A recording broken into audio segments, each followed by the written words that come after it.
I don't really know what it's about and I don't really care, to be honest. Enjoy. I've realized something. It came to me when we were walking through the tunnels. You're like a disease, you and your kind. You wake up, alone in a forest. You don't remember what happened or how you're here. You feel the insides of your coat pockets, mostly empty apart from a big metal key. You clutch it tightly, knowing it's the only way out. Before you can even begin to contemplate how you ended up here, you hear the thick grass being split apart by footsteps. A man stands before you. Before you can make out his face, he lifts you onto his back. You don't know his intentions, but you don't have any energy to ask questions or fight back. You lose consciousness. The infinite void of blackness is almost soothing. Imagine never having to wake up and face the absolute hell ahead of you. Sadly, the man who rescued you has other ideas. Show me where! It's hard to make out what he's saying, but he's demanding for a way out of the forest and believes the key you had in your pocket is imperative to that. He's right, but you're not going to tell him that. After all, it's your only way of getting out. With a final heavy punch, you fall to the ground unconscious again, with the last audible words being the doctor cursing you out, saying he'll kill you like a dog if he has to.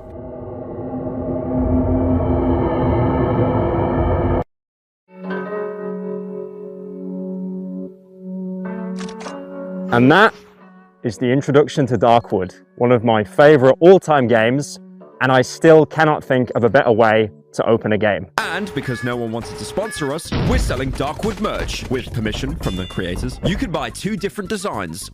One of them has characters you can meet across the game, including the protagonist looking edgy. And the other one looks like a Saturday morning cartoon, because, as we all know, Darkwood is a family-friendly game. Available now at pyrocynical.store, link down below. Seriously, I know I pump out lots of slop, but this video really put me in the red, so buying a shirt helps me make more videos like this. Please, thank you for big purchase of Darkwood shirt.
Through broken jaws, broke my teeth on something hard. I'm missing something. I'll do it all for nothing.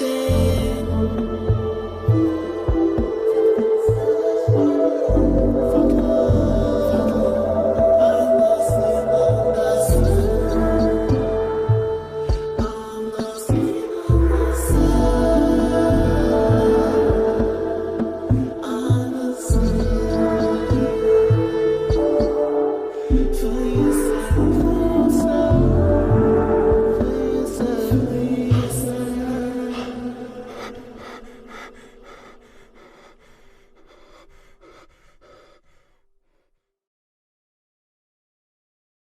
Now, I've begun so many videos by saying I hate horror games, and especially I hate jump scares, but Darkwood is one of my favorite games because despite being a horror game, it has 0 jump scares. I've always hated jump scares because it's a cheap tactic to scare people. Have a scary image appear on screen with a loud noise. Rinse and repeat, and now you have an entire franchise based around a cheap trick. Why don't her pants fall down? But Darkwood scares me in a completely unique way, because instead of worrying about a PNG appearing on my screen and losing 6 minutes of progress, instead I'll lose a valuable extra life with only a finite amount of them being in the game. Or I might lose that pistol I spent all my currency to get, that fully upgraded shovel I spent the best part of the game searching in car wrecks, haggling with traders, and killing enemies to get the parts of. Or I might even get a full game over, being forced to restart the game after sinking half a dozen hours or so. There's no... I died. Why did I not switch? Cry about it. I feel happy. Sorry. Get a packet of Smiths to calm down. Shut up! Many games don't punish you for wasting time or resources. Standing in one place, swinging a weapon, or shooting a gun will have no consequence, apart from maybe slightly emptying your ammo pool of hundreds of bullets, or alerting enemies to your presence, or giving you a wanted rating in most open world games. But in Darkwood, if you stood in the same area firing your gun, you're wasting incredibly rare and expensive ammo, given how the woods are cut off from the rest of the world. And even if you acquired enough influence to buy ammo from traders, you're still at a loss because now you owe them something in return. You suck my dick and shut the fuck up, huh? Well, okay, instead, let's say you swing a plank with nails in the air aimlessly. You're not doing any durability damage because you're not hitting anything, and even the stamina bar replenishes pretty quickly. Except now, you just wasted the day because it's night and you've gathered no resources to fortify your hideout. No traps to ward off intruders. Idly ho, neighborinos! No fuel to keep the lights on at night. And now the scary Floorgore is chasing you because you forgot to even turn the oven on. Something you can't outrun, and once it catches up to you, will slowly drain your health until it kills you. Even time itself is an extremely valuable resource. I manage my time very carefully, Mr. Alderson. Each beep indicates 1 minute of my time that has passed. I have allotted you no more than 3 minutes. She's trolling me. Now, if you couldn't tell, Darkwood is a very hard game. So hard, in fact, that less than 10% of people that bought the game actually have the achievement for reaching only the 2nd chapter in the game. It gives you 3 difficulties upon starting up a run: normal, hard, and nightmare. Normal is the forgiving mode, as in when you die, you'll drop part of your equipment and respawn at your hideout, where you'll have to go back and get it yourself. A bit annoying, but nothing you can't recover from. Hard mode puts a spin on this, because you spawn with skull icons next to your health. These are your lives, and once you run out of them, the save file is deleted and you're bumped back to the main menu. And nightmare, where the same applies, but you only have 1 single life. And if you decide to play the game on Nightmare, obviously whatever trauma you endured as a child clearly wasn't enough, because it is one of the hardest difficulties imaginable, and anytime you die, you'll totally feel like it's out of your control, despite it probably just being that you didn't prepare enough. Darkwood was developed and published by Acid Wizard Studios, except if you played it on the Switch, which was done by Crunching Koalas. And funnily enough, is probably one of the few Switch games to not run like a PowerPoint slideshow. They were an incredibly small team with only 3 employees. Programmer, and I'm gonna butcher this now, Gustav Stachaszewski. Artists Arta Kordas and Jakob Cook, with Jakob also doubling up as the game's music composer. If you couldn't tell, but the names being completely incomprehensible to read, they're a Polish team, meaning they already had a lot of experience with living in desolate wastelands prior to making Darkwood. The company was originally founded on March the 1st, 2013. You can even find some pre-alpha gameplay from that year on their YouTube channel, looking very different to the final product. But the foundations are still there. Wait, is that the painting of the soy face man? That's not in the final release. Originally, Darkwood was funded as an Indiegogo campaign, the website that iDubbbz made a series on over 8 years ago. You've now just been reminded how old you are. The campaign was a success, getting $57,000 of their $40,000 goal, which is 143% of the goal for the cool math people, minus Indiegogo's 5% cut, and they're still well into the green of their initial goal. They also had a stretch goal for a New Game Plus, 2 additional translations, and multiplayer. But unfortunately, the goal wasn't met, so these were cast into the void. July 24th, 2014, Darkwood entered Steam Greenlight and finally came out as a full release on August 17th, 2017. Acid Wizard said themselves they played hundreds of video games and tried to analyze what would make the perfect game. They play games all the time of every age, platform, and type. I also found this from a video that they made for their Indiegogo campaign where they're all dressed up as wizards in some random Polish forest. What are your names and how were you involved in the production of Darkwood? I'm Gus. And I am Jacob.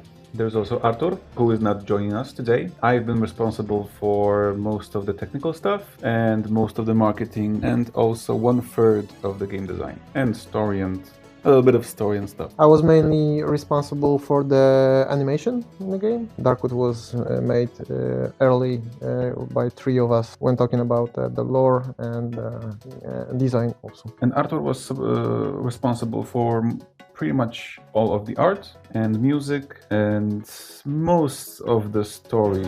So what makes Darkwood so good? Well, if you go onto the frequently asked questions part of the game, the devs give a brief summary that it's a horror game with elements of black comedy. And I can confirm that is 100% true. Darkwood, like other games I've talked about, like Cruelty Squad and more recently Lethal Company, it never holds your hand. You'll be given brief tips on gameplay elements, but most of these are done diegetically, like the protagonist muttering to himself that he needs to get back to his hideout before nightfall, because being outside at night is a death sentence.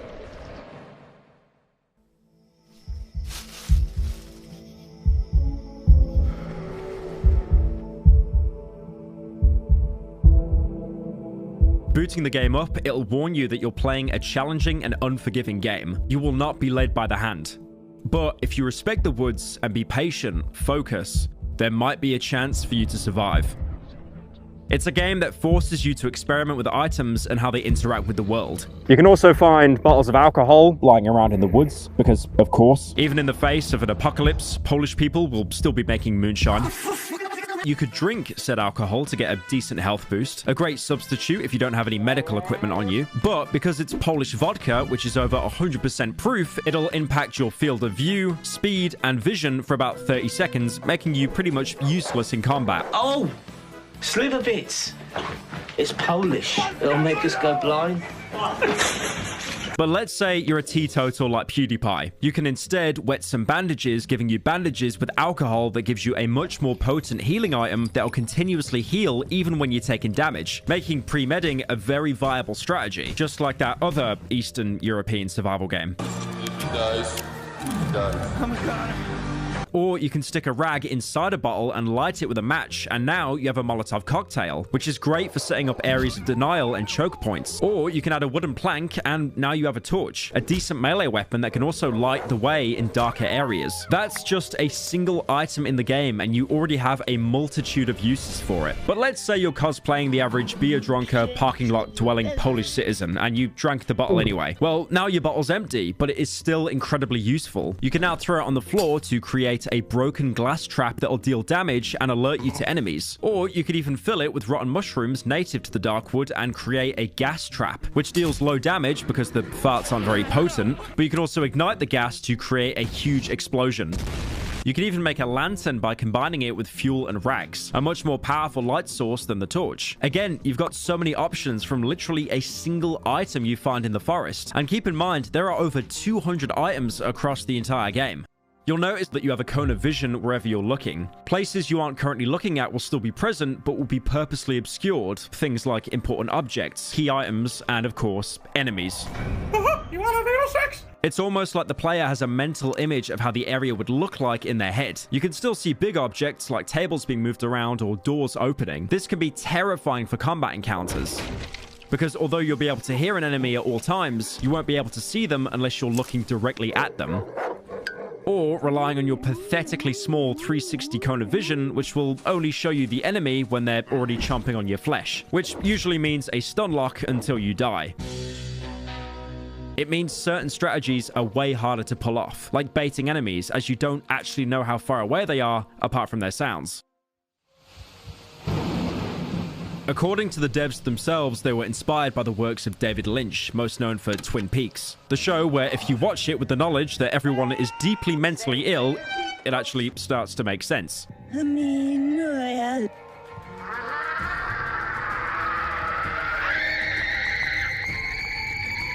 but also science fiction writers like Stanisław Lem and the Strugatsky brothers, who are most known nowadays for writing Roadside Picnic, the book that directly influenced the Stalker franchise. But as much as it sounds like it, this game isn't just a top-down Stalker, even though both have RPG elements, looting, merchants, and quests. Look, Stalker doesn't have a woman that you can hit with a shovel, so this clearly isn't some poor imitation. Funnily enough, whenever I see a top-down perspective game, I let out a comedically loud yawn and then just turn the game off. I usually gravitate to first-person games for the best immersion and maybe compromise with a third-person game, but top-down, it has to be really, really good to keep my attention, and Darkwood does exactly that. I have well over 100 hours on this game and would happily do another run right after I upload this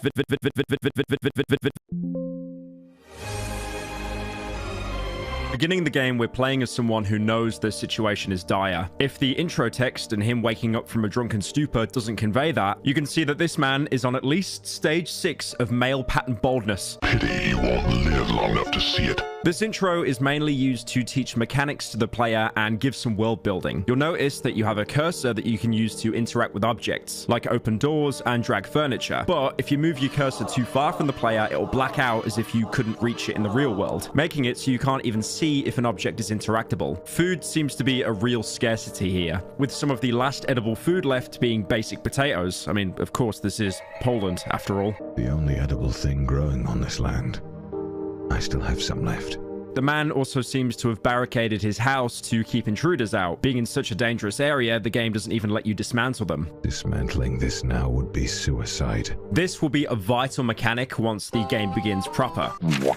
Shit! Walking into the lobby of the house, you can see rusty cages, and investigating a drawer, we can finally learn a bit about who we're playing as. My tools, they haven't been sterilized for years.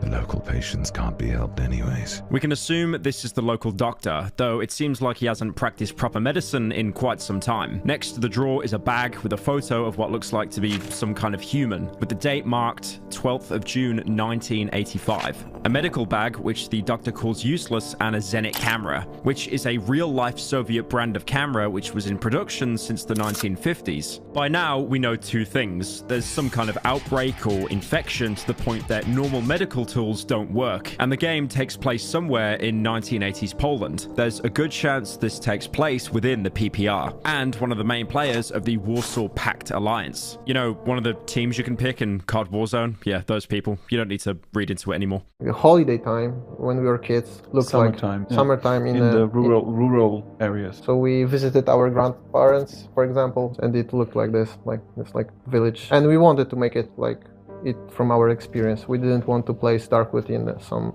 places that we don't know from our experiences. We were born in the Polish People's Republic, but it stopped being a thing when we were like 2 or 3. We didn't really experience this time, but our parents used to tell us a lot of stories about this time. It was a crazy time, like totally different from what we have now. And I think all of those stories kind of kept this crazy image in our heads of how that time looked like.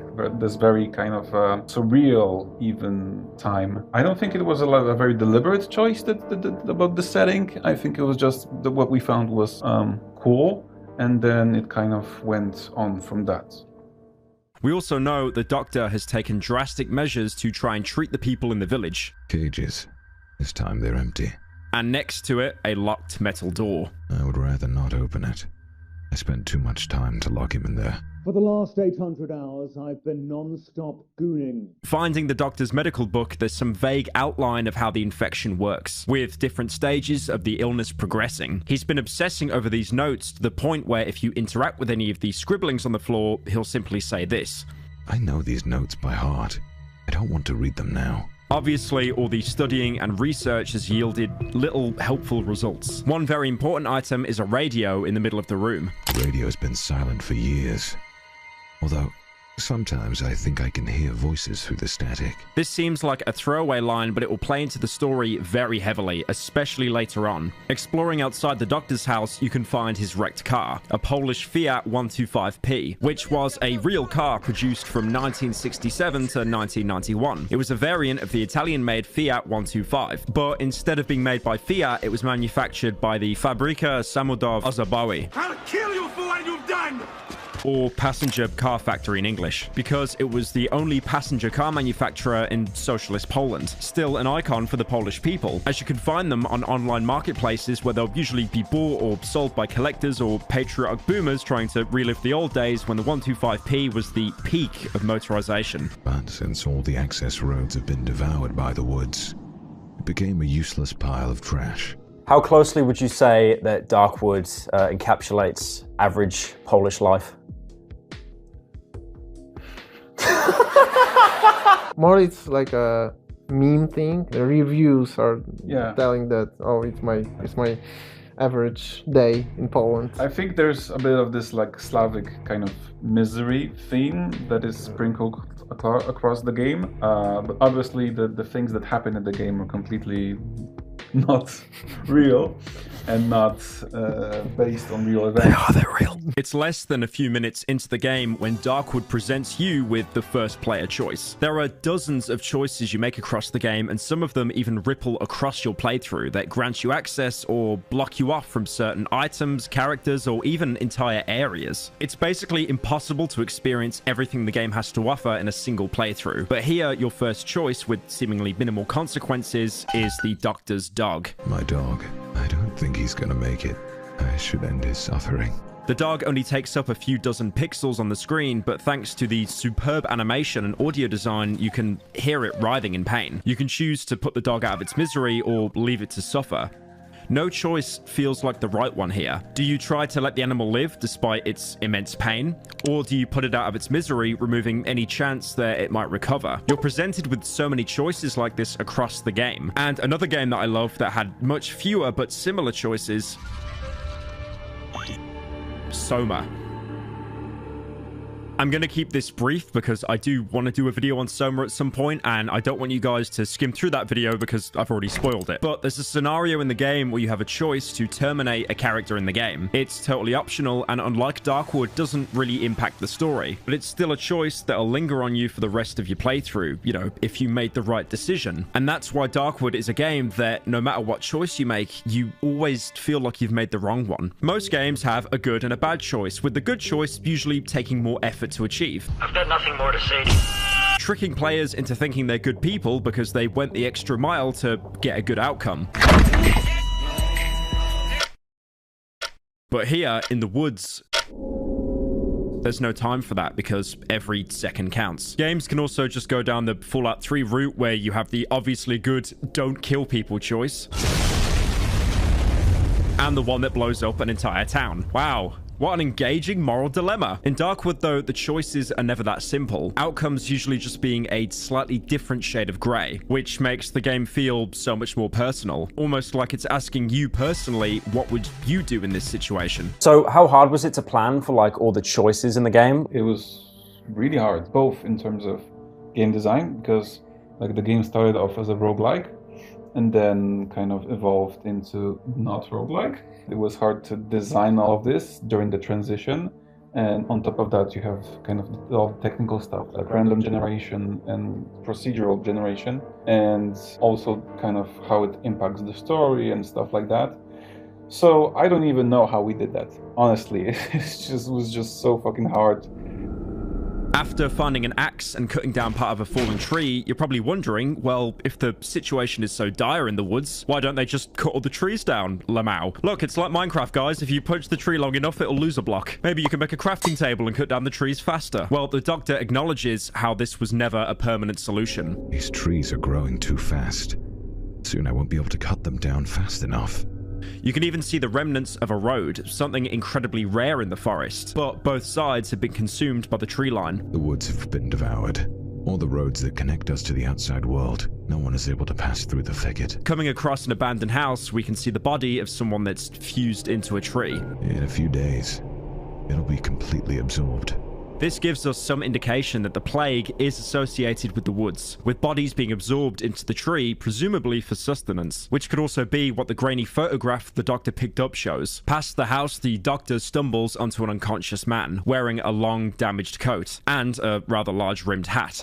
Whoa! With a blood trail behind him, it seems that he barely escaped whatever was chasing him. I think this one is still breathing. Searching the man's pockets, the doctor finds a large metal key with the item description. If there is an exit out of these woods, this key will surely open it. He's unconscious. I've never seen him around before. He's only carrying a key and some journal. Since he managed to sneak in here, he must know how to get out. Of course, he would help me voluntarily. But that is of no importance. When the cutscene ends, you're no longer playing as the doctor, but the man he found in the woods, with your health bar practically empty and having nothing in your inventory. The doctor might have saved you from bleeding out in the woods, but it was for purely selfish reasons. I need to get out of this accursed forest. You hear me, rat? Show me how and I will let you go. After the doctor searches you for a second time for any clues to escaping the forest or supplies, he takes a moment, simply staring into a corner of the empty room. He's calling me to return home. You pass out again, but when you wake up, your character is tied to a chair while the doctor begins interrogating you. Where is the exit? Where? Show me where! I'll kill you like a dog if I have to. Ironic words depending on the choice you made as the doctor minutes prior. Eventually, the doctor will leave, letting you free yourself from the restraints and getting back on your feet, with the first words of your character saying, "That fucker stole my key."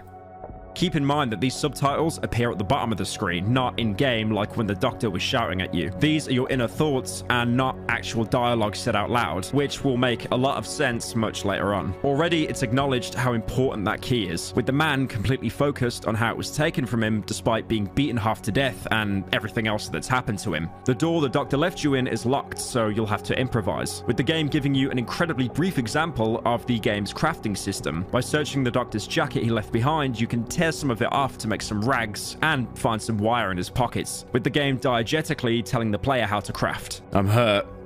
I could use these rags to craft some bandages and heal myself. Locked. I could open it with a lockpick. After healing our wounds with the bandage and opening the chest with a lockpick, we can find a flashlight and a shovel, with the latter letting us break down the door, which completely breaks the already weary shovel. But at least now we're out. What the fuck is this piece of shit? But now we have another problem. The power to the house has died, which is indirectly your fault because the entire point of playing as the doctor was to refuel the generator, and instead he had to bring your fat ass all the way back to the house. All we had to do was fill up the generator. CJ? Before the power goes out, you can briefly see the doctor standing in front of you before disappearing. If we were playing any other game, there'd probably be a loud jump scare noise right after, but we're playing Darkwood, where instead of a scary face appearing on the screen, you get scared more often by the characters disappearing once you turn around.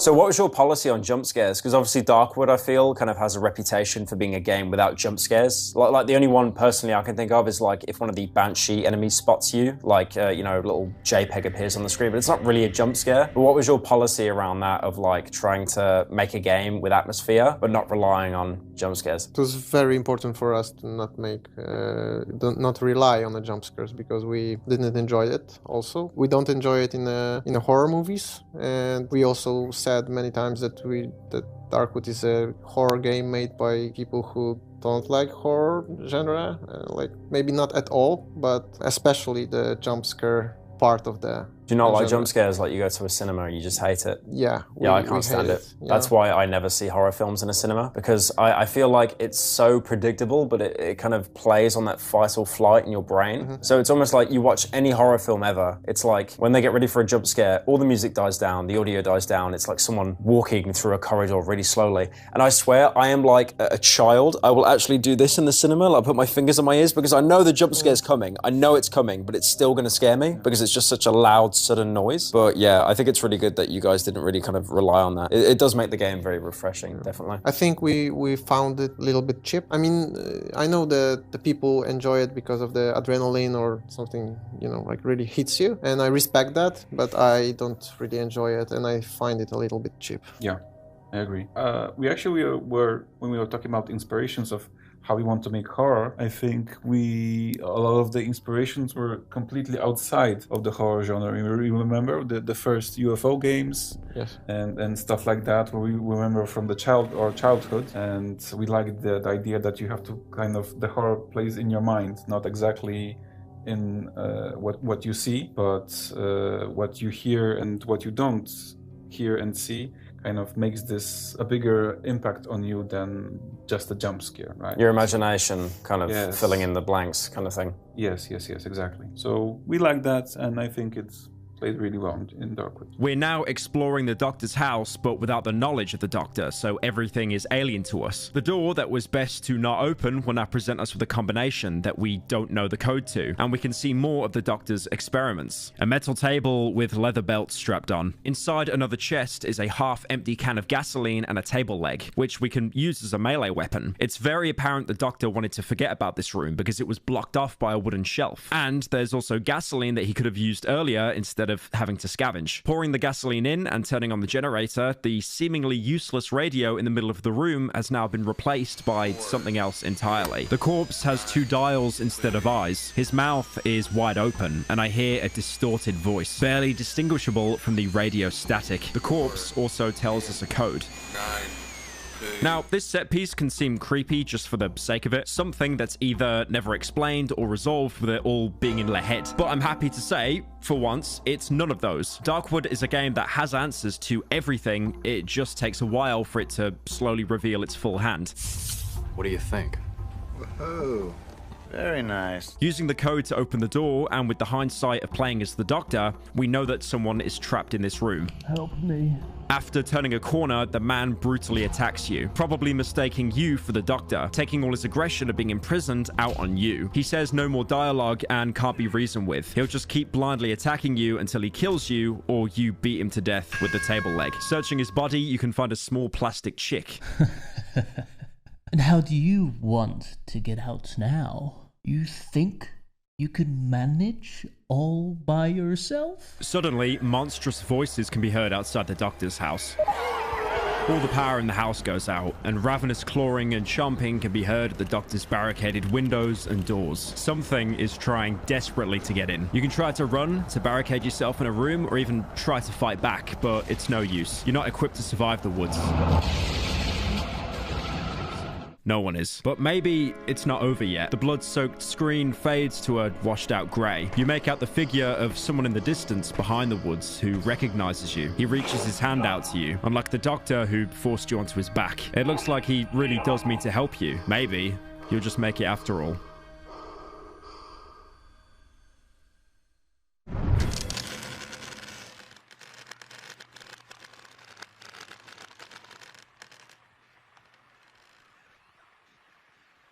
When you wake up, you're not in the Doctor's cabin anymore, but a dilapidated house, with the man who seemingly rescued you nowhere to be found. The first thing you'll probably notice is a new buff that's been added above your health bar called Night's Protection, explaining that you're in a hideout and under the influence of its protective substance, which will help you survive the night. Why are you under the influence of the protective substance? And that's all thanks to the oven you wake up next to. Yeah, this is gonna help big time with the protective substance. Interacting with it, you can see what was originally a basic stone oven used by someone here, probably used to cook pierogi or some other traditional Polish slop, but with various mechanical and organic wires and growth spewing from it, looking more like a makeshift lab if anything. So yeah, the average Slavic kitchen. You then have the option of examining the oven, which gives you the first hint of who your character is and why he's even here. When I arrived here a couple days ago, the oven was basically prepared. I just needed to light it up to ensure my safety at night. This cottage must have been one of our hideouts. The inhabitants of these woods don't need to inhale this revolting gas. The second option the oven gives you is to examine a strange bottle. The label on the bottle says, "Staying out of the reach of the protective substance after nightfall results in immediate death in 99 out of 100 cases. It is advised to evenly spread the gas inside the sleeping area. Warning, even a properly prepared substance does not guarantee 100% safety. Remain vigilant. It is recommended to stay in well-lit indoor areas in order to minimize the risk." The way the oven is set up and the way the character speaks, it seems that both people have tried to set up camps inside the woods, and also the person you're playing as is some kind of outsider with external knowledge. They're not a random villager that got lost, but someone with real experience, especially the way he says, "A pleasant warmth is emanating from the oven. I can sense a strange yet familiar scent. It's the smell of the protective substance which gives me relative safety after dark. The vapors rising from the huge cauldron are distributed all over the house via long pipes. As long as I remain inside my hideout, I have a chance of surviving the night." And how he mentions that he and the other people he's with aren't from the woods because people here are so acclimated to the situation. They don't need the protective gas that's produced from the oven. The oven itself acts as a safe zone for the player. If you're anywhere at night, the unkillable floor gore that I mentioned earlier will start to chase you and chomp away your health until you die. Inside a hideout with the oven turned on, the makeshift gases that cover the entire house will actually repel it. But like the instructions said, it isn't guaranteed safety and you should always be on your guard. Also, the fact that our protagonist can breathe in what's described as revolting gas with no issues could point to him being from Krakow, as anyone living in that city has long progressed beyond the need for breathing oxygen. I really hope you guys like the Polish-centered jokes, by the way, because there's going to be a lot more. There's one more option unlocked with the oven, to look inside the pot. Pressing the cook option shows the player holding an empty syringe with probably the crustiest fingernails imaginable. Brother, ugh. You'll see the oven's efficiency, how many doses, and how much essence you need. This is basically the leveling up system of the game, which I'll come back to later. You'll notice how the protagonist, which I guess is what we're calling him now since the doctor is long gone, mentions how he has no thirst or hunger since the accident. Despite Darkwood being a survival game, there's no thirst or hunger mechanics. That's actually kind of uncommon for modern survival games, since the genre tends to crutch onto them as something to make you leave the safety of your base. And then... Oh, fuck. Anything you eat or drink will usually heal you or give differing effects. If you find common loot like bread, eggs, or potatoes, they'll briefly give you the endurance stat, which reduces your stamina cost while sprinting or fighting. So even though you don't need to eat anymore, they do still have a use as basically stimulants. They also have another important use, which I'll come back to later. I know I'm saying I'll come back later a lot. There are a lot of mechanics. The protagonist also has a journal which you can access at any time. Here, he'll write down his thoughts and characters he's interacted with. Opening the journal, you'll see that pages are missing, ripped out by the doctor in the prologue, finishing with a sentence that's missing context. He ruined my dream journal! I did not! Into these damn savages. Everything should go smoothly. The next entry will always be entered as soon as you wake up in the hideout for the first time, giving us a direct time and date that the game is set in. 12th of September, 1987. I don't remember anything since the attack on our camp. Somehow I'm wearing a coat. I must have changed my clothes on the way here. I don't recognize myself anymore. I can barely hold this pencil. Has my body changed? I no longer feel hunger or thirst. What has happened to me? Much like Arthur and John in Red Dead 2, he'll also draw in his journal while explaining events he's witnessed and what he has to do next. I remember his face. The face of the man who saved me, then held me captive. I don't know how I managed to escape his hut and end up here. What I do know is that the insane fucker took my key, my only chance to get out of the woods. He also tore out all the pages of my journal. I doubt that he was able to learn the location of the underground passage, though. I should check if the door is still locked, just to be sure. I must find him. I don't think he still lives in the same place where he held me. Makes no difference, as I have no idea how to get back to that vile place.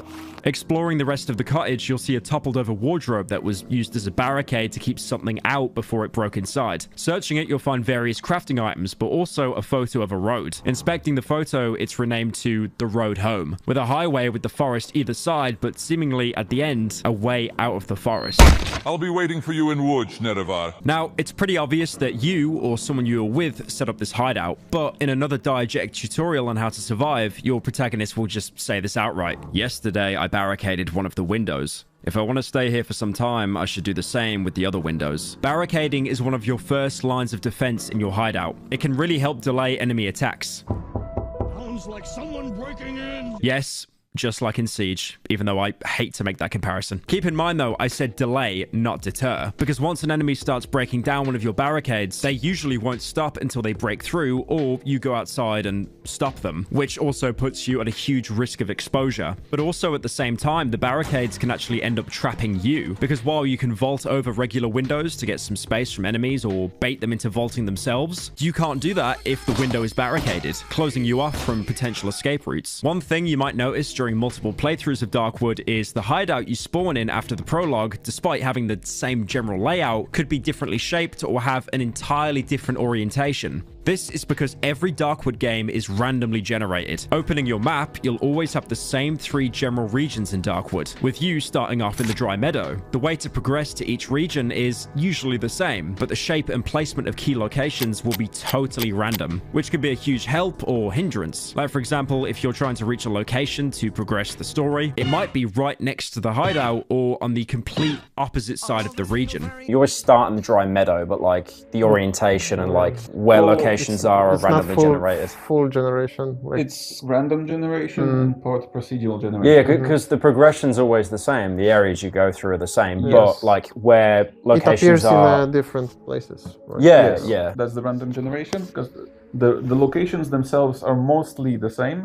The loot is distributed among the biomes. The orientation is different, but the forest itself between those locations is procedurally generated. But it doesn't really, I think, impact the game like in a meaningful way.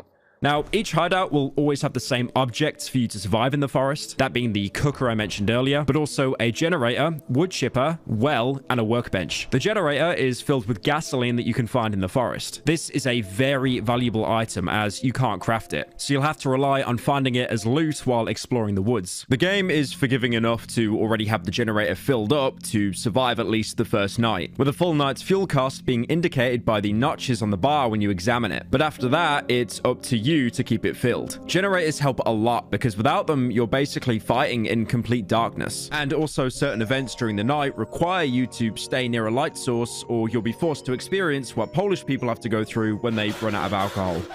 Next up, the wood chipper. Now, this thing is a gasoline guzzler because wood is such a huge part of crafting in this game for barricades and also many other items. You'll also want to keep some planks handy. Now, you're probably wondering, in a game called Darkwood, which takes place pretty much entirely in the woods, why is it so hard to get wood? Well, like the doctor explained in the prologue, the woods are expanding at such a fast rate that no one can control them, and normal tools aren't able to cut them down. So unfortunately, this isn't like Minecraft where you can just hit a tree until it turns into a block of wood. In the intro, he was able to cut down some branches with his fire axe, but it was basically a twig, and secondly, you don't have an axe. You can find planks out in the world, but very infrequently. But what you will find in abundance are logging areas where people were harvesting trees, probably before the outbreak. You'll get a few of these in each area, and looting the logs, you'll be able to collect the wood. Among other important loot, like nails and stones. What was, no, I saw you put something in your pocket. What was that?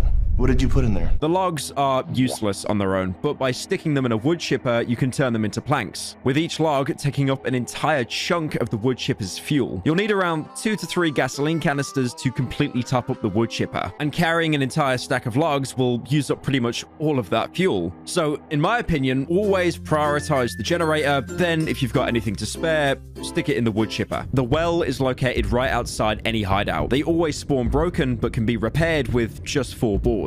Afterwards, you can drink from them once a day to quickly and fully restore your health. Now, this is a great option when you're out of healing items when trying to survive the night, or to save up using any healing items when going out to explore. Despite rain actually being very common in the game, it doesn't actually fill up the well, so it's apparent that the benefits you're getting are much deeper in the earth. There's also a cut mechanic related to the well. In early builds of the game, you'd actually get a debuff called Thirst in the evening, forcing you to either drink from the well or continue taking damage throughout the night. Apparently, it was supposed to be caused by the plague's influence, but probably more likely the protagonist suffering with alcohol withdrawal. I mean, it's never marked what the alcohol is you find in the game, so it's probably just pure ethanol.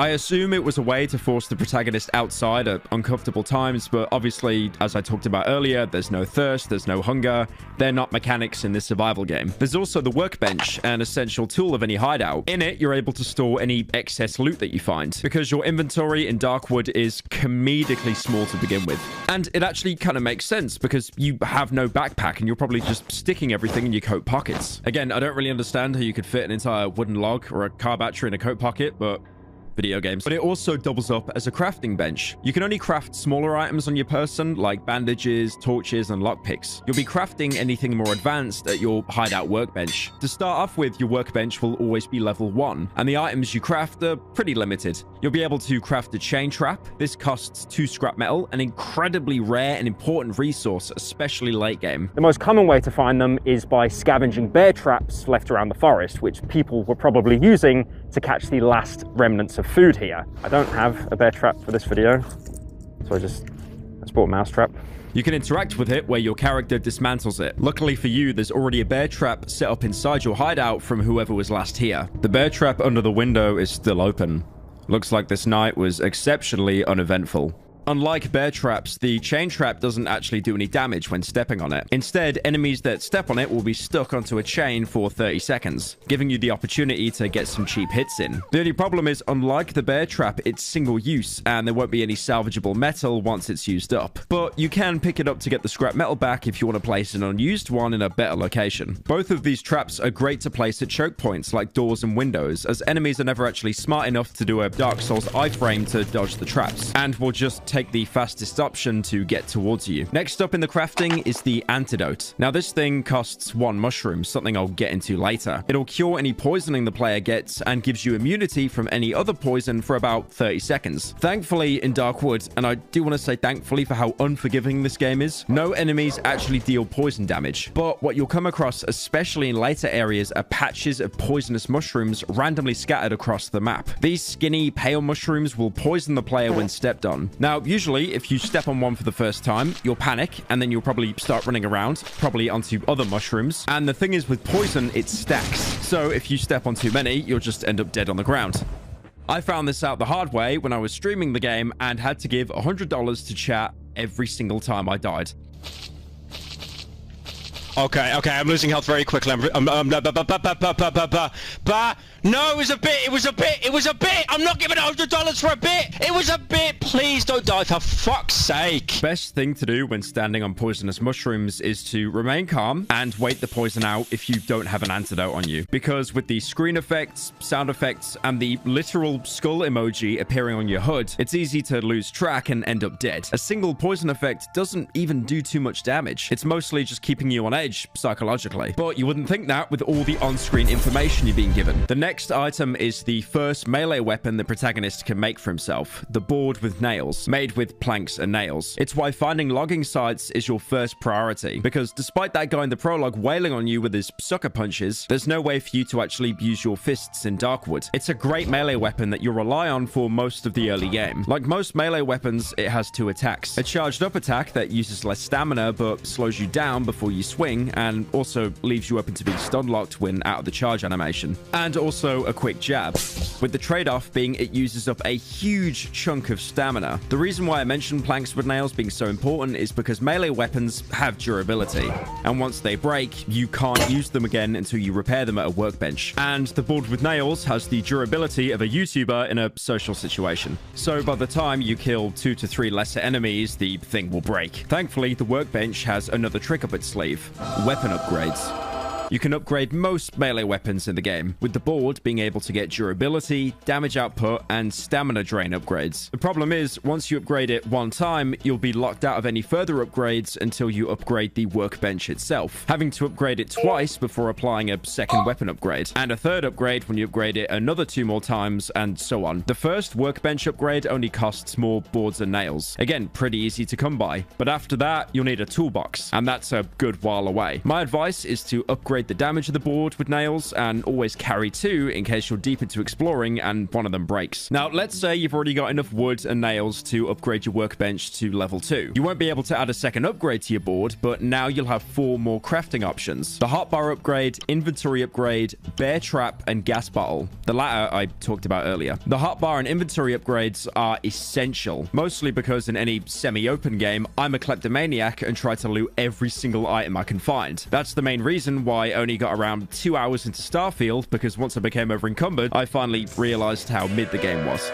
The hotbar upgrade will give you an additional slot in your quick selection, and the inventory upgrade will give you 2 slots in your pockets. Sounds like a no-brainer upgrading your inventory, but any item you want to use in-game will have to be in your hotbar, unless you want to rummage around in your pockets in the middle of a fight. On top of that, certain items like weapons have to be in the hotbar to even be usable. Another big thing is that on normal or hard difficulties, you don't lose items in your hotbar when you die, meaning you can use it as storage for any valuables that you're terrified of losing. Both the inventory and the hotbar can be upgraded 3 times. You'll start off with 12 inventory, which can be upgraded to 18, and then you start off with 3 hotbar slots that can be upgraded to 6. And even with a fully upgraded capacity, you'll still be deciding what loot is more important to take with you. You can actually get around that 6 hotbar slot limit, but I'll come back to that later. Both of these use the same items to upgrade, a rope and fabric, both of which, again, as you can probably expect, are incredibly rare, usually being found at preset areas in the game. Ropes being found mostly in wells, and fabric being found on specific loot containers. This is another reason why it's so important to do multiple runs of Darkwood, because even if the map is slightly different each time, you'll be able to recall placements of important loot that help you survive.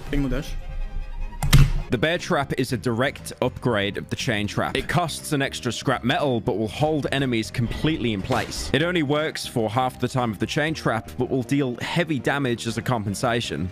You can also harvest them after they've been stepped on. Just make sure to never step on your own bear trap, because you'd have no idea how easy it is to do that. You know, like if you place one inside your house to stop enemies from using the windows, and then you use the same window to get in because you completely forgot about the bear trap. Looking around the rest of the hideout, in a drawer, you can find a book talking about mushroom-related culinary called... Oh my god, I'm not reading all that, bro. Can someone Polish read this, please? Użytek z grzybów w gospodarstwie domowym. It's not fucking real. This is actually a real book written in 1928 by Josef Swoboda. You can even read it online, listing what mushrooms can and can't be eaten and how to even prepare them. More on the mushrooms, you might have noticed near the generator there's a growth of pulsating mushrooms. Mushroom! Mushroom! Mushroom! Enough about the mushrooms. We all know it's a mushroom. We get it. Like the poisonous ones, they will still damage you when you step on them, but if you keep your distance, you can actually harvest them for a single odd-looking mushroom. Now, this sounds weird, but this is essentially your XP, because you can use them in the cooker to fill up the needle, probably by making mushroom pierogi, the Polish equivalent to magic shrooms. Ja pierdolę, jakie bydle! Mushrooms always spawn in preset locations like houses and camps, never as loot, but can also appear as clusters in mushroom fields, a minor location in the game which will be marked on your map when exploring. Now, remember how bad I said the poisonous mushrooms are? Well, now you'll have to wade through a field of them, because at the center are 3 of these invaluable mushrooms. It's a great way to level up early, but that being said, get ready to count the literal pixels on your screen trying to shimmy through all the white mushrooms. If you do step on one on accident, like I said earlier, don't freak out. Stand still, don't move. Maybe even open TikTok for a couple of minutes to feed your Zoomer brain and everything will be okay. That is until later areas where a man made out of fucking mushrooms climbs out of the ground, chasing you while laughing, knowing how fucked you are, only to explode when he knows that he can't get to you. Like I said, the game is pretty unforgiving. Oh, and if that wasn't difficult enough, any mushroom you do harvest will immediately begin rotting.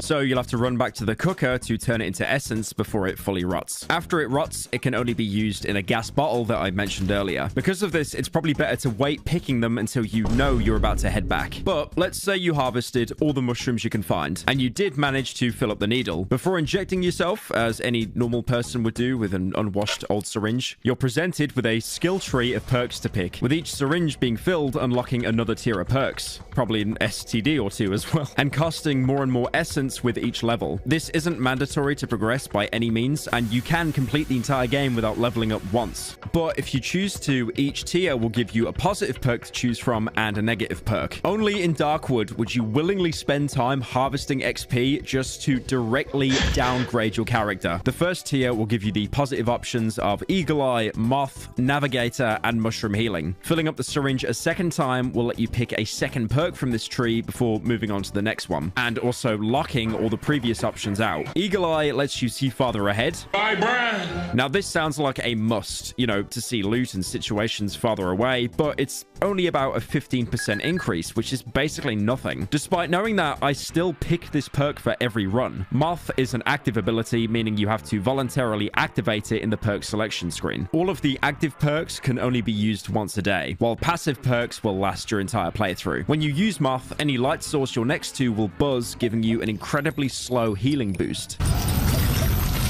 It seems useless, but it's a great perk when you're low on health during the night and you don't have any healing items on hand. Navigator is a mostly useless perk. As mentioned in the prologue, if you're not at a key location in the game, you won't show up on the map. Navigator, when activated, will drop a part of your body onto the map, which can be used as a marker. But surprisingly, it can also be used as bait for some enemies. The reason why it's useless is because in each region, you're usually 20 or so seconds away from a location that's marked on your map, letting you know where you are. Now, you might find it a bit weird how the protagonist can drop infinite body parts and never seem to run out of them. But if you remember near the start of the game, he purposely wrote down in his journal that he doesn't feel the need to eat anymore and he's not thirsty anymore. Something has changed. And this explains why, in a gameplay and a lore sense, that you can be bit by dogs, hit with big sticks, or even shot with real bullets from a real gun, and you can heal with just bandages and pills over and over. Something has changed and you're really not human anymore. One thing that's interesting though, once you drop a body part onto the map and it's eaten by, let's say, a wild dog, killing the dog, you'll find a partly digested finger, nose, or ear, with the description being the remains of my finger. A very deadpan description for finding a part of your body in a wild animal. The final tier 1 positive perk is Mushroom Healing, which gives you the ability to restore health by eating any mushroom that you harvest. Honestly, the most useless skill, because like I said earlier, you'll want to score any mushrooms you find in the cooker to convert it into essence to level up. You could argue that late game, once you're at your max level, you could use it as a cheap health source, but they heal worse than the basic bandages in the game. If this was the Cruelty Squad video, I'd be putting them in F tier. Now, anytime you pick a perk in a tier, you'll also be forced to pick a negative perk. And I do mean forced, because believe me, I tried to back out the menu after picking a good perk and it straight up won't let you. Shadows is the only negative perk in tier 1, with a vague description saying, staying in dark areas at night can be dangerous to me. With picking this perk, you're now forced to make sure the generator is always stocked up, because now you just spawned in a new night event. When night falls, you're forced to retreat back into your hideout and wait until the morning. This is when night events kick in and are arguably one of the reasons why Darkwood is so talked about. Nights last between 8 PM and 8 AM, but during this, the clock will advance at double its speed. Probably because if the clock advanced at the same speed it did during the day, that being 1 real-life second is a minute, no one would be able to get past the first night. There are 28 unique events that can occur each night, and these all depend on which hideout you're staying at, and this doesn't even include all the normal monsters that try to break in each night. A few are beneficial, but most will make surviving even harder. But as a reward, you'll get a shiny stone. These are items that are intrinsic to the lore of understanding the Darkwood, but for now, they're an incredibly rare item that you can't craft, but can be sold to certain individuals for a hefty amount, and again, I'll talk about that later. You can even find randomly appearing glowing mushrooms that if you're brave enough, you can run outside to harvest for a unique glowing mushroom that gives you double the essence of a standard mushroom. Yes! You might even notice during the night that someone is watching you, usually dropping a flare in the process, but if you approach them, they'll quickly run away into the forest. They appear human at least, someone who's obviously lived in the forest for so long and they've adapted to the night, unlike you. An outsider. Night events are also when the amazing audio of the game comes to life. Doors can randomly open and your footsteps can slowly be mimicked, tricking you into thinking someone else is with you. Are the monsters in the room with us right now?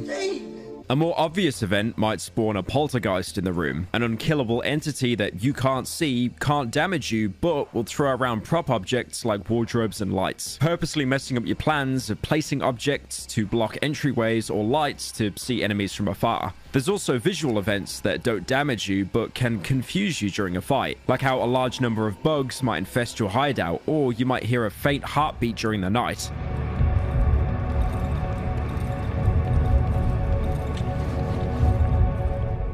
And when you investigate outside, you'll see how all the trees and grass are replaced with pulsating flesh, hinting that the forest is more alive than it seems. Earthquakes are also a common occurrence, with the shockwaves kicking up dust, massively affecting visibility and even temporarily killing all the power to your hideout you've spent precious gasoline to keep running. Remember that negative perk you were forced to pick earlier? Now, randomly at night, shadows will invade the hideout, killing all light sources except a single random lamp that you'll have to hug to avoid taking damage, drastically reducing your options for fighting back. It'll also instantly extinguish any torches you've crafted. I like how this is the first negative perk in the game, since that effectively baits every new player into picking it, forcing a trial by fire if you're lucky enough to get it early on, and basically teaching you that you should always try and stay near the light. Also, I found this out. Apparently, if you never leveled up the entire game and you never picked the shadows perk, it'll still be applied later on in the game anyway. The protagonist will also make a note of the encounter in his journal, accompanied with a vague drawing.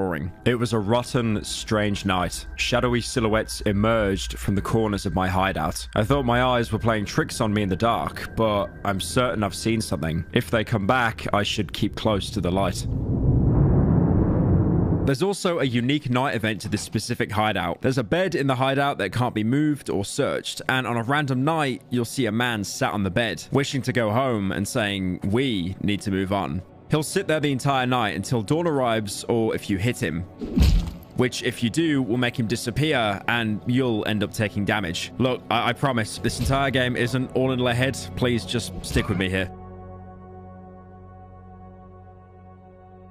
If you somehow manage to survive the night, you'll notice how the hideout is covered in grey roots and growths wherever you're not looking, and you'll have a new buff called Time Freeze.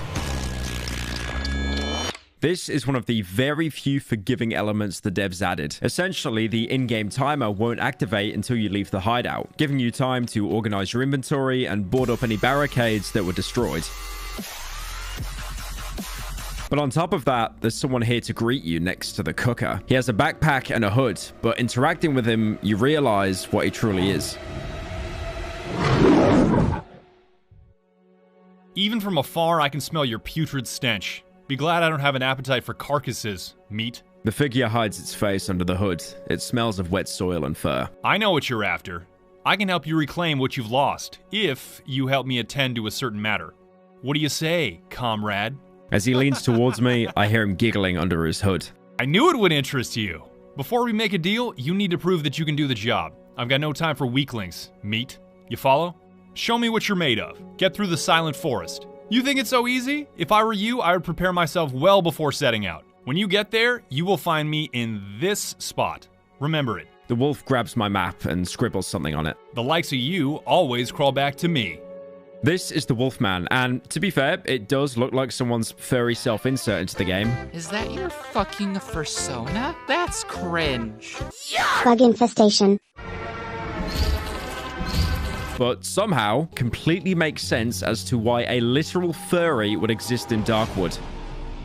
He wears a long coat with a single bullet hole while carrying an assault rifle on his back, an incredibly rare weapon in the woods. It's obvious he knows that you've lost your key and he wants to help you get it back, but only if he gets something in return.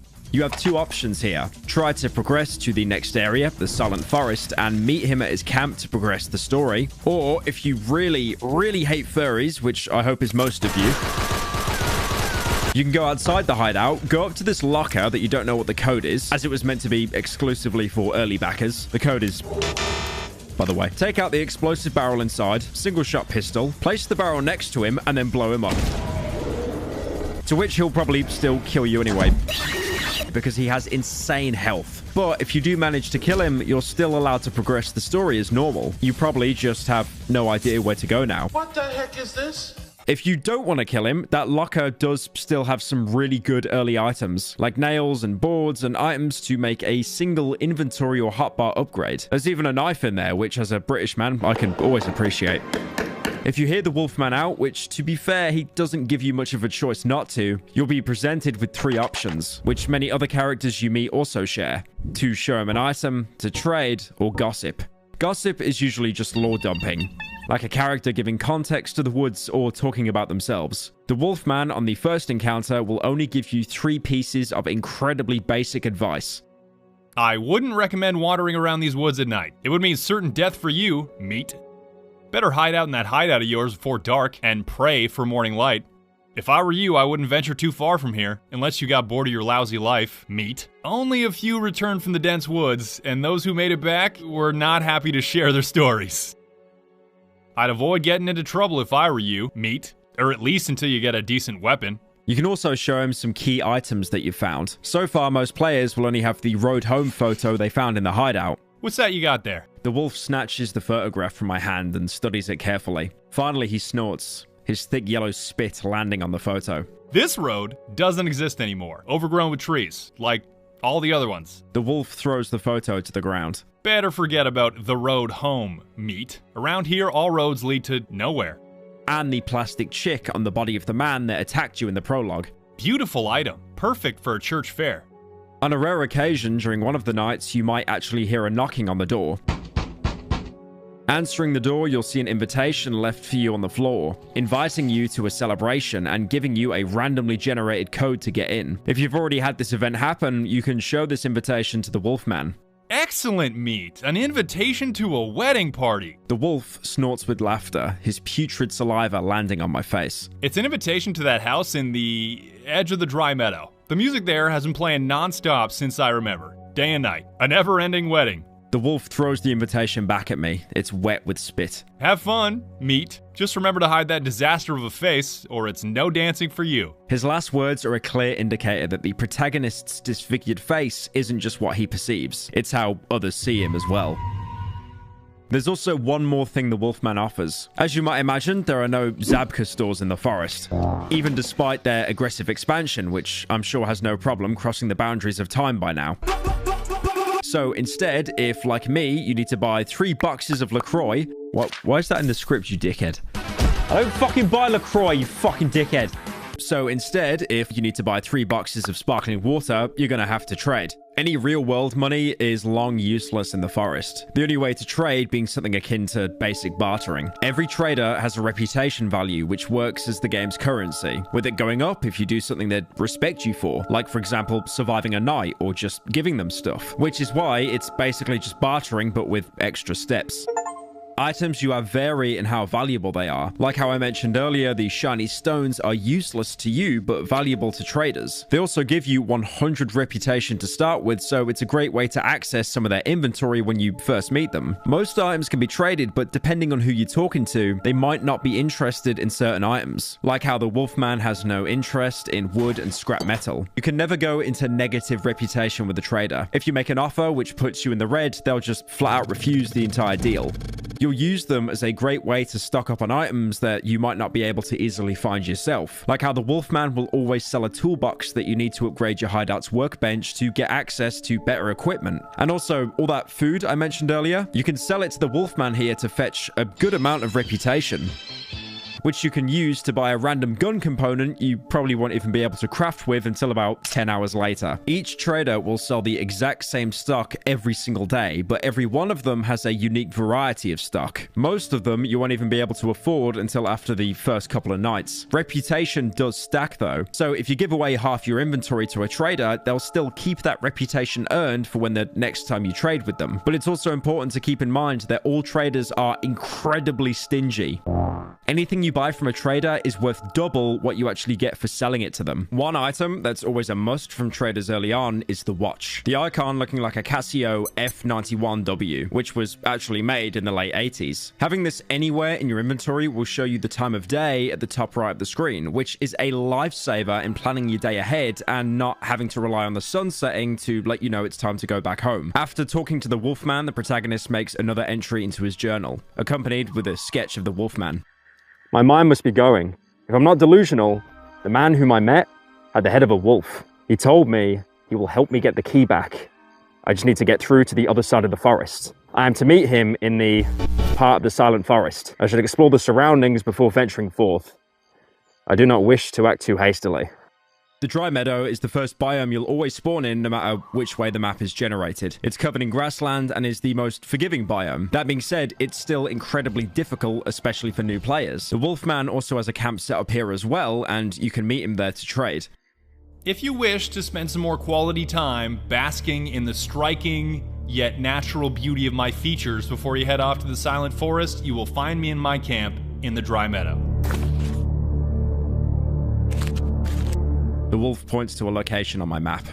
The main creatures you'll face here are dogs. They'll roam around and are incredibly territorial. If you get too close to one, they'll bark at you to stay away. And if you don't heed their warning, much like any beloved Rottweiler, they'll charge you, biting into your flesh until you're dead. All while the owner will probably go on an incredibly long rant how their dog is a beautiful princess and wouldn't hurt a fly. Dogs are fairly easy to deal with because of their easily telegraphed single attack of lunging at you. And once you kill one, you'll always find a single piece of meat on its body. This can't be crafted into anything, and selling it to a trader, you get a measly 5 points of reputation, but it can be used to bait and distract any other dogs from attacking you, even mid-combat, as apparently they can't give up a free serving of Rottweiler and will instantly stop attacking you to take the bait. So yes, you technically can do a non-lethal dog run of the game. The only other enemy in Dry Meadow is the elk. These things are terrifying. They have a similar attack pattern of the dog, but instead of being territorial like the dogs, will instantly attack as soon as they spot you, charging straight towards you with a much larger width than the dogs. Thankfully, the game gives you the ability to quickly backstep for a small stamina cost, something Dark Souls would shamelessly steal 3 years earlier. You'll always want to bait an elk into attacking, as there's a brief window to swing at it before it attacks again. Getting too close to it before it attacks will make them swing their antlers around, doing massive damage. It only takes around 2 to 3 hits to kill you. Meanwhile, you'll probably go through 2 boards with nails to kill a single elk, with the reward of making the forest a little bit safer and harvesting its antlers. I'll tell you what. Which, again, can't be used for crafting, but can be sold to a trader with the same value as a shiny stone. But also, strangely enough, you can actually eat the antlers to give you the biggest health regen in the entire game, although you should always sell it. You'll need the reputation to repair all the weapons that you broke killing it. There's also passive creatures in this part of the forest. Crows, which will fly away whenever you get near, usually feasting on a nearby corpse that you can loot. And rabbits, they always flee when you get near them. But if you're able to kill one, which is usually near impossible because you're such a fat bastard, you run out of stamina before being able to catch up to them. Thankfully, rocks are abundant in Darkwood. They're worth absolutely nothing to a trader, actually taking them away for absolutely free. And as a weapon, you'll need to throw about 15,000 to kill a single dog. But because rabbits have 1 HP, if you throw one at a rabbit, you'll actually one-tap it. Finally, all those hours in the long dark paid off. It's time for the mean course. Everybody, please. And because the world technically functions without your input, there's actually a chance that a rabbit you're chasing might even wander into a random bear trap. The same applies to poison mushrooms, by the way, and is a very viable strat for both catching rabbits and disarming shrooms in dodgy placements.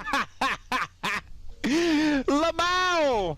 Looting a rabbit, instead of having meat like a dog, will have odd meat, which you can actually cook in the oven for more essence to level up, if you can score it before it rots, of course. Odd meat can also be eaten, which gives you a stamina buff, but also an armor buff, which halves any damage you take for just under 2 minutes. But again, it's always best to cook this stuff.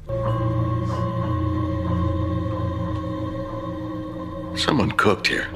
Also, the meat actually decays into rotten mushrooms for some reason. I guess the forest is big on plant-based alternatives. You'll also see creatures that resemble humans. Sometimes you'll see them praying to a destroyed shrine, most likely Christian. Poland's current Christian population is 98.5% after all. These kinds of roadside shrines are actually very common in Poland, especially near small villages, where the locals are usually very religious. You can also find a couple of these creatures at specific markings in the Dry Meadows. They'll flee as soon as they see you, but the markings they left behind are incredibly strange. Lines and circles drawn with sticks, but if you hang around long enough, you'll start to see visions. Firstly, the key that you lost to the doctor, but also a bunker door with the same number printed on it. Opening your map, you'll always have the location of a huge X. Going towards it, you'll see a ruined house with bear traps covering most of the entryways. Clearly, someone was trying to defend this, much like the hideout. Searching the wardrobe, you'll be able to find a pack of cigarettes, some gasoline, and matchsticks. I've already talked about the importance of gasoline, but it's a great combination with matchsticks. Father, I crave petroleum.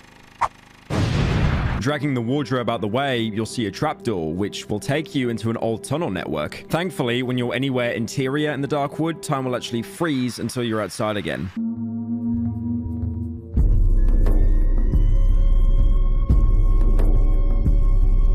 This area is incredibly dark, so you'll need a light source unless you want to hump the walls for the entire game. Going deeper into the tunnels, you can see that there's something above watching you, and up ahead is a bizarre growth, almost like a gaping mouth pulsating. You got fired, so you drowned your sorrows in booze. The protagonist won't comment on this, but searching the growth, you'll find some more odd meat that you can cook. You can also find a motorcycle magazine, with the description being from this year, showing a 1975 issue of Czasopismo Motor, a real Polish motor magazine with a Fiat 126 on the cover.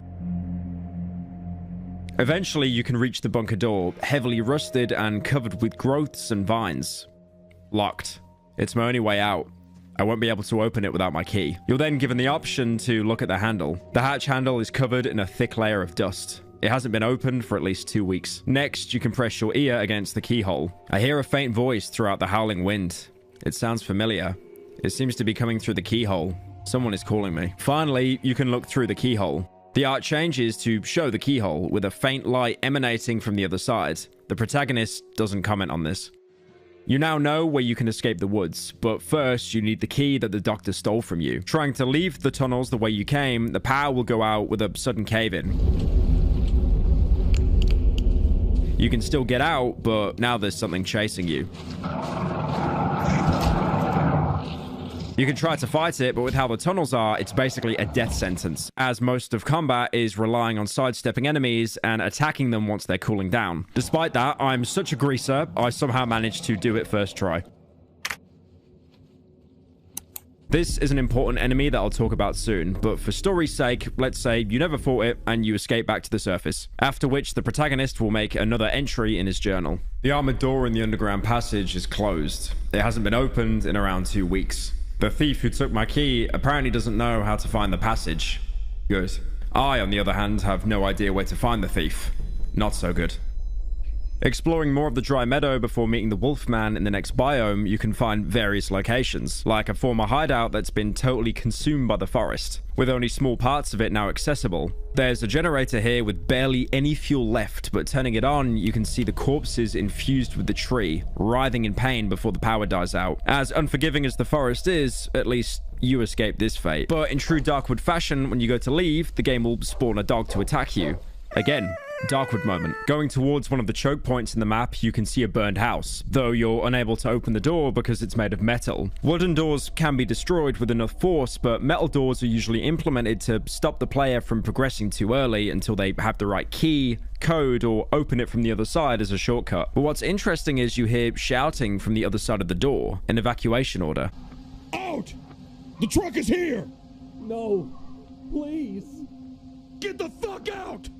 Maybe you're not completely alone here, and there's still some kind of military presence trying to establish order here. Exploring further, you can find broken tractors heavily overgrown with valuable loot like scrap metal, gasoline, and a battery. It's not used in crafting and it can't be sold to traders, but you might want to keep hold of something uncommon in the forest. You can find collapsed trees. These can't be harvested for wood, but strangely enough have bite marks all over them, with the corpse of one of the humanoid creatures underneath it, almost like it was eating it before it collapsed. You can also find crop fields which act as mini mazes to navigate through, usually only having a couple of ways in or out, but your reward for reaching the center is usually worth it, with an untouched crate having great early game loot like a lantern that you probably can't craft yet. Just don't do what I did and get stuck in one when the sun is setting.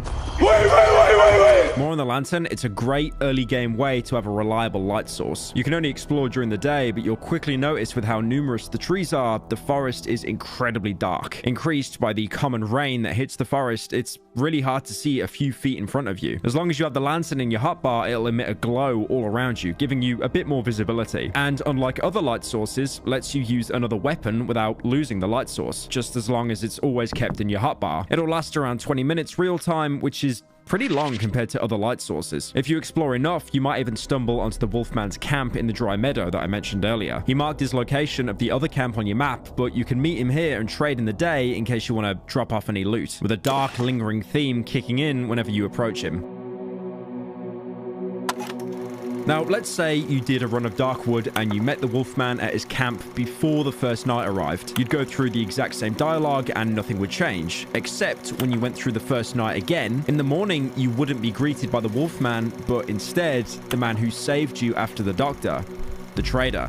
A man roughly my size is standing before me. I can barely make out his disturbingly familiar features through the matte visor of his helmet. The massive helmet is covered with an old sack and seems to be an integral part of the unnaturally pale body. I remember him. He's the one who rescued me from the doctor's house. The man reaches out to me with his black hand. It's covered in charcoal. There's something written on his worn woolen glove. "We need to stick together, brother." His lips are moving, but all sounds are drowned inside the helmet. He shrugs, then takes the huge sack off his back and drops it on the ground, revealing its contents. Only known as the Trader, he's one of the most important characters of the story, despite the fact that he never says a single word to the protagonist apart from the scribblings on his arm. You can tell by his introduction text he has much more selfless intentions than the Wolfman. His mask makes anything he says to be inaudible, but compromised with writing messages on his arm with charcoal. You can't gossip with the Trader, but you can show him one specific item: the picture of the road home. He wipes his left glove on his pants, takes out the charcoal from his pocket, and starts scribbling. When he finishes, he lifts his dirty hand. All roads lead deeper into the woods, clearly warning you of what's next to come, that you'll have to crawl through hell to escape the woods. This is someone with experience, someone who's survived here for a while. As kind as the Trader seems, he's not running a charity.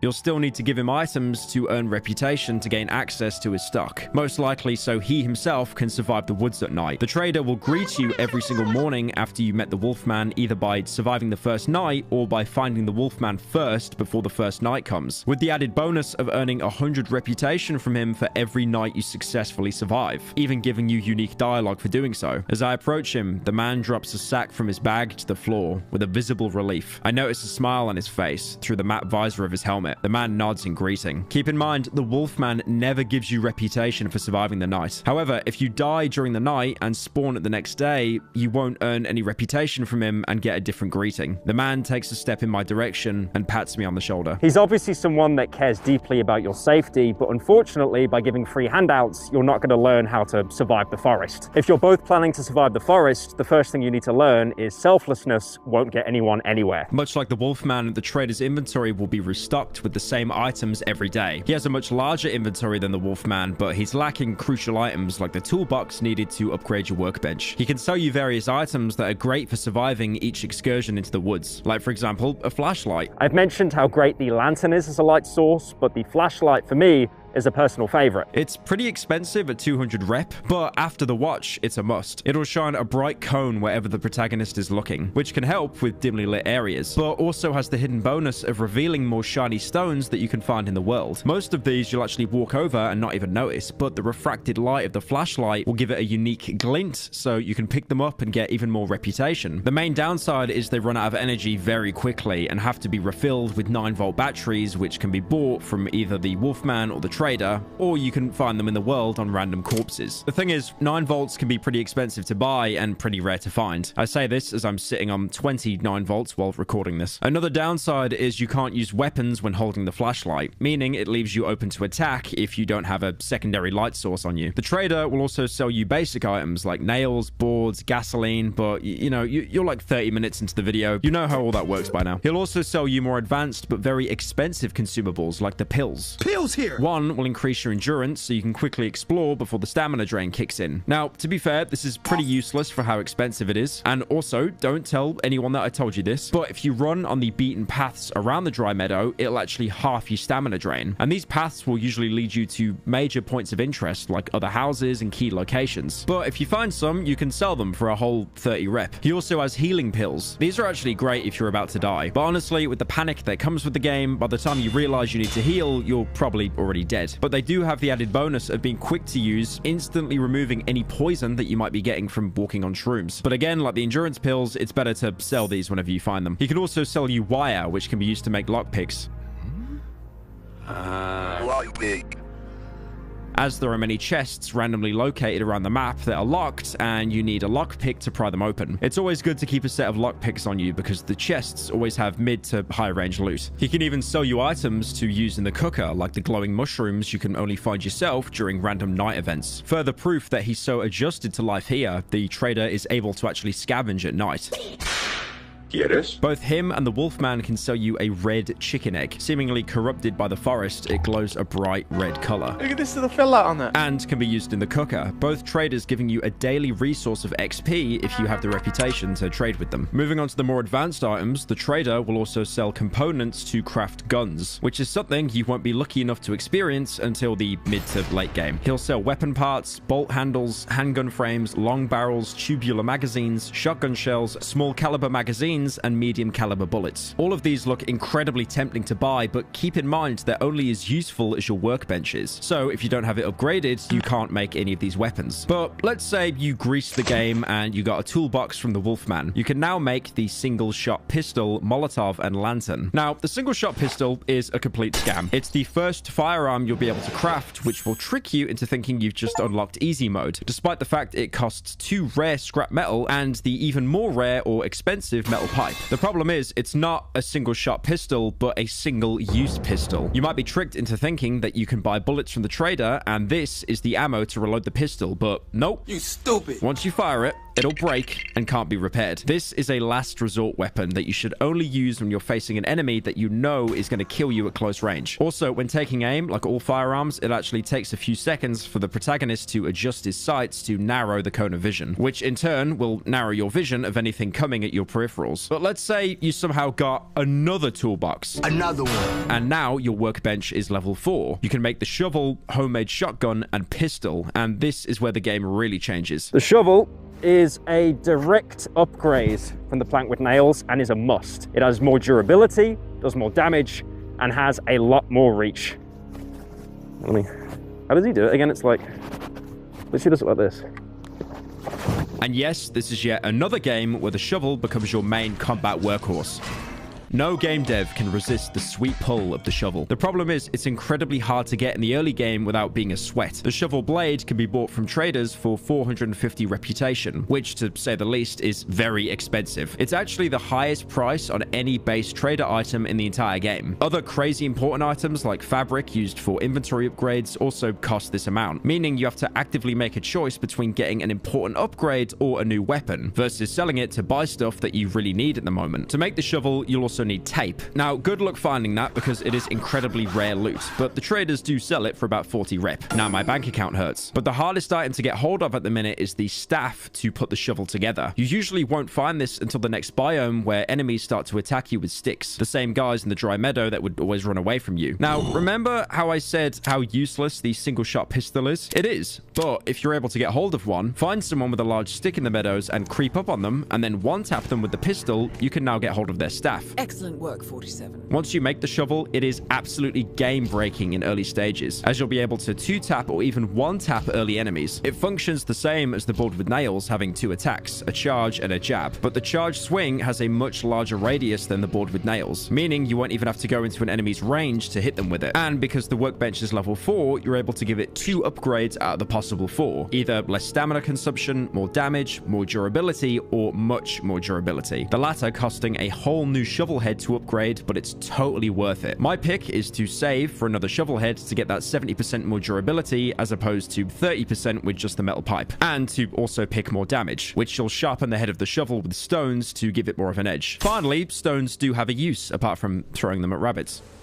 Also, the durability upgrades do stack, so if you value saving resources on fixing rather than damage, that's always an option. There's also another early game secret, which I'm only telling you about. Remember that bunker early on that we needed the key for? If you enter the bunker for the very first time with the shovel before the cave-in, you can dig a certain spot that gets blocked off after the chase sequence. It'll waste the shovel's durability, but it will reveal a corpse holding some amazing loot, like a long barrel and a tubular magazine. Take that, trader. I'll keep my reputation, thank you very much. The only problem is, with a much more advanced melee weapon, you'll need much more advanced resources to maintain it. You'll still need wooden planks, like maintaining the board with nails, but now the nails have been replaced with scrap metal, which can only be found by trading your own reputation or disarming a finite amount of bear traps in the world. Even with the massively upgraded durability, you'll always have to keep a high stock of scrap metal to be able to repair it. Next on the workbench is the homemade shotgun and pistol.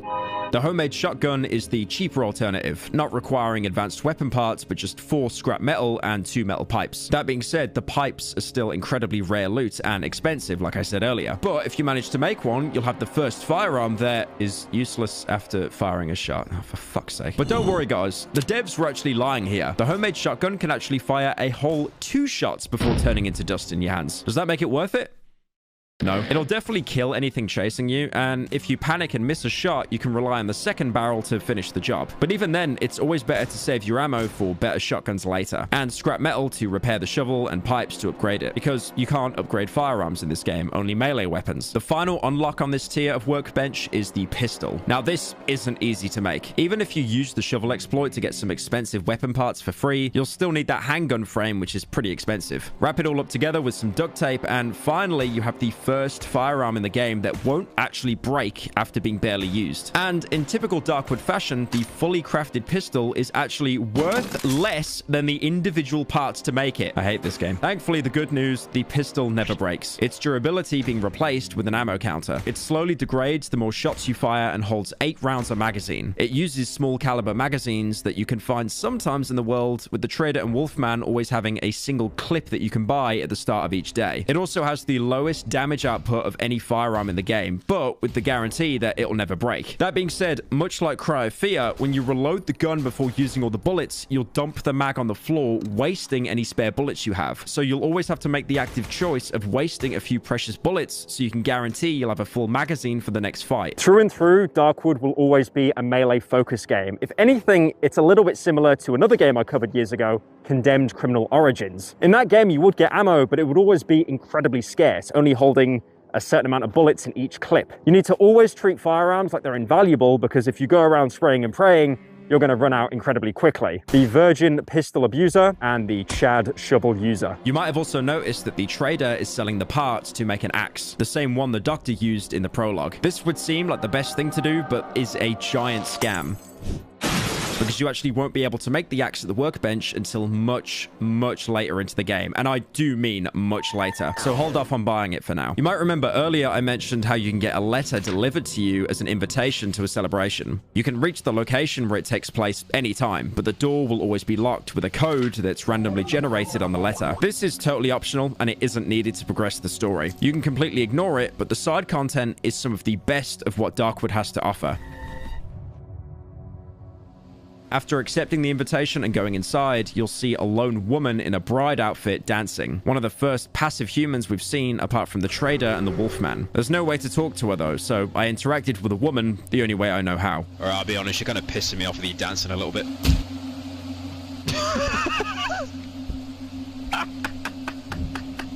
Oh, okay, that was kind of funny. Going inside, you can see what's left of a wedding, with candles on tables, and another bride quickly running away from you. Probably unrelated to what I did 5 seconds ago. After vaulting over a broken window, you can get into the main room, barely lit with flickering lights. You can hear a banging noise. Investigating, you can see a man slamming his head repeatedly on the table.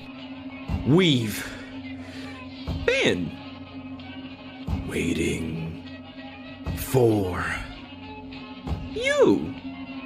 Behind the man is an open door, with more brides dancing around you, asking to dance with them. You can choose to kill or ignore them.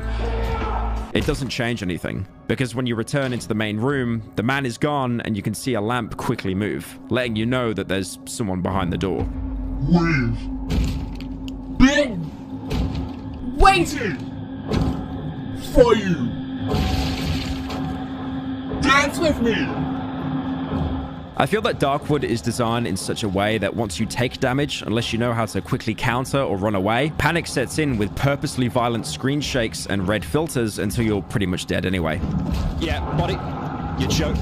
By the body blocked by the fucking lamp, by the way. By the lamp. Prop blocked. That's why the opening text on the loading screen tells you to be patient. Like the trader said when you showed him the road home, all roads lead deeper into the woods. But you're allowed to spend as much time as you want in the dry meadow before progressing. You might even notice some different night events for staying here so long. Like how a creature you've never seen before will spawn near the hideout at night, but when you go up to it, it'll scream and disappear, only to leave behind an object called Huh? This can be cooked in the oven for essence, but more importantly, in the game's files, it's called piskel, which is Polish for chick. If you manage to fill up the needle a second time, you'll have one of the first dream sequences in the game. The heavy psychoactive substances you've been injecting into your arms to make yourself stronger will translate into your dreams, mostly because anything you find that can be cooked has now been tainted with the forest, or is a direct creation from it. So these dreams are almost like the forest is trying to communicate with you. In the first one, you'll wake up with a military flashlight, an incredibly powerful flashlight that even the trader doesn't have access to. You'll run through the underground tunnels again towards the same locked bunker door, but this is different. I can hear a faint voice throughout the howling wind. It sounds familiar. It seems to be coming through the keyhole. Someone is calling me. Looking through the keyhole, instead of a faint light, it's completely blocked by some kind of growth that beckons you forward. Go on, we'll look back at that fucking cringe. That was me. The door will then swing open, with the environment changing into a vast swamp area, a massive change from the dry meadow. Your only guide here are shiny stones that refract off the military flashlight. You can loot each one individually, like that James Woods bit in Family Guy. Ooh, shiny stone. Ooh, shiny stone. Ooh, shiny stone. Or you can keep pressing forward. Eventually, you'll come across what looks like an indoor lamp. Switching it on will replace the swamp with seemingly hundreds of human bodies. Walking over the bodies, the lamp will begin to glow, and returning back to it, you'll see a giant fetus. Turning the light off again will transport you back into the swamp with another trail to follow, which leads you to a bed, giving you the prompt to lie down. If you do, the dream will end, but now you'll have a shiny stone in your pocket. So maybe through your connection to the forest, the dreams do have some kind of interaction in the real world. If you go to investigate the bunker door after this dream, it'll still be locked though. You still need the key from the doctor. Dreams are numerous throughout the game, either through leveling up or story related, and they usually have a win and a fail state. If you do everything you're meant to in the dream, you'll be rewarded with something like loot or an option being given to you that was previously locked. Failing or dying in a dream won't kill you in the real world, but you'll miss out on lots of side content. Like how in the first dream, if you deviate from the path or take too long, you'll be chased by floor gore until it kills you. Waking up and you'll have no shiny stone to trade. At this point, you're probably settled in the dry meadow, and you really can stay here for as long as you want. The nights won't increase in difficulty, but the game will slowly push you towards moving on to the next area. Firstly, if you've cleaned out an entire biome of its loot, they'll never respawn, apart from animals that only drop meat, which is worth next to nothing to a trader. By staying in the dry meadows, you're actually starting to eat into your resources, whether that's boarding up windows, repairing weapons, or buying items from a trader to restock. So eventually you'll be forced to move on to get access to the next biome's loot pool. The only real regenerating resource is the 100 rep you get from a trader, but it's not really enough to work with. On top of that, the hideouts in advanced areas actually offer you more reputation with the trader for surviving them, meaning you'll get access to more of their stock before owing them something. The main reason why you might want to stay is to grind out cookable items to level up your skills. But like the trader's reputation, the oven actually scales depending on what area you're in. The next biome over, where the Wolfman wanted to meet you, has a hideout with an efficiency 4 times higher than the Dry Meadows oven. So eventually you'll want to get going to the next area, even though, like the trader said, all roads just lead deeper into the woods. Once you're ready to get going, you'll see 2 choke points on your map to get out of the dry meadow. The first, like I mentioned before, is blocked by an iron door, but trying the other one, you'll come across a huge thicket of dense trees. Moving past them, you'll come to a house infested with large bugs. If you're quick enough, you can kill some of them and loot their shells, which will be important later. There's also an infestation of worms in the house, a writhing fleshy mass that will hurt you once you touch it. You can tank the damage, but you also won't be able to sprint through them, and you should save as much health as you can. The only similar thing I can compare it to is in System Shock 2, another great game that I will do a video on at some point, I promise. You can go into one of the bathrooms and find this pile of worms. It literally is just a GIF, but standing on them will actually damage you. To get rid of the worms, you'll need fire. You can whack them with a torch, leave a trail of gasoline with a match, or throw a Molotov to burn them all. Past the worms is another iron door with a code, but next to it is a strange growth. Something is floating inside. The skin looks to be quite thin. Maybe I could puncture it or pierce it with something. The loot inside the growth is an embryo. There's only a few of these placed across the whole game in scripted locations, but they have a lot of uses. They can be sold to a trader, cooked in an oven for a huge chunk of XP, but most importantly, if you're playing on hard mode, where you have a finite number of lives, you can eat the embryo to give you an extra life, an extra try to survive the forest. Exploring the rest of the house, you're attacked in the dark by one of the first human enemies wielding a huge stick. They're called savages. They can't be reasoned with and will keep attacking you until you put them down, not saying anything apart from the occasional grunt or shout. But by game ending one, you can loot its staff, which you can use to finish the shovel, if again you weren't able to catch any running away in the dry meadow. Inside a container next to the savage, you'll be able to find a note to the door. The code is 3333. It can't get any easier. Remember it. I'm not opening that door after dark anymore. I went to get some gasoline from the pig shed. I'll be back after dark. After using the code, obviously left for someone else, you can get access to the Silent Forest. But before you can do that, there's the corpse of a man you can search, giving you some shotgun shells and a map, which shows you the location of the hideout in the area, but also another location. But then you quickly realize the man's actually not dead, but sleeping, and despite that, he'll still talk to you. Hey there, friend. In the last hideout, look for an exit beneath the floor. For now, it sounds like nonsense, but it will make sense much later.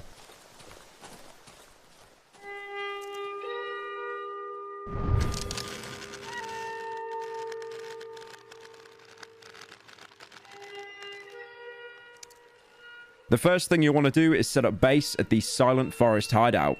Once you reach it, you'll notice the layout is very different. Instead of a couple of rooms, it's a much larger building having a total of 7 rooms, which gives you more options, but also more ways for enemies to get inside and reach you. The building is in a much worse state than the Dry Meadow hideout, having huge parts of the wall blown out that can't be repaired. You'll need to manually switch on the oven here to start pumping gas around the house and get that added night protection. And you can only have one switched on at any time. So for now, the Dry Meadow hideout has gone dark. The Silent Forest hideout and all future hideouts function mostly the same, having a cooker, generator, and wood chipper. One problem you might find is dragging all the loot you've found between the 2 hideouts. This can waste an entire day or even more if you've hoarded everything you found, having to drag it back and forth because of your small inventory. But thankfully, the devs did think ahead with this. Investigating the workbench, you might notice that it will be the same level to the previous workbench you upgraded. This thankfully applies to all future hideouts. Inside it, you'll find a single item, a bell, a rusty bike bell. Someone has attached a note to it. Opening the note is a small message that reads like an advertisement. Ringing the bell, you'll get the notification that something is happening, and eventually a new character will spawn outside the hideout, a man on a bike. Hey there, boss man. I'll be honest here, boss, I'm real thirsty, you see. If you could share a refreshing beverage with a weird traveller, I'd make it worth your while, boss. Ashes to ashes, dust to dust. When life's a bitch, booze is a must. He doesn't act like a trader. The only option you can do is show him an item. Like most characters, you can show him a picture of the road home. Beautiful road, Mr. Boss Man. Long and straight. You'll find only twisted paths in these parts, mister. The man waves his hand sloppily, almost losing his balance. Let me tell you something, mister. Good liquor straightens out all the paths. Every single one of them. The other item you can show him is a bottle of alcohol if you have any. Ah, good vintage. A bottle a day keeps the monsters away. To your health, boss. If you want, boss, I can bring you junk from the other hideout. This option trades the bottle of alcohol, and in return, he'll travel to any previous hideout and bring all the items you've stored in your workbench. If you choose not to, you can just shake your head and he takes the booze anyway. Have it your way, boss man. Thanks for the booze. If you can't leave the woods, drink up all the booze. You might want to kill him for this, but believe me, it is not worth it because he has no loot, and now you've lost the only way to quickly move your gear from each hideout. After he takes off and a couple of in-game hours pass, you'll have a package delivered in front of your workbench. So now you can board up any windows you need, set your traps, refuel your generator, and wood chipper. Basically, doing the exact same thing all over again. Hooray. You know what, to be fair, with every video essay I do, Vars's words just become more and more accurate. Did I ever tell you what the definition of insanity is? Insanity.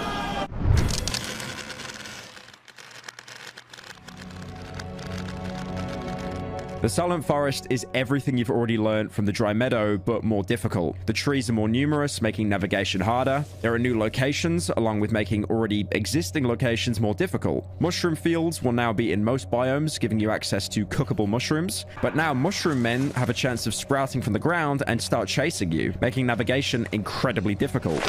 This is also the first biome where you'll start to see bug nests. There's only one, but in the middle is another coveted embryo to give you an extra life on hard mode. Corpses were dotted around the Dry Meadow, and they were a pretty reliable way to get loot with minimal risk. But now, going ahead, some of these corpses, as soon as you interact with them, will explode, poisoning you. The only telltale sign that a corpse is tainted is every 10 seconds or so, it'll slightly shift around and will usually have unusual growths around it. The best thing to do with these bodies is to ignore them entirely or throw rocks at them, so you don't forget about them and run over them later.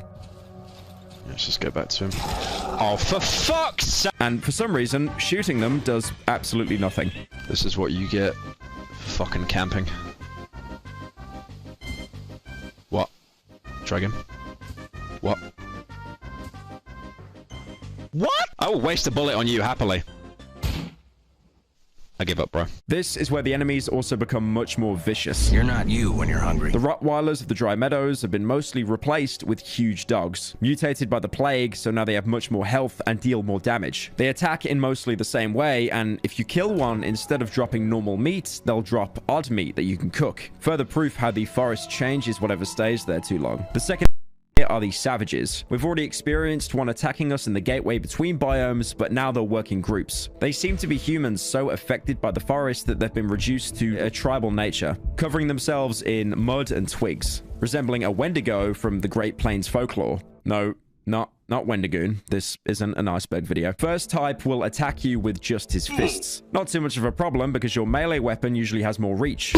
But again, they'll always work in groups. The next is the same kind of savage that attacked us in the house. They have huge staffs that have insane range. They'll swap between a long slam of the staff, which leaves them open for attacks, but also a swinging motion like you with the shovel. They can also randomly follow up their swing with another swing, so you should never get too greedy with these guys and only get close when you know they're on cooldown. Also, these guys will always drop their stick on death. So while it was kind of rare to find one in the Dry Meadow, starting from the Silent Forest, you'll basically be drowning in them. The final savage will throw rocks at you. Pretend that was a rock. And even though this doesn't do a lot of damage, they'll purposely be placed at the back of a group to basically poke you from a distance and just be an overall nuisance. And unlike most stealth games where rocks are used to distract enemies while you sneak past, these are exclusively used to poke you from a distance. The rocks themselves don't do a lot of damage, but they'll usually do it to suppress you, as the stones can interrupt your charged attacks while their friends move in to deal the actual damage. They should be your priority because they have the least amount of health and usually die in 1 to 2 swings. All of this, combined with the low visibility during the night, they make a formidable pack that you'll need to prepare for, either by setting up traps or camping open windows, because it takes them the same time to vault through one. Like most wildlife in Darkwood, they act as a group, friendly to each other, but will be hostile to others and vice versa. So occasionally, you'll see them get into fights with dogs, usually losing, apart from this one clip I found of a single savage somehow downing an entire elk. That being said, they can still accidentally attack each other, like this one time they threw a rock at their mate. Of course. Oh, he hit his mate! That's hilarious. To compensate the harder nights against the packs of savages is this hideout. Surviving a night in the Silent Forest now grants you 150 trader rep, letting you buy more useful items to help defend yourself for the next night. Also, interacting with the trader the first time after you make it to this hideout, he'll try to communicate with you more. The man stands before me, motionless. I can only see my own faint reflection in the semi-transparent visor of his helmet. Suddenly, he starts to move quicker, as if looking for something in his pockets. He takes out a piece of charcoal and starts writing on his palm. There's no way out of here, brother. He shows me what is written, then wipes it with his sleeve and continues scribbling. We're stuck with each other. After making sure I've read the second sentence, the man takes out a full tank of gasoline from his sack. He places it on the floor next to me.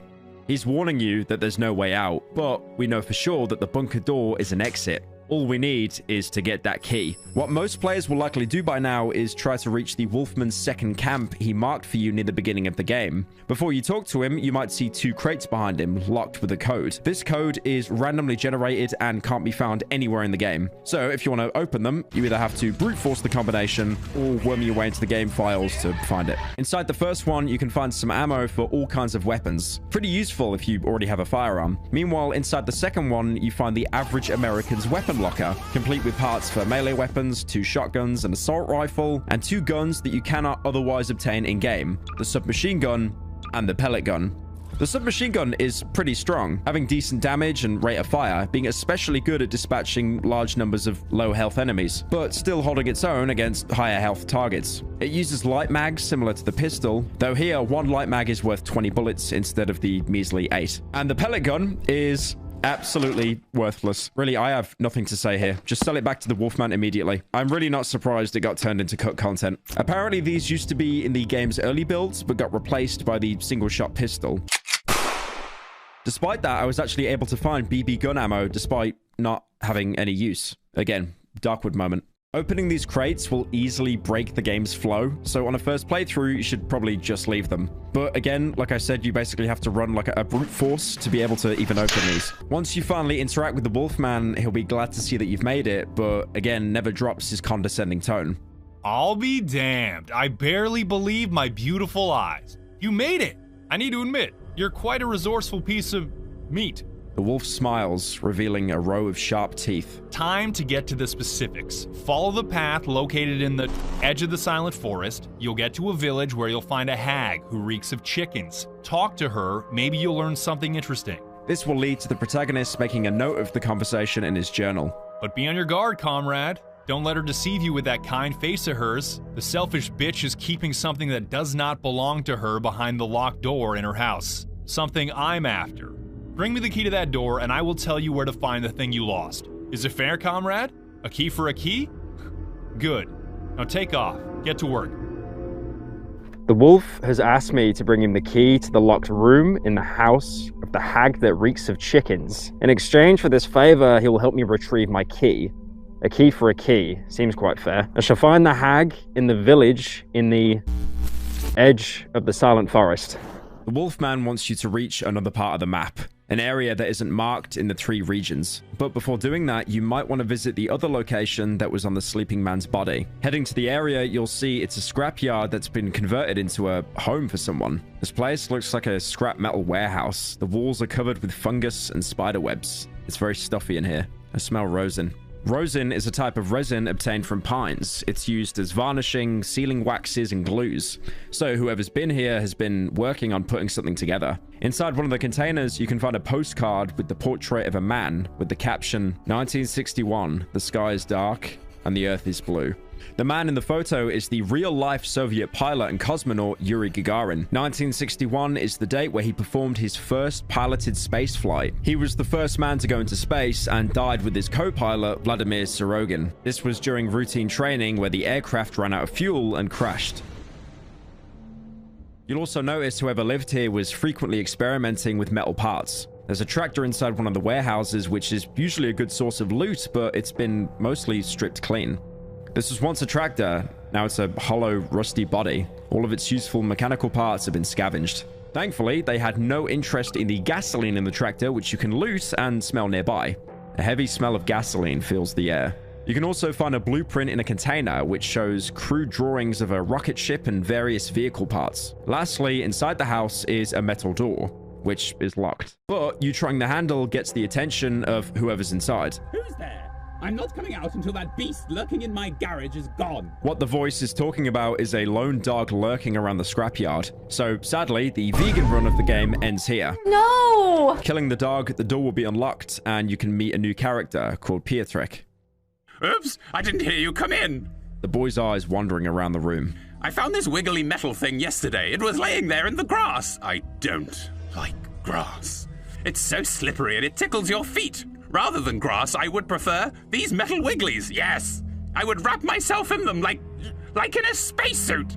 The metal antennas in his wiry hat suddenly start vibrating. Do you Do you have any metal wigglies? Pietrek, which is basically Polish for Peter, is an eccentric builder. Like most of the inhabitants of Darkwood, he's abnormal, but you pretty much have to be to survive here. His obsession with technology is apparent with his metal hat and half a dozen wristwatches on his hand. You can start off by showing him various items, but his brain is so scrambled he doesn't really make much sense of them. You could show him a photo of the road home, which he also agrees, like the trader, isn't the way out. You won't be able to make it home via this road. You should build a rocket. You can even show him the postcard with the space pilot, which you took from him, but he'll have no idea and just think it's another copy. Oh, I have one too. It's such a beautiful photograph. You can show him the crude picture of the blueprints he obviously drew himself. These are the blueprints for my space rocket. Almost ready. I broke down a whole tractor to build it, but I'm missing several parts. Several very important parts. For example, a shiny little mirror and this rectangular box with wires. And... The boy suddenly becomes lost in thought. If only I had more tractors, I would definitely go into space. You can also show him the chick that you got from killing the man attacking you in the prologue. I had one just like this. I melted it into a perfect little ball shaped like the moon. I melt everything plastic into moons. Pietrek suddenly becomes excited. And have you seen my vehicle? It's ready. Well, almost ready. Just a couple of parts missing. I will need to find them, and I will have to repair the casing. The one from the spring that fell off recently. When I was entering the cockpit, I hit my head, and it, well, fell off. He fell off. I thought I was flying, but it was just that the lights turned off. You can also gossip with Pietrek, where his obsession with space is even more obvious. I haven't slept a wink today. The whole night I thought about that large metal cover from the tractor. It's such a beautiful cover. Ideal cover, no doubts about that. I mean, almost, because I would need to bend it a bit with a screwdriver and it would shield me. From the space dust, that is. Pietrek suddenly becomes sad. Space dust. Space dust is everywhere. I like to watch the stars at night. Sometimes you can see these bright, blinking spots. Those are spaceships and rockets, obviously. The sky is awfully boring during the day. No stars, no ships, no rockets, nothing. Only these white smoke trails. I saw one yesterday, over there, far above the treetops. Dad used to say they were planes, but such long planes, it would be crazy to fly them. This interaction will lead the protagonist into making another entry in his journal. Now I've heard everything. I've met a boy named Pietrek. He told me he's building a rocket, but he's missing some parts. From what I've understood, he's constructing a rocket from parts of a broken tractor. It's absurd, but I think I may help him. Now, while looting around Darkwood, you might have noticed that some cars and tractors have various parts in them that have no value and they can't be used in crafting. Well, Pietrek, no association to Pietre in the Yellow Killing Show. It's just gas. You go to sleep. Wants you to bring them to him to complete his rocket ship. There are 6 possible items you can bring to him to help him, the most common one being a large battery. A hybrid rocket engine! Wow, this will fit perfectly in my rocket. Have you seen it? Have you seen my rocket? It's almost as pretty as Gagarin's. Well, almost. I just need to find some parts and it will be completely ready. Would you like to bring them to me? The other parts? I would then fly to space and to the moon and to Mars and Jupiter and to the sun. I mean, I would land at night. The boy suddenly looks into my eyes. Look for old tractors. You'll find the missing pieces for my rocket in them. A fan belt, which he calls hold door frame stabilizer. A tractor tire. Space rocket chassis. An old exhaust pipe. Carbon dioxide exhaust system. A rearview mirror. Advanced information display. And a steering wheel. Trajectory guidance system. Each of these are useless items, but when you give them to him, you'll actually get 100 rep, which is an amazing way to get access to his inventory for basically no cost. He doesn't have any different stock to the trader and the Wolfman apart from a map of the old woods, which you will mark 2 locations in the final biome of the map, which can be really useful later on as it tells you exactly where the hideout is along with another key location. After bringing him 4 of these 6 items, he'll tell you that he has enough to build his rocket ship. Yay! Finally, I have everything I need. Go on your way now. Go now, please. I need to install these parts in my beautiful rocket. And then, whee! Off I go! I will wave to you when I'm on my way to where no man has been before. after which he'll give you 2 weapon parts, which are incredibly valuable. But more importantly, the welder, which so far is the only way to upgrade your workbench to the next tier, after which you'll need pliers, which you can't find until much later. So you're essentially locked onto this tier for the foreseeable future. It's not all bad though. Level 5 of the workbench gives you access to 3 new items. Firstly, the light armor. Despite it being called light armor, it's some of the only protection you'll find across the whole game. It can't be found or bought, but now it can be crafted with common rags and bug shells, which is why I said earlier it's important to kill any bugs that you see. Work at home in your community. Honestly, overall though, it's not that great. It reduces any damage you take by around 20%, which is pretty negligible. And it'll also break after around 6 to 7 hits, and it can't be repaired. Also, worst of all, you actually have to have it equipped in your hotbar to be of any use, which could mean swapping out something much more important like a healing item or light source. Next up is the sickle. I'll be honest, I never really used this weapon. It has quicker attacks than most melee weapons and can do this cool double hit, which looks like a Dark Souls weapon stance. You also backstep when you perform any quick attack, gaining distance from your target. The reason why I think it's useless, in my opinion, is because you've already learnt the ropes of enemy combat, that being to wait for them to attack and then hit them back. But the sickle changes that, as it actually can't interrupt enemy attacks. Also, on top of that, it can't be upgraded, only repaired. So it's not a great weapon to invest into. The best use for it is to break down doors because it probably has the lowest durability cost in the whole game. But then again, you probably have the shovel by now, which can 2-tap most wooden doors. Say hello to my little friend! If it was throwable like the knife, it'd have more use, but yeah, it's pretty mid. The last weapon on this tree is the most important. The single-shot shotgun. Like the pistol, it is incredibly expensive to make, with more precious weapon parts and a long barrel. But if you've been watching this video like a guide, you probably have both of those by now. The weapon parts from Pietrek and the long barrel from the bunker tunnels. Add some duct tape, and now you have a reliable shotgun you can take with you for the rest of the game. And, like the pistol, will never break. Like the name implies, you can only fire it once before having to reload, but the reliability of the gun is absolutely worth it. Being able to one-tap most enemies up close. Dude, you're not even coming close to me here. The only problem is now finding a reliable amount of shotgun ammo, with traders usually only sparing a single shell each day. You can find it as loot, but again, like a lot of things, it's incredibly rare, usually inside homes or locked crates. Definitely save all the ammo you can going forward, because the game will only get harder from here. Now, this sounds like a great way to end Pietrek's story. You gave the delusional Polish man a bunch of random tractor parts, and now he thinks he's going into space. Well, there is another outcome to this quest. If you talk to Pietrek and then shown any of the items to the Wolfman, he has another idea. You've gathered some junk to show me. You excel yourself, Meat. You're not telling me you're gathering junk for that nutcase. What's his name? Pufter Pietrek? Oh, Meat. You must have a lot of free time on your hands if you're keeping yourself occupied with such nonsense. The wolf suddenly stops, remains silent for a moment, and his eyes open up in a split second, and he continues. Hold on a second. I have this abso-fucking-lutely brilliant idea. Give me that piece of junk for a moment. Here, you're given the option to agree to give him it or reject him. If you shake your head, you'll back out the dialogue, and you'll still be able to help Pietrek. But Meat, there's no one better at tinkering with junk like that in the whole wide woods. I just wanted to take a peek before you deliver it to Pufter. But if you nod your head, the quest will be permanently changed. The wolf turns his back to me and starts tinkering with the part from Pietrek. After a moment, he hands it back to me. Now it'll work like it should. Thanks to my DIY abilities, I managed to increase the kick on this baby by 200%. Want us to help his neighbor, right?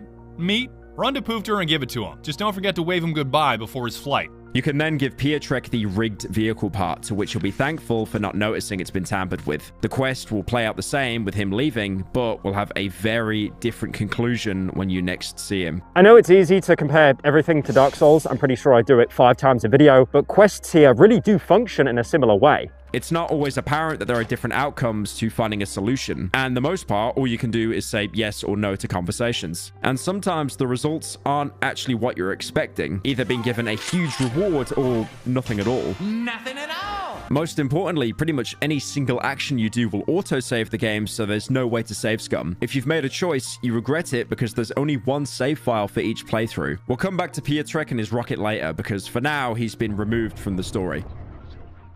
Exploring more of the Silent Forest, you might come across various tank wreckages. These are Soviet T-26 light tanks, which were used in the Second World War. But now they're broken down and not of use to anyone, usually being protected by savages. Despite that, there can be great loot for ammo and anything else the military here left behind. One corpse next to a tank will even have a single-shot pistol, meaning whoever was here was also known to improvise with homemade weapons. You can also find a layer of savages, with more ritual shapes being drawn into the dirt and shoot out trees that they've probably been eating. You can find the graves of savages here, with the protagonist saying upon examination, "A body of some savage lies in this hole." You can find a cross in the layer, a crucifix of Jesus covered in mud and twigs, if anything more resembling one of the totems from the Blair Witch franchise. Savages in this cave will be passive and run away from the protagonist, apart from one, covering himself in dirt. He'll pay no attention to you, too occupied with burying himself alive. You can kill him, but there's no reward as he doesn't drop any loot. Funnily enough, the devs refer to the savages in the game files as rednecks. Venturing further, you might stumble upon a giant hole. It has no purpose apart from being a location on the map you can use to navigate, but it also reveals what's really under the surface of the forest. A massive underground network of roots. Assuming these roots are also spread everywhere under the forest, they can explain its rapid expansion and why you can't just cut trees down. The problem obviously lies much deeper. One of the final locations you can visit is a small cottage, usually nestled on one of the borders of the Silent Forest. It's been partially absorbed by the forest, but you can still navigate through a tunnel formed out of tree roots. You'll notice a door ajar, and going inside to loot, you'll actually be attacked by one of the few humans left in Darkwood. Fucking thief! Get off my property! This is one of the more morally grey moments in the game, because from this man's perspective, he's had an intruder break into his house and steal his property. He's really just defending his land, much like how you do every night when people try to break into your house. Thankfully, I know exactly how the stand your ground law works. You're gonna stop chasing me? Alright, I'm gone. I'm off your property now. Surely leave it. Stop! 360. Unlucky. If you loot the rest of his house, you'll find a key on a corpse, which you can use to unlock a crate back at your hideout, giving you access to some decent loot. Going back onto the Wolfman's advice and going into the village, you'll find the entrance at one of the borders of the Silent Forest, where the grass is slowly replaced with a concrete road, almost resembling the photo of the road home. Trees have been knocked down, and upon examining one of the last few standing, you can see a gutted pig tied to the tree. The village has a few different features to the rest of the game. There's no map to navigate, and time freeze is in effect until you go back to the Silent Forest, so you're free to explore here with no worries about the night calling. The first thing that will probably grab your attention is a shrine at the entrance to the village. Investigating it, you'll see a shiny stone has been pressed into the mud-covered head. This was originally a statue of Saint Mary, Mother of Jesus, but it's been covered in mud and twigs, much like what the tribals have done to themselves. You have the option to leave it or to carefully remove the stone, giving you another shiny stone for trading. If you head to the right, you'll come to a heavily barricaded house with a door that's locked on the other side. It's impossible to enter without removing whatever's blocking the entrance from the inside, so you'll have to leave it for now. Going left, you'll see a crop field, and going inside, you can see for the first time someone who isn't a trader who's not actually aggressive to the player. Despite that, they're still pretty standoffish. Who are you?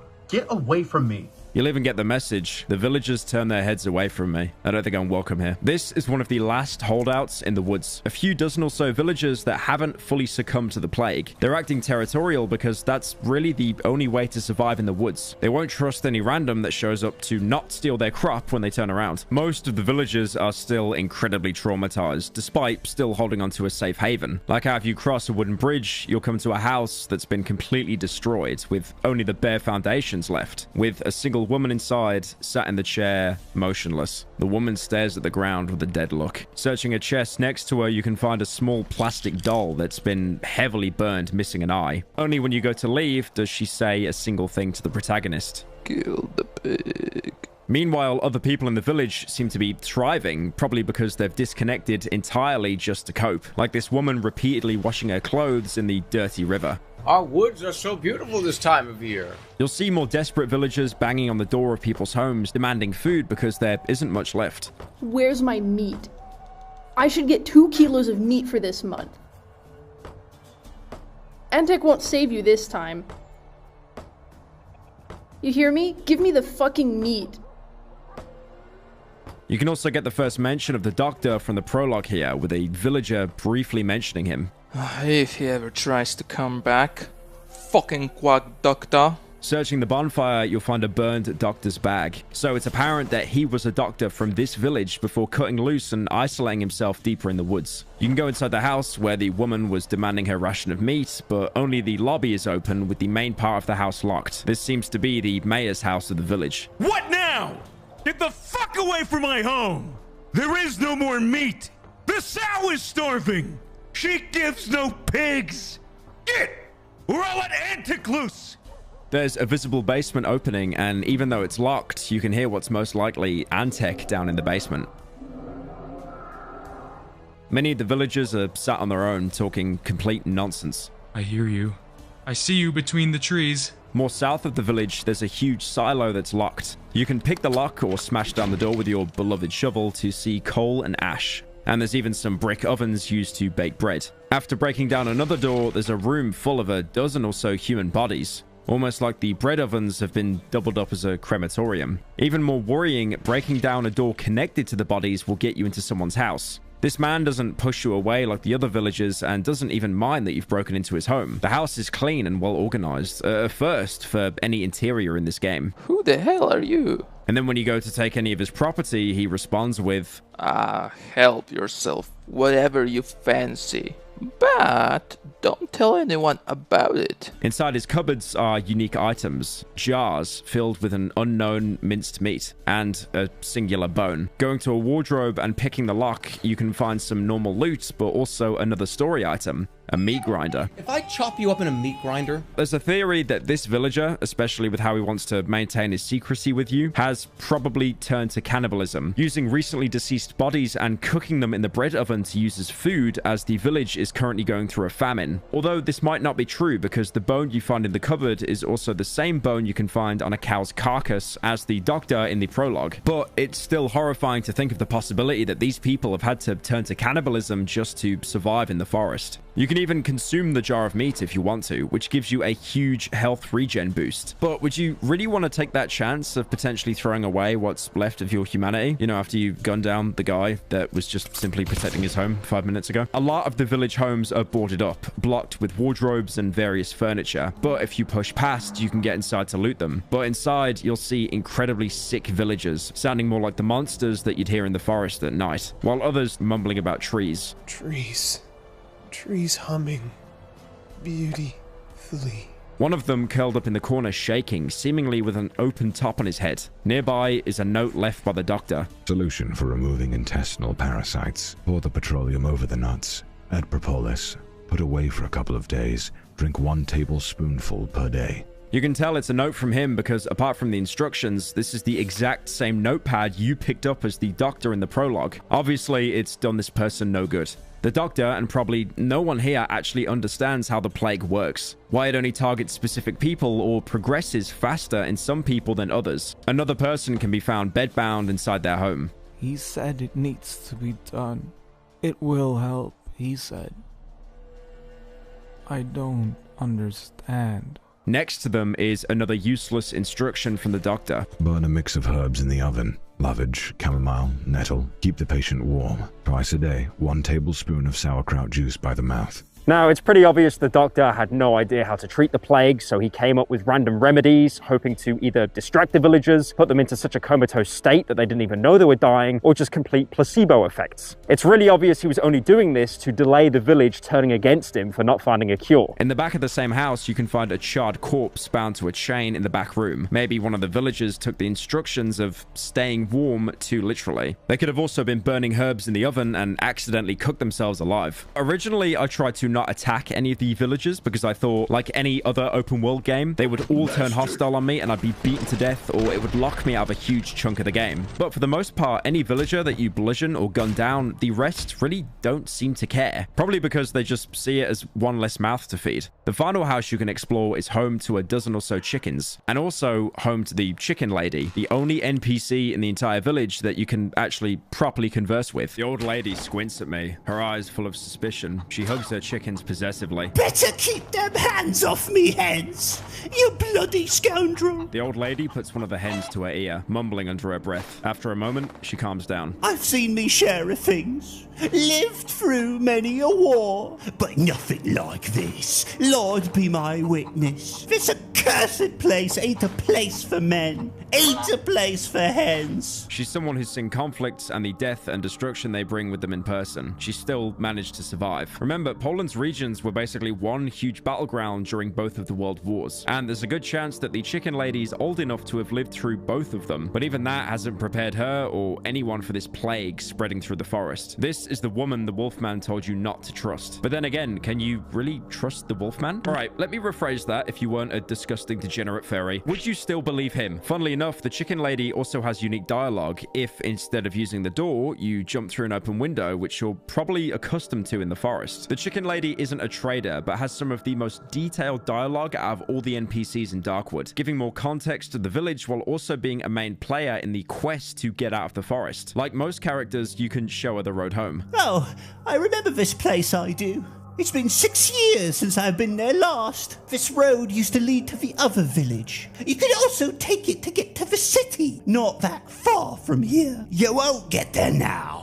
These devilish trees have overgrown everything. This is the most descriptive response we've had for the photo yet. But even she says that the road is overgrown and it's of no use to anyone. So that also means the trader was right with all the roads leading deeper into the woods. Another really important item you can show her is the plastic chick you picked up in the prologue, which she has a very unique reaction to. Hell's bells! Where did you get it? Where did you find it? The old lady seems disturbed. The hens fall silent. I can feel the tension in the air. Holy mother! It's Yannick's little hen! A gift from me! My little brother! A couple of days ago, he got mad. I told him, stay. You're not one of the brainy fellas. You know nothing. But he wouldn't listen, and off he went to that other fella. Here, take this. He went to see this fella. See him? He never came back. The lady shoves a crumpled photo in my hand. The woman trembles violently. The hen on her shoulder struggles to maintain balance. You're all I have, my little sisters. Yannick isn't a name we've heard before, but if he was given a plastic hen by the chicken lady as a gift, we can presume that the man we beat to death while defending ourselves in the intro was Yannick, with her even saying that he wasn't the smartest, like how you couldn't reason with him in the prologue. Saying that he went off with the other fella, and investigating the crumpled photo she's talking about, we can see a group of people. The damage to the photo makes most of the people unrecognizable, apart from the man sat on the bed smoking a cigarette.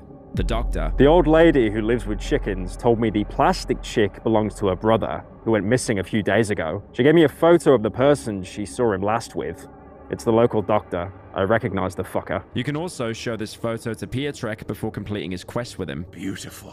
But I don't see Gagarin in it. I have never seen a photo without Gagarin in it before. Gagarin was this astronaut, a man who flew to the stars.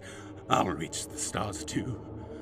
One day. Gagarin, the astronaut I mentioned earlier, he was obsessed over. It's of little help, but showing it's the Wolfman, he recognizes him instantly. Well, well. I know this quack. A non-entity, a third-rate witch doctor. Useless fucking clunker, but he still managed to screw you over with that key, eh, comrade? This at least proves the Wolfman isn't lying about knowing you've lost your key, and knows who's taken it. For a doctor who's failed his entire village, though, it's not like anyone on the outside managed to create a cure for the Darkwood Plague either. So it's more like he was put into an unwinnable situation rather than failing on his own ability. He's still incredibly resourceful. I think it's genius how the game briefly gives you control of the character you're unknowingly going to be chasing for most of the game. Apart from the items, you can also gossip with the chicken lady. Poor Hanuska has lost her mind. Her fella knocked her up with this abomination. Even the mongrels tucked their tails and yelped when they saw it, I tell you. They burned her fella with a shack and took the horror somewhere. Everyone got the jitters.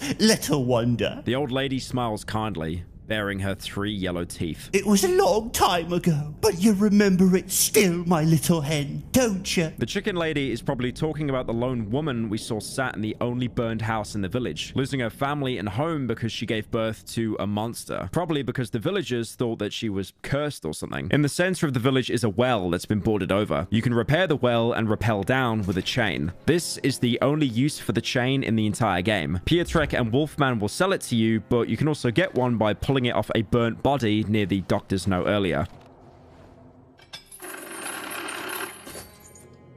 Once inside the well, you'll quickly realize it's a sprawling network of tunnels with loads of mushrooms to harvest for the cooker. Yeah, nice big Genopolis. Except you'll quickly realize that you're not alone.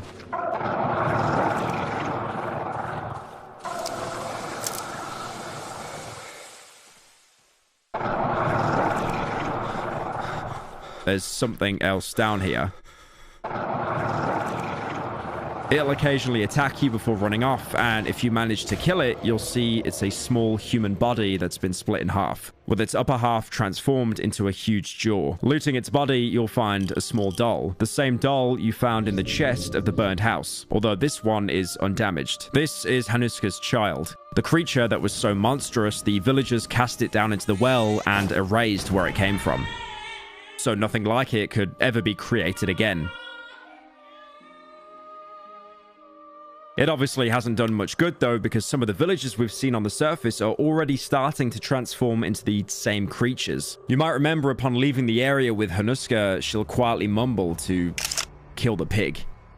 The chicken lady gives a bit more context to what that is. Thank the Lord for our sow. Poor thing seems sickly, but she has more life in her than the lot of us, if you ask me. Only thanks to her, we got something to put in the pot these days.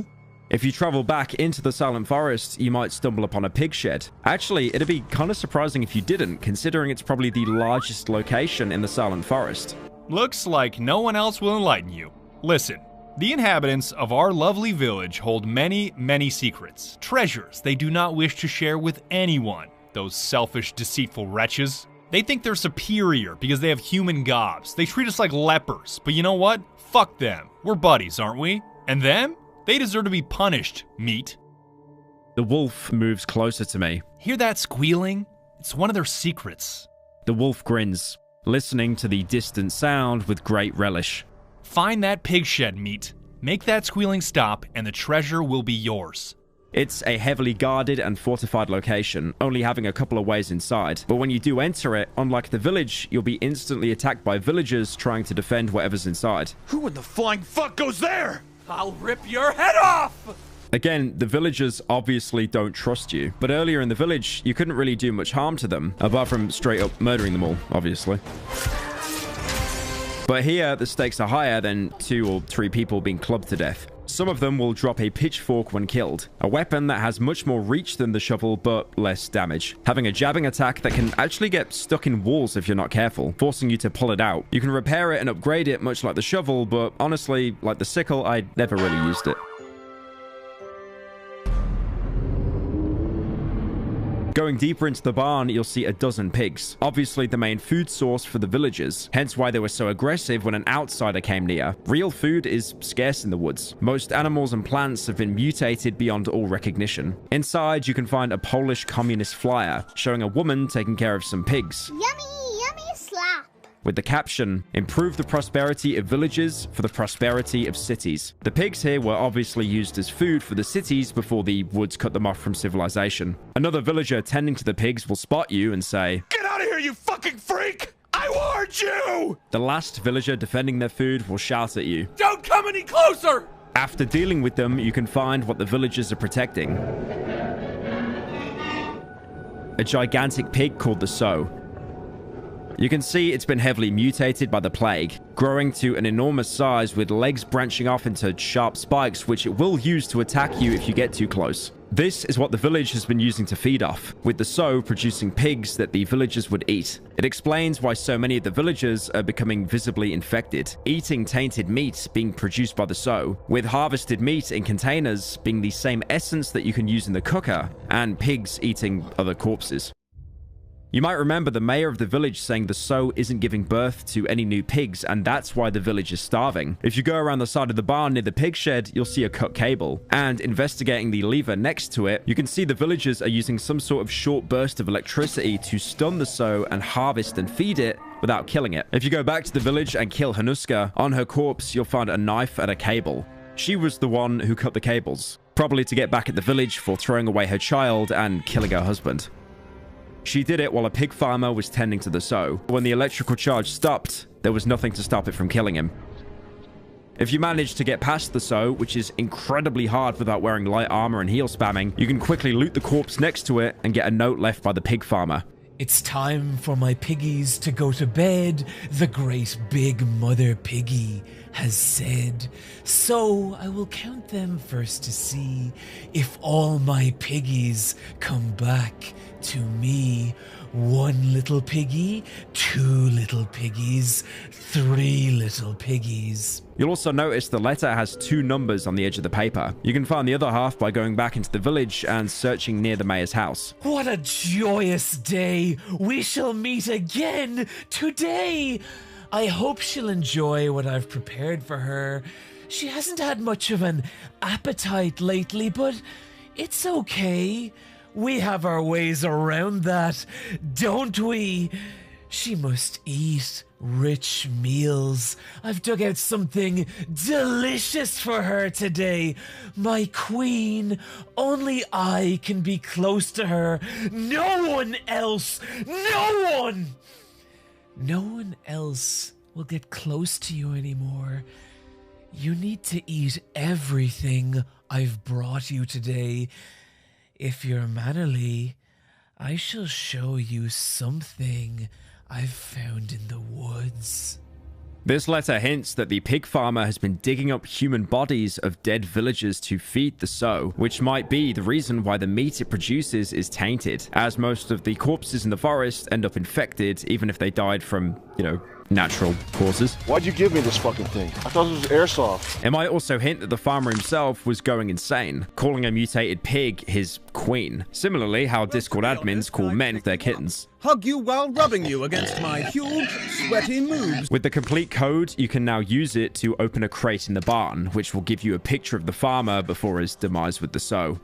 But if you killed Hanuska or bought a cable from Pietrek, you can repair the cable to the village. You won't get a reward for it, but the chicken lady will comment on it. People say some fella fixed that machine in our piggery, changed them cables or some such. Maybe he's the same fella that cut it. His conscience surely got to him. It won't bring our sow's guardian to life. He was the only one daft enough not to get the jitters when feeding our sow. But Lord only knows. Wait till they get hungry, and 10 fellas will come to take his place. The machine is working, so we just need a new volunteer.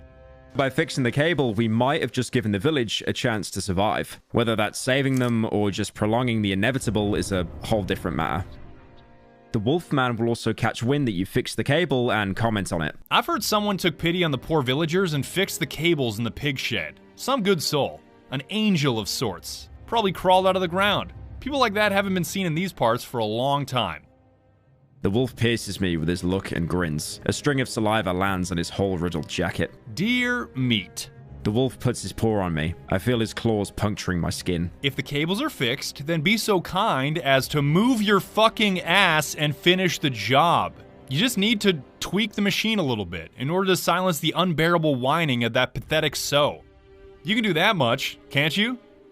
Going back to the fuse box after fixing the wiring, the description has changed. Various cables protrude from the contraption. Some of them run through the door to the outside. There is a lever and a red button on the panel. The motion range of the lever is limited by a provisionally attached plate. A note is glued to the casing. Reading the note, it gives instructions to any villagers in the area. Set the voltage using the level.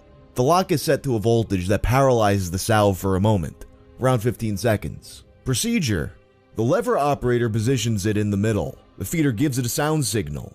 The operator then pushes the button, and the feeder feeds the sow. Repeat until the feeding is complete. Remember, the sow is our common good. Do not remove the lock.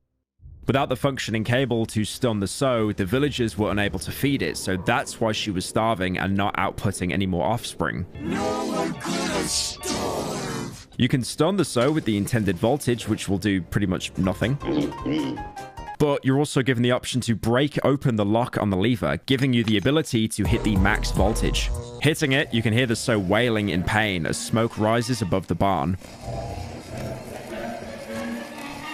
This is the most effective and easiest way to kill it. You can do it through normal means, but ammo is expensive and does very little damage to the sow, while Molotov cocktails also barely tickle it. Returning to the Wolfman, he's incredibly happy to hear the sow is dead. Bravo, meat. No more squeals. Suddenly, the wolf slaps me on the cheek. I can fucking hear the pitiful sobs of old wretches and the pleas of peasants begging their beloved forest to bring back the sow's life. Poor fuckers have no idea I'll be the only one to hear their cries. The wolf bursts into laughter.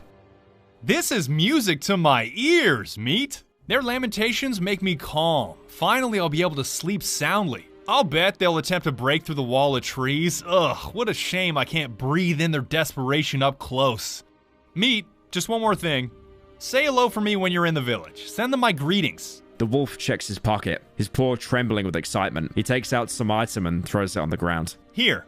He'll then reward you with a single hotbar upgrade, a very small benefit to how much you fucked yourself for the rest of the game. Although, this is the only way to get more than 6 hotbar slots. So it's up to you if condemning a whole village to starvation is worth it to get a 7th inventory slot. You know what, actually? Don't answer that question. Killing the sow was never needed to progress the main story. You might have thought it'd help because of how non-linear the quests are in this game, but it was only to make the Wolfman happy, and with the sow dead, the game would change drastically.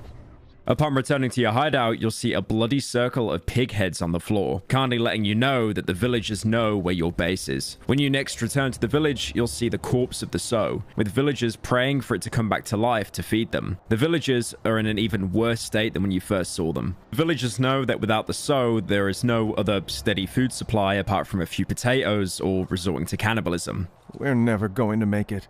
These woods have no end. They'll definitely all starve and die.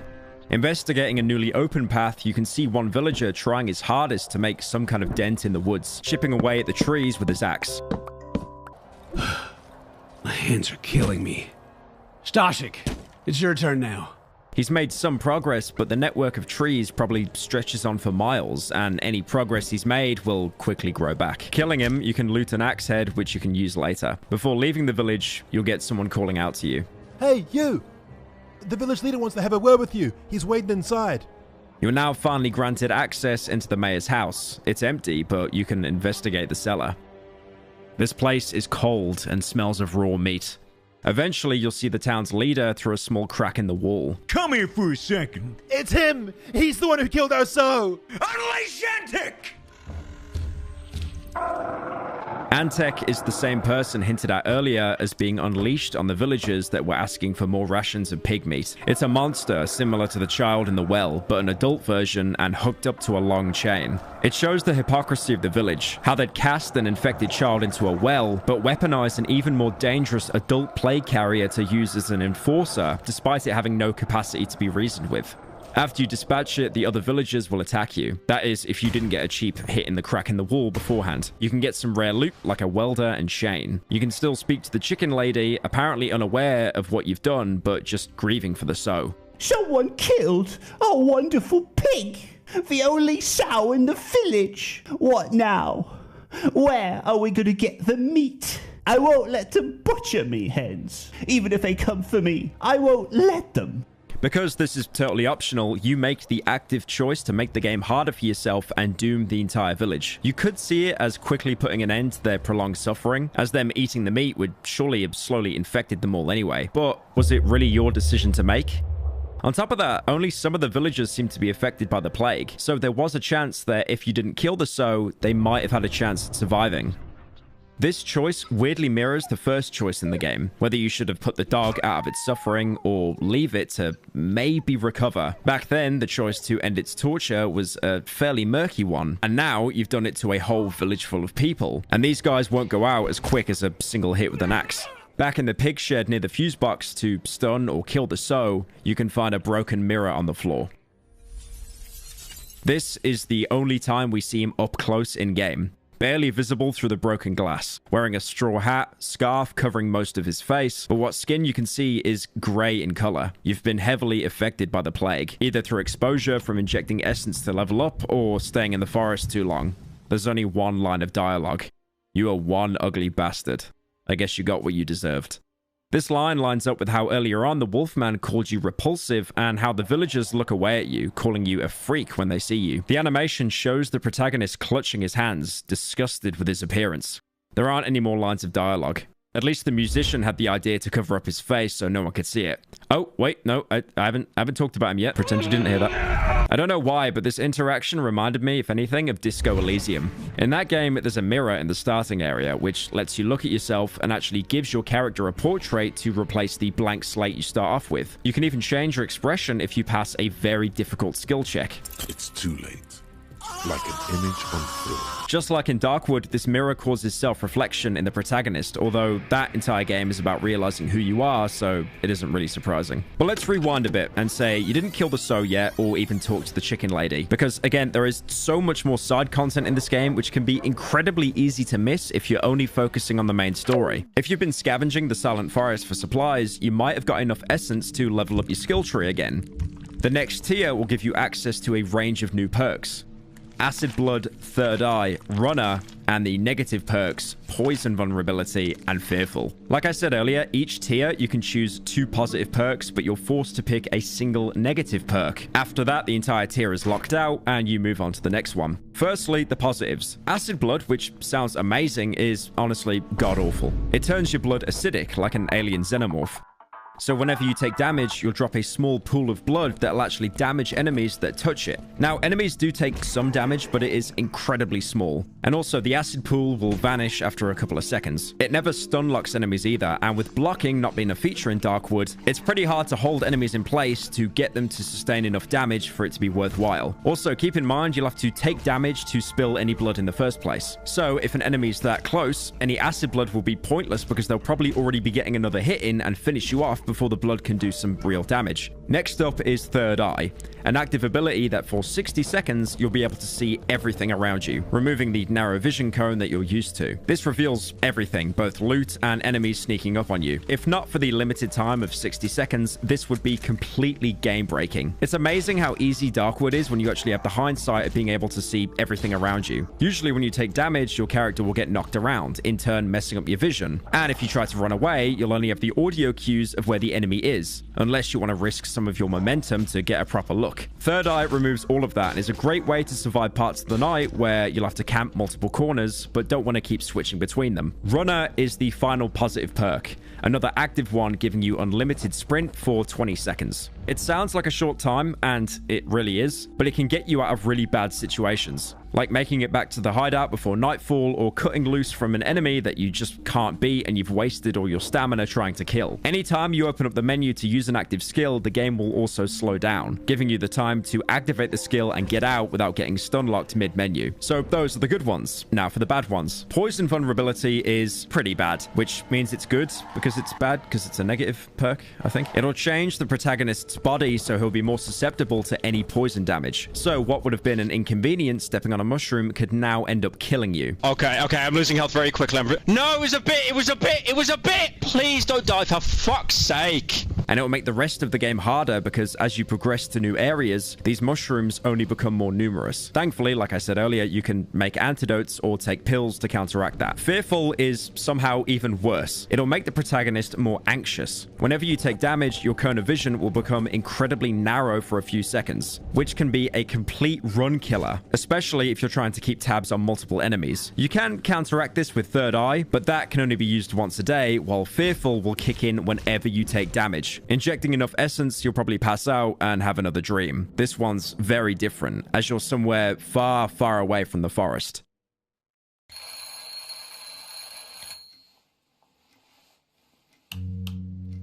You'll wake up in an apartment playing the same calming music you hear whenever you survive a night at the hideout. There'll be a woman next to you telling you to turn off the light so she can get more sleep. From here, you can explore the rest of the apartment. Going into the living room, you can turn on a black and white TV set. Yay! Stars are falling from the sky.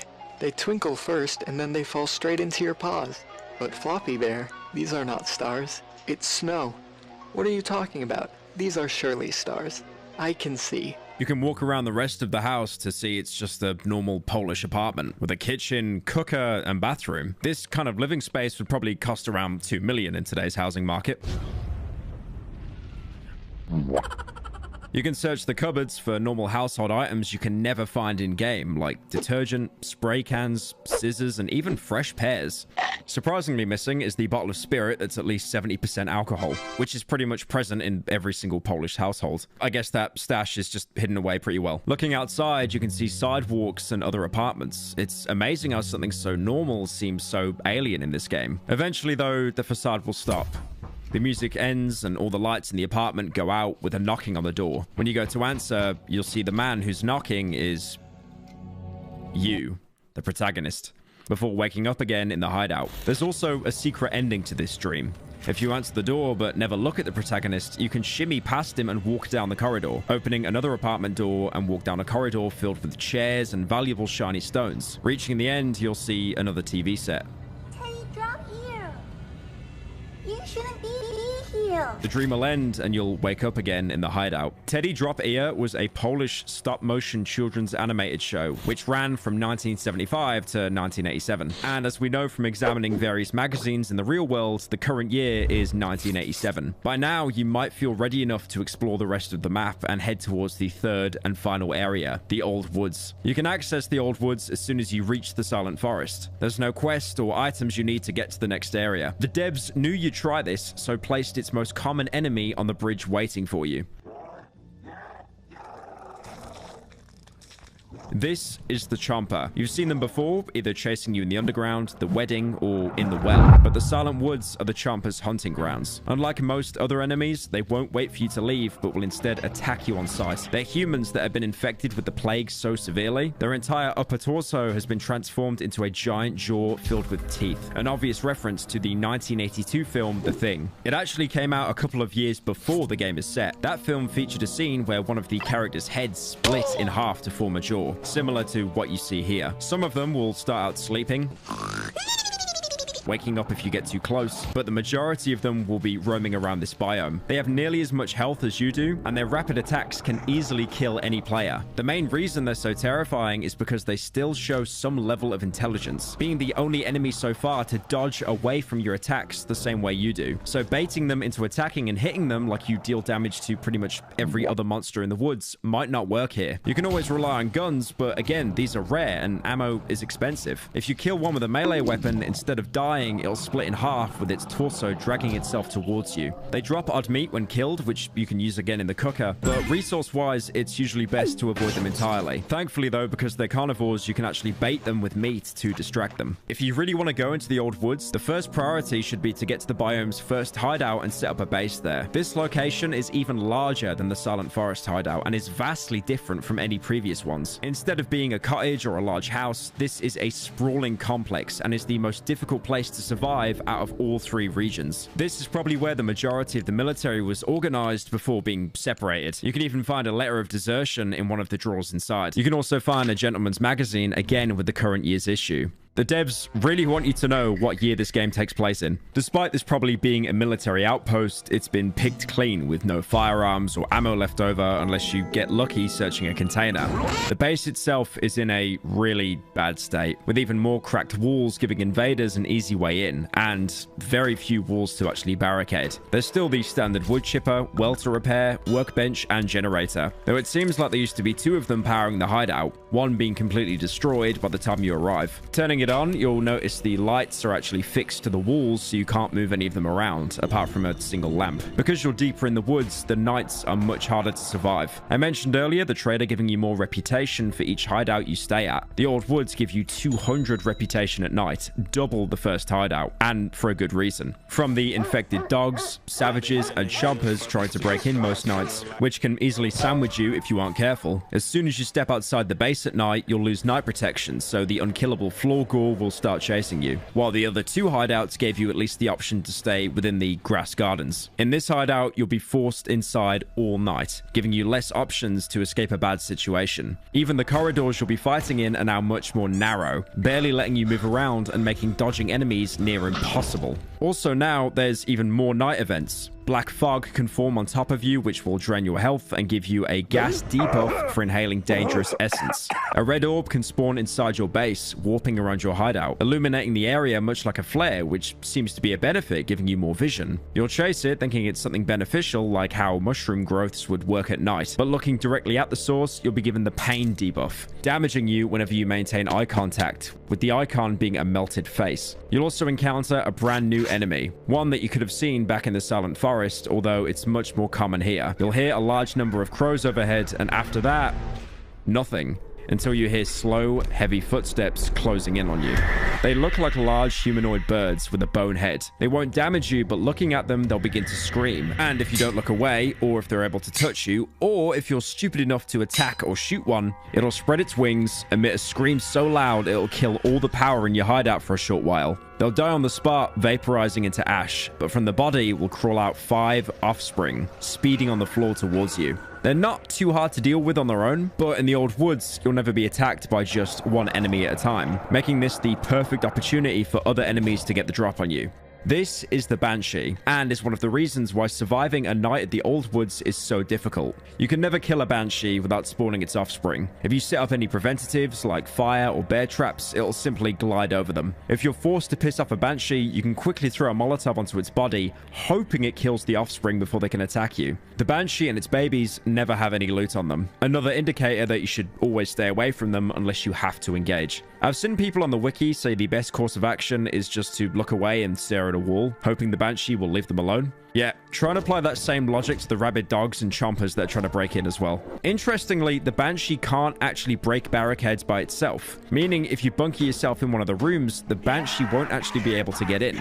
Although again, the Banshee will probably never attack alone, and all the other night creatures have no issue breaking through wooden boards. All of this might make you want to go back to the Silent Forest for the nights instead, which, to be fair, is a viable option. That is, if you want to spend half the day walking to where you need to go. At least the Old Woods hideout compensates with the oven being much more efficient than the previous one, letting you inject even more Polish crack for less mushrooms. If you manage to survive the night and get a hefty reputation boost from the trader, you might want to stock up on some ammo and go exploring the area. The plentiful chompers aside, there are some unique locations here not found anywhere else. But first, give me that bug nest. I need an extra life. Talking to the trader after your first night here will have some unique dialogue. Visibly struggling, a man drops the sack from his back and bends in half, as if out of breath. He shakes the dust off his clothes, then rolls up the sleeve of his seemingly too small jacket. I see some words written on his forearm. The forest wants to devour you. You're heading straight into its jaws. He's again warning you against progressing through the woods. Stop right there! But you can't stay in the forest forever. You have to get out. You can see that the Old Woods are suffering much more infection than the previous areas, coming across roots of trees looking sickly with mushrooms growing on them. There's also the remains of a previous hideout completely covered in grey growths, even having an oven, workbench, table saw for wood. None of these can be used, but strangely enough resembles the very first hideout we had back in the dry meadow. There's also a road which has been overgrown by trees, but was at one point used as a checkpoint to get people in and out, probably set up by the military before the plague became so rampant. Railway tracks dot these parts of the woods, as it was probably used for shipping supplies from the village into the cities, but the tracks have been so deformed by the woods they're of no use to anyone. Not surprising considering one of the events when surviving the night, a huge earthquake shakes the entire forest. Following the rail lines, you might come across a toppled train car. There could be some useful supplies in here, but the door is locked and we need a code to get inside. This part of the woods looks like it was always rural, even before the pandemic, with you being able to stumble upon a hunter's house. In its terrible state, like most homes in the game, it is heavily guarded by plague-infected dogs and chompers, both of which won't attack each other, almost as if anything suffering with the plague has an implicit understanding of who to attack. If you manage to clear out the numerous enemies here, it is a great place to find ammunition for your shotgun and pistol.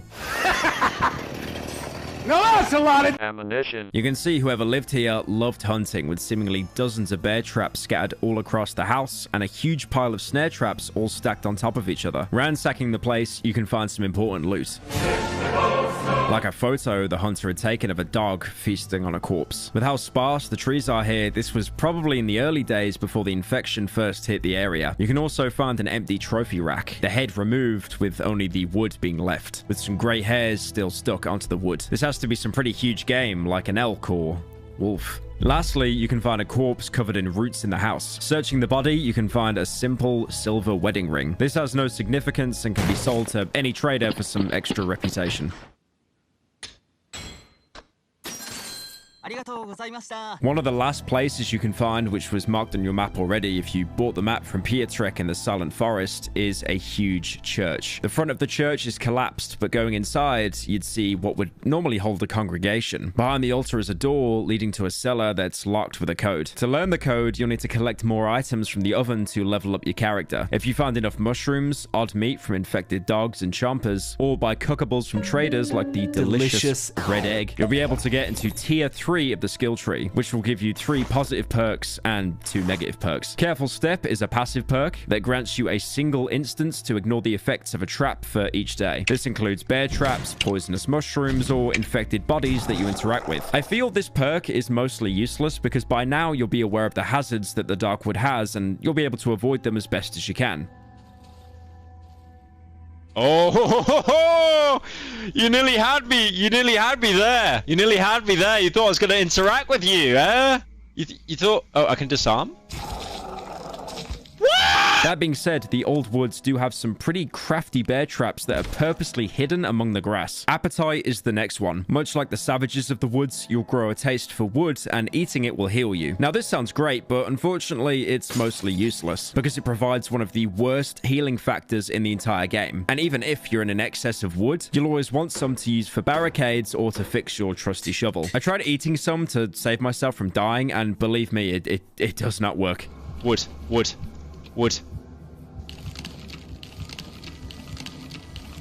I ate the wood! Please!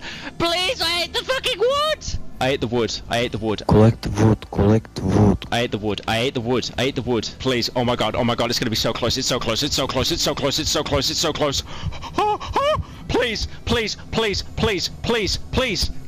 Please. Fuck's sake! Yeah, and then it disappears as soon as I die. Yep, okay. Funnily enough, this skill is actually a reference to what some of the Polish did in World War II. When food was so scarce, they actually had to marinate wood and eat it. The only worthwhile perk on this tree is Scream, giving the protagonist once a day the ability to emit such a terrifying shout, it'll scare away most enemies around him. Now, this is great if you're being attacked by enemies from different angles. Your Scream will make them flee away from your line of sight, but they'll still be hostile if they see you again afterwards. This is the single best get out of jail card in the entire game. The only enemy it won't scare off is the Banshee, because of course it doesn't. Fuck you, Banshee. The 2 negative perks are either Weak Lungs or Weakness. These are both horrendous. You'll notice with each tier, as the skills get better, the negative perks also become more effective at hindering your playthrough. Firstly, Weak Lungs. Do not ever pick this skill, because you are screwing yourself for the rest of the game. Because of it, you'll be watching that stamina bar 90% of the time, because if it empties completely, you'll have to wait double the time until it begins to regenerate. That doesn't sound too bad, but like I said, you'll be anxiously watching the bar to make sure you've set your limit. And while you do, you'll probably end up walking into bear traps, exploding corpses, or enemies. You're essentially capping off your stamina meter because you know that you're never able to fully empty it, because if you do, you'll be punished for it. Oh, fuck. Personally, it's something I'd prefer to not be fixating over. The other negative skill is Weakness. This is also stamina related. By injecting the essence, the protagonist will become frailer, so when his stamina is low, he'll deal less damage in combat. This will only kick in when you drop below the last pip of stamina, so it isn't anywhere near as bad as Weak Lungs. Both of these, though, are horrendous perks. But this is definitely the lesser of 2 evils. Mostly because you'll be primarily using it to charge up attacks to time hits on enemies that will use up very little stamina, not the quick jabs that use up massive stamina and are kind of unreliable anyway. And if you're in a situation where you had to run away and had to hit another enemy when you're out of stamina, you're probably dead anyway. After filling up the syringe with essence and picking whatever perks you choose, you'll fall into a deep sleep. Further infusing yourself with the forest you're trying so hard to escape. You'll find yourself deep in the woods. Running through, the protagonist will say, "The smell of grass and trees. The earth bends under my footsteps. The sky swells pleasantly. After some time, you'll come across an open grave, giving you the option to lie inside it. It doesn't seem too comfortable. I'm not sure. If you hesitate, a voice will call out to you. Oh, I wasn't expecting this. You look tired. Come, lie with me. Feel the soil. The trees hum so calmly. They sing so beautifully. Can you hear it? Crows will fly by, distracting you, and when you look back, the talking corpse will disappear. After a few moments, a chomper coated in ash will attack you. Next to the grave is a shovel that was used to dig it. Here, you're given two options: to lie in the grave and accept the dream, or to defy it and kill the chomper attacking you while it keeps mocking you. Can you hear it? Can you hear their song? Your life literally is as valuable as a summer ant. If you're killed by the chomper, you'll wake up as if nothing happened. But if you manage to kill the chomper, the dream will end. And when you wake up, you'll have a shovel blade in your inventory, crucial to upgrading the shovel that you already have. If you choose to lie in the grave, you'll wake up with an insect in your inventory, a cockroach that you can cook in the oven for essence. Injecting even more of the forest into your arm, you'll have another dream where you wake up in front of the church. Moving past the destroyed bell, you'll encounter a man telling you to stand in line. As you approach the altar, you can see what he meant, as a line of people appear behind you, shouting at you for skipping the queue. Fucking get alive, fat fuck! It looks like they're all lined up to go into the trapdoor behind the altar, which seems to be covered in some sort of shadow and is locked with a code. There's an open room next to it, with a broken wall that you can go through. Here, you can find a talking corpse. You have no voice, nor free will, but do not fret. You are in good hands. I see it in his eyes when he looks down upon me. It mentions a he, possibly implying that there is a god of this forest somewhere, the driving force behind the forest's expansion. Examining the corpse gives you the description: a completely ordinary dead man with a smile on his face. There's no joke to be made here, but honestly, there's so many talking corpses in this game, we should basically be accustomed to this by now. To actually progress the dream, you have to take the lockpick from the chest near the trapdoor and open the room opposite to the one that leads outside. There's a wardrobe with an axe and an item called the strange box, though you'll definitely be focusing more on the axe, as once you loot both items,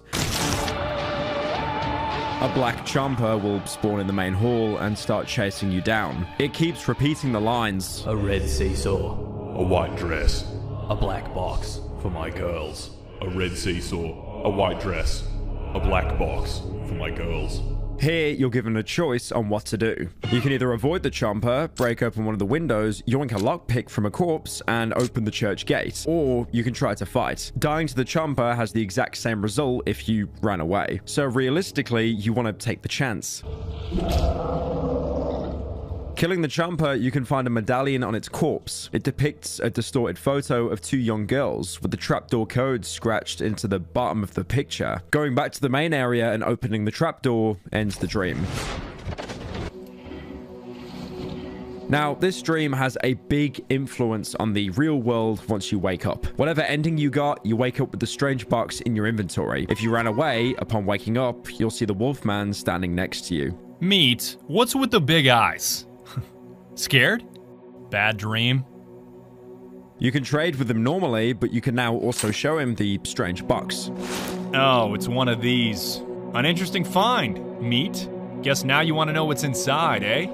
Somewhere in the part of the old woods lies a place where you'll find a key to this box. Well, Meat, I would be careful if I were you. Trust me, you don't want to open it by yourself. Bring me the key and don't try to be a wise guy. You won't know what to do with it. But if you fought the chomper and opened the trapdoor, his dialogue changes just so slightly. You look tired, Meat. Busy night? And when you show him the box, he says this.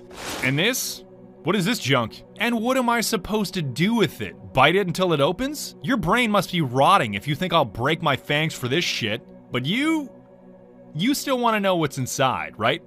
Somewhere in the part of the old woods lies a place where you'll find the key to this box, but I doubt you'll be able to sort it out. Come to me. Maybe I'll even give you something for this junk.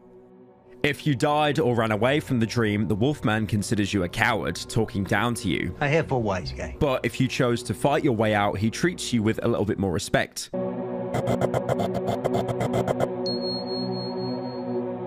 Just to get angry at you immediately after. Probably because you now seem like more of a threat, cutting your own path into the forest instead of assimilating into it. But this isn't all that changes inside the forest. If you come back to the church after running away in the dream, you'll meet a madman. Maybe even the same one who told you to stand in line back in the dream. He keeps repeating phrases similar to what the Black Champa was saying in that dream, talking about giving candles and flowers to his little girls. When you approach him, he'll instead tell you to go below the floor where you belong. He'll also tell you the combination for the trapdoor so you can go inside. And if you kill him, he'll drop the medallion, the exact same one that you would get if you killed the Champa in that dream, although the faces aren't distorted anymore. If you ended the dream by killing the Champa and going into the trapdoor, you'll find a corpse cut in half in the middle of the church, also containing the medallion with the code to open the basement, with the madman now absent. Naturally now, you probably want to go into the basement, but please, for your own sake, do not go down there unprepared. There's a reason why the dream ended as soon as you went into the basement, and how the dream ended has easily the biggest divider in what comes next. If you killed the Black Champa, the basement is now filled with huge dogs, an enemy that you should be used to killing by now, except now there's an entire pack trying to kill you at once in an incredibly closed space. By the way, that's the good outcome. If you died or ran away in the dream, the dogs are replaced with red Champas, which, as you probably know now, are extremely dangerous. And like I said earlier, the basement is incredibly cramped. The cellar itself looks like it was used as a hiding space for survivors, with corpses lying in makeshift beds everywhere. This is probably what everyone was lining up to do during the dream. They were trying to get into the basement to use it as a safe house.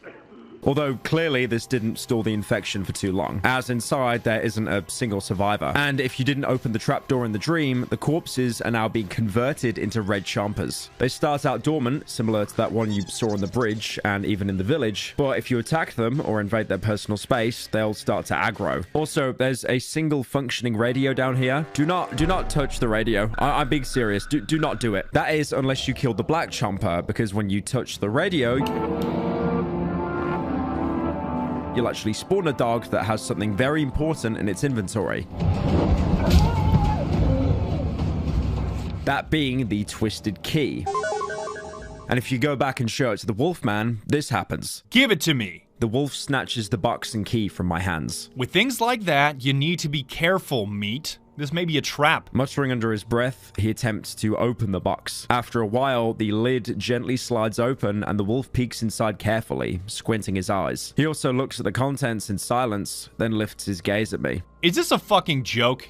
Are you some sort of fucking clown or something? The wolf takes out a few crumpled pieces of paper from the box and throws them in my face. As they fall to the ground, I notice a shiny stone among them. Some fucking scribbles. I'm warning you, meat. Do not dare waste my time again.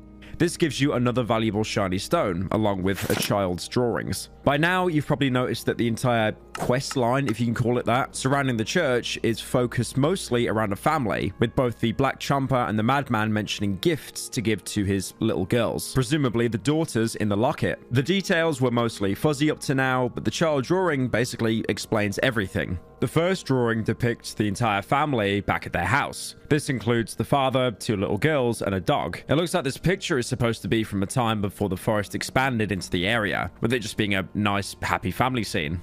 How wholesome. Although the next drawing might already start some alarms in your head, as it shows the family dog eating a red mushroom. Considering we've been using mushrooms like these as a way to attune ourselves to the forest, you can probably guess what that might do to a dog. The dog is already dead by the next drawing, with it being drawn 6 feet under. Its name is also given here, Burek, which is a pretty common pet name in Poland, and also a Albanian pastry. I'm not really sure about the law implications of this one. Besides dying, the dog does actually contribute a bit more to the story, as in the same drawing, we see the father bleeding from an open wound, probably due to the dog biting him. This could also point that the dog didn't die from the infection, but rather was put down after attacking its owner, the aggression being reminiscent of the dogs we've been fighting throughout the game. The next drawing shows the father dismantling the doghouse, presumably to build the red seesaw the girls are playing on. This, of course, calls back to the dialogue from the Black Chomper in the church dream, where it talks about giving a red seesaw to its girls. But if you've been paying attention while scavenging through the dry meadow, you might remember the burnt house's location, which features both a red seesaw and a destroyed doghouse. You can also find the white dress the Black Chomper talks about in a safe hidden under the furniture, pretty much confirming that this is where the family lived. The house is even filled with hostile dogs, probably referencing how the whole thing started with a dog. But just in case you weren't all that convinced yet, the next drawing literally shows the house being burnt down and the family running away. It's followed by a picture of the line of people we saw in the church dream, featuring a figure who we might know as someone dressed in a medical coat, as well as a boy holding a violin, who might be referencing a character I'm going to mention soon. This drawing explains the connection the family had with the church and why both the twisted key and the strange box could be found here. They tried to hide in the basement to wait out the plague ravaging above, again like so many others here. Unfortunately, as we know, hiding in the basement really didn't help. The last drawing shows two children hugging each other with corpses lying behind them, probably in the process of turning into red chompers that we encounter in the game. Strangely, the father seems to actually not be with them. I'm sure if he was, he would have been marked instead of just blending into the wall of bodies. But there is something that could explain this. Back at the burnt house, you can find a note, presumably from the father. I know they're there. I can hear them laughing. They're behind the wall of trees. I can't get through by myself. The trees go back too fast.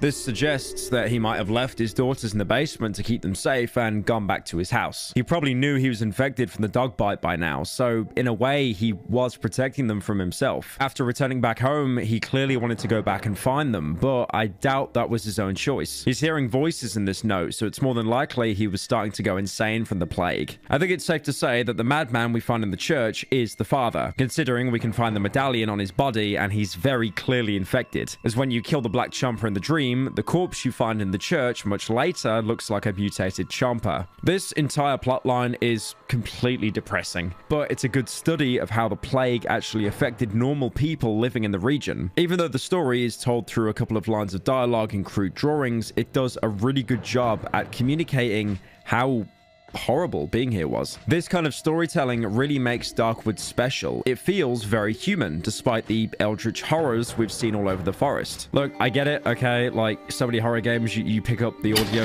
log and it goes, the monsters are coming, and it cuts to static. But this is a completely optional plotline that we really didn't even have to interact with, and it's communicated in a much more organic way. Interestingly enough, the child's drawings used to be accessible in a completely different way in previous versions of the game. Back at the church outside the dream, you could find a burnt piece of paper with a Bible passage inside. The Bible? The passage in question was Psalm 91, verses 3 to 6. And while it might sound weird to get so specific, this was actually quite important. At the top of the piece of paper, you can see a mirrored website address.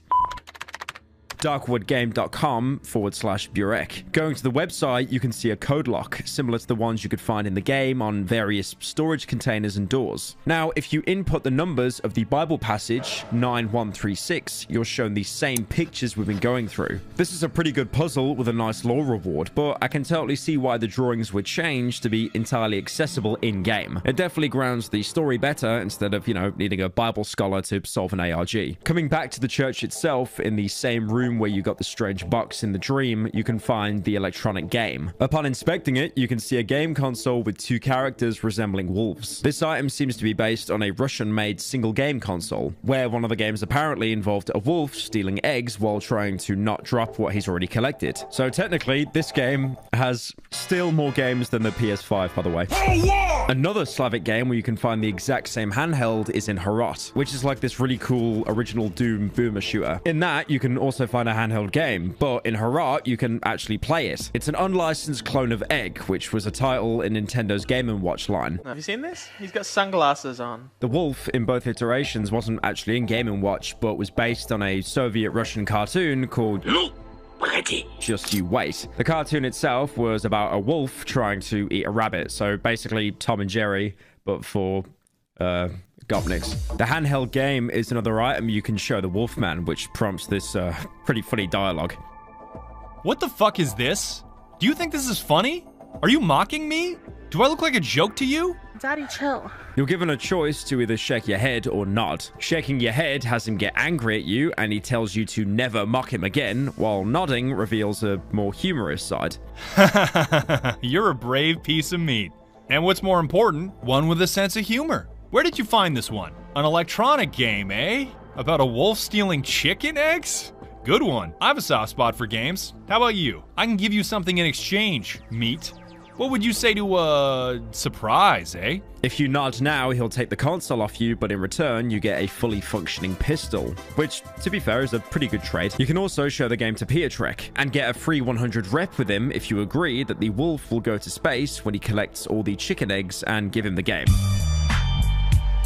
But honestly, the pistol itself is already worth twice that much rep, not even counting the cost of items normally needed to craft it. Now, all what I've been talking about so far is side content. Yes, I know I spent this time on words, and I haven't even really progressed the main story. Anyway, let's take a step back and return to when we first met the chicken lady. After exiting dialogue with her, she'll notice that somebody's watching you both. Holy mother! This creep again! May the devil take him and his blasted violin! The old lady turns red and starts to scream. Devil, fuck your mother! Get away from me house!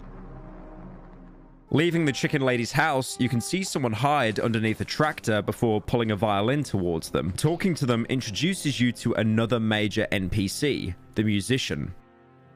It's not my fault. I know it doesn't sound too great, my violin. It's a bit broken. I won't play anymore. Sorry. Sir, have you been in that hut? The chicken lady's hut? You're not afraid of her? You're brave. And have you seen her? The pretty lady. She's the most beautiful lady in the world. I watched her through the cracks in the window. She changes when I watch her, gets more beautiful. I play for her. I want her to be happy, because she doesn't seem to be. The chicken lady locked her in that room. She keeps her there. She envies her. She won't allow anyone to see her, even me. She knows very well that during the last Kupala night, I fished out that pretty lady's wrath from the river. Yes, sir, the chicken lady knows what it means. Oh yes, I will become the pretty lady's husband. We will walk hand in hand. Sir, I will play for her. Mister, sir? I tried to release her, but the chicken lady, she chased me off. She always does. I also looked for the second key at Mr. Jan's, but now he's disappeared. I don't know how to get into his house. Kupala Night, or Not Kupali, being a major folk holiday with Eastern Slavs. Basically their equivalent of Swedish Midsummer. Midsummer Sweden lunch.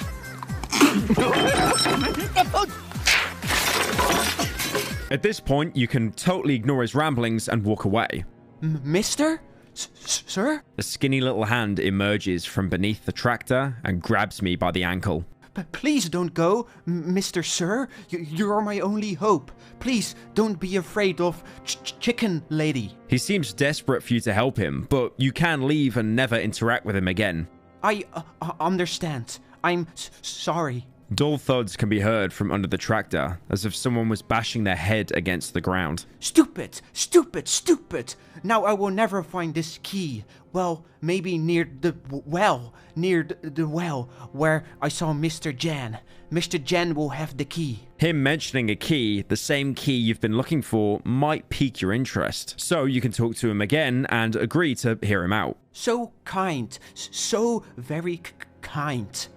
You are just like him, my daddy, but my papa has changed, mister, just like my mommy. They will not listen to me. They won't hear how sad I am, sir.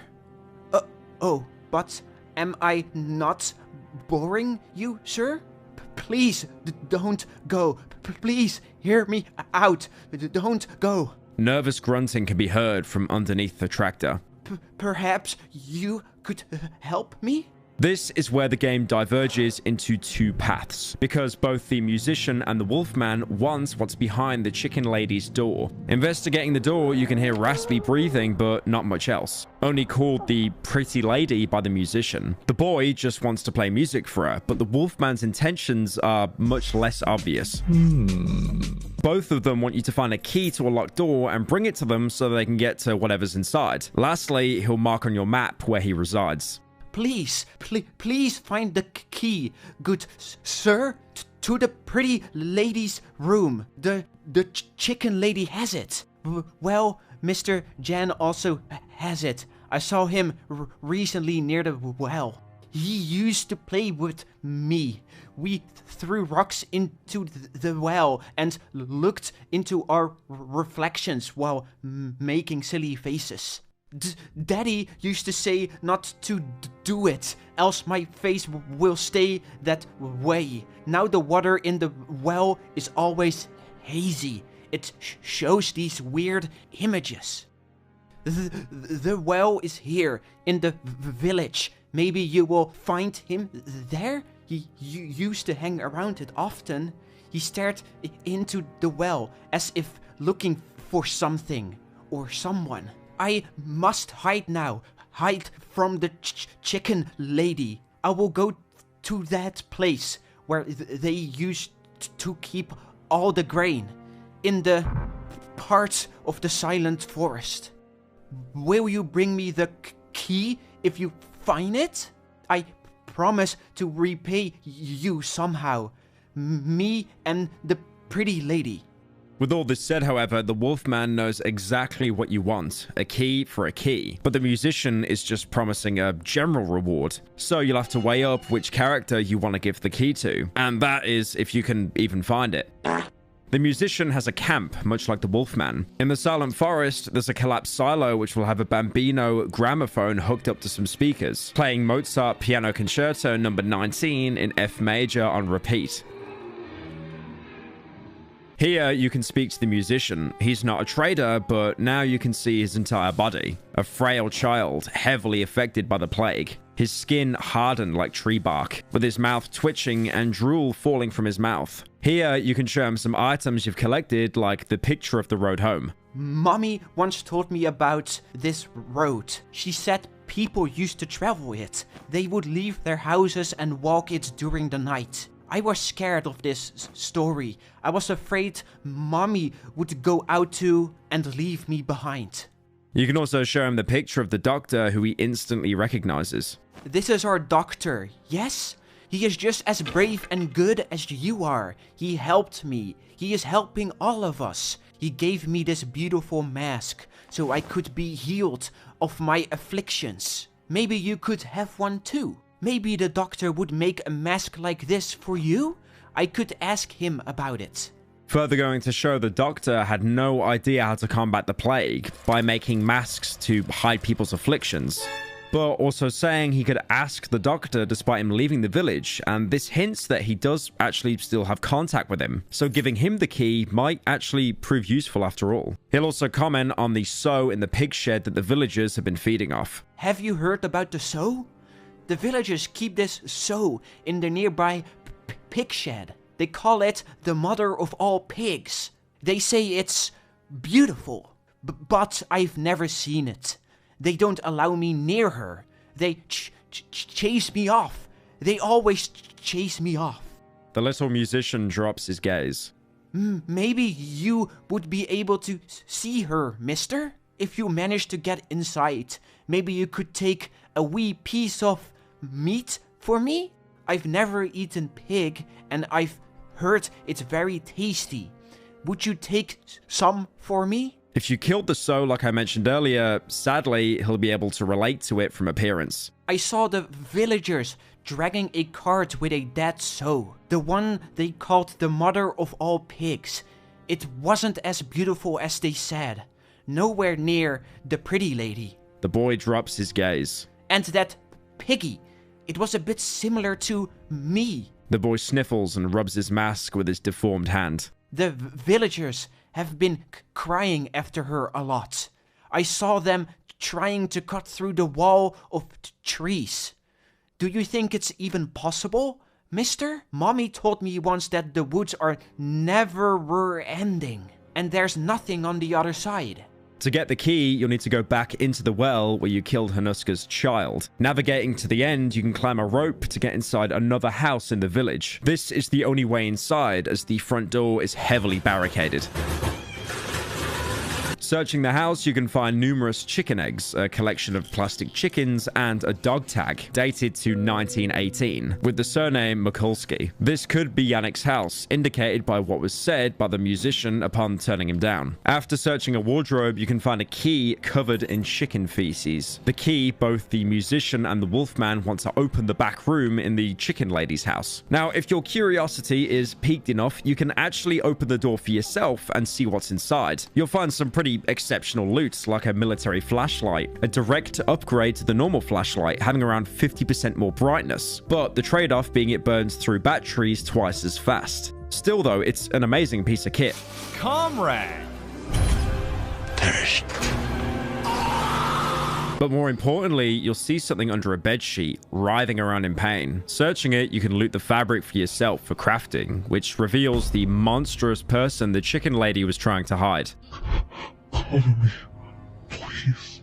This is the pretty lady the musician was referring to, a bloated, mutated woman with hands and legs bound and tied. How anyone could find this woman pretty is clearly the result of huffing Soviet-grade paint. There's also a silver wedding ring you can find in the bedding next to her. With the key in hand, you have the option to give it to either the Wolfman or the musician. You can only give the key to one of them, as they'll take it off you and use it to visit the pretty lady. This is also where the game majorly diverges into two different paths. The Wolfman's is the most straightforward. He'll give you the location of the doctor's hideout straight away. As I produce the key, the wolf's pupils widen with excitement. Well, Meat, I didn't think you could succeed. I'm impressed. Time for your reward. You'll find that quack thief here, but he locked himself away from the world and he won't let anyone in, so I don't know if this information will be of any use to you, Meaty. What the fuck are you looking at? I promised that I'd tell you where to find him, and I did. Did I tell you you'll be able to get there? That's something else, isn't it? The wolf bursts out with laughter. Now get out of my sight, Meat. I have important business to attend to. If you're interested in continuing our wonderful relationship, look for me in the edge of the old woods. I predict a tasty future together. The wolf sinks his hands into the deep pockets of his coat. Here, deliver this to that insane old bitch as a way of saying thank you for her beautiful sister. The wolf throws the head of a chicken under my feet. As I lift my gaze, I realize that the wolf is gone. You can take the chicken head to the chicken lady and show it to her, and this does absolutely nothing except terrify her. Jesus almighty, my little darling, what have they done to you? This is a bad sign, mister. A bad sign. What will happen now? The Wolfman is using you as a messenger to let her know that her sister isn't safe anymore. One thing you'll notice, when you side with the Wolfman in a lot of quests, you'll actually be completing the game a lot more quicker, except with the instance of killing the Sow. But in that situation, you did have the choice to just leave the Sow completely alone. Because there's no karma system or warning message saying, uh-oh, you did a bad thing. Or Kenny will remember this. What's your name, sir? My name is Deez. Deez what, sir? Deez. No! It's really up to you to side with someone so malicious to escape the woods faster, because the Wolfman has no intention to leave. Why would he? He's using you as a tool to spread misery onto others. You can even kill the chicken lady outright, which gets you no extra reward apart from the Wolfman's satisfaction. You've killed her? You've killed the hag that reeked of chickens? My dearest Meat. Finally, I will be able to wolf down as much poultry as I wish. If you gave him the key, he'll tell you where to find the doctor's house, and adds that if you want to continue your wonderful relationship, you can find him in the old woods. If you go looking for him in the edge of the map he specified, you'll eventually stumble upon an old barn filled with dogs. Making your way through the pack, you'll find the wolf, covered in blood and smelling absolutely foul. Interacting with him now has him act like the average furry convention attendee. If you see him, shoot him in public. With him jumping up at you and licking your face. Comrade! The greeting sounds like an angry growl. The wolf makes a quick leap, bouncing against me with his swollen belly. Let's give me, like, my response video. Flashbacks. Oh, Jesus. Well, to be honest, oh, I'd God. pick you up, hug you while... He puts his paws on my shoulders. He ostentatiously licks my face. What a gift have you given me? I notice fresh bloodstains on his fur and feel streaks of his saliva dripping onto my coat. He leans towards me, as if he wanted to say something to my ear. You can now either push him away or do nothing. If you're a normal person and don't want to have your personal space invaded by, you know, an anthropomorphic wolf covered in blood, you would probably push him away.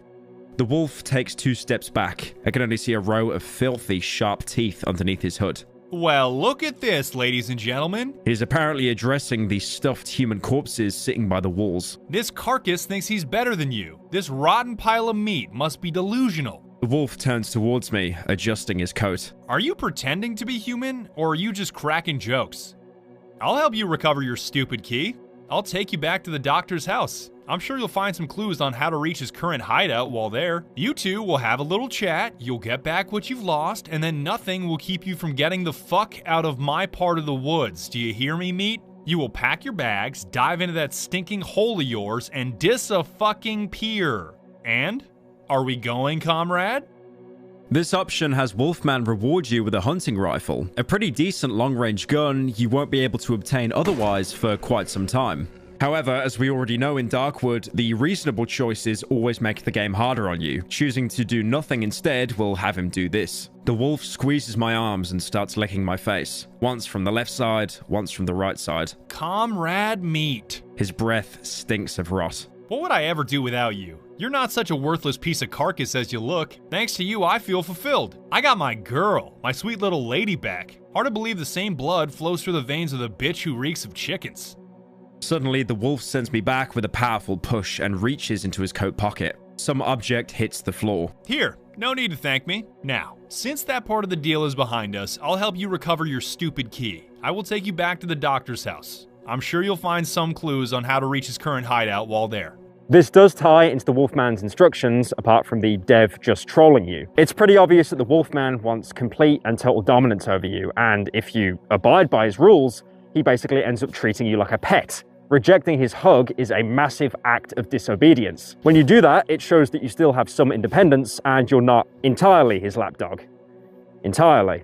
But if we choose to push the wolf away, you get nothing. One single dialogue option just fucked you over from getting a gun worth 400 rep, which is, as we know, a certified Darkwood moment. Also, how the fuck did he keep a hunting rifle in his pocket? But on the other hand, what's wrong with following him? Granted, basically every quest he sent us on was to spread misery onto anyone still alive in the forest. But he has rewarded us every time. Submitting to him did make the journey out the woods easier. And in the end, is that all that really matters? It might be demeaning to become his servant, but dignity doesn't really matter when you're a half corpse stuck inside a forest intent on killing everything inside. Before you even find the Wolfman in the previous room, you can see the pretty lady, now a half-eaten corpse. This was the Wolfman's end goal, and seemingly something he was obsessing about for a long time, evidenced by how happy he is, saying he's finally fulfilled. We're not sure where this obsession comes from, but unfortunately, it looks like we won't be getting any answers anytime soon, as this is pretty much your last interaction with him. The Wolfman will also give you the option of taking you to the doctor's house. Pretty useful, since walking there can easily take multiple in-game hours depending on how lucky you are with the random placement. If you choose not to go with the wolf and instead leave his barn yourself, you can go to the other side where you came from and find a wooden door. You can't open it without a key, but it's wooden, meaning your shovel can make quick work of it. Turns out you could have just done that from the beginning instead of fighting your way through the XL Bully Rescue Shelter. Fuck you, Fido! And finally, after that, you can go to the doctor's house. The first thing you'll notice when you arrive is the area seems to have been flooded somewhat, with only the road in the middle being dry ground. Thankfully, the time here is frozen, much like back in the village. Fun fact, going into this area can actually cause the in-game timer to have an aneurysm and set the time back to some random value. Apparently, the time it resets to is depending on what time it is when you first visited the area. You can even exploit this for infinite days if that time happens to be early morning. Surely you wouldn't do that, would you? You're not a cheater. Following the road, you'll first encounter a collapsed shack. It looks like half of it has seemingly fell off a cliff, one that was probably created by the forest's roots expanding on the ground. Inside, you can find a locked wooden door. Again, easy work for your shovel. There's a corpse inside the room holding an axe and an odd stone. Now, you might remember how I called the axe craft a scam. Well, I'll let you in on just a little secret. You won't actually be able to craft it for quite some time, even after visiting the doctor's house. And most playthroughs will end up taking you here anyway, so you can get a free axe instead of wasting 450 rep on a trade and waiting 20 hours. Again, absolutely peak game design. There's also the odd stone worth 60 rep. Not to be confused with the shiny stone we've been seeing everywhere. It looks like a plate of oatmeal. In the current version, it has absolutely no use. It's just a barter item. However, in old alpha versions, this item was actually used to make potions. Items you could use to permanently increase either your health or your stamina. Now, this would have made the game easier, which I'm sure the devs would not have wanted, so I'm not surprised at all that they were removed from the game, especially considering how important the health and stamina bottlenecks are for gameplay. Instead, being replaced with the essence abilities, which not only force you to pick a negative perk, but also give you more interesting options than just a stat boost. What happened to the potions you'd be able to craft from odd stones? They were a thing, I think, in the early alpha versions, right? Random world where you started at the center and you could use those potions to level up your health and stamina. They were removed in favor of skills that improve those stats, but I don't remember why. Just because of balancing issues? I think the map constructions changed to biomes, and we figure out that it will be better to also place the items that are making, that are like developing your character also. It's going to be better. Yeah, because the essence is like the main leveling up system now, so I guess that just kind of became outdated. Yeah. Moving on, you can find a fortified building with even a trap set up in the only entryway. When you go inside, you can see it's actually something like a field hospital, probably set up by the doctor trying to find a cure for the plague. Most beds are either empty or have a corpse on them. Hey everyone. Some of the corpses even missing body parts, although one patient, if you want to call him that, seems to still be alive. Where's the doctor? Where? Daddy went out and left. Angry and hungry he was. I'm hungry too. Can't move. Head is exploding. And if I move, I'll burst myself. But just because he survived the doctor's experiments doesn't mean he isn't completely insane. He still mumbles to himself and jitters around frequently. He's probably undergoing the same mutation that happened to people that we saw in the church basement or even back in the village. To back this up, he also mentions that his head feels like it's bursting, which is exactly what happens when a human finally turns into a red chomper. Their head splits open. You have the option to kill him here, and if anything, unlike the dog at the beginning of the game, this really is a mercy kill. If you don't, he'll probably turn into a red chomper. There's no reward, he doesn't come back later, there's no secret Easter egg item. But yeah, you're just putting someone out of their misery. He even calls out to you to do it when you're going back the other way, possibly still lucid enough to know what's coming. He also tells you to take his broken house. On his corpse, you can find the rusty key, so if you didn't break down the door in the collapsed shack earlier, now you can open it normally. The last building is the doctor's actual house. Looking similar to how it was in the prologue. You can open the chest outside just to find that it's actually a freezer full of ice and body parts. Probably parts the doctor was experimenting on. And in case you were wondering, yes, you can eat the ice, and it even gives you a small endurance boost. And no, you can't eat the body parts. Darkwood can stand for a lot of things, but cannibalism is not one of them. Well, at least not yet, anyway. Before you enter the house, the interior, outside your field of vision, looks exactly like it did back in the prologue. Probably because the protagonist remembers it looking like that. But when you enter the house and actually get to gaze on it properly, you'll see it's been even more ravaged. The surgical table is flipped, the cages are knocked over, and even the carpet is a complete mess. You peed on my fucking rug. There's also a lot of mushroom growths. Clearly, the building has been abandoned for quite some time now. You can explore the same areas you could back in the prologue. Even the hatch in the interrogation room has new items. There's even another odd stone in the same place that we got the table leg from. There's also a photo of what looks like a savage lying on the table. It has an inscription on it with the date 12th of June 1985, meaning it must have been taken around 2 years before the protagonist was stranded here. In a side room, you can also find a moonshine distillery. This is probably why there's so much alcohol to be found around Darkwood. We know that the doctor ran away from the village, but who's to say that, you know, he hasn't been brewing his own alcohol to sell with traders just to get by, using the money made from it as fuel for his generators.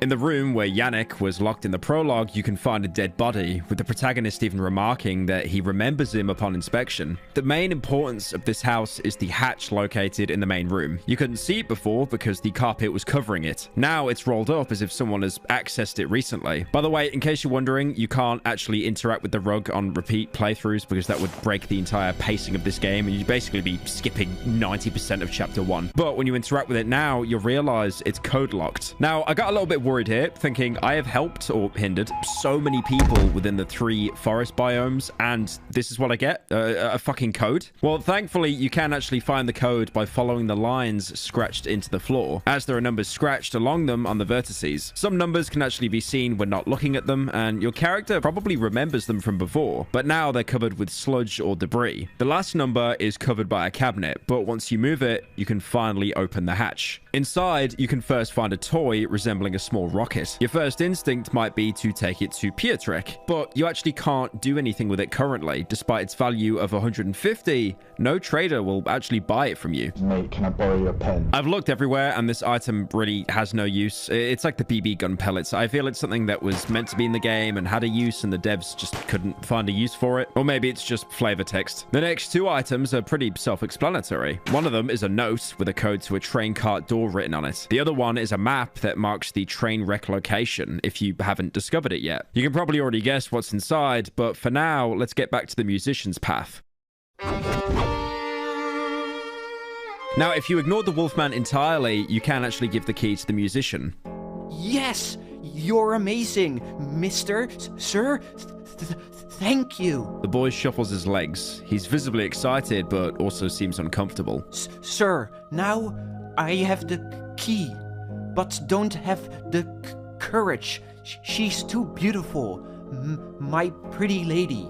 Just look at this violin, mister. She will laugh at me, and it is her I always play for. One of the strings securing his mask falls off, together with his ear. The boy reattaches it as if nothing happened. But maybe my mom has this beautiful violin. I would ask her to borrow it to me, but she's too angry with me. Could you please convince her to borrow it to me? I'll give you a card with drawings for her to apologize. When she gets it, she will surely stop being angry and she will borrow us the violin. It's behind the cupboard. My mommy always hides it there.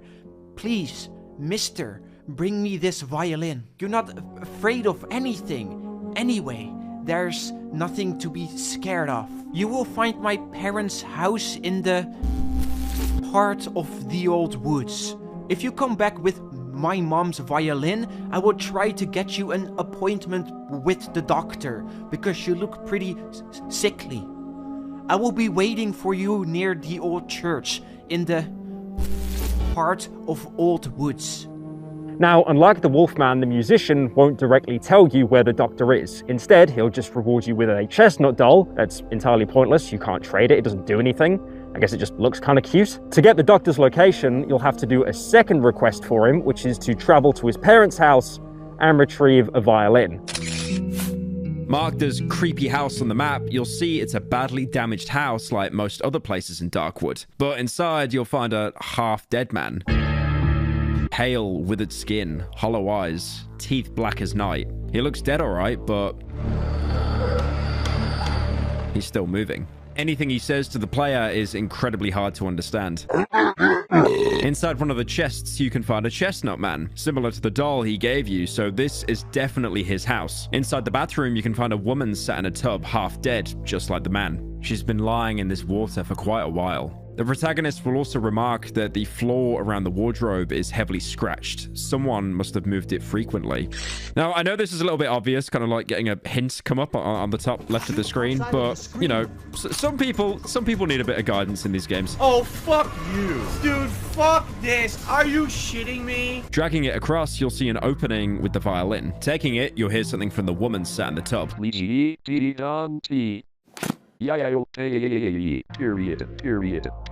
Ignoring her request, when you try to leave, the musician's parents will turn into chompers.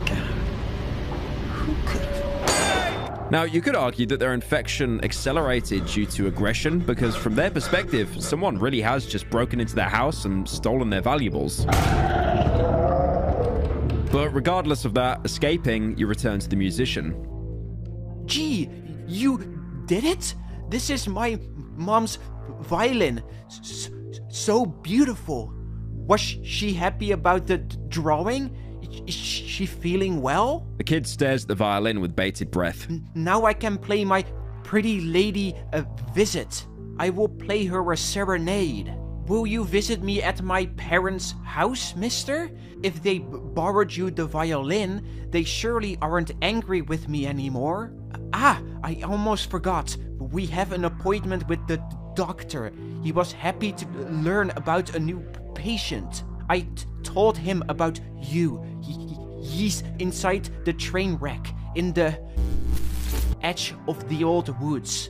Now, this should be a good ending for him. I mean, you know, we helped him get his violin, but the next day, if you do visit his house, you'll see his body being mauled at by his parents, probably still fueled by the blind rage of you robbing their house. Stay out of my territory.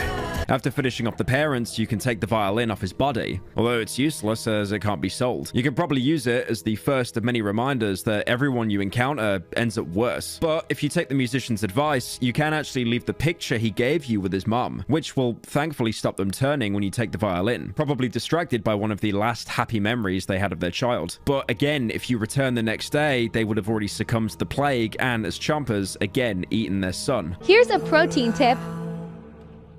Eat your fresh board. The drawing the musician gives you is a song piece with a character made out of leaves. It was probably just enough of a reminder to pacify them but not actually reverse the infection. The only outcome to save the musician is if you kill the parents at their house before bringing the violin. If you return to the house the next day, you'll see him standing outside with graves that he's dug for his parents, unable to understand that you saved his life. Why did you kill them? The boy silently stares at the ground beneath his feet. He clutches the violin in his hands. Please go away. For this path, this is the last time you'll ever see the musician. Ironically, him mourning his parents or being killed by them is a much better outcome to what happens if you don't help him, but I'll get into that later. Now, on top of the two choices to give the key to the Wolfman or the musician to get to the doctor, there's also the third outcome. Now, if you go back to the village, you can actually kill the pretty lady. But if you do this, this locks you out of either of the paths, making you have to pick up the pieces for yourself. Why did you kill them? The boy silently stares at the ground beneath his feet. He clutches the violin in his hands. Please go away.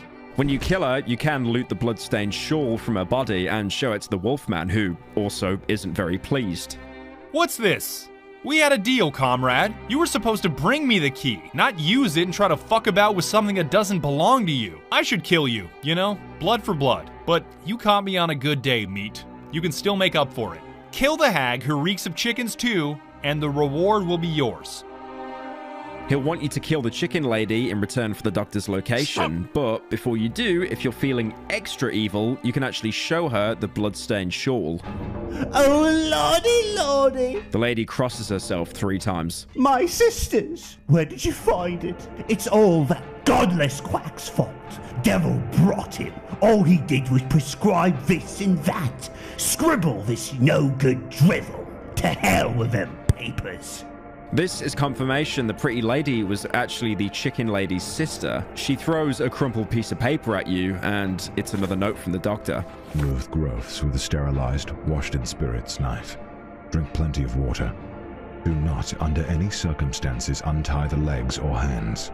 In case of emergency, the path to my home is in the edge of the old woods. This is the only way to progress the story if you killed the pretty lady instead of giving either the wolfman or the musician the key. If you instead killed the chicken lady as well, returning to the wolfman, he won't reward you with anything, but at least now you have the option to trade with him again. The old hag is dead. You've been a good dog. What's that, boy? You want a reward? Better fuck off as quick as you can. Interestingly, if you aren't completely honest with the wolfman and don't show him the bloodstained shawl before killing the chicken lady, he'll get even more mad and flip you off. What have you done? We had a deal, Meat. You were supposed to bring me the key, not use it and try to fuck about with something that doesn't belong to you. Fuck off. This instant, or I swear you'll regret it. The murder path has you follow the same steps as the Wolfman, except with the added benefit of both major characters now completely despising you instead of just one. Finally, you arrive at the train wreck, but depending on your choices, this sequence will play out very differently. If you went down the musician's path to set up an appointment, the car door will already be unlocked. Going inside, the door will be immediately locked behind you, and the room will be flooded with gas.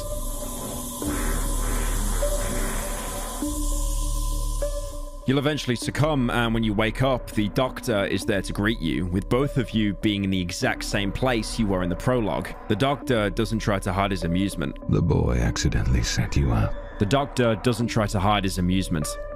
You mentioned you'd like to make an appointment. As you can see, I found you just in time. Unfortunately, you won't be able to thank him for it. His face suddenly stiffens. I've waited for you, you rotten dog. You're a rare breed here. Your kind visits us whenever you please. You hide behind the trees and watch us from a distance and then disappear. I can feel the doctor's cold hand grab me by the jaw, twisting my inert head so it can look me straight into my eyes. Luckily for me, something went wrong. Your companions have left you, and you couldn't handle the woods. I'm not wrong, am I? You had your taste of local life, eh? Did you enjoy it?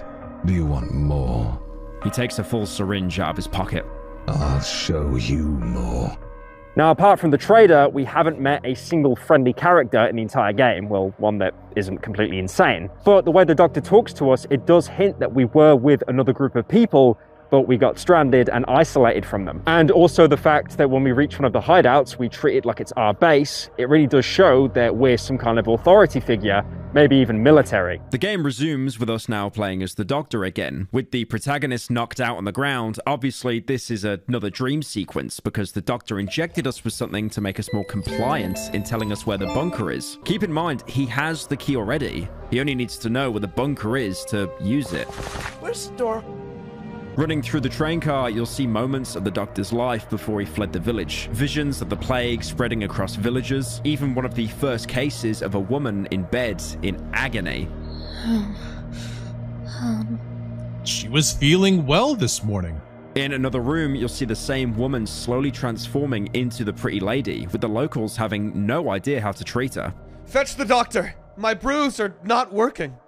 We're still playing as the protagonist, sedated, but due to whatever we were jabbed with and also the seemingly mystical properties of the forest, we're seeing the Doctor's trauma through our own eyes, even when he had to cut his losses and escape the village. Where the hell do you think you're going? You haven't done anything for her yet. You can interact with the Doctor's medical bag, which gives you the last treatment that he gave for the pretty lady. I tied up her hands and legs and gave her a sedative so that she doesn't hurt anymore. That's all I can do for her. Now, it's obvious the doctor wasn't a hack or lazy. He just had no idea how to treat the plague. So he'd prescribe people bizarre concoctions in order to usually either put them to sleep or as a placebo while he was working on something that might actually be a treatment. Obviously, that never happened, and he realized that his head was on the chopping block because the village blamed him, so he slipped out. Get your fucking charlatan. You're completely useless. The pretty lady might have even been patient zero for the village, but you'll quickly see other villagers become infected, begging the Doctor for help while he tries to leave. It hurts. Help. Do something. Save us. Doctor, I beg you. Eventually, the Doctor will find the protagonist again. focusing his attention on dulling out his trauma to perform his interrogation. I feel as if my head is about to explode under the pressure of the train car's walls. Hello, can you hear me? I know you can hear me, motherfucker. I barely recognized the doctor's blurry image in the dark. You wish this would end, right? You'd like to get out of here. Maybe now you'll understand how it feels to be locked away, surrounded by deformed, rotting bodies, among the cries of those pathetic villagers. How was I supposed to help them? How? First they begged for help, now I have to fucking hide from them. The doctor falls silent. It feels like whole hours are passing by. Can you hear it? It's the walls. They're talking to me. My girl is talking to me. She's calling me. I know she's waiting for me. I must go back to her. She's so close. His voice breaks down. I want to go back home. Much like the protagonist, the doctor is having hallucinations. You might remember in the first hideout, the man sat on the bed wanting to go home to escape the nightmare. The pain becomes unbearable. Show me where to find the exit from this accursed place. His silhouette slowly blurs away. Show me where. Where is it? Where?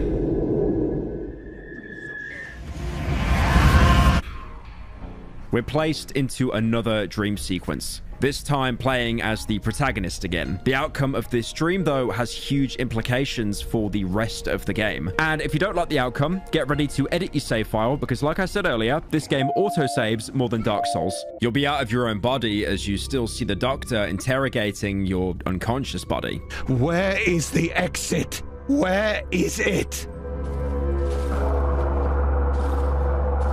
The doctor will eventually turn into a chomper and start chasing you alongside other chompers. I like to imagine right now that you're running through the protagonist's mind, with the areas slowly changing into hideouts that you've been camping in throughout the game. If the chompers manage to catch up to you and kill you, the dream ends with you mumbling the location of the bunker to the doctor. 308 Negra Arroyo Lane, Albuquerque, New Mexico. I barely have the strength to open my eyes. I see a blurred silhouette standing above me. You can be proud of yourself, little rat. You've just done your first good deed, completely unintentionally. I'm completely paralyzed. I can only follow the doctor exiting the train car with my weary gaze.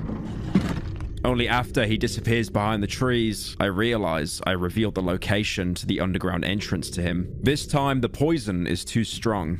I'm losing consciousness.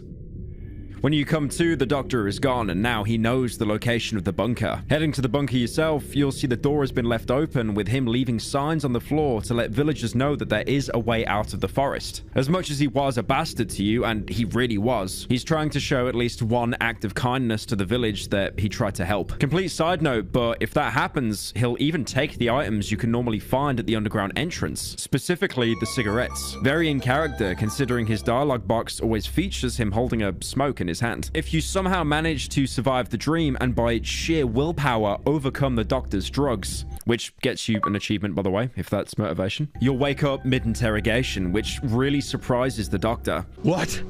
That's impossible! Don't come near me!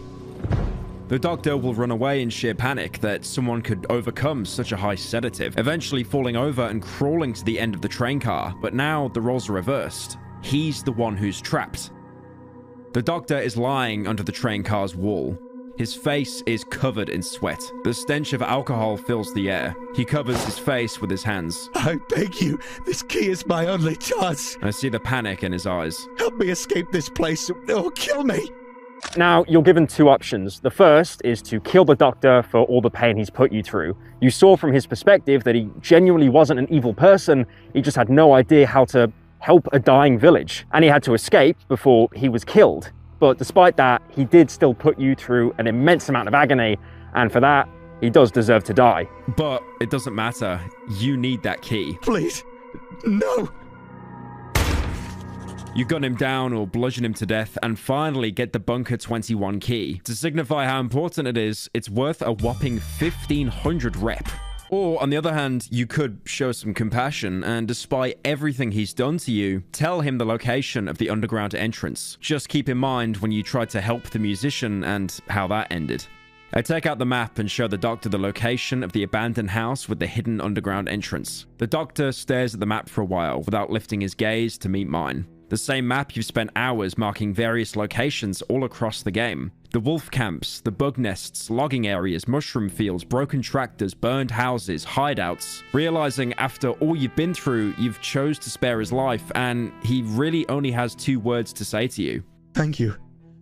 He removes his dirty glasses with a trembled hand and freezes, probably realizing that in most other cases, the protagonist would have chose the other option. I will wait for you there, and better take the essential things with you. Looks like returning here will be impossible. If you instead went to the doctor's house and got the code to the cart, you can completely avoid the dream sequence and ambush him, skipping directly to this conversation. What? What are you doing here? Don't come near me. He'll now be in the exact same position as if you beat him in the dream you were put in if you sided with the musician. Now, you might notice by taking the musician path, or the quote-unquote good boy path in the game, you actively make the game harder for yourself. It takes longer to complete the game, and the Wolfman paths, they're a lot more direct, they're a lot more quicker. You have to go through insane leaps and bounds just to keep the pretty lady alive, but you could deliver her straight to the Wolfman, who eats her, and that's it. It's all said and done. But if you go down the musician's path, which does take longer, because not only do you need to get the pretty lady, you also need to bring back his violin, the Wolfman is going to be pissed at you for the rest of the game. So you're being punished for not taking a more selfish path. You're now given the same choices with the musician. Either kill him or show him the entrance to the bunker. Now, despite what I'm hinting at, saying that good choices punish you, if you show the doctor the bunker location, he really does cooperate with you. There's no huge betrayal for, taking a good choice. He really does just come along with you and even unlocks the door for you. Again, he's really not a monster. He's just out for his own survival,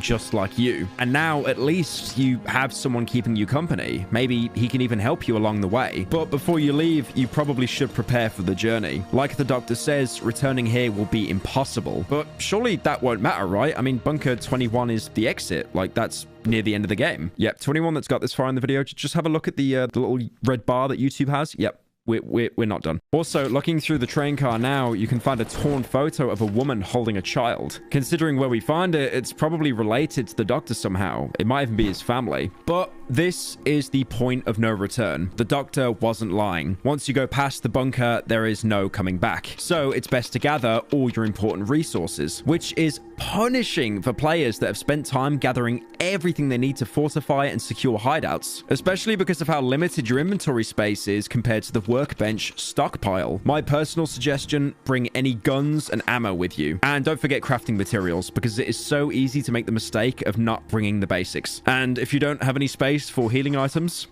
unlucky. It might also be worth staying one more night at the dry meadow to buy some more ammo from the trader. If you do so, he'll have one more message for you. The man grabs my arm and pulls me closer. A strong smell of mushrooms assails my nostrils. The old sack covering his body slides down, revealing his chest covered in horrid growths. It is fused with a porous helmet pulsating to the rhythm of his breath. I'm starting to feel dizzy. Without loosening his grip, the man raises his left arm, bringing his forearm to my face. It's pale as paper and reads, "Do not open the door. Let's stick together." However much the trader has helped us, to stay is a death sentence, and all the effort for getting this key would have gone completely to waste. Finally, you arrive at the bunker door. If you gave the doctor the location, he'll be there waiting for you, still clutching onto a cigarette. Are we going? Immediately as you go through the door, the walls start trembling. Another earthquake. The doctor doesn't wait for you and runs ahead, almost consumed with the obsession of trying to escape the woods. As you go along, the tunnel becomes more and more overgrown. Clearly the forest has even reached here, trying to keep everyone inside. All along the corridor, you can find giant roots, with your character commenting that this white sludge is draining from them and being pushed out along the main tunnel by an invisible force. The tunnel eventually ends with it being collapsed. The protagonist comments that this is a fresh fall. It's possible that it was caused by the earthquake way back when you first went underground, as the more recent ones didn't really feel strong enough to collapse an entire portion of a reinforced corridor. I've managed to walk a few good kilometers through the underground tunnels, but further passage is blocked by growing roots. Despite this, I feel that I'm closer to my destination. There's also another corridor splitting off, but the way is locked with armored doors and you don't have the key. The doctor, if he's still with you, will also comment something. I think someone's still moving there, under the rubble. Upon interacting with the rubble, you get this weird cross and the following interaction. The tunnel has collapsed recently. The reinforced steel protruding from the debris has not been covered with rust yet. When I gaze into the tunnel, I notice a silhouette of a man on the ground. Suddenly, the man snaps to life as if woken from a deep slumber. Who goes there? I hear a faint, unnaturally distorted male voice. Are you one of them? The man attempts to get up, but fails. I can see him desperately flailing his limbs around. It's as if his back has been glued to the ground. No, please. As I approach him, he shuffles his legs nervously, as if trying to retreat into the collapsed tunnel. I didn't do anything. I beg you. I just wanted to pass, to get back to my family. The tree has blocked the only way out, the only path home. A huge talking tree. I begged it to let me pass, but it wouldn't listen. I could not understand what it was saying to me, so we came here. The man props himself up on his elbows. With a huge effort, he tries to straighten his body, but something is firmly holding him down by the back and neck. I can't get up. The man drops onto the rubble and goes silent. He clenches his fists. My head hurts. The man places his hand on his forehead and feels a strange dent above his left brow. He freezes. What is this? He carefully inserts his index finger into the hole. His eyelid twitches. My stone. I hear a sound as if an eggshell cracking. The forehead bends under his hand. The stranger pushes another finger into the hole. A thick goo spews from the wound. I can hear his skull cracking. My little stone. The man slowly removes his finger from the hole in his head. A colorless ooze is dripping from them. He's holding something, a round object. That's why. He swings his left hand and throws the object at me. A small, irregular ball bounces off my arm and lands at my feet. This is what put me to sleep. His head lifelessly drops to the concrete floor of the destroyed tunnel and goes still. You pick up the bullet the man just pulled out. Both it and the cross are soft. I could understand the wooden cross since wood can rot into mush, but a fragmented bullet? Something isn't right here, but we don't have anything else to go on at the moment. The man also mentioned something about a tree blocking the road home, which the protagonist takes note of in his journal. While in the underground passage, I met a peculiar man. He acted strangely, blabbering about a talking tree, which emerged on a path to some house in the village. I need to investigate it. It seems like this part of the tunnel did lead outside, but we can't use it now that it's collapsed. Also worth noting, if you spared the doctor, he'll actually run away when you end the conversation with the man, probably thinking that he can do better on his own rather than relying on you, which to be fair is his loss. I've got a pistol, a shotgun, a lot of Molotovs, some explosives, and he probably has a pack of cigarettes. Although that being said, it would be a cool concept if you were surviving the night with the doctor, you know, like both of you teaming up to fight against the enemies that attack, but I just don't think the game was designed around that. Suddenly, I hear the bang of the metal floor, followed by a sound of scraping footsteps. It's the doctor. Your character even makes a note of it in his journal, writing how the doctor would have just been dead weight. The doctor has escaped. So be it. It would only be a hindrance anyway. There's a corpse right by the door, holding a torch, rotten mushrooms, and a rusted iron cowbell. The cowbell doesn't have any inscriptions or anything, so there's not really any information to go on. But my game theory is it belonged to a door guard that had been using it to signal people in the main tunnel to open the door, as this area was clearly some kind of importance to an outsider group. Or it could just be an SCP-513 reference. Actually, yeah, scratch that. It's literally the SCP. As you follow the doctor's footsteps, it looks like this corridor is less of a tunnel and more of a cave, with its walls being irregular and made out of roots, even having people embedded in them, who try to speak to you as you move past them. I just wanted to pass, return to my family. This entire area is flooded with deep water. Walking through it, you get slowed down considerably. You can sprint, but it barely makes you any faster, and uses up pretty much all your stamina in seconds. Trust me, you really want to save your stamina for water, as you first start seeing splashes and shadows of things below the surface. Progressing through the cave, you can find locked crates, but unless you brought lockpicks with you, you won't actually be able to loot them. The loot inside is pretty standard: pills, maybe even a lamp or bug shells. Finally, you'll reach a narrow passageway where the thing lurking in the water reveals itself. It looks like some kind of mutated alligator or crocodile, though neither, surprisingly, are native to Poland. So it's fair to assume that it's another mutation caused by the forest. It starts approaching you, but instead of attacking, it repeats the same phrases the people in the walls did. I just wanted to pass. Before slinking back into the water. Afterwards, you come into a chamber with the corridor blocked with some sort of growth. These are part of a new game mechanic and serve as a sort of basic puzzle. Having the large eye on the ground in your line of sight will cause it to retract and close, also retracting the growth blocking the way, allowing you to progress. But that means once you go past the growth, you won't be able to make eye contact with the initial one, so after this, you really can't go back.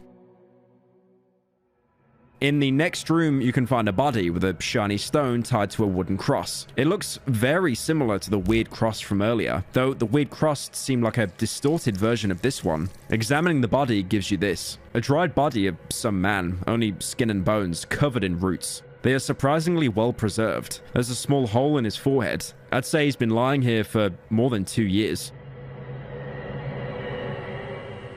Now, if the body's been lying there for around 2 years, that means there was a restriction set in this area around the same time. And also keep in mind the bullet hole in his head. There was someone that had a bullet hole in their head much earlier. This is the end of the tunnel. There's stairs leading to the surface and just maybe an exit outside the woods.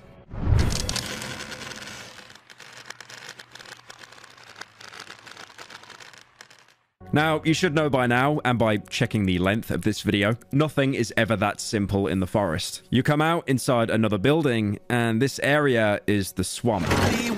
This was actually foreshadowed by one of the first dreams in the game. When you opened the bunker door in said dream, you saw a half-flooded area with a path of shiny stones, which shows that these dreams aren't really dreams. Some of them are actually premonitions. So it's clear that you're not out of the woods yet. Frankly, this place seems even more diseased than the old woods were. The entire area around you is flooded, with only some strips of dry land in between the deep water. You'll quickly realize the building you woke up in is yet another hideout, complete with an oven, workbench, and even a compressor, something we haven't seen in previous hideouts or at all in the game. Apparently, it's used to fill oxygen tanks. But not only do you not have any on you, apart from some rusted ones lying next to the generator, the machine itself is also broken. So I guess you won't be able to pretend you're playing Iron Lung for a little while still. Beautifully. Also, one thing to mention here, if you thought you were smart and you took the bike bell thinking you could get the drunk guy to bring all your stuff with you, you've actually just tricked yourself out of an entire inventory slot. I mean, honestly, like, what did you expect? The poor guy to, like, trawl through the mud and water to get here? Look, I'm sure you were giving him pure moonshine, but there is not enough moonshine to cover that much of the forest. And on top of that as well, the hatch you came through actually sealed itself behind you. I finally got out of the tunnels. The hatch sealed itself shut behind me. I am now at the swamp, in an abandoned hideout. In the room right next to where you wake up, you're introduced to a new mechanic. The black substance, or black shell as the note next to it calls it, is covering a crate that you probably want to open, especially if you bought no crafting supplies with you from Chapter 1. But to burn it away, you'll need a light source. That note I mentioned earlier points to it in case you can't figure it out. I can only decipher individual words: shell, black goo, light. This can be a lantern or flashlight, and since you're usually carrying around one of those anyway, it shouldn't be too much of an issue for now. Unless you're like me and throw an entire Molotov cocktail at the crate. You know, because Molotov is fire, fire is light. Fire should be a light source, but it actually doesn't do anything. This mechanic also spices up the game in ways that I'll talk about later. Compared to the hideouts that you're used to by now, this one is huge. It's split off across 3 major buildings, all of them comparable to sizes in the Dry Meadow hideout. It also looks way more worn down, even more than the Old Woods hideout, with walls missing parts basically everywhere, entire collapsed sections, and one of the buildings even seems to have been burnt down, leaving only the front wall and wood saw outside intact. It's ruined so badly, the piping from your oven doesn't even reach out there, so you can't use it as a shelter during the night. But all that being said, still the most desirable property in Birmingham. £10,000 a month, take it or leave it. Another difference is that you can once again touch a little bit of grass without immediately getting floor gored, as the oven's range seems to extend a little bit further than in the Old Woods. You can even see the gas tubes spreading out onto the grass between the buildings, and believe me, those small paths will be your bread and butter at nighttime, especially since you get some gas tanks and explosive barrels already set up to help with the defense. Most likely left over from whoever was stationed here before. Now, on top of that as well, there's also the usual stuff you can find in most buildings in this game. Movable lamps, as well as fixed ones, wardrobes with basic supplies, even a stash beneath one. But this one has some shotgun shells, pills, and a note with a photo of signs. This note was probably wrote by the outsiders, and they were probably trying to make sense of all the notes and scribblings the savages have been leaving around Darkwood. There are even some photos showing possible intersection points, but they were never really solved, with the only addition being scribblings of a madman. Though we know that there has to be something more to them, as the first time we encountered them in the Dry Meadow, they caused us to have vivid hallucinations. Maybe this is a way of communication between the savages and the forest itself that we just can't understand. Like how the native Polish language is completely incomprehensible to anyone without unmedicated schizophrenia. I'm not joking, like I've been trying to pronounce Polish stuff in this video, I just can't do it. Why do they have like the letter C and Z in like every word?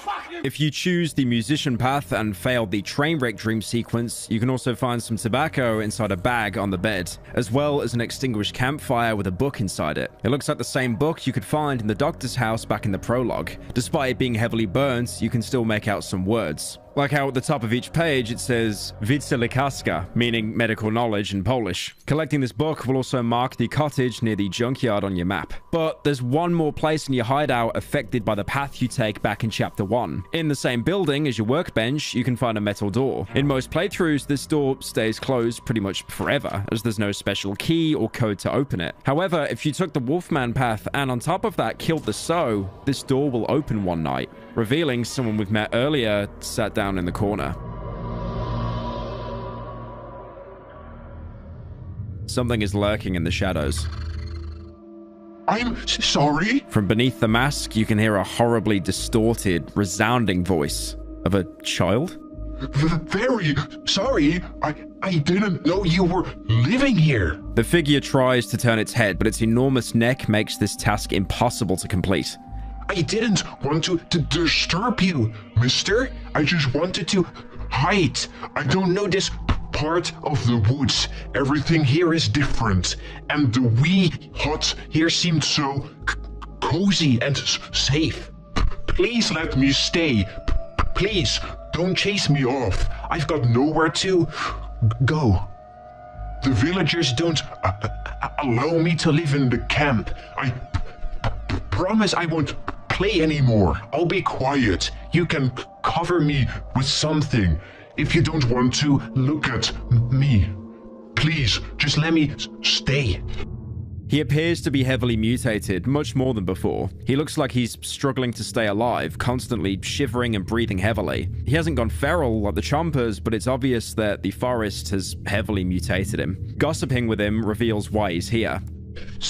Someone killed our village Sow, the mother of all pigs.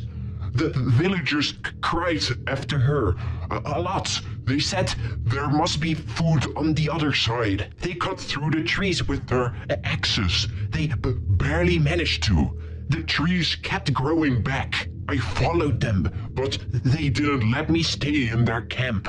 The boy adjusts the cracked mask with his overgrown hand. I wanted to go back home, but a huge hole appeared where the passage used to be.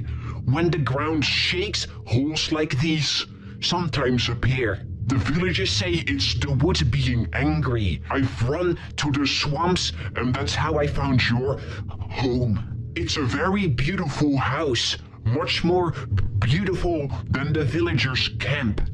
They sleep on rocks. I think it's some kind of an old quarry. This camp can be found in the edge of the swamp. Now this is a really, really bad thing, because the only reason they're ever in the quarry in Chapter 2 is if you wiped out their only food source in Chapter 1, so they're coming here with a vengeance. Now honestly, it's pretty impressive that they managed to cut their way out of the village, especially in that huge dense thicket of trees. If you remember all the way back in Chapter 1, they were, stretching on for kilometers trying to get through, and basically everything would just grow back. He'll also talk a bit about himself. Recently, I've grown quite a bit. My mom always used to say that I need to be big and strong to help out in the field. The boy tries to hug his frail knees with his disproportionately massive torso. But I don't want to be big anymore. It's very hard being big. You need to be so strong to even walk. Now my violin is too small for me. This references his current extremely mutated state. I think this is something that we kind of knew was going to happen, but seeing him deteriorate like this in front of us is just depressing. This is why I said earlier the outcome of him burying his parents or being killed by them, it really was a mercy, because he'd still be able to go to the village and at least live off the meat from the sow. He might still end up like this, but he wouldn't be on his own. Again, this seems like another outcome from you trying to cut corners to beat the game faster. When you come back to see him the next day, you'll find that the room he's staying in actually damages you for staying inside. Now, there's not really any law reason behind this. If anything, it's probably to prevent people from locking themselves behind a metal door and cheesing every single night. Because much like you, enemies can't break through metal doors. Although that would be a terrifying thought. After a few days, when you talk to him, he'll offer you a gift. I have something for you, mister. The boy picks an enormous rat corpse from the ground and dangles it by its tail. Huge one, isn't it? I caught it this night. For you. I saw it sneaking by the wall. I played dead. The best way I can play dead, and it's... This mouse, I mean, she jumped on my hand. It started nibbling on my finger. I quickly clasped my hand and bit through its neck. I always do that. That's why they stop running. Corners of the boy's mouth turn up in a grotesque smile, exposing rows of overgrown teeth which even his mask couldn't hide. Mice. Mice are good. Better than bark and these funny black bugs. Here, taste it. You'll like it. You can either accept this generous offering, which makes the musician happy. When I catch more, I'll give them to you. And he does actually do that, talking to him again a couple days later, and he'll give you another rat. I have a delicious wee mouse for you. I caught it this night. Here you go. This rat is actually pretty useful as well. You can eat it to recover some HP or cook it in the stove for more essence, which goes to show that even the rats are heavily infected. Alternatively, you can lose out on it and refuse his gift, which just, makes him a little bit sad. You asshole. The boy quickly glances at the rat's blood-soaked corpse and freezes. But they are so tasty. I thought you liked them. I'm sorry. The boy drops the rat to the floor, then hugs his knees and falls silent. I feel the way the dialogue is wrote here, you are purposely made to feel like a piece of shit for refusing a bloodied rat corpse. One day, you can also find him playing with a ping pong ball. The musician hums and bounces a small ping pong ball against the wall. He probably found it amongst the junk. Suddenly, he notices me. Oh, it's you. The ball bounces off his deformed hand and lands between my feet. You can either give the ball back or take it for yourself, but come on. You're a monster, but you're not that much of a monster, surely. If you aren't a horrible piece of shit, you'll be rewarded with yet another rat. How generous. After a few more days, he'll mention being hungry. The boy leans over the violin lying next to his overgrown left hand. He plucks one of the strings with his right hand, clumsily trying to keep the rhythm. I'm sorry for asking, but do you maybe have something to eat? The boy stops strumming. He carefully sets the violin down between his knees and holds the neck in his hand. I'm a wee bit hungry, and if you had something, anything... You can now show him some food items like bread or eggs, but also things that you've been using to dose yourself with essence, such as odd meat or mushrooms. Giving him pretty much anything edible, he'll say this. Oh, thank you, mister. You're so kind, but I don't have anything. Nothing I can give you. The boy leans over his left side and reaches for something with his right hand. I hear the sound of torn fabric. He passes me a piece of rope, which was part of his tattered clothing. It's a kind of rope. You can do a lot of things with a rope. You can do a knot, tie it, or hang your laundry on it. He gives you a rope in case you still needed to craft any inventory upgrades that you missed. What happens with the musician next is entirely depending on what food you gave him. If it was regular human food, he'll stay in the room and continue to keep you company throughout chapter 2. However, if you gave him any food that was affected by the forest, which is most things, you'll come back the next day and find him transformed even worse. At this point, he looks like something I'd commission. Being so fat, he actually pushes out of the room. He's clearly mutated even further, the essence from the food accelerating the process at a breakneck pace. You can't interact with him anymore, and once he's in this state, after one more day, he'll disappear entirely. It's unknown what happens to him then. We can't find a bloated corpse outside the hideout or anywhere. He's gone. The room still damages you after he leaves, in case you were wondering. No exploiting the game for you, maggot. Maggot! Another interesting thing is that if you killed the Sow, but also killed all the villagers that were cutting down the trees, the musician won't actually appear in Chapter 2. Most likely because the villagers weren't able to find a way out of the forest. Because, you know, you killed them all. It's really impressive how the devs thought of pretty much every individual outcome. Exploring the hideout further, one of the paths between the buildings lies a corpse holding a knife, some flares, and a note. The map is outdated. It must have been prepared around 2 years ago. The woods have changed considerably since then. Moreover, it's so ragged it's barely readable. However, I think I can make out the position of the cottage near the junkyard and the village with that tree. Also important to mention is the map is about as old as the corpse we found right before the tunnel exit, possibly meaning that this entire area got restricted and evacuated around that time. The actual note reads this. Day 1, 13:15 hours. The compressor is broken. So is the lock on the trap door leading to the underground. Had to use a blowtorch. Fucking moisture. Day 2, 1200 hours.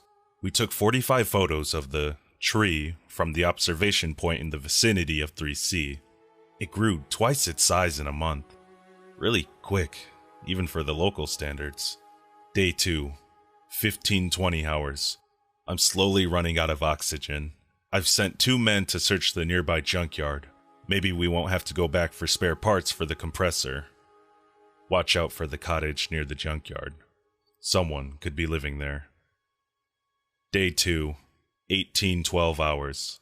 At least 10 locals lurking between the trees. How do they know about us? We won't be able to gather our equipment in time.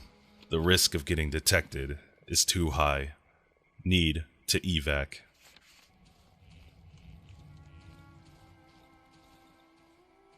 This note basically lays out the progression for you. For once, in Darkwood, the game is actually going easy on you and telling you straight up on what to do. It explains why the village was marked with a tree, as this tree is clearly more special than the others, growing at a way faster rate. They also don't outright call it a tree, rather putting it in quotation marks, which could be a reference to what the man in the tunnel said about the talking tree, blocking the path and not letting him pass. There's even an explanation for why we can't reopen the hatch and go back to the dry meadow. Apparently, moisture damage is still the biggest structural hazard, even in a plague-infested forest. Also, another big thing in that note actually mentions locals lurking between the trees, that being the reason for the evacuation. But one thing you'll quickly learn about the swamp is that you will rarely be dealing with any regular savages anymore. Though they do appear here and there, along with, you know, huge dogs. I have had it with these motherfuckers. Dogs. You'll mostly be dealing with things much more dangerous than a rabid human. After spending the first day gathering your bearings in the new hideout, you'll probably end up having to survive the night without doing too much exploring. The nights in the swamp are much more dynamic, with night events being much more common. The game even giving you the shadows trait, even if you never injected the essence dose, just to make sure, you know, you're not missing out on all the fun. Apart from the night events you might be used to by now, there actually are a couple specific to this hideout. At some point during the night, your lights may short out completely, aside from one singular lamp. After which, the unused radio in the oven room will actually start speaking to you. At first, the words it repeats are garbled, but soon you'll be able to make out what it's trying to say. Back to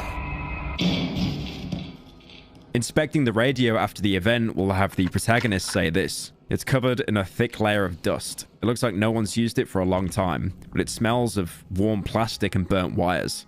The enemy attacks here are also much more frequent. Like I said before, the enemies in the swamp are much more tricky than the ones you've been dealing with. Not only will you be dealing with the forest's much more mutated creations, but the enemies can now spawn covered with black substance, which makes them completely invulnerable to damage until you burn them off with light. This might not seem like much of a big deal, but it can take ages for the substance to burn away, even with the military flashlight, exposing you to attacks that you can't even stun or respond to. That is, unless you're a true lantern-pilled Chad, as for some reason the humble lantern can actually burn away substance almost immediately. On top of that, it doesn't even need to be pulled out, and it covers a 360-degree radius. If anything, these combat encounters remind me of a game I played years ago called The Thing, which is like a direct sequel to the film. The original film that was good, not the shitty sequel.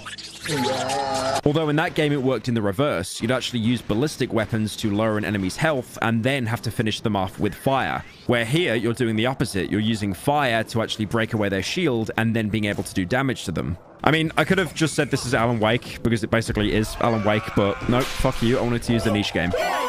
There are some upsides the hideout offers, though. Like I mentioned, the entire safe area is actually much bigger, letting you dodge and avoid enemies a little bit easier. You might have also noticed the giant growth in the middle of one of the paths. Looking at it will trigger a red light, almost looking like a flare just outside the main complex. This can really help with night fights, being able to let you see enemies approaching before they start breaking down your barricades. I mean, it's not like it changes anything for me, to be fair. I just camp in the corner the whole time like it's round 4 on Siege. To be fair, this hideout really isn't the worst for surviving the night. I'm gonna die on this hill. I really think the Old Woods was the worst hideout to survive in, because there were so many corridors and it was incredibly cramped. But here, having a bit of breathing room to dodge with these square spaces, it makes combat much easier. Once you survive the night, you'll be able to meet your new daily traders, the 3. They completely replace the trader, appearing each morning during the time stop and giving you 250 rep for surviving a night. Just like the trader, the 3 will never talk to you outright, instead using body language to communicate. The 3 visitors stare at me in silence, as if waiting for my move. I can only hear the heavy breathing of the tallest figure, holding a giant bag. As the tallest figure opens the bag, the room is filled with an intense smell of mushrooms. Apparently, they wish to give me something.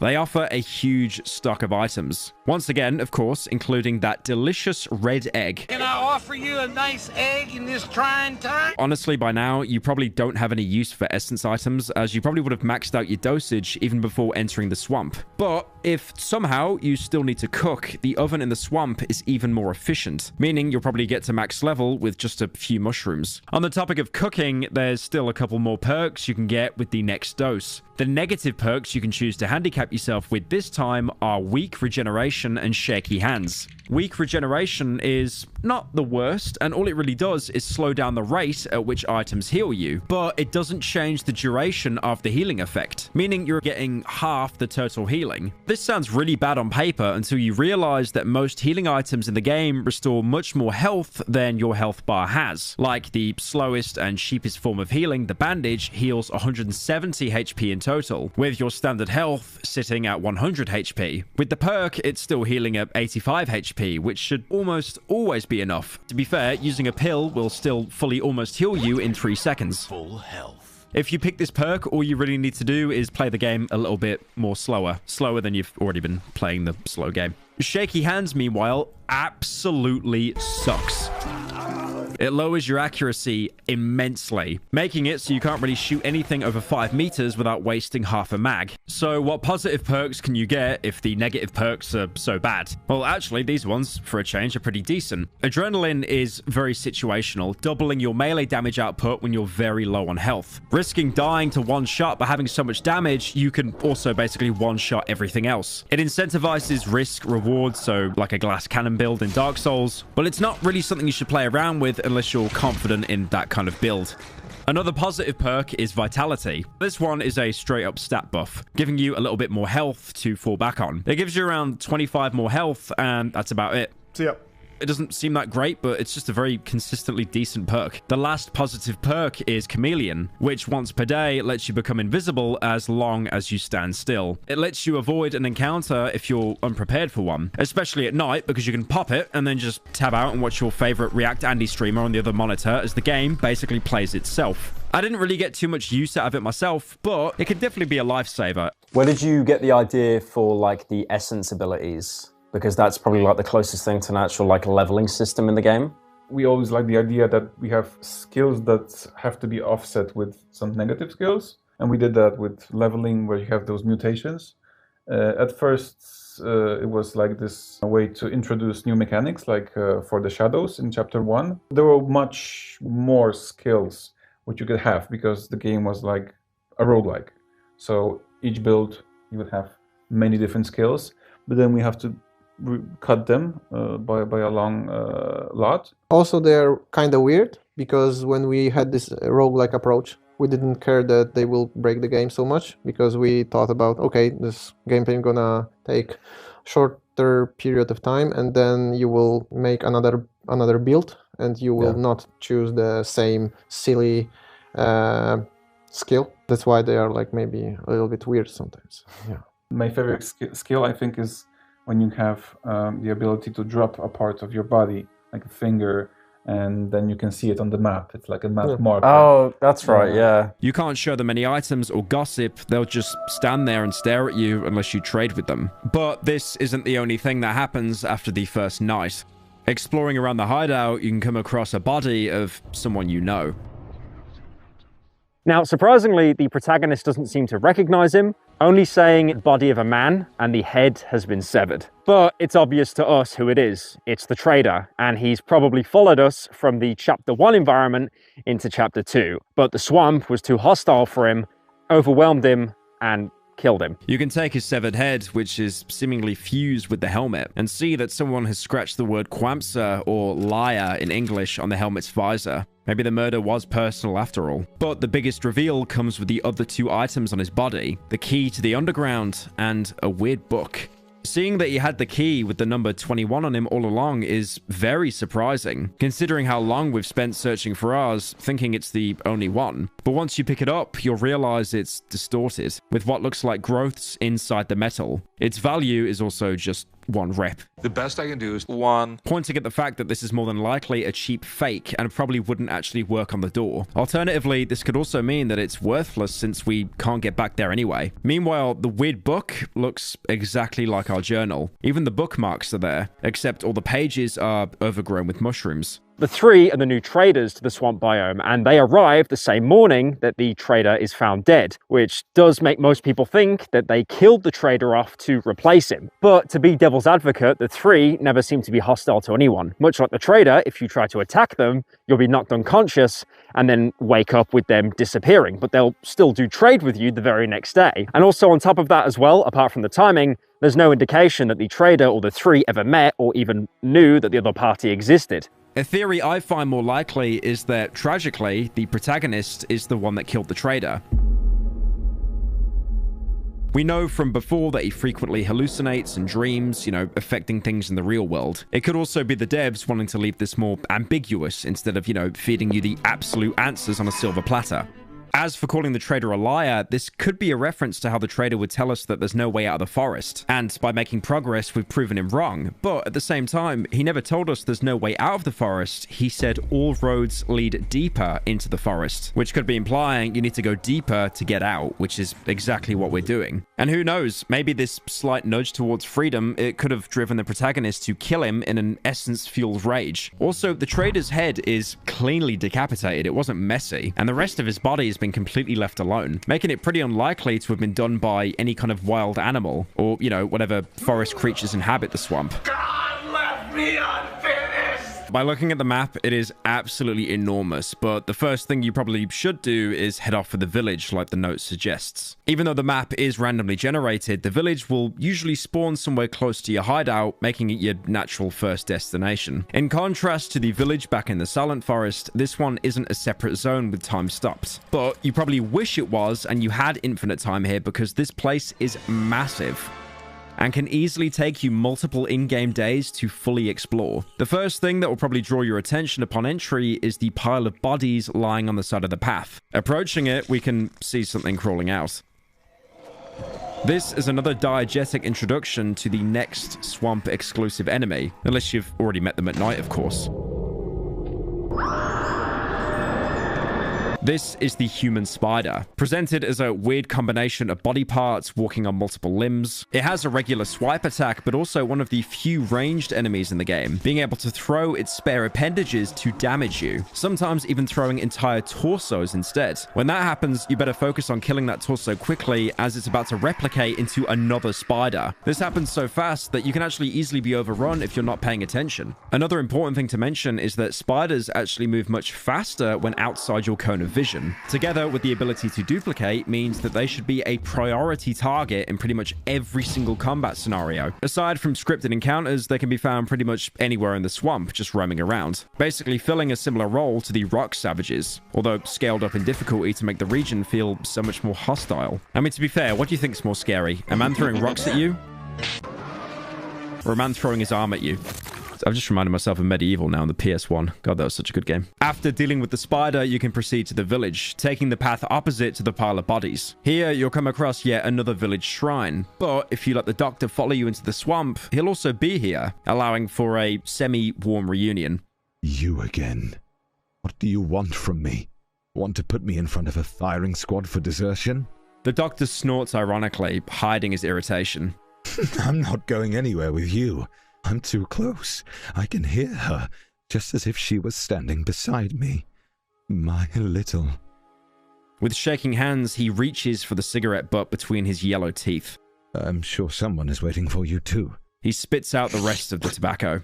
He won't appear here if you failed the Trainwreck dream, as in that scenario, you're still enemies. You can also show him the photo of the road home. Why are you showing this to me? You better tell me how to get there. Now, this line did leave me with a bit of whiplash because we have been showing the photo of the road home to every character and probably not realizing that they also would probably like to go home, to leave the Darkwood. It really does come across that unintentionally we're kind of rubbing everyone's noses in it. I mean, for example, with the Doctor, if he knew where the road home was, we never would have interacted with him. Most of the events in this game never would have even happened. He would have just ran off. You can talk to him further as well to hear some more exposition. I used to come here to treat people. I pulled out kids' milk teeth, delivered babies, and then came the diseases I'd never even heard of. I was the only doctor in the area. You cut us off from the outside world. First you, then the woods. No help from anyone. Last time I came here was 3 or 4 years ago. Then the trees blocked the path. This is one of the villages the Doctor used to work in, probably why he even made a stop here in the first place. This dialogue also confirms that the entire area was quarantined when the plague started, probably being the only reason why the people inside were forced to stay instead of being evacuated. You can talk to him further to get some more subtle pointers on interesting locations around the region. Some of the flooded areas hide underwater passages. Recently, I fell into this underwater den in the edge of the swamp. I have no idea where it leads. I'm a shitty diver. I've seen a similar one in the edge of the swamp. Talking to him for the last time will have him explain his game theory to you, as well as one of the hardest lines in the entire game. I've realized something. It came to me when we were walking through the tunnels. You're like a disease. You and your kind. It was that hard that I actually put it in the intro of the video. The Doctor takes a step back, as if he was afraid of me. At the same time, a sinister smile appears on his face. You don't belong to this land. You weren't here when the forest was born. You're a splinter, a foreign body, a vagabond. And them, the forest and everything else here, these are the antibodies. Even the morons from the village. Raging white blood cells in an infected bloodstream. That's the reason you hide from us. The Doctor is visibly pleased with himself and his theory. His hands are no longer trembling. He produces a hand-rolled cigarette and lights it.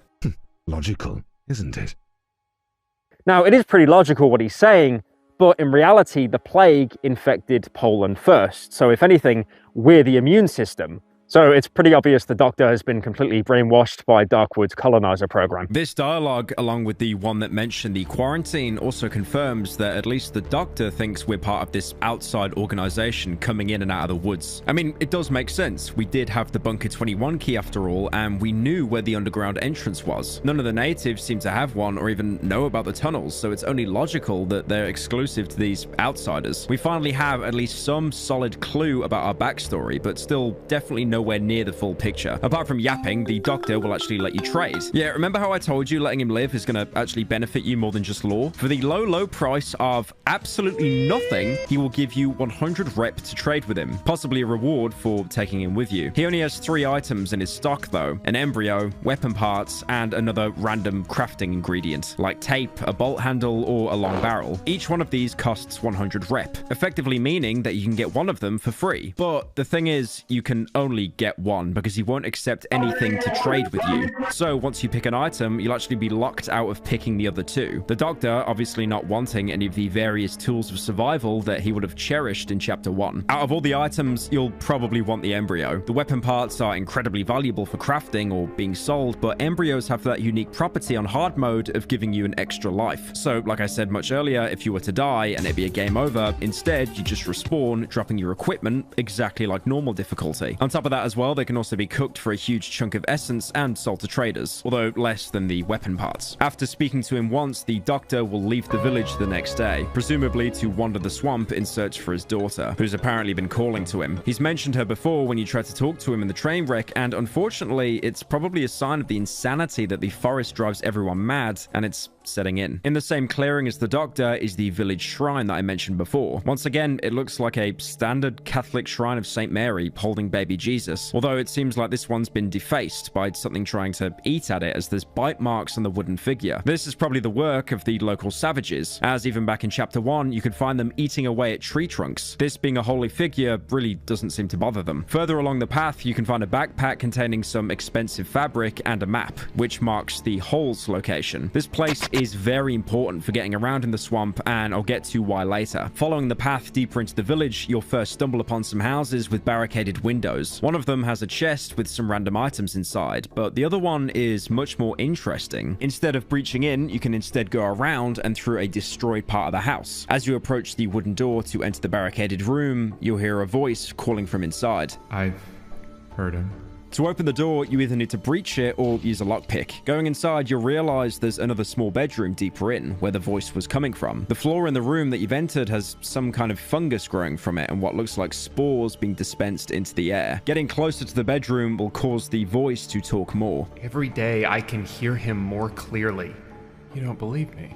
Once you enter, you realize that there isn't actually a person there, just a skeleton lying on a bed with a torch on its body. Going back outside, you might start to hear growling in the distance.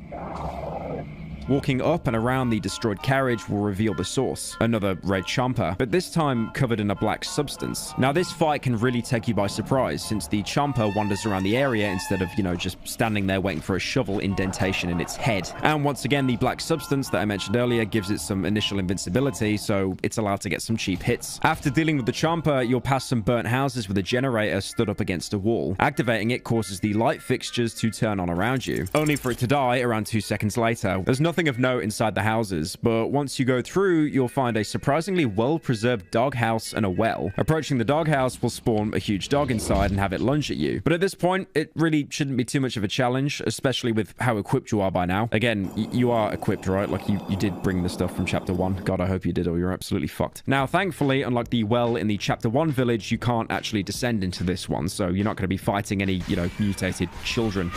There's also a locked house here, which you can either waste a lockpick on or open in the more unconventional axe way. The word Zlodzieje, or thieves, is written all over the floor, and there's a bunch of good loot in the wardrobe right next to the entrance. On top of that, there's a shelf containing the photo of 3 boys, again with the word thieves scratched over it. Going back outside, the footpath you followed is pretty much non-existent now, instead being replaced by roots and trees growing out of the ground. To get deeper into the village, you're gonna have to breach through buildings and try to get around all the blockades that the forest has put up. Walking through the gap between the roots, you can gain access to 2 more buildings. The closer one has a really important item for progression hidden on a dead body: the pliers. With this, you can finally upgrade your workbench. That's right, you can now make the axe, the same one the doctor used in the prologue. It's incredibly expensive to make because of the axe blade, that is, unless you killed the sow in the village, and then you could just steal it from this guy who's trying to chop down a tree. Or again, like I said earlier, you could have just taken the doctor's axe if you explored his house in chapter 1. But it really does beg the question, why is a blade and a stick locked behind more upgrades than a gun? Now, the axe is the last and strongest melee weapon in the entire game. It has the exact same upgrade path as the shovel, having more durability, doing more damage, and having less stamina cost. But the main difference is it has a hugely different attack pattern. With the shovel, you do a wide swing, but with the axe, it is a single downward chop that does a lot more damage, but at the cost of having to be a lot more precise. I'll be honest, I played through like 80% of the game with the shovel, and it was doing me fine. So I kind of just dropped the axe and stayed with the shovel anyway. Good enough. The other unlocked crafting recipe is the exploding barrel, the same one you'd find in the very first hideout in the locked chest. These are pretty good to actually have set up at your hideout at critical choke points, as you can trade one piece of scrap metal and a bit of gasoline plus a single bullet to activate the barrel to dispatch an entire group of enemies. Even better, if you throw a piece of meat, you can actually bait enemies towards it. And remember, this hideout is huge, meaning that you can bait even more enemies into barrels to save ammo and health. If placed properly, the barrels can be an amazing panic button when you're getting overrun. This isn't the Cruelty Squad video, and I'm not making another tier list, but these would probably go in S tier. Aside from the pliers, there's a wardrobe next to a window for you to loot. Approaching it will have the protagonist look out the window. I can see the crown of a huge tree through the small window under the ceiling. Inside the wardrobe is some more fabric to sell, but also a lottery ticket, which, if anything, reminds me of that guy in Fallout New Vegas. Yeah, you know that guy goes like, "Who won the lottery? I did." This ticket is supposed to be a setup for a puzzle to unlock the crate in the next room. Except, like, I'll be honest, look, I've spent like way too long sucking this game off, but this puzzle, if you want to even call it that, is really unintuitive, and it's just kind of bullshit if you're playing the game without any kind of wiki open. It's actually so bad that someone actually put a note on the wiki itself saying, "Unrecommended to solve the puzzle yourself." Now, there's a lot of numbers selected on the ticket, so it's not like you just take a quick glance and you get the code. Nope. Instead, you have to check only the single numbered columns and only use the selected numbers from those, giving you 2531. Thing is, it sounds simple, right? But there's basically no indication on how this is supposed to be solved. Maybe aside from the fact that there's like 5 single numbered columns and only 4 are used. People stumbling on this, they're gonna think that they're gonna need another lottery ticket. Now, despite the puzzle being really mid, the reward is actually worth it. Inside the crate, you can find 8 shotgun shells, 2 long barrels, both worth 225 rep, and a metal pipe. The game is basically screaming at you to make the double-barreled shotgun here, though for that, you'll still need another workbench upgrade. Going through the window, you'll find some campfires, one of them still lit. It looks like there might actually be some human presence here after all. Inside a small blockaded room in the next building is seemingly the last human alive in the entire village. Who are you? Entering dialogue, you can see that he's an incredibly old man in a makeshift wooden wheelchair. His clothes being incredibly overgrown with branches and roots, but despite looking similar to a savage, he's completely coherent. Wait. Bloody hell! You're alive! The old man extends his hand, blindly trying to reach me. Oh, you're not from around here, eh? You cannot be. All them lads are dead. It's only me. Me and... He finally finds my arm and grabs it. For a moment, he clutches my hand in silence. Then I hear him mumbling under his breath. I don't have anything, mate. Only this chair. Bloody hell. His gaze stops somewhere under the leaky barn ceiling. What? The old man suddenly jumps up. What are you saying? I feel his long fingernails digging into my hand. The tree! Ain't no fucking tree, that. Well, it looks like a tree, yeah. But those faces, well, I know 'em, Buckers. Every single one of them. So close and so fake. They're not real. They're not. From time to time, I thank God I went blind. I don't have to look at them. The old man lets go of my hand to lean against the broken back of the chair. He sighs with relief. It disgusts me. It fucking disgusts me, this buggery. This fucking scum. All the time I have to listen to his pathetic blabber, complaining all the time as if I was supposed to believe it's human. That it's me, Zocker. Yeah, right. He suddenly reaches towards me with both hands, almost falling out from the chair. He grabs onto my sleeve and I feel all of his weight on me. You lad, you've got your hands and legs. Ooh, strong arms, I beg you. Get rid of that filth from our village. Can't bear another day of that abomination wailing and sobbing. I want to die in peace. Fucking hell. I want to die in peace. Listen to me. I thought about it for a long time. I've had a lot of time to think. For fuck's sake.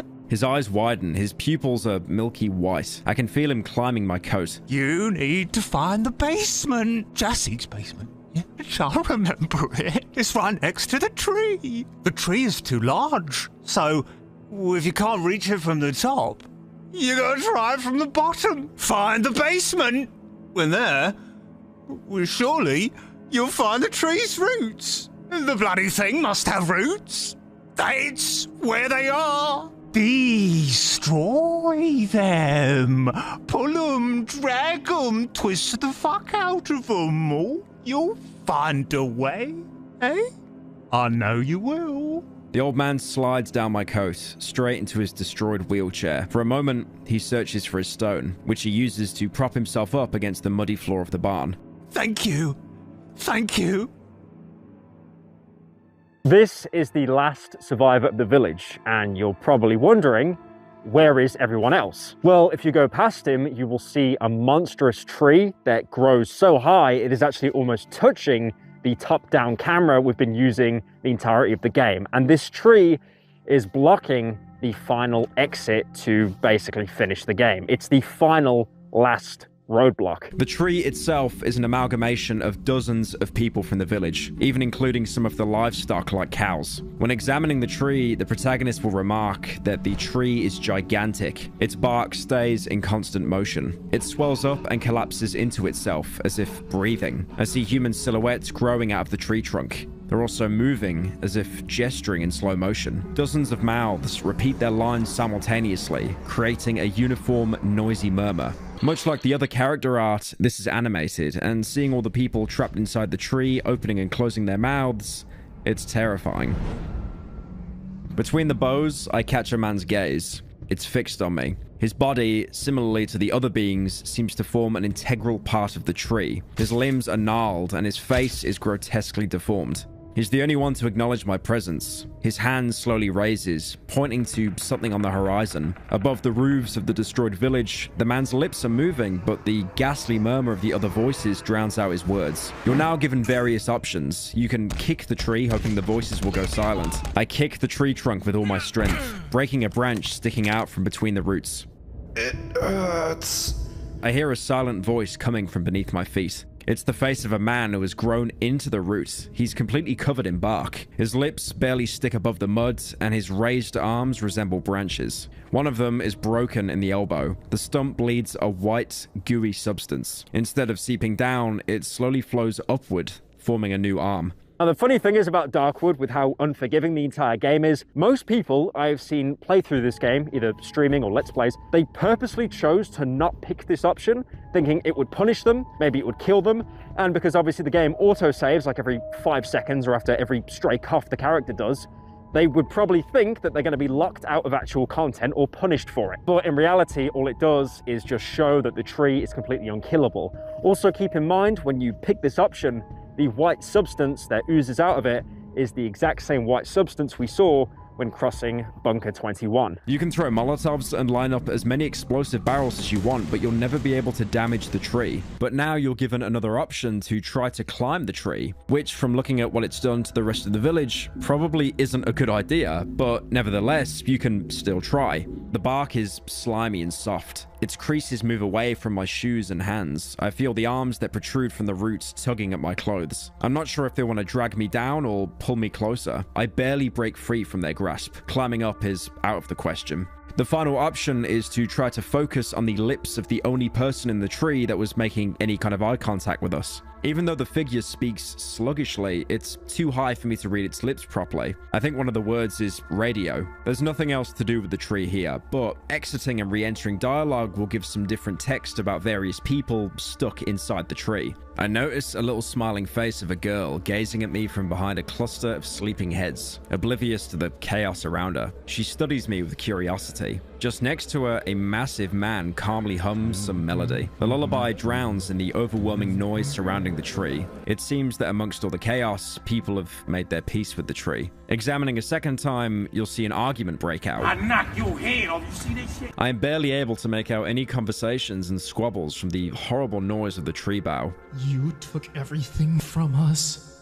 The shouts come from an old man. Only the tip of his head and one of his arms stick out from between the tightly crowded bodies. You stole it! Thieves! May the dogs piss in your face! Right next to him, a woman's head, wobbling from side to side, repeats, We were hungry. We were hungry. Another figure hiding its face under an enormous root lets out a chilling shriek. Quiet! Fucking quiet! Leave us in peace! Shut up! He is interrupted by a man next to him, his intestines hanging out from his stomach. It was our common good. It was meant for all of us. You stole it. However, all of this is optional. You don't actually have to go to the tree and, get all immersed in the story or how horrific everything is. You really can just remove the barricade, probably the only thing keeping the cripple alive, and just straight up leave. He'll call you out though, but, we're out on our own survival, not to keep talking to trees until curfew. Although, if you do that and play like a complete bastard, you'll be immediately punished. Because as soon as you go outside and turn to leave, the mushrooms right in front of you will rise up and become mushroom men. Now, I mentioned these guys back in chapter 1, but before they could only spawn in specific mushroom fields that got marked on your map. But now in the swamp, they can randomly pop up from pretty much any mushroom patch. They're basically a walking explosive barrel. Now, these guys are pretty reasonable to deal with in a 1v1 scenario because all they really do is chase you while laughing like a madman until they get too close and explode. Or if they run out of time and they blow up anyway. Even if they manage to close the gap, the explosion does actually take a while, so you can usually get away, or you could just shoot them before they even get close. If you manage to get caught in the blast though, their damage is insane. They're not really a threat on their own, but more if they gang up on you with other actual enemies. More on that actually, the mushroom men can actually be blocked by other enemies, and they will damage them. So funnily enough, you can actually bait them into clearing whatever's chasing you if you actually want to keep your ammo. One more important landmark in the village is a house that basically serves as your shortcut to get in and out of the village. You couldn't enter it before because rubble was blocking one of the metal doors, but coming from this side you can clear it and open the way. But if you chose to stick around, the area around the tree can actually be pretty rewarding. There's a small shack with a metal door right next to it, and going inside you can find a hatch, likely one of the entrances to the basement that the cripple mentioned. Unfortunately though, the hatch seems to be inaccessible. That, or it's like a Skyrim master lockpick. The hatch leading to the basement is blocked from the inside. The marks on it suggest someone tried to break it open. There's also a broken shovel lying right next to the hatch, probably used to try and breach it. You can pick up the shovel blade, which is pretty useful actually if you haven't upgraded your shovel yet, or if you just want to sell it for the rep. Next to it, there's a wardrobe with, your typical loot, but also a fat notebook almost completely filled with notes. It's an inventory of the entire village, and the notes suddenly end on August 1983. 1983, August 21st. Shozak is dead. We're down to 26. Minus 6 potatoes, minus half a loaf of bread, minus 2 liters of gasoline, plus 1 potato. Shozak's. Now this shows some pretty important things about the village. First of all, there were 27 people that lived here, including someone called Josek. Their food situation was really scarce. They were rationing out potatoes and even at one point picked up a stray dog. Not a thought behind those ears. Not my fucking thoughts. Probably the same huge dog that we found inside the house. So that goes to show that even though most of the village was turned into a giant monstrosity of a tree, they never actually chose to eat the dog. You can also show this food inventory to the cripple. All sorts of things used to happen in our village. Sometimes a mug got punched for some silly thing. A faint smile appears on the man's face. But we always stick together when the time came. We had to. Until the hunger came. Well, as the hunger divided us, I sometimes hear the echoes of those times in the trees' moans. That fucking monstrosity won't let me forget. On the other side from the blocked hatch, you find a house with a trapdoor that actually works. Going inside, you'll see how deep the roots have really penetrated into the earth here. Moving through the tunnel, you can stumble onto a corridor splitting off from the main path. It leads to a small room with a glare inside. Glares are sources of red light that will actually damage you if you stare at them. Not to be confused with the growth that creates a red light. Now, encountering these things in the swamp can actually be pretty scary because they do a lot of damage and they can be very, visually distracting. But for them to do damage, you need to make eye contact, so if you just basically moonwalk towards them, it's not really too much of a problem. There's also a corpse in the corner, holding a small magazine and a pistol. I don't think I really have to explain what this indicates. But going back to the main tunnel, the walls will start talking to you. Who's there? What do you want? Leave. There's an entrance in the water here. Approaching it, the protagonist will say that my feet are slowly sinking in the soft, quaggy floor. Quaggy is a word, by the way. I had to Google it before reading this. Apparently, Polish people know more about English than the English person. I can barely move, as if something was holding me by my ankles. You can try to swim through the hole, but it's no use. The water is dark and cloudy. The corridor seems very long. I'll probably run out of oxygen. I won't be able to swim through the passage without an oxygen tank. Talking to the old man, he was right about the tree. You might remember he mentioned finding a basement next to the talking tree that has a weak spot. There is a trapdoor, but without an oxygen tank, you'll drown trying to make it to the other side. Remember, there is a compressor back at the hideout, but it needs parts to be fixed, and also you don't have an oxygen canister. Thankfully, the cripple, he has a solution. The basement is flooded, eh? Am I right? Dogs, bollocks, everything is fucking flooded! He turns around as if looking for something. Hey? What? Oh, yes. Yes. Elephants are fucking plonkers. Ever seen elephants, matey? Yeah, we have these elephants here, you see. They live here in the part of the swamp. Their hut is in the thicket, in the flooded forest. Since the woods trapped us here, they keep to themselves. They don't fancy us. Bloody elephants. They have these oxygen tanks. Lots of them tanks. And if the basement is flooded, you could use an oxygen tank, eh? Now, if the man in the tunnel is to be trusted, then burning down the tree is your best means of escaping. I mean, he was clearly telling the truth about a talking tree existing, so it's not too hard to believe that the exit and a way out is directly behind it. But before we can do that, we need an oxygen canister first. Before that, you can also show the cripple the photo of the three boys. Upon seeing the photo, the cripple cringes with disgust. These ruffians, eh? Sons of a thief. There were 7 of them. The mother took the 4 youngest ones when the hunger struck. The other 3 stayed with the father. They were weak and sickly. One day, father got into his head that they were getting smaller rations because we've written them off. His hands start to tremble. So, he went with a group of people to rob us of our food in the night. They broke into the basement. Didn't end well. The cripple goes silent. The lads threw them out of the village. I don't know what happened to them after that. People used to say they wander the woods with the savages, looking for their place. He gives me back the photo. I can still hear the cries of that thief all the bloody time. 3 boys wandering the wasteland does sound familiar, but we'll come back to that later. Aside from the items found in the village, you can also show him the road home, just like pretty much every other NPC. The old man grabs the photograph, feels it, and then takes out a small glass object from his pocket and puts it to his eye. The road home. What a load of bollocks. The road to madness is what it is. This sounds very disheartening, considering the man is basically the person closest to where the road home might be, and yet he doesn't believe in it himself. You can also gossip with him to get some backstory on who he is and what actually happened here. What are you going on about again? The old man leans towards me, scowling. The wheelchair? Well, the war took my legs, and those wankers burned my house and my pigs. But it was years after the war. They said it was to fight the disease. So they said. My Zocca. The disease took her from me. All I have is this wheelchair. This land.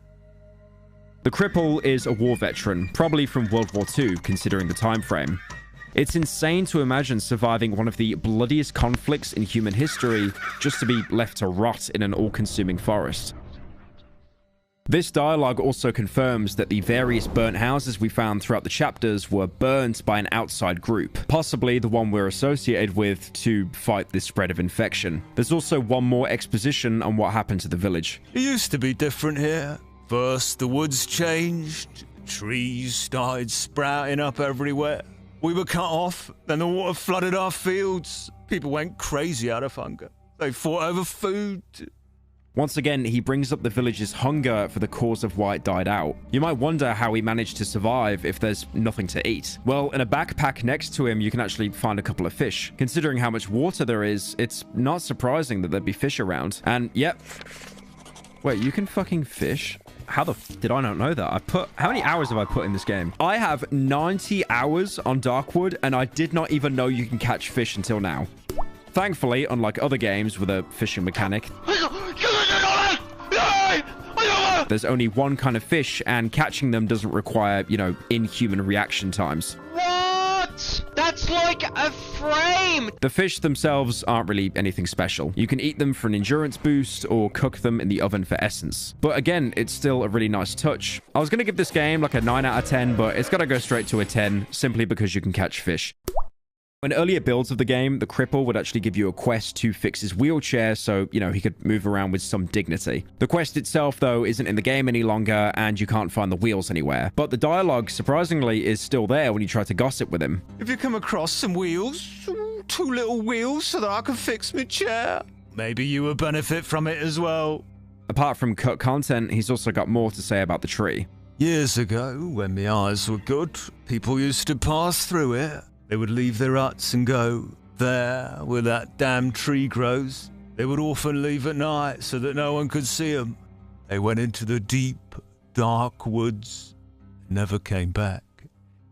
Some of them would say they're going home, but most of them were silent. I don't know. The land's changed. The trees have cut us off from the rest of the world. But home, for me, has always been here.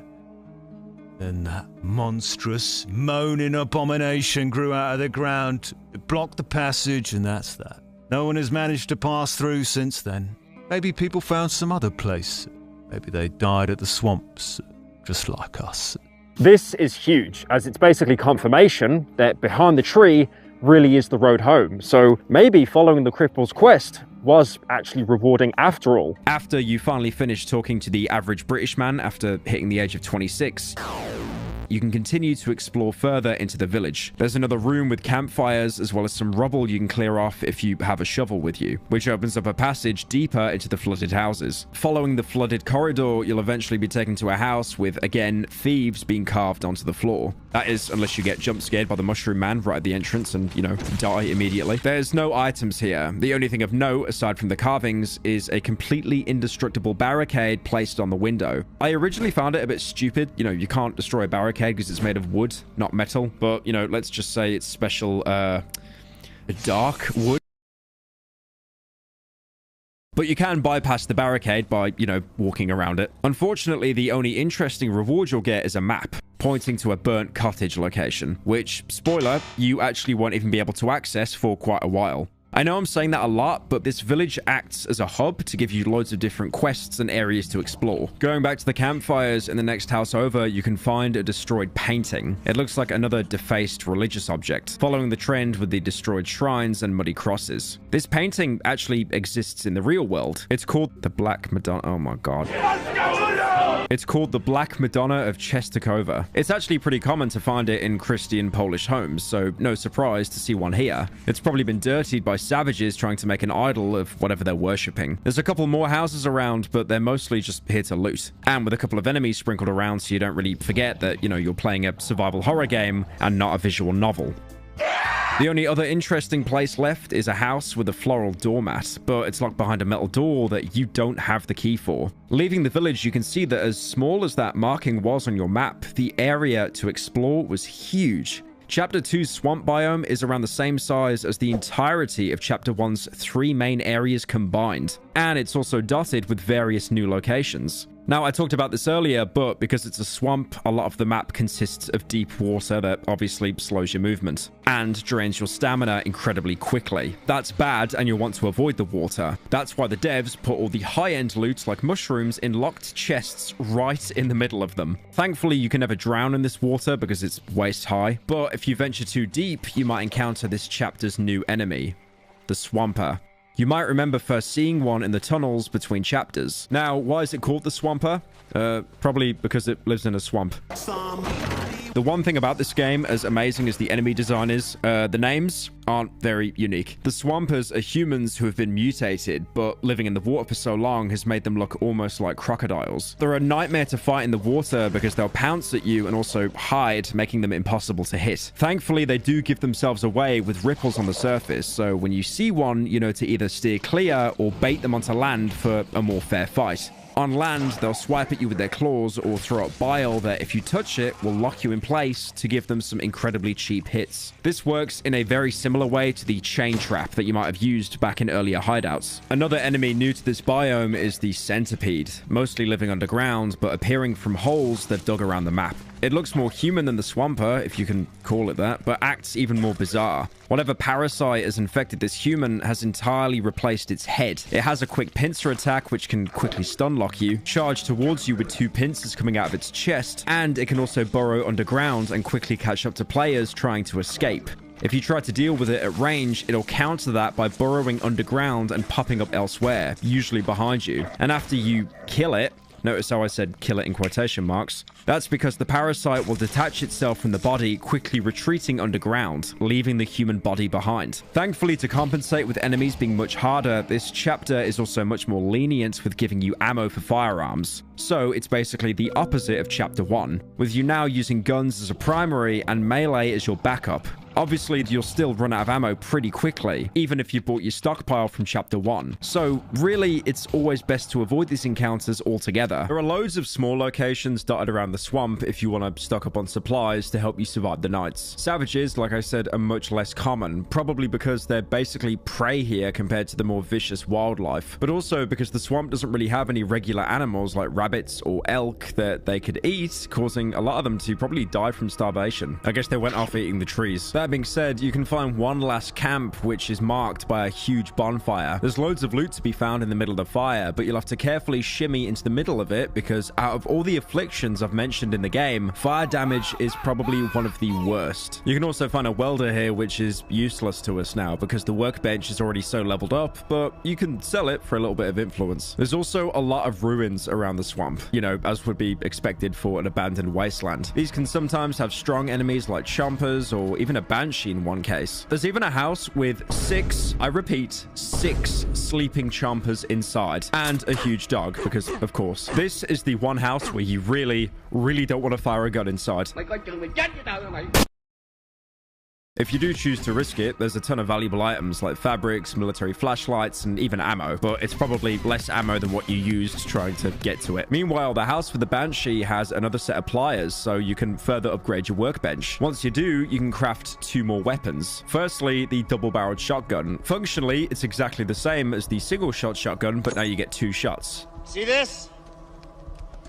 This is my boomstick! But also a double-barreled shotgun in a horror game. That is really cool. Thankfully, I do want to confirm as well that the double-barreled shotgun has a really satisfying noise when you fire it because a lot of games, they just don't seem to make shotguns sound cool.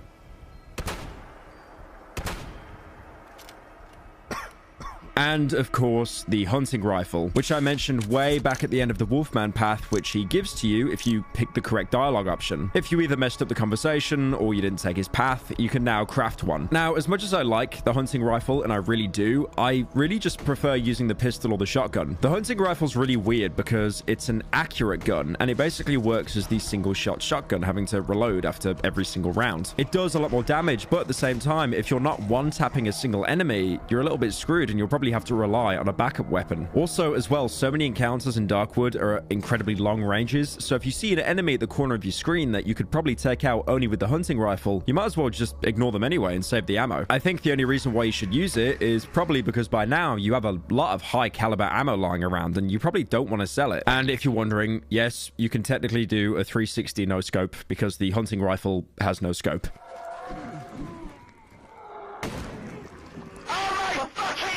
Some more small locations you can stumble upon are various marked sites drawn by savages. Unlike the dry meadow markings, you can find more than just lines on the ground, as there'll usually be a corpse nearby. Someone has placed some white mushrooms around the body. The two largest ones have been carefully inserted into the dead man's eye sockets. Hundreds of dead insects lie scattered around the body, but they didn't just die here. Someone has carefully prepared this scene. A giant dead centipede has been placed on the dead man's face, along his nose. The body is completely overgrown with roots. A dead lizard protrudes from the corpse's mouth. Judging from the stuffed cheeks and neck, more of them can be found in the throat. These descriptions might sound somewhat familiar because each of these corpses actually represents the new enemies in this biome. The mushroom corpse is the mushroom man, the man with the insects is the centipede, and the man with the lizard in his mouth is the swamper. There's even a pile of butchered dead bodies that you can find representing the human spider. And since we know the markings come from savages, it seems like they're worshipping these abominations, if not indirectly creating them, possibly as some kind of ritual to commune with the forest. You can also step into one of these markings just like back in the dry meadows, and again you'll start hallucinating. Though now you won't see the bunker door, instead some sort of structure made of metal beams. We're not sure yet what this might be referencing, but if we're hallucinating, then it's probably going to be important. Aside from cool lore locations, most of these smaller locations are generally just out to get you. Some places will feature dense clusters of trees, reminding you that you're still in a forest, if you didn't know that already. If you explore these clusters, you'll probably find some items, as well as some red chompers. Or even worse, chain traps lying between the trees, and you're most likely going to miss them. Another location you can find is the holes, which should already be marked on your map when you found them in the village. The holes will usually be very far away from your hideout, but they're definitely worth the trek. Approaching them for the first time, you'll see the doctor digging in the ground, looking much more rugged, with sticks and mud now glued to his head, and his hand twitching wildly, but still holding that cigarette. This land hides more secrets than your little fucking rat brain is capable of understanding. The doctor digs through the mud. I think he's looking for something. Deep underground, there's a current of electricity. Fucking electricity. He starts flailing his arms wildly, throwing pieces of mud everywhere around him. And it flows underground from tree to tree. The doctor suddenly freezes, staring at me with his arms midair. And it powers everything. It connects it all. If I had a light bulb, if I just screwed it into one of these branches, it would light up. I bet it fucking would. He bends over a small hole in the mud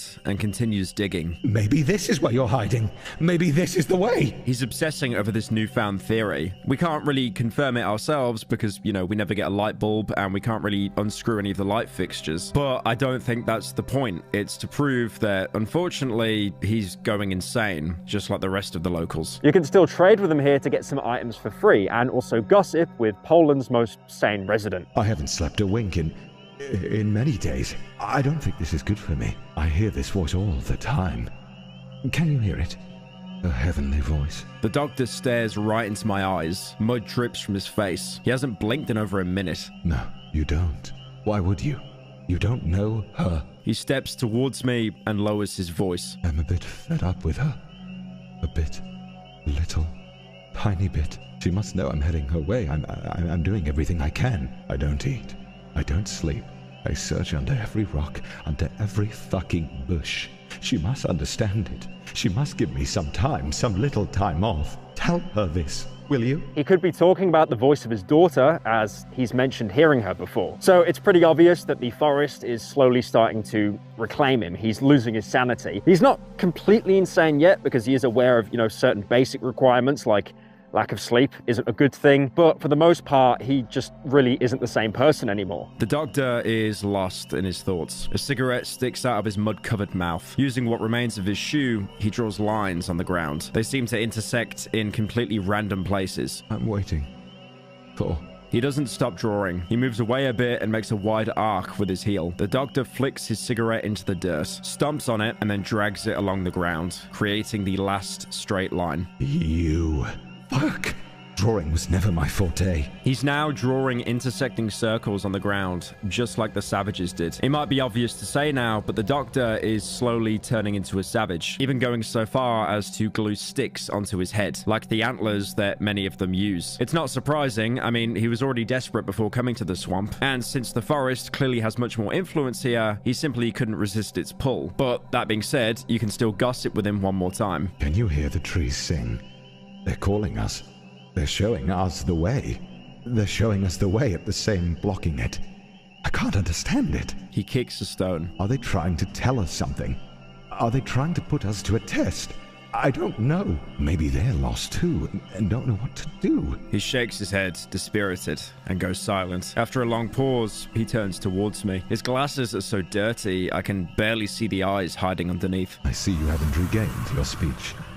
You need to find another doctor. He still remembers who he was, but now his mind is more occupied listening to the trees than healing anyone. There's no way to help him snap out of it, so we're stuck watching someone we got to know, fairly well, to the point that we basically saw life through his eyes, now devolve into a raving madman. The line he says, though, talking about speech, is actually really interesting, because if you've paid close attention to the dialogue throughout the game, we actually haven't spoke to a single person. We've kind of just heard them ramble, and maybe we'll get the option to nod or shake our head, but that's pretty much it. Any dialogue we get from the actual protagonist is either thoughts in his own head with dialogue at the bottom of the screen or journal entries. We actually haven't said a proper word the entire game. After you finish with the doctor, you can actually check the location out. Walking into the house, you might be confused why I said the place is so critical for progression. I mean, there's barely anything here, just some holes in the ground. But there's apparently someone sitting in one of them with what the protagonist describes as a mud-encrusted man with a long beard. We can't talk to him or interact in any way, but he'll always be there, just watching.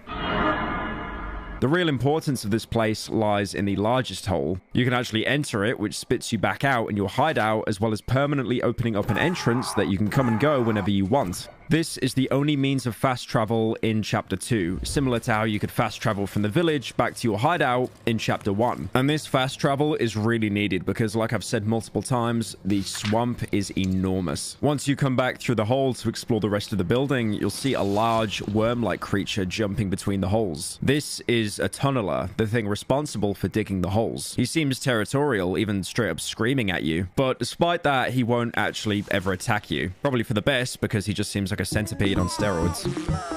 Aside from the little guy, you can find a crate here with yet another set of pliers. So now you can finally upgrade your workbench to the final level. Now, you're probably thinking, what kind of game-breaking weapon am I going to get now? I've spent all this time collecting toolboxes, welders, pliers. Hello, everybody. What is the game going to reward me with? Well, apparently not much.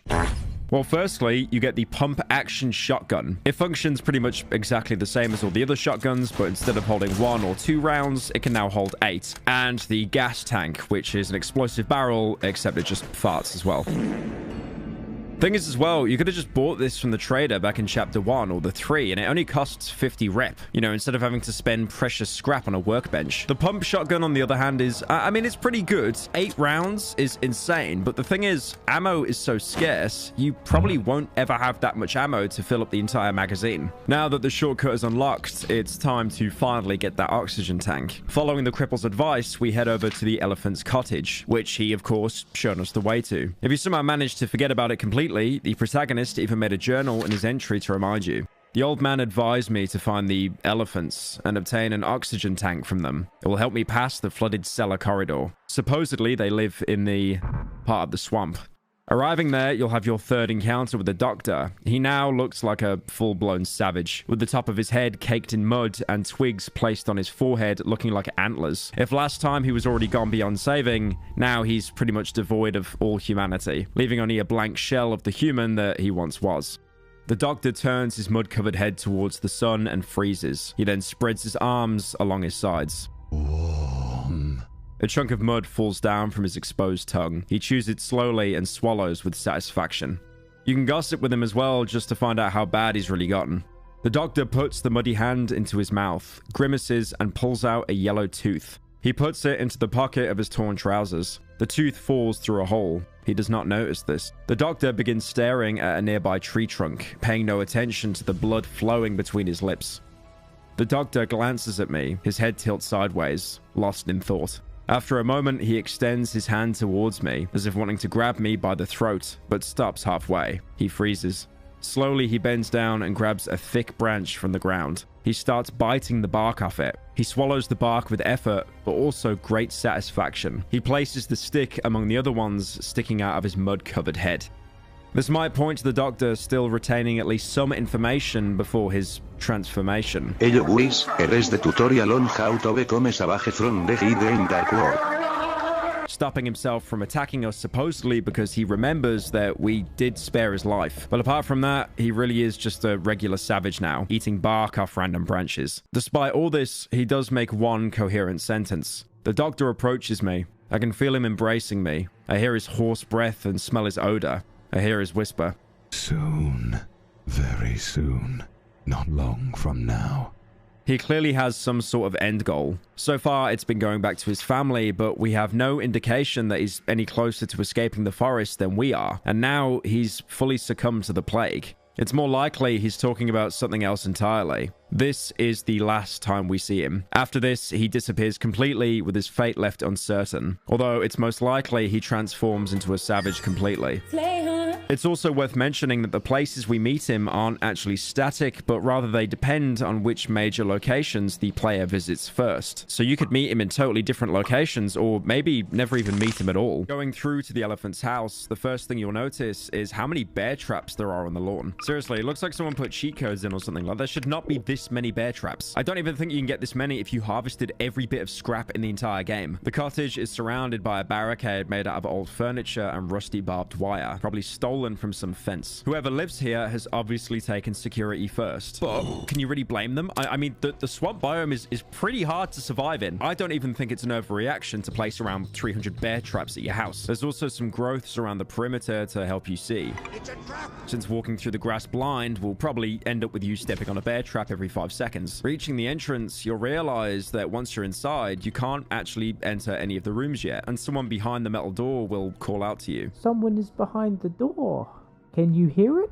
Shh! Hey, you! What are you looking for here? You're not from this goddamn village, are you? Prove you're a good man. Fix our generator, and I'll open the door. It costs 10 metal scrap to do so, which is pretty expensive. But ironically, if you actually go around and scrap pretty much all the bear traps, you'll have more than enough. So by fixing their generator, you're taking out all their outside defenses. But thankfully, they don't really seem to notice or mind. I've got a bit of a game theory that when the devs created this house to show that the people inside were very defensive, they set up bear traps everywhere. But then later, they probably put in the quest to fix the generator with said scrap metal, you know, just so you don't get a bunch of stuff for free. Again, these devs, like, they don't want to give away free stuff, believe me. Before entering, you can also see that there's flowers spread around near the entrance to the cottage, with the protagonist commenting that an intense smell of flowers fills the air. Once the generator is repaired, the person inside thanks you. You can come in. Walking in, you'll see that it's actually a group of people, a parent and some kids. These are the elephants, and they're called that because of the gas masks they wear. The air hoses looking like elephant trunks. They're also dressed in full hazmat suits, emphasizing how focused they are on protecting themselves from the forest, not even letting the air touch them, which means they could be some of the last people in the forest to be completely unaffected by the plague. The air is filled with a suffocating, sweet odor of rot. Who are you? The woman is wearing a heavy, ruined coat. Her voice is suppressed by the cracked gas mask she's wearing. Can't you speak? Did someone take away your voice? Two children hide behind the woman. The younger one eyes me nervously, cowering in fear. The older one just stands there, motionless. You're not from around here. I would have recognized you. We may keep to ourselves, but I know everyone here. I would never forget your mug. The younger child pierces me with its eyes. The steamed visor of his gas mask betrays his rapid breath. Your gob looks like that because of this fiendish air.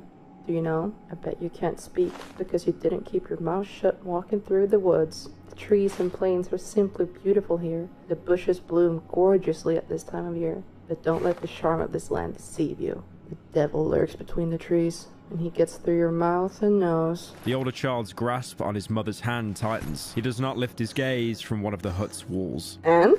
You're just going to stand there? I know you want something. You're Leaper Demon. You are not getting anything from us. I don't trust you, you Leaper Gob. Do you hear me? I don't trust anyone who breathes this filthy air. The woman stares at me intensely through the cracked mask. Did you take my Marcin? Was it you who kidnapped him? Talk! No, that cannot be. The woman stares at the floor. Her greasy hair drops down on her mask. It's impossible. Stupid child. He went out and never came back. He was on about how his granny will take him mushrooming. I have no idea where he... I told him he cannot go outside. I told him the devil will find him, take off his mask, take him away. I would look for him, but... She lowers her head even more, as if observing the dead flies stuck to her coat.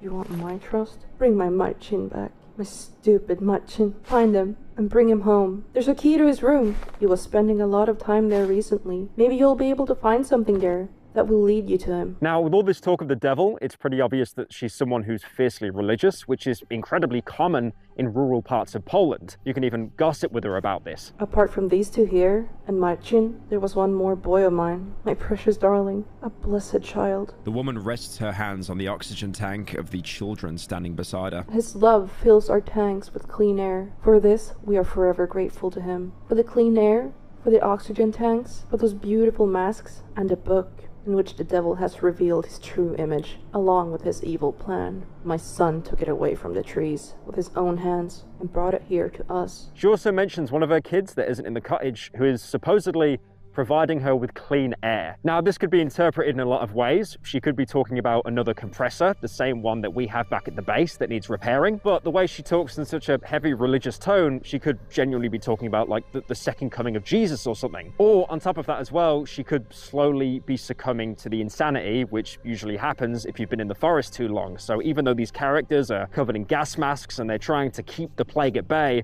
it's obviously still not working. Coming back to the dialogue, you can show the mother the photo of the road home. I remember this road. The wood devoured it about 3 years ago. It used to lead to our village. I walked it to school. The road home. My road home. Just more confirmation that we're on the right track to finally getting out of the woods. You can gossip with them some more to hear one of the children start saying a rhyme. The youngest child, hidden behind the woman's back until now, finally finds the courage to make a small step towards me. One little bear ate a bowl of soup. A faint voice can be heard. Then another bear came and... Quiet! The woman smacks the boy on the back of the head. The punch is so hard the hood of his rubber cloak lands on the mask's visor. No. Not in front of this stranger. For some reason, the mother thinks this nursery rhyme is important enough to stop her child from telling us, even using, traditional Polish parenting techniques to shut it up. This could mean that it might contain some sort of message that the mother doesn't want us to figure out, but there's no indication of what it could be without hearing the full rhyme. The mother can also talk to you about the savages visiting her home, which is probably the same reason for the barricade and the multitude of bear traps. You're just like these lunatics who roam around the woods, searching for God knows what. There used to be more of them. Guess most of them starved to death. I remember when they appeared not far from here. Must have been around 2 years ago? Around 24 of them. They were led by these 3 weirdos dressed in old rags. They set up camp in the marsh. There, between the trees. They watched our house, stared right into my windows. The oddities. I thought they wanted to kidnap my children or harm them in some way. But when the night fell, I lost sight of them. There was no one there in the morning. 3 weirdos dressed in rags does sound familiar. You could even show her the photo of the 3 boys. The woman takes the photo and freezes. No, I don't know who that is. Unfortunately, she doesn't recognize them. There's also some conditional dialogue here. If you chose to give the key to the musician, but failed the train wreck dream, she'll talk about the doctor. I remember one loitering around here. He used to be a doctor. He would come to the village to treat people. Now he looks like an unholy pig, face smothered in shit. Dressed in rags, the devilish disease finally gets to everyone. You better watch out, or you'll lose your mind too. They left towards the part of the swamp. It looks like the doctor is turning into a savage whether you took him along with you or told him the bunker location by failing the dream. The mother will also point out as where you can find him, but that's something I'll get to later. You can also get some more gossip about another character. Something exploded in the part of the swamp. Made the ground tremble. Devil knows what it was. I see you're curious. Investigate it. If you have a death wish, I think it happened in the junkyard. We haven't yet seen an enemy able to cause an explosion this loud, and we haven't seen any evidence of the forest, spontaneously combusting. So maybe there's someone sane enough to be able to craft explosives at the junkyard? Scotland! It seems necessary to head there anyway, since we do need parts for the compressor, like the note back at the hideout suggested. But this, if anything, just makes things more interesting. We already have the cottage near the junkyard marked on our map from the note back in the hideout. But if we didn't find it, at least the mother points us in the general direction of where the junkyard could be. Now, first of all, we have to gain the mother's trust. And the only way we can do that is by finding her child, Marcinek. You can first visit his room using the key that she gave you. Inside, you'll find some of his drawings depicting mushrooms, as well as people with mushrooms on their heads instead of hair. I'm pretty sure, if anything, my stream chat would make me believe that this is a reference to my haircut. There's a pile of clothes you can search with a single odd-looking mushroom inside. I think there might be some emphasis on the kid going somewhere related to mushrooms. I don't know. Maybe the devs are just trying to point us somewhere.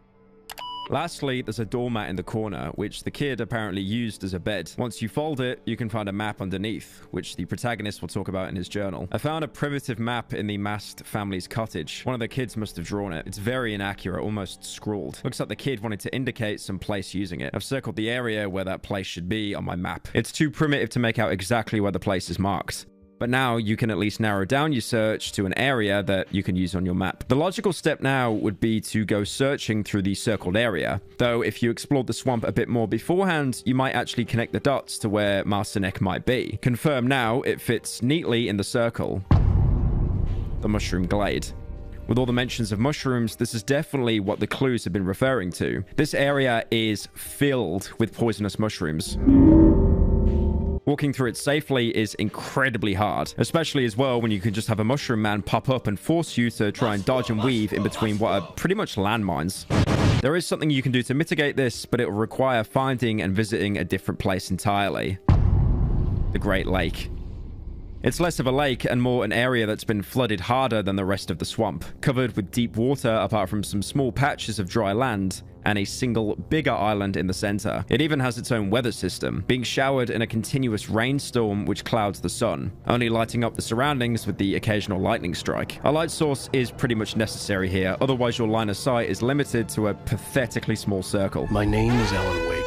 Although, that being said, using a flashlight might be a bad idea, because the lake is also full of sleeping red chompers covered in black substance. Shining a flashlight on them does wake them up, while using the lantern thankfully doesn't. Once again, I have no idea why, but the lantern is just so good, even late game. The chompers can also be woken up with any noise, including running and gunshots, so both of these are basically off limits here. You can, however, use melee weapons with no issue, so a good strat is to surprisingly approach this like a stealth game, slowly walking up to the chompers, taking the substance off with your lantern and stun locking them with the axe before they can react. Doing this, you can pretty much easily clear the lake, but this place is so huge, it's probably the largest area in the entire game and covered in deep water. Using this method is safe, but it will probably take you multiple days to clear it all out. So you can also try and run straight through, and surprisingly, this strat isn't even half bad, as the chompers, thankfully, are slower than you while in water. And the thing we're looking for here is located on the island in the middle of the lake, so there's no need to actually completely explore the place after. The first thing you see when entering the island is multiple sleeping chompers surrounding some sort of snout.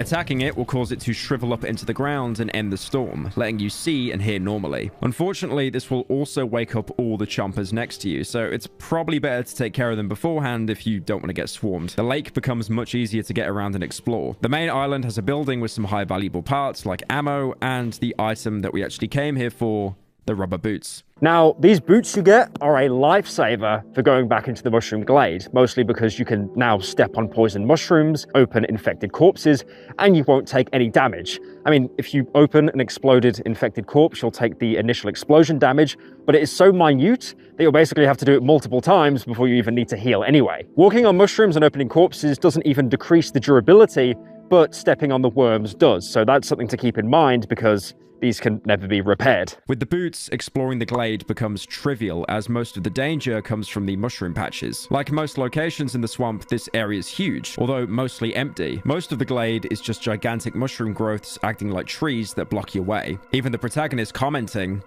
"An intense sweet smell of mushrooms fills the air." Even the ground is a darker grey, rather than the green grass we've been walking on throughout the swamp. There's actually so many mushroom spores in the air that you might even experience hallucinations while walking around, seeing figures of villagers passing by just to disappear. There's not much to see in the glade. There's a puzzle building you can solve for some pretty good loot, as well as a group of grey figures, frozen in place, which you can examine. Doing so gives you rough scraps of conversation, not even properly synchronized between the figures. It doesn't even seem like they're talking to you, it's more like they're puppets, each repeating their part of the conversation, even talking to each other. The first group talks about some people breaking in and locking themselves in a basement. What is happening? They locked themselves in the basement to get food? Yes, because it is our common good. This is probably referring to what happened in the swamp village, where the thief led a group of people to rob the village's food stores, thinking he had children and were written off to starve. These figures seem to somehow be related to the villagers, but clearly they aren't actually human. More like crude imprints of people that died out long ago. They're just echoes now. The second group doesn't even mention the incident. Instead, they talk about the outsiders. Although this conversation is so disorganized, it's hard to even properly align their dialogue. In the night, I saw them. With guns? You didn't see shit. No one from the village goes there. They were not from the village. Where were they from? Since the relocation, no one from the outside was here. That is what I said. This further shows that this military group had a presence in the region at some point, sending expeditions here, but unfortunately this dialogue doesn't point to where it might be. The main thing to find here will usually be in the middle of the glade. There's a shrine here, looking like one from the swamp village, although not chomped up by savages this time, but rather overgrown with mushrooms. Behind you, you can find a house with a destroyed doormat next to the front door. You probably don't want to enter through the door though, as the floor beyond is booby-trapped with enough poisonous mushrooms to overdose the entire savage population of the forest instantly. Even if you have the boots, the explosive damage alone can force you to waste a pill or bandage. Besides, there's a large window in one of the side walls that you can actually use without having your lower body blown off. This house is overgrown, much like the rest of the glade. Everything inside the cottage is covered with mushrooms. The floor, even though it looks like it's made of wood, bends under my feet. A white, colorless goo seeps from the ceiling and walls. There's another mention of that white substance again, but the kid we're looking for is nowhere to be seen. In the last room, there's a shelf with some random loot, as well as a key. There's also a container, but it's code locked, so we can't open it for now. But in the corner, next to a metal door, we can find the mushroom granny, seemingly the only inhabitant of the house. The elephant mother mentioned Marcinek going to his granny, so she might know where he is. An old woman sits in a weathered rocking chair. Her sleep is deep and peaceful. A handful of ripe mushrooms grows out from beneath her thick hair. Just like the house we find her in, she's covered in mushrooms. When we find her, she's asleep, meaning we can pick some of the mushrooms from her head, which I'm sure, she wouldn't mind sharing. The floor of the hut is soft as a sponge. My footsteps are almost noiseless. The woman's sleep is too deep for her to hear anything. I reach out for the most prominent mushroom and delicately pull its stem. It easily detaches from the old lady's pale head. You can go even further and take another one. The urge is strong. I reach for another, bigger mushroom. It looks so tasty. It resists a bit when I try to pull it out, but I finally managed to do it. And if you're feeling extra brave, you can take another one. Now I reach for an exceptionally shapely specimen, growing from the very top of her skull, but it resists firmly. Despite the sudden jerk, the old lady is still asleep. You can put some more force into it if you really, really want that mushroom. The mushroom shows resistance, but after a moment I pull it out, together with a piece of the woman's skull. Her head drops to her chest, and the slimy contents of her skull start to ooze through the opening. At this point, the only next step you can take is to eat the old lady. I slowly bite into the woman's body. Her nose is soft and juicy. I don't feel a single cartilage or bone, only the delicious, sweet taste of delicate mushrooms. A white goo seeps from her body and flows down my coat. I cannot contain myself. I must eat her whole.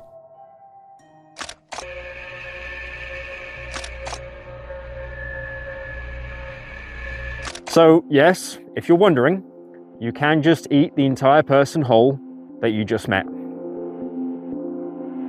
Now, this is very in character for the protagonist, who's been injecting himself with mushrooms the entire game. But still, only the most deranged of devs could put in an option like this. And I mean, they're Polish, so it all checks out. It's funny as well, because another game that I covered, Cruelty Squad, did actually have a feature where you could cannibalize people. But the dev, Ville, was actually so surprised that people would take that option. And you could only get that option if you played terribly at the game to the point you were on the lowest difficulty. But here, you're just given the option outright. Who on the team had an obsession with cannibalism, because that is a very common theme throughout the game? I wouldn't say common. I recollect that there's this mushroom granny, who you can eat. Yeah. But she's not a human being. She's a mushroom, right? So there's no cannibalism here. That sounds like a bit of a cope, to be fair. It's like, she's made out of mushrooms, it's fine. There's also the jars with human meat in the village. Yeah, that's fair. But I don't recall... I feel like I'm in like an O.J. Simpson case. Like, that's fair. I mean, maybe I killed her. But I will say Arthur. He's not here, so whatever. He's the one upset with cannibalism. Yes. Also, if you're wondering, you can stop trying to vore her at any point and go back to a more humane approach by, just waking her up instead. The old lady slowly opens her eyes. For a moment, she stares into space with an absent gaze. Finally, she becomes aware of my presence. Wait, you're not. Her empty eyes now take on a more questioning expression. I didn't expect any guests. She throws a nervous look at the door on her right, then gazes around the mushroom-infested house. She relaxes a bit. I suppose you won't tell me what you want, and you want something, since you're standing here in front of me, right? You can either do nothing or point your finger at the metal door, though whichever option you choose, the granny will still dismiss you. It's the door to my chamber. There's nothing that would interest you there. The old lady puffs her cigarette. Come back when you remember what it is you want from me. To get her to even talk to you, you'll have to tell her what you want, except you can't talk. But thankfully, you can show her items. Like all the characters before, you can show her the photo of the road. The old lady examines the photo. Her thoughts wander far away. I remember cars driving along this road, and then they closed it. They set up a fence and a gate. Both the fence and the gate got devoured by the woods eventually. I think that's how it was. Once again, talking about how the area was quarantined, closed off from the world before the forest could even encircle it completely, all just to prevent it from spreading. You can also show her the photo of the 3 boys. The woman takes the photo into her hands. Lovely boys. All they have left is their father. She must have seen them before, but there's not much confirmation here that she was related to them more than just knowing their family. To get the mushroom granny to understand what you mean, you'll have to show her the drawings from what you got in the kids' room back in the swamp cottage. Unless, like me, you forgot to do that. Then you'll have to trek all the way there and back again, wasting an entire day just to fetch a piece of paper. You can show her the drawings now, but what happens next depends entirely on the choices you made back in Chapter 1. Again, like I've said so many times, choices you make earlier on in the game will have huge consequences later on. You might remember talking to the musician in your hideout, and him talking about the villagers coming down to the swamp as a last resort after you killed the sow, their only food source. This affects the granny, since, as you might already know, if you cannibalized her earlier, she's made out of tasty mushrooms, and now a horde of starved villagers is camping out nearby. Yes. You're his father? Or brother? He came here a few days ago. He was very nervous. He hid in the corner and stayed there for what must have been the whole day. He relaxed in the end. I think he likes it here. I like when he's around too. He enjoys drawing, although his drawings are not very childlike.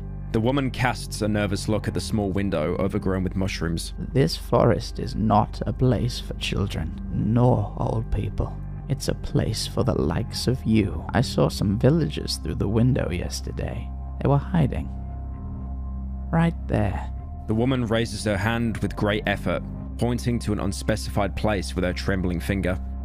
They were hiding, but I have a keen eye. Despite my years, I saw their hungry, hollow eyes. I know what's on their mind. They want to devour me. Me and my house. At first I thought you were one of them, but you seem like you can control your, appetite. Get rid of these hungry madmen. The old woman lowers her voice to a silent murmur. Do a good deed, son, and get rid of them. I don't know where they live, but you're young and strong. You will manage. I'm sure you'll find some clues near my house. Make them go away, and the child will be safe. I will let him return home. So now we've got confirmation that Marcinek is in fact here. The only problem now is we need to deal with all the hungry villagers. Going outside the house, you can go around looking for the clues that she mentioned. There's a lot of footprints around, but those alone won't be enough to track them all the way back to their camp, as unfortunately they usually end up with dead ends in these swamps' deep water instead. But by following the footsteps, you can find some items that can point you in their direction. There's a pack of cigarettes inside a bag, and you can even find a corpse of one of the villagers. Your character even comments that he looks very skinny, showing how starved they must be. You can find a bloodstained rock on the corpse, no doubt the murder weapon. You can show both of these items to the granny. Yes, it's a stone. You can probably find some good ones here. because of the quarry nearby, but the woods have surely devoured it by now. It was in the part of the swamp. And why are you showing me this? A torn, empty pack of cigarettes? Bring me a fresh one next time. The woman examines the drawing on the packaging. Is it our quarry? Ah, yes. It's the one located in the part of the swamp. Both items will point you towards the quarry, which was also mentioned by the musician when you talked to him about the village. This is where the villagers have set up camp, and if you want to complete the granny's quest, you'll have to find and take care of the rest of the villagers. As you can expect, the quarry is built into a rock wall. There's less trees here. Instead, your way will most often be blocked by stone walls and columns. There's some campfires, wood piles, and sacks of rocks on the way into the main area. This is a great way to get small rocks because even though they're basically worthless, you might need them for upgrades to your shovel or axe, and surprisingly, small stones are very rare in Chapter 2. Approaching the area will have the villagers immediately telling you to get out. We don't want you here. Fuck off, you hear me? The way forward is full of traps. The villagers probably knew you were in the area and tried securing themselves. There's also a gutted pig right at the entrance, reminiscent of the gutted pig on the road to the Silent Forest village, all the way back in Chapter 1. Moving between the rocks, you can also listen in on some of the villagers' conversations. Divine retribution, I'm telling you. Come on, Shozik. Just as we manage to break through, our way back gets blocked. We're gonna starve here. Shut your trap already. Stozik told me that they found something in the woods. Said it would keep everyone fed. If only our sow was still alive. That fucker will pay. I'm telling ya. Approaching them, they'll instantly attack you. But to be fair, you are here to kill them, and you are the only reason they're even here because you killed their main food source. So it's not really an unreasonable reaction. One more thing you might find while exploring the area is that the villagers still have potatoes. My life, it's potato. Meaning they do have at least some kind of rationing system going on. Probably the only reason that they managed to survive so long and make it here. But living off potatoes alone is impossible, so it's really not surprising the villagers have turned to cannibalism. Before heading into the main area, you can take a small detour to see the deforested path the villagers have carved out to get here. And just like the musician said before, there's now a gigantic hole separating the swamp from the Silent Forest, making it impossible to pass and for you to go back. There's also an unfortunate villager still trapped on the other side, shouting at you. Who are you? What are you doing here? He's trying to alert the others to your presence, but no one's there to hear him. Hey, he's here! If you want, you can put him out of his misery. Help! I mean, he's doomed to die on that small patch of land anyway, as the forest has already grown way back.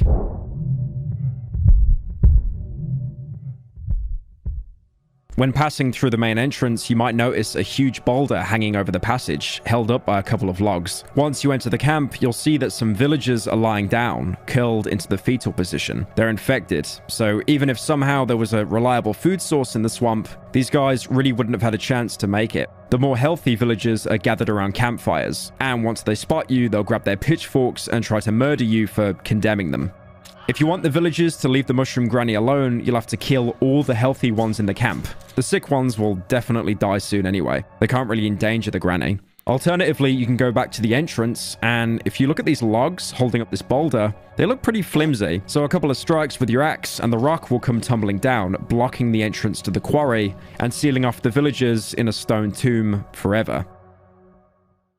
You might also want to make sure that you run outside the quarry before the boulder drops. This is something even your character will comment about when he's breaking the supports. The boulder might fall down any minute now.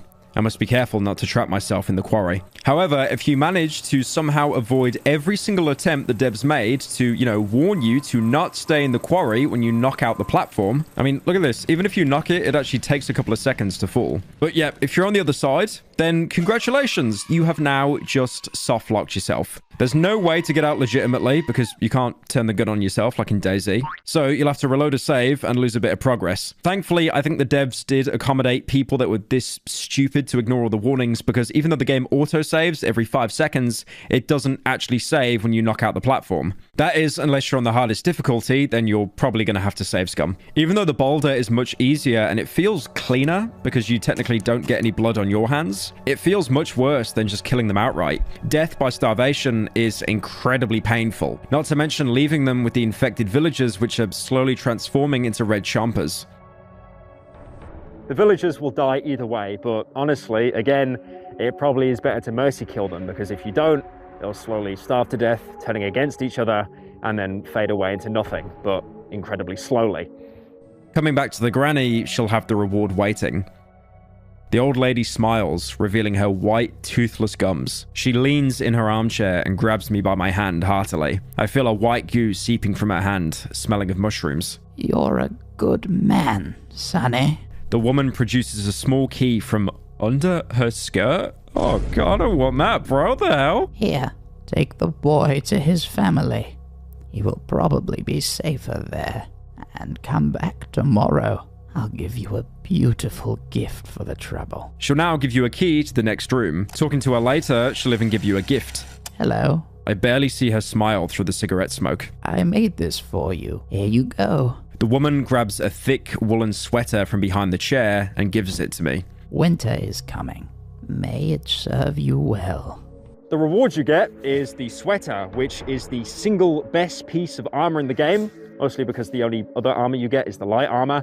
Just don't ask how this thing can block entire chomper attacks. It doesn't make sense, but I don't care. Its description states it prevents bleeding, and although that status effect isn't actually in the game, apparently remnants of it can still be found in the game files, so it could have just been a mechanic at some point in development. The sweater is slightly better at blocking damage than the light armor, but once it wears down, it's impossible to repair or to get another. Still, it's a nice reward to get on top of the key that you actually, need to progress the game. The key she pulled from under her skirt. Jesus Christ. But completing the quest isn't the only way to get the key. You could just eat her yourself, like you could when she was sleeping earlier. Although doing it now will make an already fucked up concept even more disgusting. I lean towards the old lady. The sweet fragrance of mushrooms overwhelms me. I have to eat her. What are you doing? Leave me be! Go away! I bite into her body. The mushroom juice squirts onto my face and clothes. I feel the woman's feeble hands trying to push me away, but they're too weak, and my hunger is too great. She kicks about only slightly when I bite into her face. I swallow one chunk of her sweet body after another, unable to stop myself from devouring her whole. In fact, the protagonist's craving to eat her is actually so strong, the option to do it shows up basically every time you make a choice in her conversation. You've been changed by the forest so much that you can barely stop yourself from cannibalizing someone just to sate your hunger for essence. Either eating the granny or just shoveling her to death, you'll be able to loot her corpse, and for the key that lets you progress like you normally would. Surprisingly, there is actually another option. If you wait a few days, you can just tell her that you took care of the villagers, even if you didn't. This, by the way, makes you an irredeemable liar and permanently sets you on the high chaos path. She'll still give you the key, like if you did her quest, but lying didn't solve the villager problem. So when you come back the next day, you'll find her and even parts of her house eaten by the hunger-crazed villagers, also making it impossible to get your hands on the sweater, which was, to be fair, kind of mid anyway. So all that entire quest, all the outcomes, just to get a single key. Or, to be fair, you could have just exterminated the entire Silent Forest village along with the Sow. Since, in that case, no one would then be able to show up in the quarry and threaten the granny. This skips the quest completely and has her just give you the key outright, although, unfortunately, no sweater. The old lady takes the drawing, squinting her eyes. A wide, toothless smile appears on her face. That's why you came here? The woman looks at the leaky ceiling of the mushroom-infested house, then squints her eyes. I thought you're like this wolf. The end of her cigarette lights up and a puff of blue smoke comes out of her nose. From that children's tale. The one who wanted to eat the granny. She opens her eyes and glances at the locked chamber room. A few days ago, a child appeared here. A boy. He thinks I'm his granny. The old lady stops for a second, trying to remember something. Grandma? He was very nervous. He kept repeating a rhyme over and over again. He hid in the corner and sat there for what must have been the whole day. I think he relaxed in the end. He seems to like it here. He draws. I think he likes to draw, but his drawings are not very childlike. The old lady smiles again. I really like having him around. His parents are still alive, right? Are you his father? Brother? He's in the other room. Here's the key. I will let him go if he wishes to go with you. I do like the fake out when she mentions the wolf, like she's about to tell us more about the Wolfman. The devs even made it so the next bit of dialogue actually takes a second to appear to, you know, keep you in suspense. It's basically taking advantage of the player looking for a connection to everything, and I love that. Whichever path you took, you'll now be able to meet the boy, Marcinek. Now, you could have a nice conversation with him and bring him back to his mother, or you could do what I did and shoot him in the head immediately. I didn't know you could kill the kid. I didn't know. Apart from the voices in my head telling me that he was some kind of spy, I genuinely had no idea that shooting a child in the head would actually kill them. Mostly because I've only played Bethesda games where the kids are completely immune to any kind of damage. Needless to say, if you do this, you are completely and utterly fucked. There is another oxygen tank you can get apart from completing the main quest and, you know, taking the kid to the elephant family, which is what you're meant to do. But that also requires talking to Marcinek, which is kind of hard to do when his skull has an additional hole inside it. The only way to progress now is just to kill the rest of the elephants. Which turns out you could have just done from the beginning and skipped their entire quest line. That's one thing I love about this game. No matter what choice you take, there's still always another way to complete a quest. That is, unless you lock yourself in the quarry. Idiot. For now, let's just assume you didn't exercise your Second Amendment right the second you spotted the kid. When you come in, you can first find some of his drawings on the floor depicting the elephants and some sort of monster looking into the house. Possibly a manifestation of the things his mother had warned him so much about. Approaching him though, he's not very talkative. The boy is standing under a wall overgrown with enormous mushrooms. He's visibly scared. His lush mop of hair veils a restless, wide-open pair of eyes. The kid is whispering, as if reciting something under his breath. The boy cowers and presses his back against the soft wall, which starts to ooze a white goo. You can kneel and extend your arm towards the boy. The boy is terrified. Slowly, he slumps down from the wall to the ground, curling into a ball. The murmur turns into a loud recitation. One little bear ate a bowl of soup, then another bear came and there were two. 4 little bears made a sudden pow, along came the fifth and took a little bow. Now you can put him on your back and carry him to the elephants. When I take the boy into my arms, he starts screaming, reciting the rhyme over and over. 1 little bear ate a bowl of soup, then another bear came and there were two. 4 little bears made a sudden pow, along came the fifth and I took a little bow. This is going to be a long journey. Important thing to mention here, if you killed the mushroom granny to get the key instead of completing the quest, you'll get a bit more dialogue as you leave. As we pass the remains of the old lady, the boy stops reciting. I feel his hands tightly clutching my coat. Granny? As I cross the cottage's threshold, I can hear him sobbing quietly. You brought back my child. The woman leans towards the boy. Marcin, where have you been? The boy stares at the ground in silence. Come here. Marcinek walks towards the woman, nervously plucking at his old, torn sweater. Look at you. Where's your mask? And the gas tank from your gracious brother? His love protects us. It fills our lungs with clean air. And this is how you thank him, young man? Your childish behavior has made him very, very angry. Now we all have to apologize to him for your stupidity. The two kids standing behind the mother flinch. The woman grabs the boy's hand and disappears in the hallway. After a while, she comes back with an oxygen tank. Take it. It's a tank for you. It will protect you from this devilish air, the devil's breath, and other evils lurking in this foul place. It's the only thing I have, and the only thing I can give you. The tank is a little rusty, but it seems intact. On the side, I can see some unintelligible scribblings. The valve opens with little resistance, but I don't hear a hiss of air. It's empty. Do not open the valve without need. You will only waste the clean air. She pushes my hand away from the valve and closes it hastily. May it serve you well. You finally get the oxygen tank you need. Funnily enough, even though the mother claims the tank is full, telling you not to waste any clean air inside, the tank is actually completely empty. Your character even comments on it mid-conversation. This could mean that the elephants are actually breathing in the same air as everyone else, meaning they're just as infected as everyone in the swamp, despite the gas masks and protective gear. Once you bring the kid back, he'll be locked in his room for the rest of the game, probably as punishment for disobeying his mother. I mean, it doesn't matter for us though, we've still got the oxygen tank, and with that, we're one step closer to escaping the forest. The other oxygen tank I mentioned earlier can be obtained by solving a riddle for a code. The riddle in question being the rhyme that Marcinek constantly repeats, with the protagonist even making a note in his journal about it in case you forgot it. The boy kept reciting this rhyme. 1 little bear ate a bowl of soup. Then another bear came and there were 2. 4 little bears made a sudden pow. Along came the 5th and took a little bow. You might remember this back from the elephant's dialogue, as the mother kept one of her children from repeating this rhyme to us. The fact that she reacted so strongly to a stranger possibly hearing is clue enough that it might be important. And now we finally have the entire phrase. If you look at the completed rhyme, you'll notice it actually has a sequence of 4 numbers, corresponding to how many bears there are. 1, 2, 4, 5. This clearly makes a code, but where's it used? While looking around the area, you might spot a trail of flowers coming out of the cottage. The same flowers you could see spilling out next to the entrance. Following them will lead you to a small shed. Approaching it, you can find a rusted barrow. There are some blurred traces inside the barrow. Looks like recently dried blood. Next to the barrow is what looks like a freshly dug grave. This actually isn't the only one in the swamp, as you can find similar ones all across the map. You can even use the shovel to dig them up, which will usually get you some random loot. This grave is different from the ones you'll find outside though, as looking through it, you can find a body holding an underground key to Bunker 21. Whoever died here must have also been a member of your organization. If they had that key, maybe you even knew them before you were stranded here. Unfortunately, the key is basically useless now. We can't go back to the dry meadow anymore.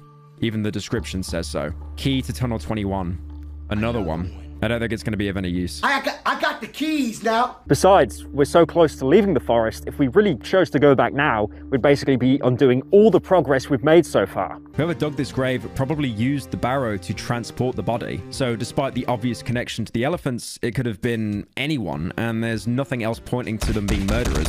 Seeing as the bloodstains on the barrow are recent, the person buried here could have came here with you. The time frame fits, and we haven't seen any other outsiders coming in after us. Looks like we were the only ones to make it after all. Going into the shed, your character will comment about the flowers. The floor is covered with flowers of various colors. Some are fresh, the rest must have been lying here for some time. They're clearly important to the elephants, but there's not a lot of indication as to why. One thing the usage of flowers and gas masks reminded me of was the plague doctor masks in real life, which were worn during the Black Plague epidemic. Its beak-like design was actually made to hold herbs like lavender and flowers to be put in to filter out the bad air, known as miasma. The belief at the time was that diseases, including the plague, were caused by breathing in miasma emanating from the bodies of the infected. The herbs were supposed to counter the bad air, and while the filter didn't actually do anything to stop the spread of the plague, the suit itself did provide pretty decent protection from the easiest forms of transmission, coughed up bodily fluids and infected fleas. The elephants are pretty clearly inspired by the plague doctor aesthetic, with the huge gas masks that earned them the nickname and their obsession with bad air, causing infection, and now even the flowers used in stuffing and the plague masks being everywhere. There's a shelf here, but nothing of note inside, just random loot. The more interesting bits are actually inside the next room, locked behind a metal door that you need the code for. Using the code from Marcinek's rhyme will actually unlock the door and let you enter, but the first thing the protagonist notices is an awful smell. The air is dreadfully rancid and stuffy. The heavy, sweet smell of the flowers mixes with the stench of rot. Next to the entrance, there's a crate, and believe me, it makes solving that riddle very, very worth it. Inside, you can find some extremely precious loot, like a bolt handle, long barrel, and a tubular magazine, as well as 2 weapon parts. This is well over 1,000 rep in total, and it's insane loot for a single container to have. There's also one more item here, a map pointing to a location called the radio tower. Going further inside the shed, you'll find a book on the table telling you more about the tower. The pages are glued together, creating a rotting chunk of paper. On the bottom of the note, it reads, Radio Tower, Door 21, 12 p.m. Kowalczyk, Trzeszkowski, Stelmaschuk, Zielinski. At the top, I can only make out the words, Devil Horns, Augur. This causes your character to make a note of it in his journal. I found an old journal in the elephant's cottage. Looks like it was written by one of ours. One of the notes mentions a radio tower and some downward passage. Might be worth investigating.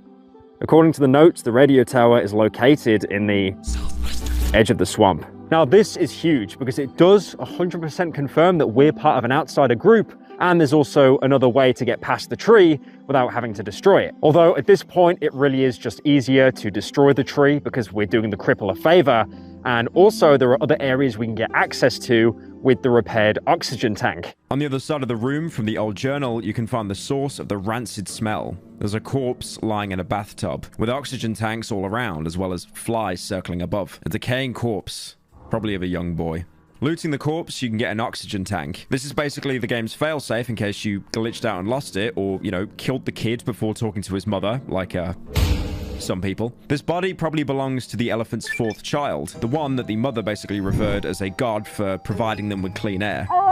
He's been dead for a while though, locked in a shed to rot. The flowers spread around everywhere were probably brought here to fight the smell, and it looks like the elephants only really came here to refill empty oxygen tanks. It's really nice to know that in Poland, they use dead children's rotting corpses as air compressors. Although they probably don't breathe that air, you can't actually fill an oxygen tank with just free-flowing gas. Even if it comes from a decaying corpse, the pressure just won't allow you to suck enough air out to breathe. That's why we need a functional compressor to fill and use ours. The more likely theory is that the air tanks aren't actually used properly by the elephants, as plugging in a tank with uncompressed air into a sealed gas mask would probably just cause you to choke and suffocate. Notice how that would only happen in a sealed gas mask. Most likely their equipment is actually compromised and worn down by constant use in the forest. But the elephants believe that this works, and there's no option to confront them about that. But in reality, there isn't actually anything protecting them from the forest's air anymore. If anything, they're just as vulnerable as us, if not more so after being exposed to the aforementioned corpse. I like how the more I go on about this plot point, the less and less chance this video has of actually gaining any monetization at all. Back at the Mushroom Glade in Granny's house, you could find a key called the key on a key ring with the description. A colorless key. It feels soft to touch. There's a drawing of 3 flowers etched on the key ring. The flower etchings are actually something you might link to one of the houses in the swamp village. There's a house right behind the shrine which features a doormat with a flower pattern. There's a metal door inside though, preventing you from entering unless you have this key. Opening the metal door, your character will comment about the inside. Roots entwine the cottage's interior all the way up to the ceiling. In the first room, you can also find a bed. You can already notice a striking resemblance to Mushroom Granny's cottage. The room layout is exactly the same. The bed is in the same position as well. If you weren't convinced yet though, the next room contains the obvious giveaway. A fallen over rocking chair, looking just like the one we found the Mushroom Granny in. It's pretty much confirmed that this used to be her house, but why did she move to the glade instead? And why is the house there such a close copy of this one, aside from, you know, all the mushrooms? There's some more loot to find here, though somewhat hidden. If you remember the layout of the house from the glade, there was a stash in the place where the table is in the house. And sure enough, after you move the table, you can find and open the container. Thankfully, this one isn't actually code locked. Now inside, there's some decent loot, like a lantern and a shiny stone, but what's important are a bunch of paintings. They're all dated, with the oldest one being from 1972 and the latest 1979. It looks like Granny used to be an avid painter in the past. Looking through the paintings, most of them are just paintings of flowers with nothing of note, except for 2. One painting called Light from 1975, depicting what looks like a comet or a meteor, and her last painting from 79, which looks like another painting of flowers, but unfinished and uncolored. Alternatively, it could be depicting the white mushrooms that we find growing everywhere, but those don't grow nearly as high as the painting would suggest, so I kind of doubt it. That painting of a comet definitely stands out more, being unrelated to any flora unlike all of her other paintings. Another reason why this painting is so special is if you take the date from it, 1975, and use it as a code, you can actually open the container in the Mushroom Glade house. Although despite that, the only items you'll find inside are mushrooms, which, I mean, to be fair, is pretty fitting, seeing as the house just looks like an entire mushroom-fied version of the one in the village. But this pretty much ties both locations together even more, you know, in case you weren't sure about the connection yet. But unfortunately, as of yet, we're still not really sure what the painting is meant to represent. Next to the rocking chair, there's also a shelf you can loot. Inside, you can find a photo of a family depicting an older woman, probably the granny without the mushrooms, alongside a younger woman and a child. There's also a date in the corner, 1970. This photo is very, very important, as you can show it to pretty much all the characters connected in the village. First off, you can show it to the granny. My child. She went into the woods and never came back. I looked for her, but my legs don't work how they used to. You can also show this photo to the cripple. The cripple pulls the photo closer to his face. Poor woman. He points to the old woman in the photograph. She was left alone when her daughter lost it entirely and ran off into the woods with her kids. The old lady was devastated. I don't know what became of her. The lads would say that even with her legs not working properly, she crawled into the woods looking for her daughter. Yeah, that was around the time when our fields were getting flooded. Even a healthy, strong lad would have a hell of a task getting through all the water. Not to mention an old woman who could barely move. This is really weird. The granny just said that she would have gone after her daughter if she could, implying that in the end she decided against it. But the cripple is talking about it like it's already happened. There's no way she could have survived a trip like this, and yet we find her very, very far away from the village in a weird, squishy house. Again, we're one step closer to understanding everything, but nothing is actually concrete yet. There's one more person you can show this photo to, the elephant mother. That was a long time ago. A long time ago.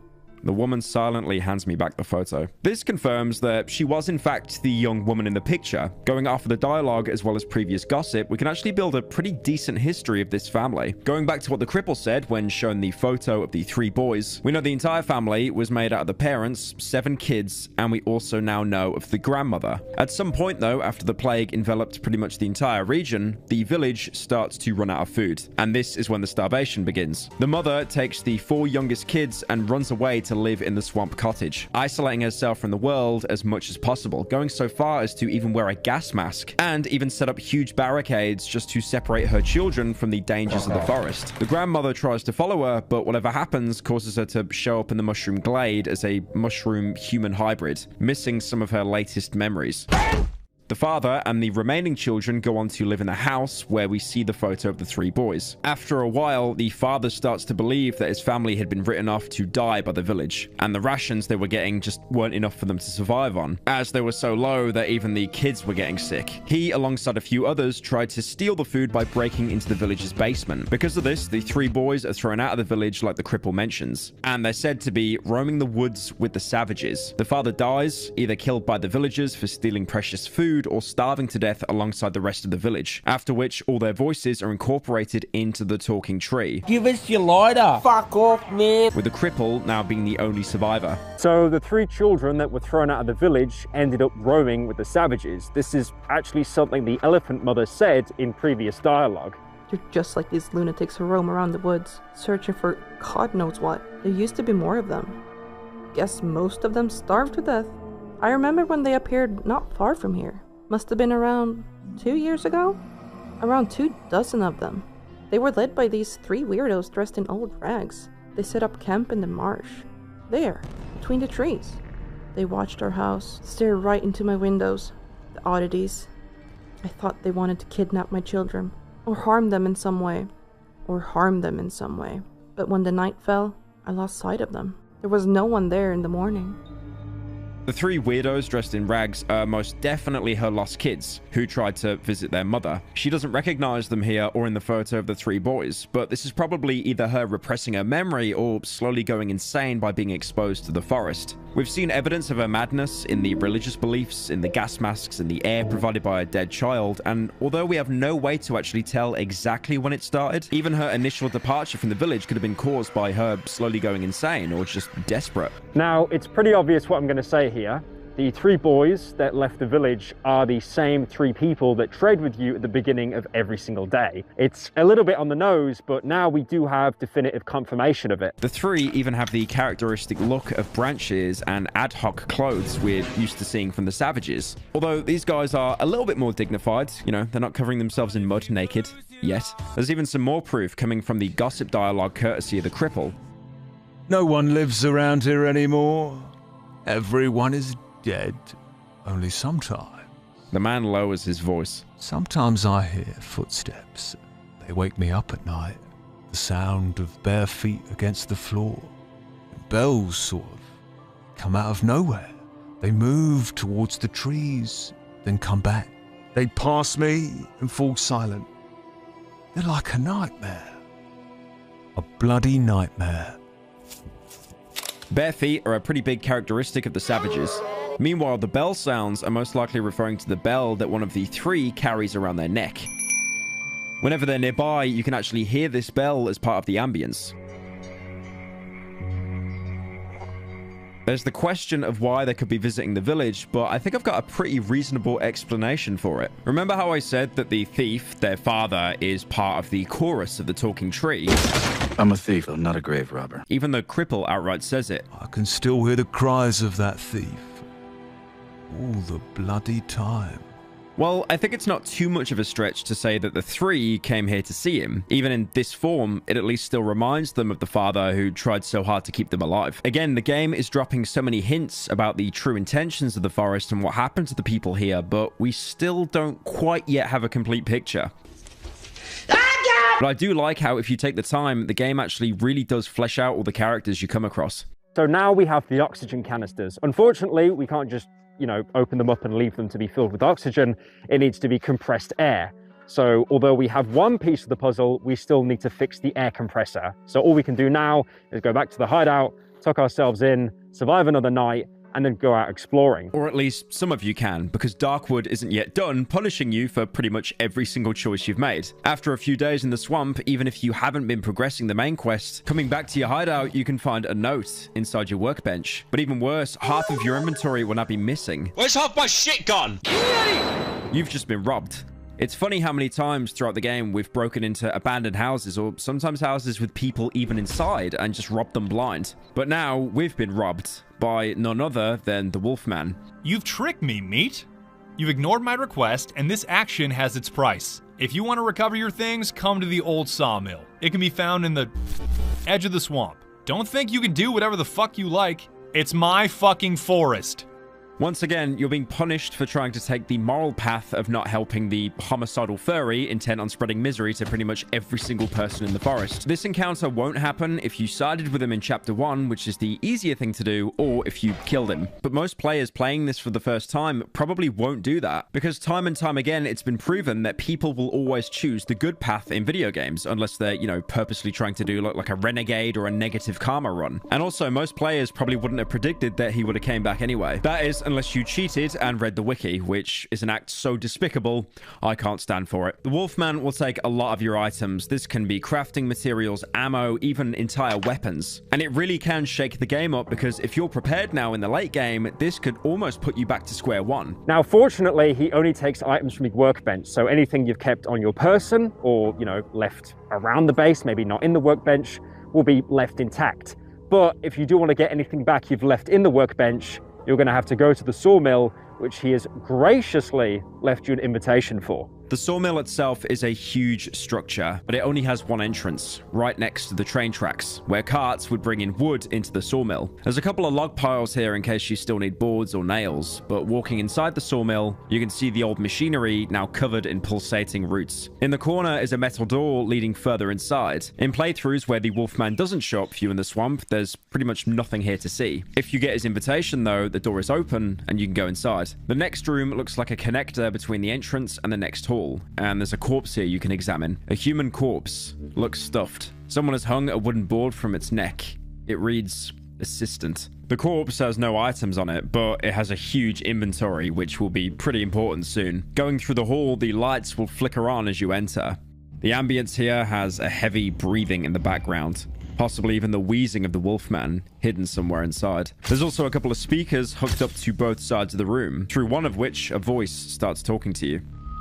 Meat, your lack of respect is appalling. Ignoring my request has a price. Know my generosity, you stray. I will let you take back everything you've taken without permission. All you need to do is give me some quality entertainment. Before that happens, however, you'll need to hand all your belongings to my assistant.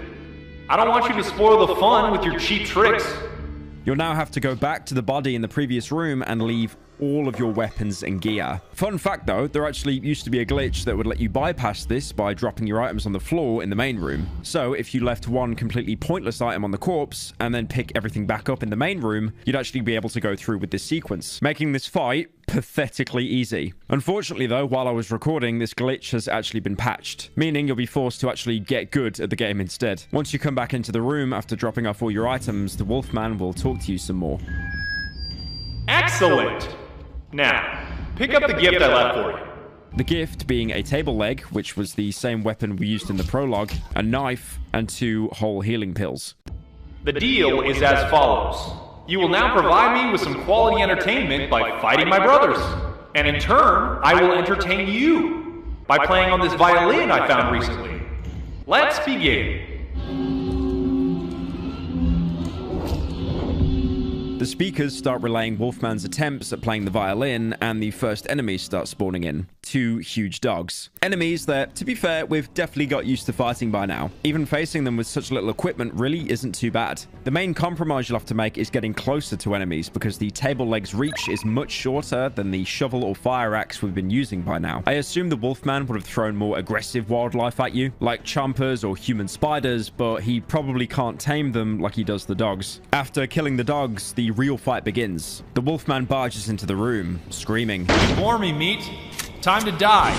He immediately begins firing at you. This is the only time in the entire game that a firearm is actually used against you, and you do not want to stand in that bullet spray. Fortunately, the Wolfman has no concept of ammo conservation, so if you step behind one of the pillars, he'll keep trying to wallbang you like it's a match in CSGO. Once he runs out of his magazine, he'll drop his gun and instead attack you by lunging at you with his claws. His greatest tool against you is the pure fear factor of having this gigantic creature leaping at you while you're still trying to charge up and attack. The Wolfman works like a giant dog, but has a much shorter delay between attacks. On top of that as well, the lights will constantly flicker, so you can't really see him winding up a lunge. He can also follow up with a double punch, which can be deadly, as it can pretty much stun lock you from attacking for a good while. Despite all of this, the Wolfman still can't compare to the strength of a Polish table leg. This fight overall is actually pretty fair, but because of the frantic atmosphere this game creates, it's very easy to panic and get greedy with hits. Who's a good boy? Who's a good boy? I think that's one of the scariest things about this fight, because if you fuck up, if you die, that's it. Like there's no save scumming, there's no way to go back. Instead, you'll die, and if you come back to the sawmill, you'll find a note from the Wolfman basically telling you that he's just gonna keep all the items that he stole from you. Fuckable meat. But don't worry, he at least left you with a gift. There's a key attached to the note, which you can use to open a side room. Inside, there's a gramophone on the ground, as well as a violin, both items that used to belong to the musician. To be fair, to even get the Wolfman to follow you here, he most likely followed the musician's path. And in that case, he's probably dead anyway. So at least the Wolfman didn't kill him, probably just robbed his corpse. Now, the gift I mentioned, the protagonist will be reluctant to open it, but once you do, it's piece of shit. Wolfman basically shat in a box and gave it to you. But if you're good at video games, you might actually knock the Wolfman down. He'll be unable to move now, as you can even take his assault rifle, but he's still alive, so you'll have to finish him off. But even when he's about to die, he'll still keep up that tough guy facade. You hit like a woman. After which, he promptly dies. You can loot his corpse to get the sawmill key, as well as the wedding ring. Although, this one isn't real. It's a colorless imitation. Now, if you can remember all the way back in chapter 1, that's where you can find the real rings. One in the hunter's cabin and one in the pretty lady's room. So there is a lore theory that the Wolfman and the pretty lady were actually related, hence the reason why he wants to eat her. You can now enter the back room of the sawmill. This is where the Wolfman has been living, as evidenced by a campfire stove and bloodied elk carcass. The musician's violin and gramophone are also present here. You can find all your stolen items in a crate in the corner of the room. Just make sure that you have enough space to take them all and the weapons you left before the fight. Apart from that, there's nothing more for you in the sawmill, so you can head back to your hideout. One good thing about being robbed by the Wolfman is if you manage to win the sawmill fight, you can actually get his assault rifle, a gun that you pretty much couldn't obtain legitimately until now. You might at first find it a little bit underwhelming.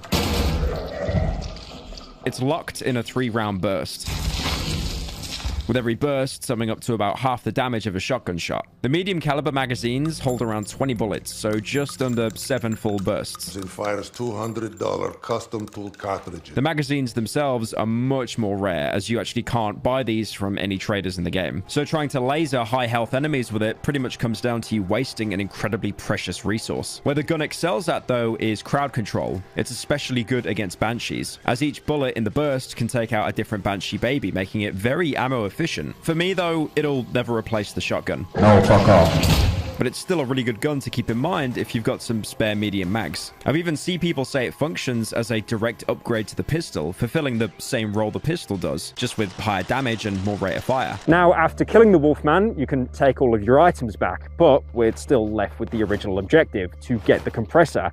Thankfully, from the note we found, we know that there's a clue lying for us in the junkyard. You'll even have the cottage near the junkyard marked on your map. Both of these locations are right next to each other, so you just need to explore around the cottage and find the junkyard.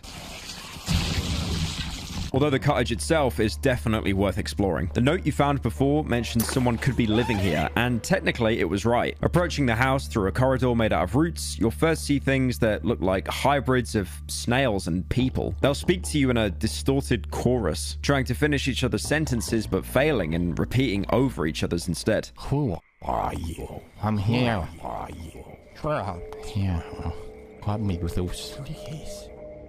The fentanyl got me moving like a claymation figure. When you get to the cottage itself, you'll see a gigantic snail resting on top of its roof. As you approach, it'll retract into its shell. There's also an organic cord leading from the building that you can examine. Some kind of organic cords. They're slowly pulsating. They are surprisingly hard and durable. You can't enter the cottage itself because the snail's blocking it, but you can actually talk to the snail by breaking down a vulnerable part on its shell and going inside. Who are you? The snail's speech is extremely slow and slurry. He moves his jaw with great effort. It looks like it's about to fall off. His eyes sag from their sockets. They dangle from side to side, trying to keep me in their sight. Why are you disturbing my forest rest? His right eye raises with great effort and wobbles. Your face! What happened to you? The snail's jaw falls so low, it almost detaches itself from the rest of the body. You scared me. You barely resemble a human. You should call me yourself. Suddenly, I feel a subtle shiver beneath my feet. The snail's body livens up. Quiet. Hear that?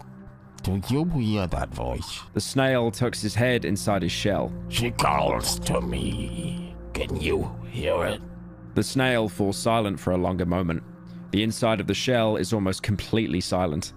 She's calling me, and I'm here trapped, bound. The snail's body suddenly leans forward. The wooden construction of the cottage creaks under his huge bulk.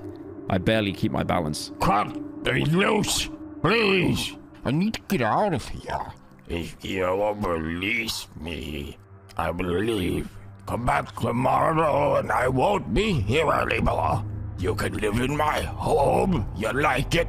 You just need to cut me loose. The snail falls silent. His enormous head slowly drops to the shell. Giant gleaming drops of mucus appear on his slimy skin. You need to understand my predicament. I'm unable to do anything by myself. My legs are numb from lying here, but I can't feel my arms at all.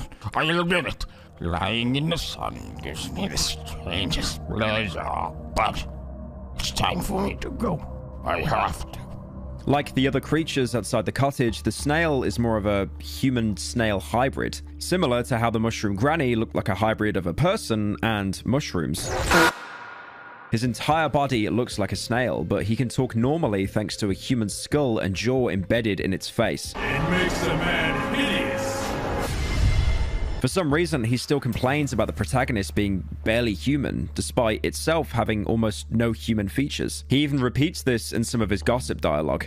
You're so ugly, I feel like puking. You barely resemble a human being.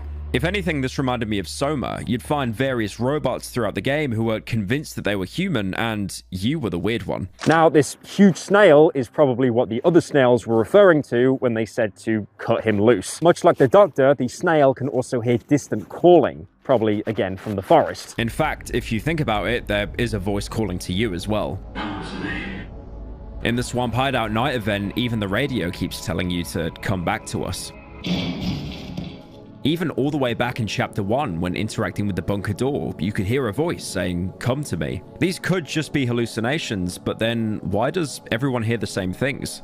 The snail expands on this more when you show him the photo of the road home. Everyone is going there. It's the road home, after all. You might remember the cripples saying that a lot of people used to travel to the road where the talking tree grows. The snail seems to confirm this, although it's unclear why the voice would be calling him to the road, which supposedly leads out of the forest. You can talk to him a bit more about his life story. It was yesterday, or a few days ago, maybe a year. I woke up in front of the house. I thought I was dreaming. I took a step and I fell down. I fell straight on the roof. How did this happen? Considering that snails can't physically take a step, and that he was revolted by the protagonist's barely human appearance, Ew! It seems that the snail thinks itself to be human. He could just be a human mutated from the infection, unknowingly fused with a snail, or maybe just another one of the forest's abominations that, fortunately for you, ended up being less violent. This is even further shown by more of his gossip dialogue. Once there was a beautiful clearing.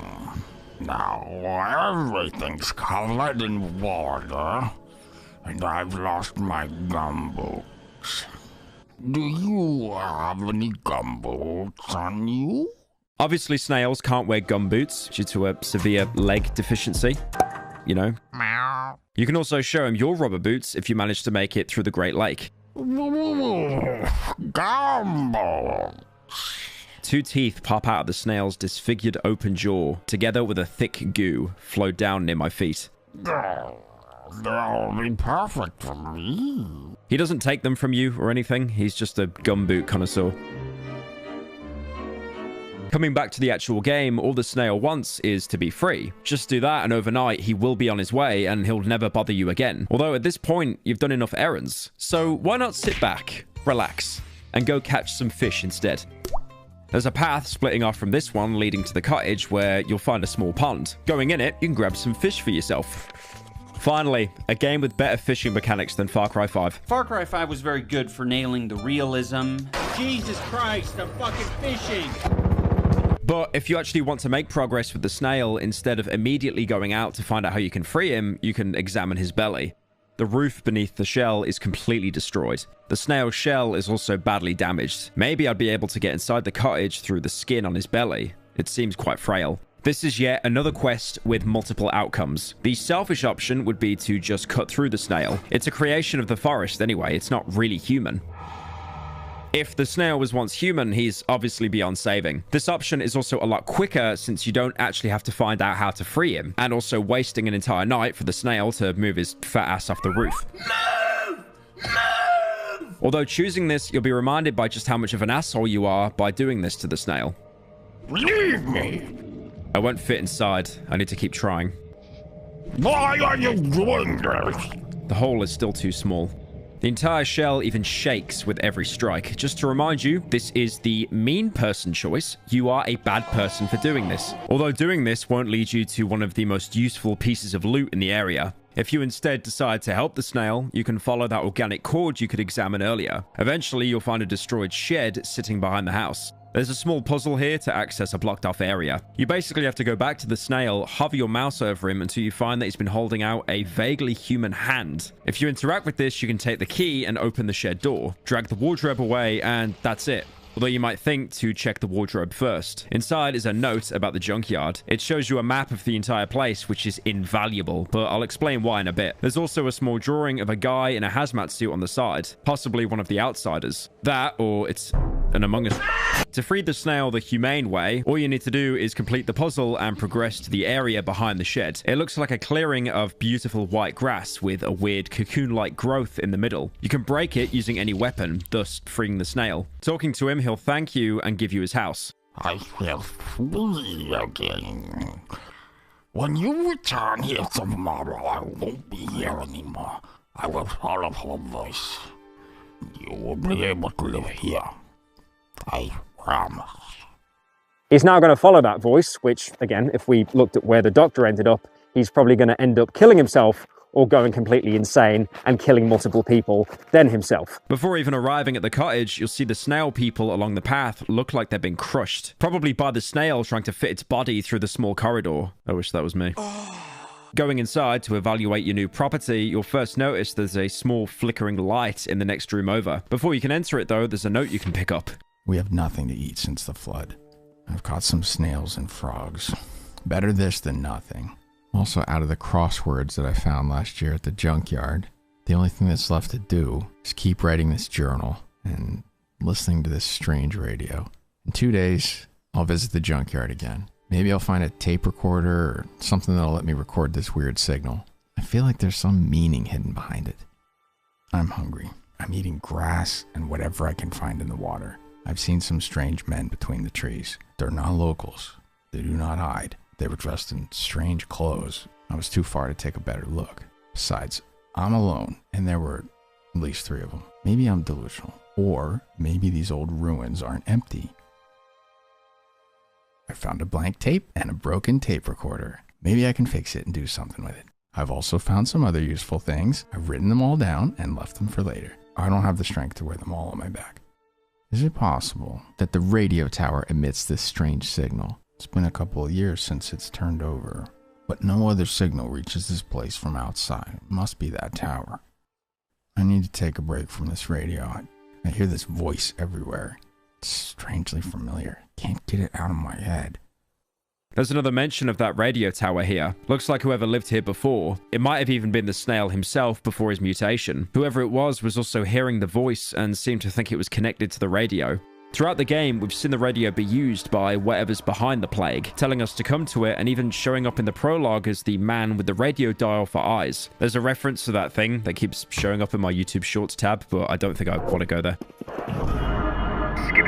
This could also mean that the radio tower has direct correlation to whatever is infecting the entire region. Either that or it's just normal Polish radio. There's also a mention of the 3, but that's really nothing out of the ordinary. They seem to be running the savages in this region, so it's only natural that they'd show up basically everywhere. This note also points out why all the creatures around the cottage were hybrids of snails. It seems like whoever lived here was suffering from hunger so badly that they had to turn to eating snails and grass to survive. It's possible that the forest may have got inspired by it, so to speak, just like how it got inspired by the bodies of the savages left in their marked circles. Next to the note is a crate that you can loot for some fabrics, as well as a map marking the radio tower on your map, in case you didn't get it in the elephant shed. It could be useful to visit the radio tower now, but honestly, we're so close to getting out, it's really not worth delaying anymore. Going into the side room, you'll realize the light you were seeing when you entered is actually an old radio connected to roots. A lot of rusty radio equipment is strewn on the floor, old recorders and destroyed tapes. Everything is covered in goo, dripping from the leaky ceiling. There's another mention of that goo again. You could actually see what it looks like outside on the cottage's roof, although that might have been the slime coming from the snail. Like the note said, the previous inhabitant of the cottage was obsessed with the radio and what it said to him. Looking for the source of the voice drove him insane, as in the end he never managed to do it. You can just find him dead in the corner of the room, overgrown with roots and vines, just like the radio. A dry corpse overgrown with small roots. As you turn to leave, you once again start having visions, and the radio starts speaking to you.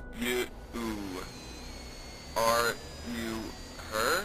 It's pretty much unintelligible, but it sounds like someone asking either, are you her or are you here? Leaving the cottage, all that's left for you to do is to explore the junkyard. As I said before, it should be somewhere nearby, so it really shouldn't take too long to find it. That map you found back in the cottage will genuinely come in clutch though. The junkyard itself is pretty large. It's composed of, well, you know, piles of junk. Some of this junk you can actually dig up for loot. And this sounds great, except digging a pile takes a fat 30% durability off your shovel. And only one of these piles actually has the compressor parts that you need. If you were to dig up all the piles of junk, you'd probably waste at least a few days and a bunch of wood and scrap just to keep your shovel in maintenance. Thankfully, to mitigate this a little bit, there's actually a free shovel lying next to one of the piles. Apart from being a huge time sink, it really does put you at a disadvantage because you're basically using what probably is going to be your main melee weapon to complete a quest, leaving you open to the elements while you run back to base to go and repair it. That is, unless you want to waste a large chunk of ammo. Now, the note you found actually contains the entire map of the junkyard, with each pile marked with a letter and catalogued, telling you what's inside. So all you need to do is find the pile marked as containing an old compressor and you're set. On top of that, if you need any specific resources, the note is a really good reference point, so you can find pretty much anything you need in the junkyard. Usually when you arrive here, the place is going to be overrun with enemies, forcing you to either waste a ton of ammo or beat them to death one by one, especially if they're camping one of the junk piles that you want to dig up.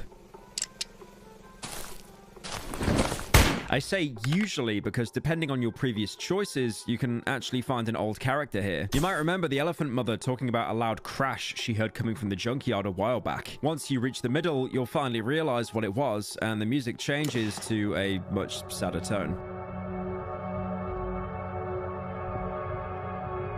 It's a crashed rocket with a steaming corpse inside of it. This is Pietrek, or at least, you know, what's left of him. Unsurprisingly, his rocket never made it to space, instead crashing into the junkyard and scaring all the enemies away. This only happens if you agree to help him with the project and didn't agree to the Wolfman's little trolling of rigging a pipe bomb in one of the components. If you did, you won't find the rocket or Pietrek's corpse anywhere, as both have been incinerated long before getting to the swamp. It's kind of impressive that this little rocket even made it off the ground, to be honest. So much so that it's something Fallout New Vegas would shamelessly steal 4 years prior. So what was the main inspiration behind Pietrek and his quest line?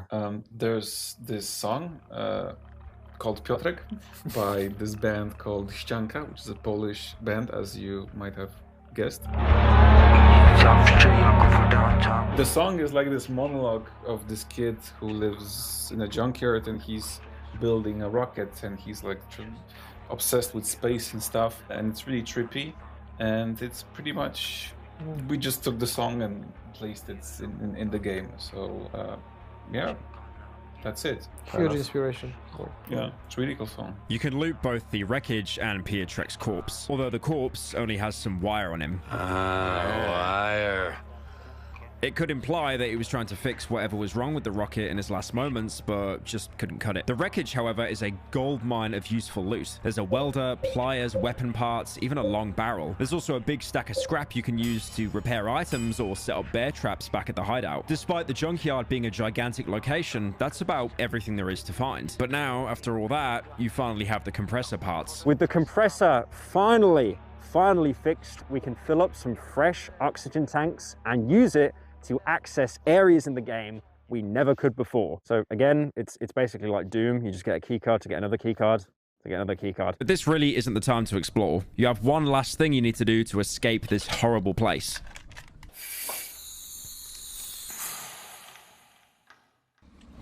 Arriving back at the village, you can now enter the cellar, and once you enter the water tunnel, you're thrown into another dream sequence.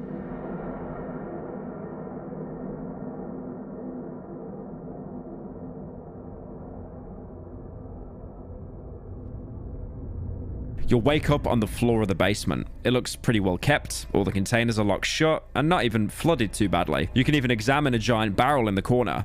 A huge, rusty barrel. Judging by the smell, it still contains a lot of good gasoline inside. There's nothing more you can interact with. The only thing left to do is to move on through the door on the opposite side.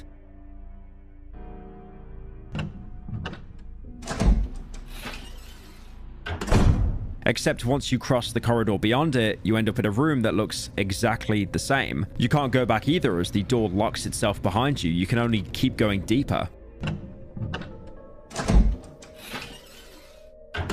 As you do, the room will become more and more decrepit. Firstly, you'll see a cow carcass lying on the floor, possibly left there as part of the village's food stores. Suddenly, the light goes out, and the door in the next room starts being broken down by someone on the other side. Eventually, they'll talk to you. Open. But there's no one on the other side.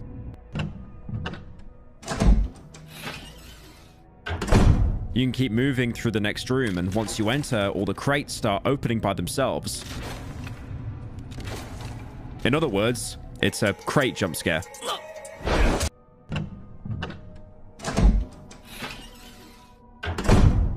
Arriving in the next room, you'll see all the containers are now empty. The cow carcass looks decayed and shriveled, and there's now an opening in one of the walls of the room. It looks like someone is trying to dig a tunnel, although for now, there's barely a crack in the wall. The ambience also changes. Now you can hear banging sounds in the background, like metal striking metal. There's also an axe on the floor for you to pick up.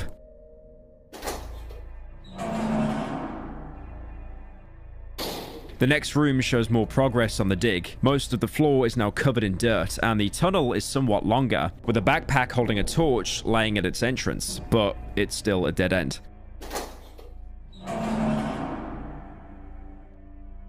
Moving forward, you won't actually see another copy of the room. Instead, there's a staircase, probably leading outside, although it's blocked by a barricade made out of crates and wood. A makeshift barricade blocking the entrance to the basement. Someone or something is trying to break through from the other side. Hitting it once with the axe will cause a villager to spawn behind you and shout at you. What the hell do you think you're doing? You'll kill us all!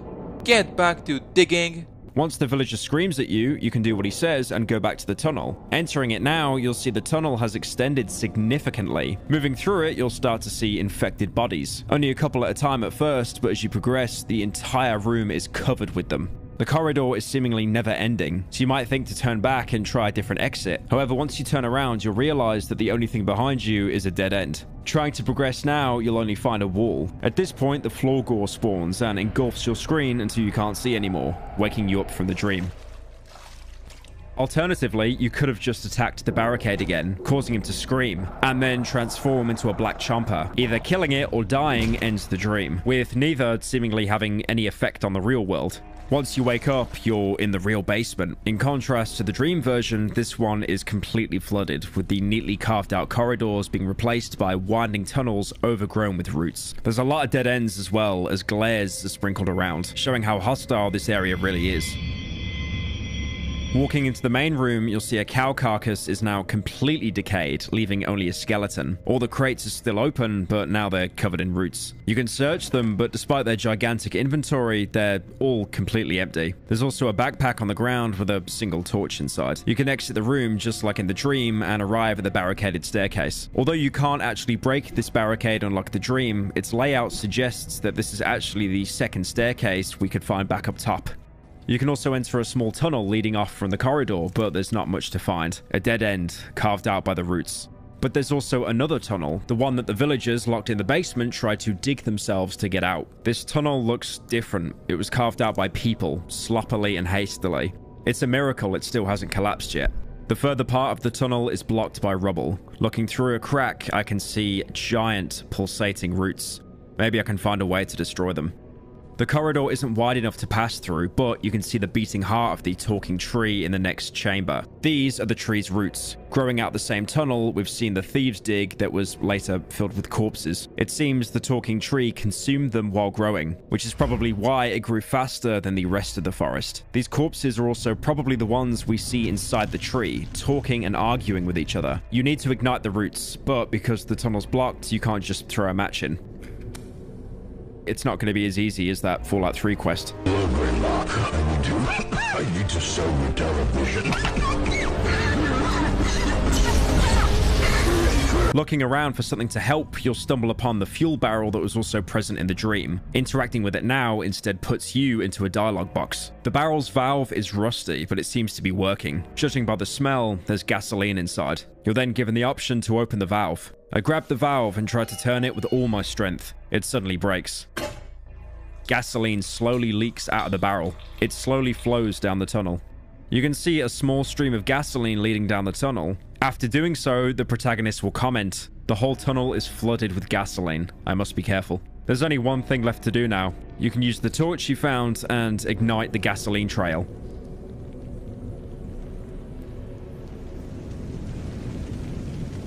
It works. Amazingly well, in fact.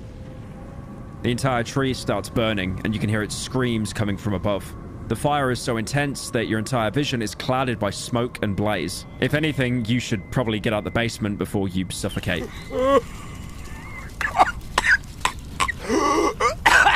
Coming out on the surface, you can see the overground part of the tree is completely alight, and the screams are even louder, almost drowning out the crackling of flames. Unfortunately, even though we've done all we can, we still can't go through yet. The huge tree will not yield to the flames so easily. It tries to smother the fire with its roots. It should all be over tomorrow. There's even a note made about it in the journal. I set the roots in the cellar on fire. The fire consumed the talking tree in its entirety. Even now, I can still hear it screaming. Seems like the cripple was right. The tree is enormous, and it will probably continue burning throughout the night. I'll return here tomorrow. Walking by the cripple, he'll call out to you. Come here now! Come! Although he doesn't have anything to say, but rather watch the tree burn in silence. The cripple's blind eyes stare hypnotized at the huge flame consuming the tree. It's as if the old man could see everything clearly now. The orange fire illuminates his pale, motionless face. So at this point, it's probably best to go back to your hideout, load up on everything you've got, and get ready to leave. Because unlike Chapter 1 to Chapter 2, this will probably definitely be your final journey. So you need to stock up for it and only take the essentials.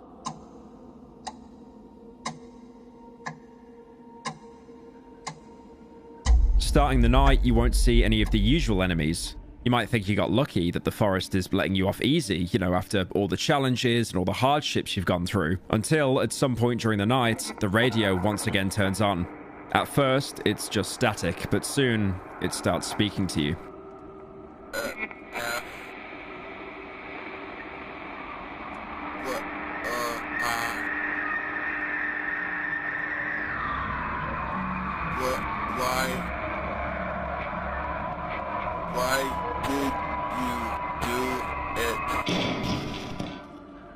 After the last line, it breaks down completely and sets itself on fire. The blaze slowly grows, consuming the floor around the radio and eventually the entire room. But it doesn't spread any further than that. Instead, one by one, you start getting assaulted by burning creatures, looking vaguely like people, but sometimes showing the split chomper maw instead of a head. They're basically just a standard zombie, and they're easy to deal with as basically any firearm or melee one-shots them.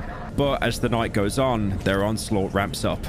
Eventually, there's so many of them that you can't even reload in time to defend yourself. You'll have to try to evade them instead, which is made even harder by the crowd coming at you from every direction and body blocking you.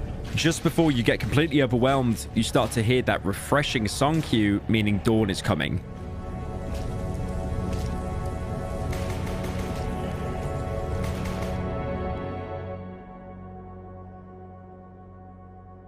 You survived, just barely, and now it's time to get out.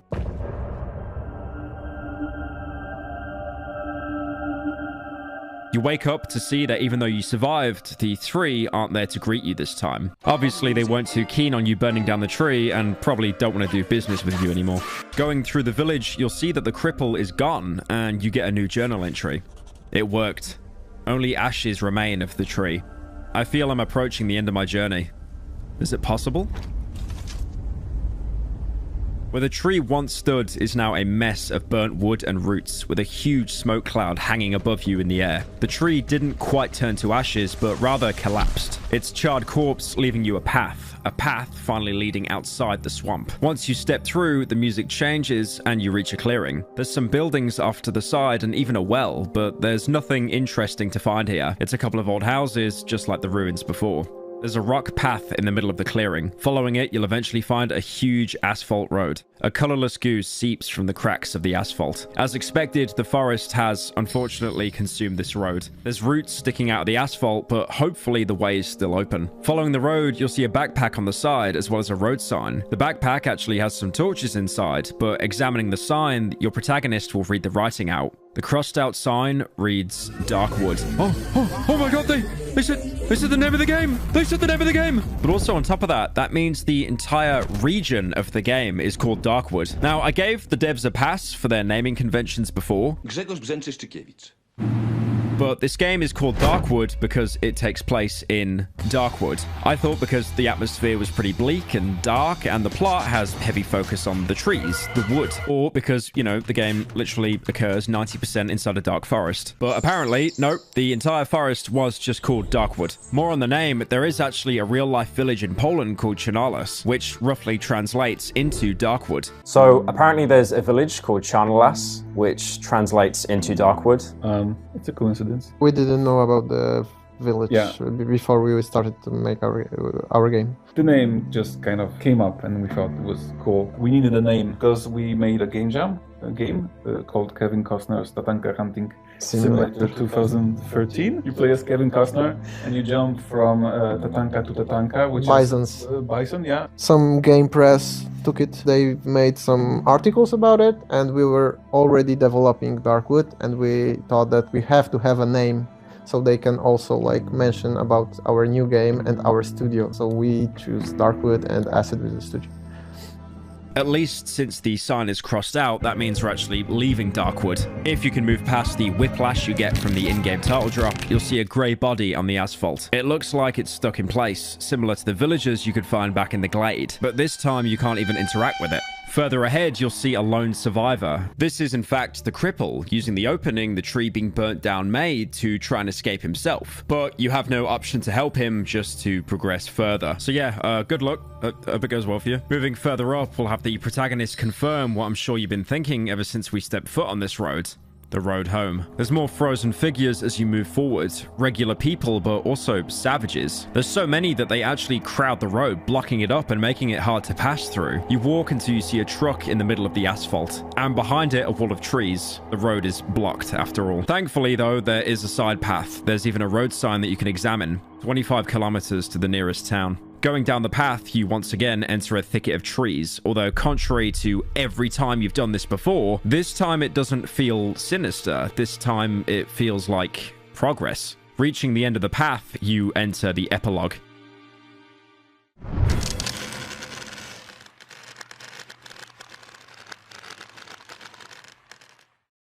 You're still in the forest, but something has changed. The dark, oppressive ambience, the thunderstorms, the violent creatures, they've all disappeared.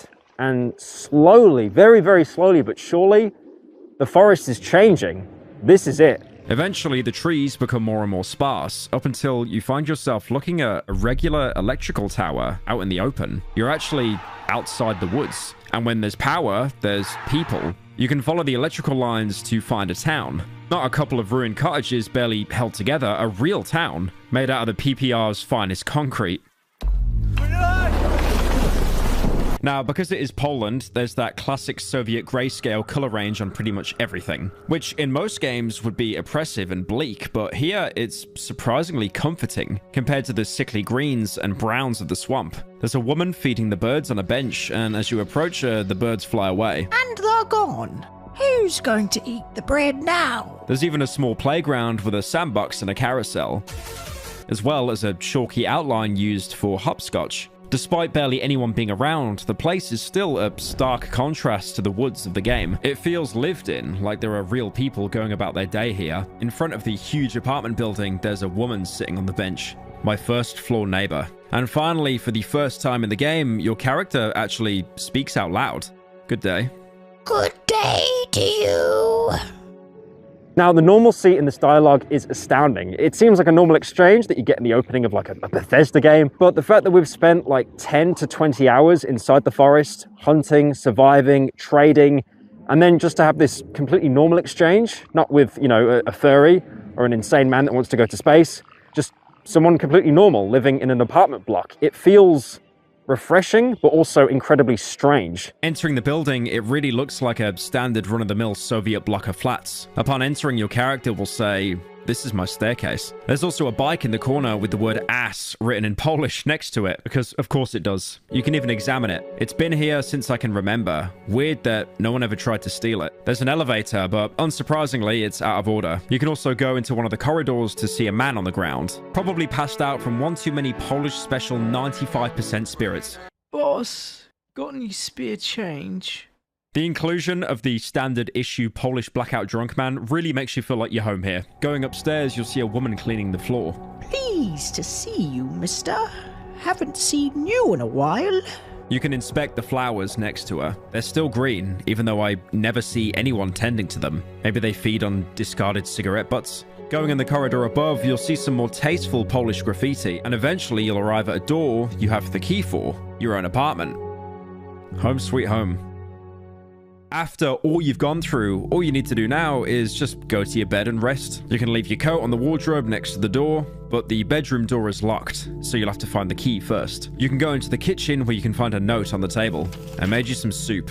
Heat it up. Next to the table is the stove. And it's really weird seeing this stove because there's no jars of protective substance or any pipes coming out of it. It really is just a regular oven. This is pretty much the first time in the game where we've seen a stove used for actual normal food. And mushrooms, by the way. I forgot about the mushrooms. The old trusty gas stove. There's still some soup in the pot. You can turn on the stove and cook yourself some nice traditional Polish soup. I grab the largest dish from the closet under the sink and pour myself a bowl. It's not much, but it's enough. I don't remember the last time I've eaten a home dinner. Upon which you'll receive a nice plate of rosol, Polish chicken soup. Now, I would like to say that when I saw this on stream, I did say some pretty horrible things about it. Is that what Polish food looks like, bro? Damn, that's rough. You can see the grease because the bubbles on it. That's premium rosol. Traditional Polish soup. That is a pot noodle. How are you saying that's a delicacy? That's a fucking pot noodle with hot water. That's it. That is the traditional Polish delicacy right there. Oh my god, it looks so good. Look at that. Premium cut. It just looks like a sad pasta. But since I travelled over to Warsaw and interviewed the devs of Darkwood, I actually ended up trying it. And I would actually like to officially retract my awful, hurtful lies and confirm that it actually is pretty peak. I do actually kind of get the meme now about British food having absolutely no flavour and being just horrible. After obtaining the delicacy, you can interact with some more appliances around the apartment, like the bathtub. I'm barely standing on my feet. I'll take a bath tomorrow. Or the washing machine. The Frania washing machine. I spent 2 days in the queue to get it. You can even wash your hands in the sink. Probably should have done that before eating the soup. To get the bedroom key, you'll have to visit your living room. Inside, you'll meet the best part of the entire game and what your whole journey has been building up for. Your dog, Surek. You can even pet him. Look at that, so wholesome. Just ignore the fact that he uses the exact same model of the dogs that you beat to death in Chapter 1. You can examine and search the TV that back in the apartment dream played Teddy Drop Ear. A black and white Rubin, a real luxury. Unfortunately, it's broken. Inside, there's a flashlight and a battery, but it's not like you'll need those anymore. The wardrobe next to the TV has some fabrics, probably just blankets to put over the sofas. Although if you try and sleep on one of them, the protagonist will refuse. I'm very tired. I'd prefer to lie down in a regular bed. One thing to actually note here, all of your inventory is now inaccessible, so if you take anything from the wardrobes, you won't actually be able to use it. This is probably to stop people just pulling out their AK and gunning everyone down. In the corner wardrobe is the key you need to finally enter the bedroom. If there's nothing more on your mind, then finally laying down and taking your long-awaited rest. It's my bed. The white crumpled sheets look as if I've just woken up, at last. I feel my sore legs buckling underneath me, my body becoming heavy and overwhelmingly lethargic. It was a grueling journey, days of human torment. Cool side note here, the game will actually track how many nights you spent in the Darkwood, showing it as basically a stat screen on here. You can choose to go to sleep. There's no one to stop you anymore. You're home. You're safe. After all the suffering you've endured and definitely inflicted onto others, you can rest. A sedating warmth washes over me, a warmth of security and happiness. The camera pans out, and that's it. You've done it. There's some text scrolling by talking about the fates of characters you left behind. But other than that, it really is the end of the game. You escaped the forest. You didn't get the answers you wanted, but at least you're out. You're finally free. But it feels like there's still more to be found. It feels unsatisfying leaving the forest like this. So many questions are left unanswered. I know the protagonist is tired, but why would he go straight to bed instead of, I don't know, contacting the authorities or someone to let them know what's happening? Surely there's something deeper still left inside the woods. Going back all the way to your first meeting with the doctor in Chapter 2, he mentions some more water tunnels that he couldn't get through. But if you fix the compressor and filled up an oxygen tank, you'll be able to access these areas. Following his directions, you'll eventually stumble upon a water tunnel leading to a wreckage of a helicopter. It must have been surveying the forest and crashed here. Though it's unclear if that was the forest's doing or rather just an accident. There are roots growing all over the wreckage, but to be fair, they're basically in every single environment we've been in. And because how rapid the growth is, you really can't tell if this crash was recent or months ago. Off to the side, you can find a dead body, presumably belonging to a soldier. He's holding an assault rifle and a magazine for it. Although at this point in the game, you probably won't get too much use out of it. You can enter the crashed helicopter through a crack in its hull. Inside, you'll see some more corpses. One holding some common loot, and the other holding a photo. A photo of the doctor.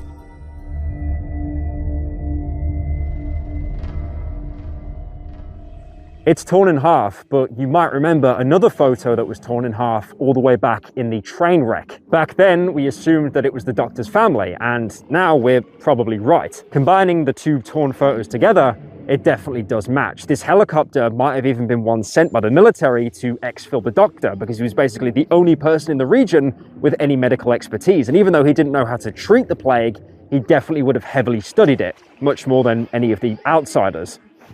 One possible theory is that because the corpse is holding the photo, it could be that it was actually his family in the helicopter that went looking for him. Or she passed a photo onto a rescue team so they could recognize the doctor and pull him out. Again, it's nothing concrete, but it's still something to consider. Also, an important thing to mention is that the helicopter has the Air Force checkerboard on it, meaning it belonged to the Polish Air Force. It might seem like a pretty insignificant detail, but this pretty much confirms that the outsider group we've been talking about all this time was actually headed by the Polish government. burn, instead of being, for example, a private splinter group. There's nothing more to be found in the wreckage, but there's still one more water tunnel to explore, either by following the doctor's general directions again, or by finding a map all the way back in the swamp village. You'll be able to find the burned cottage. It always spawns near the village, so it's pretty easy to find. Entering the tunnel, you'll emerge right in front of 3 crosses. The burned cottage is even marked by 3 crosses on your map, showing just how characteristic they are to this location. Inspecting them will have the protagonist read the inscription, an old, simple wooden cross covered in inscriptions. I can still decipher one of them. May you never know hunger again. Getting out of the water will also cause him to comment. Some skeletons have been pushed out by the water and are now lying in the mud. Now, this was probably the old village graveyard, but it's been so washed up it's hard to even tell anymore, apart from a couple of gravestones. The inscription on the crosses could even be hinting at the hunger that destroyed the entire village, or even created the talking tree. Exploring the cottage, you can find 2 photos, one depicting a group of people walking on a road in the middle of the village, while the other shows a helicopter flying over a burning building. The helicopter looks similar to the wreckage, but there's nothing really confirming this link. Once you pick up the first photo, a human spider will spawn in the entrance room and attack you. According to the wiki, it's supposed to talk to you, but in my run, I just fed it a buckshot as soon as I saw it. Look, I'll be honest, there's enough dialogue in this game. I don't need one of the enemies to give me a lore dump about his wife's son. But if you're interested, the dialogue that it's supposed to say goes like this. You've torn us apart, burned our houses, locked us in here, sentenced us to the woods. Killing it, you can get the key to the burned cottage. Since the human spider was holding the key, it could mean that it used to be the previous inhabitant of this cottage. As human spiders look like amalgamations of dead bodies, it could be possible that the forest actually uses the corpses from the graveyard to create them. This spider specifically shows semblance of remembering its past life, talking about how it was condemned to stay in the forest. This seems to be a really common theme with characters remembering or failing to remember past parts of their life. That, or this is the forest fucking with us for the 20th time. It's also interesting that when speaking to the protagonist, it talks like we were responsible for burning down the house. We've heard before of the outsiders burning down houses to slow the spread of infection, so it does make sense. It could even mean that the helicopter in one of the photos was responsible for setting the fire. If so, then it explains how the outsiders could burn all these buildings around the forest without exposing themselves to the infection inside. Apart from these 2 locations, there are no more underwater tunnels to visit. But there is one more important place to check out that we haven't properly had time to explore since we were trying so desperately to get out. The radio tower. There were a couple of mentions before, like if you entered the snail's cottage and found the notes, the protagonist even mentioned it might still be emitting signals in the journal. Not only that, but the old journal from the elephant's shed also hinted at a possible second exit as an alternative to burning down the talking tree. Even though we already found a way out, this might at least show us some more of the areas surrounding the swamp. First, approaching the radio tower, you might see a slimy trail on the ground. It looks like this is where the snail was led to by the voice. Maybe the radio tower really is the source. It would explain why the forest can speak to us through the radio back at the hideout, as well as the strange transmissions described in the note I mentioned earlier. Before even going into the radio tower, if you stayed around the swamp for a long time, and I mean a really long time, which from my experience took around 20 in-game days to spawn in, you can find a small campsite near the entrance. You can search the campfire to find some paper scraps, and there's a burnt map. The map is unreadable. I can see some kind of drawing in the corner. Is it a combine? No, not the Half-Life combine. A combine harvester.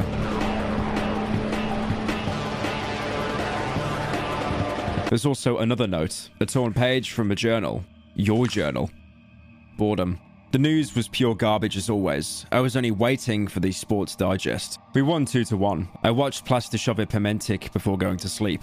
Boring life on leave. In 1 week, I will walk into the woods. It will be my 6th time. This time, we're going in from the west. The trip will be exceptionally long. We're taking one of the longest tunnels. It almost reaches to the last zone. Supposedly, it's starting to give under the pressure of the roots, but the job is urgent, so fuck safety. I have no idea how any of this is kept under wraps. Are those poor saps unaware of the fact that we're taking trips under their feet? Maybe they like it here so much they don't really care? I wouldn't be surprised. This is the first page of your journal that the doctor ripped out when he found you and interrogated you. It's worth mentioning that this camp only appears if you got an appointment with the doctor. Shit.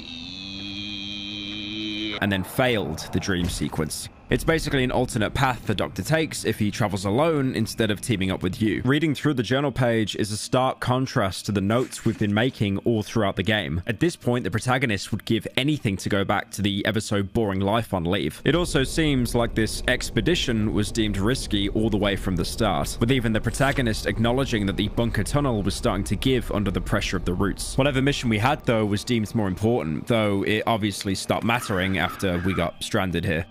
Interestingly, this note also shows the outsider perspective on the people stuck living inside Darkwood. The protagonists seem to think that the people stuck here liked living in the forest, thinking that they were unaware of the outsiders walking beneath them. This comment might also be why the Doctor hates the protagonist so much. After all, he's been stuck here for years trying to escape, and this random outsider he found is snarling on him and the rest of the villagers that are suffering, all while he's failed to save any of them. Also, another real-life reference, that show that the protagonist watched, Plastiszowy Pamiętnik, that's actually a real-life children's show that was released back in the 80s. By looking at a couple of videos, I guess it's just the Polish version of Morph. I mean, they're both weird orange characters made out of Play-Doh, so kind of makes sense.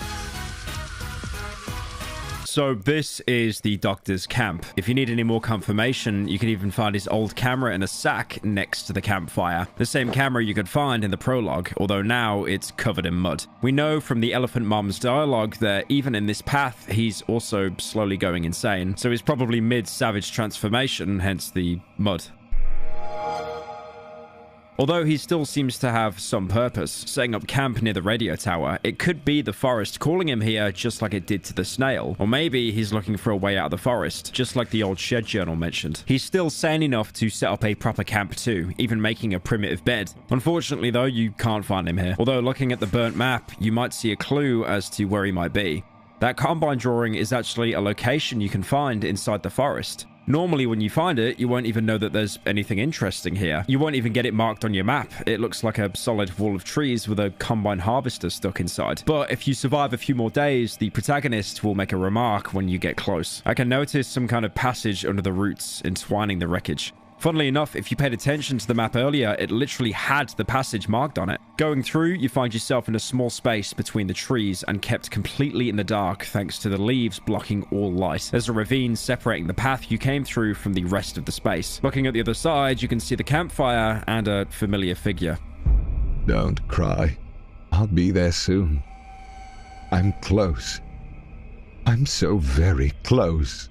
Don't cry. To make your way over to his side, you'll have to cross a fallen log. Normally, if you manage to find your way here by complete accident, this area would be crawling with banshees. Fortunately, right now, it looks like only the Doctor is present, so you won't be swarmed yet. Approaching the camp, your character will identify the person on the ground. I think it's the Doctor. Getting any closer will have him wake up from his stupor and immediately recognize you. It's you. He crawls away a bit. Go away. You hear me? Just to grab a branch and set it on fire, waving it in front of him like he's scaring off an animal. Leave me alone. She needs me. He's despised you even before he went insane, but now he's trying to protect the voice, so getting any closer will have him lunge at you. Despite his demented state, he's actually a pretty strong opponent, having much faster attacks than a normal stick savage. He's gone into an enraged frenzy, trying to kill us by any means necessary just to help that voice. Once you manage to hit him enough times, he'll fall down with a leg wound and missing an arm, and he'll start crawling away. But just because he's down doesn't mean he's dead, because trying to get close to him, he'll still keep trying to whack you with his staff. Instead of finishing him off, you can check out the glowing spot near the campfire, looking like a shiny stone. Examining it will have the Doctor scream at you. Leave that alone! It's a figurine made out of mud, with a shiny stone inserted into its head, which you can remove. Here, you're given the option to leave the Doctor to rot away on his own. But at this point, you might as well put him out of his misery. Looting his corpse afterwards gives you maybe the biggest lore dump in the entire game, in the form of 6 pages of his notes, written on the same notepad that we could find as the Doctor in the prologue. They start around the time the train wreck sequence happens, with the first note being a direct follow-up. The fucker showed me the exit finally. Entrance behind the wardrobe. I was there, in the cottage. This is where the voice was coming from. I wasn't mistaken. How could I have missed it? The tunnel. Those village idiots would happily feed me to the woods, but I still couldn't close those fucking doors in the tunnels. They've suffered enough. Unfortunately, this means I'll also have to look out for the rat. He will come after me. That bastard. I'm sure of it. I should have killed him when he was lying in the cart helpless. Funnily enough, the Doctor seems to be marking his entries with titles similarly to how the protagonist does in his journal, showing that despite his hatred for us, the Doctor is still picking up on our behaviors. This note also confirms that the voice speaking to the Doctor was always present in some form, only getting stronger and fully turning the Doctor insane once he crossed into the swamp. It seems like it was guiding him here all along, probably because whatever is behind the voice has much stronger influence here. On the bottom of the page is a mutated insect, with a note next to it with the Doctor's attempts at identifying it as Rhiparochromis vulgaris, a real-life species of seed bug. Honestly, I have no idea about the implications of this. I have a feeling that the devs just wanted to include a cool bug that they found. The next note was made around the time the Doctor first entered the swamp. The swamp. I was hoping this damn stinking hole would lead me to the exit. Unfortunately, the roots have been broken through the tunnel walls and blocked the passage. However, I feel I'm getting more closer. I can hear her more clearly. The rat's hideout. I searched the cottage. I found some weird devices connected to the oven. Locals don't use such equipment. Rats must have made a hideout out of it. I'm sure of it. Apart from the oven, I've also found a broken compressor. Looks like they are using oxygen tanks when traversing the woods. I need to leave this house as soon as possible. He's following the same sequence of events we did when we first arrived here. There's nothing really interesting in this note, aside from the mention of the voice getting more clear once the Doctor ends up in the swamp, and his interaction with the oven. It's kind of funny seeing the Doctor find the only reason we can survive at night just to call it weird and leave. Aside from that, you can also see some camera film attached to the note, probably coming from the Zenit camera we found muddied in his radio tower camp. In the next note, he's already starting to sound more deranged, once again emphasizing the voices in his head. Whispers. Whispers in the radio. Whispers in my head. Louder than usual. I feel I'm close now. I've seen him. He's back to his place. I took a photo of the motherfucker. Village. I remember this place vaguely. I haven't been here in ages. Everything is flooded and overgrown. But I remember the shrine and the cottages. I used to come here to treat people. The tree in this village must have grown no later than 5 years ago, when the forest blocked me from this place. He's even drawing symbols on the page, similar to the ones savages would mark everywhere. This one feels like it's supposed to supplement the meeting we had with him in the village in the other path. The devs, obviously just making sure we don't miss out on delicious, tasty, scrumptious lore. After this note, the other ones are basically just insane ramblings. I can hear you cry, but I don't know where it's coming from. Tell me where to go. Don't cry. I'm close. Please, don't cry. I'm close. Are you behind the trees? The fact that the voice is crying seems to give more strength to the theory that the Doctor is hearing his daughter's voice, trying to comfort her by saying that he's close. It would make sense, as he's been obsessed with getting back to his family for a long time. The voice taking on this form would make it easier to manipulate him and drive him insane. The notes after this one probably happen around the time we would see his last transformation, where the Doctor becomes a full-blown savage, with sticks and mud covering most of the pages. An old combine. A chasm. Is it here? It's here. I don't know. The trees are singing. Or maybe it's a cry. Is it coming from under the ground? I think it's here.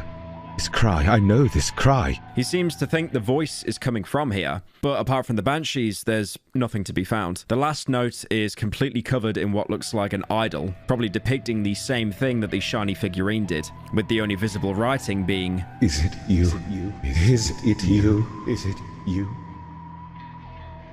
This is written multiple times. There's no deep lore analysis here, he's just completely gone insane. I don't even blame him. If I had to survive this long in Poland, I probably would have lost it too. That wraps up pretty much the entirety of the Doctor's arc, but later on, we might see him for one final time. Coming back to the radio tower after closing off with the Doctor, going through the corridor carved between the trees, you'll end up right outside the tower's building. Unfortunately, it's never that easy, and your path is blocked by a singular crate held up by a growth. So unfortunately for you, you're gonna have to take the long way round. Oh boy. I sure hope there's nothing dangerous inside. Following the path, you'll first see some destroyed fencing and a corpse. The fence has been torn to shreds.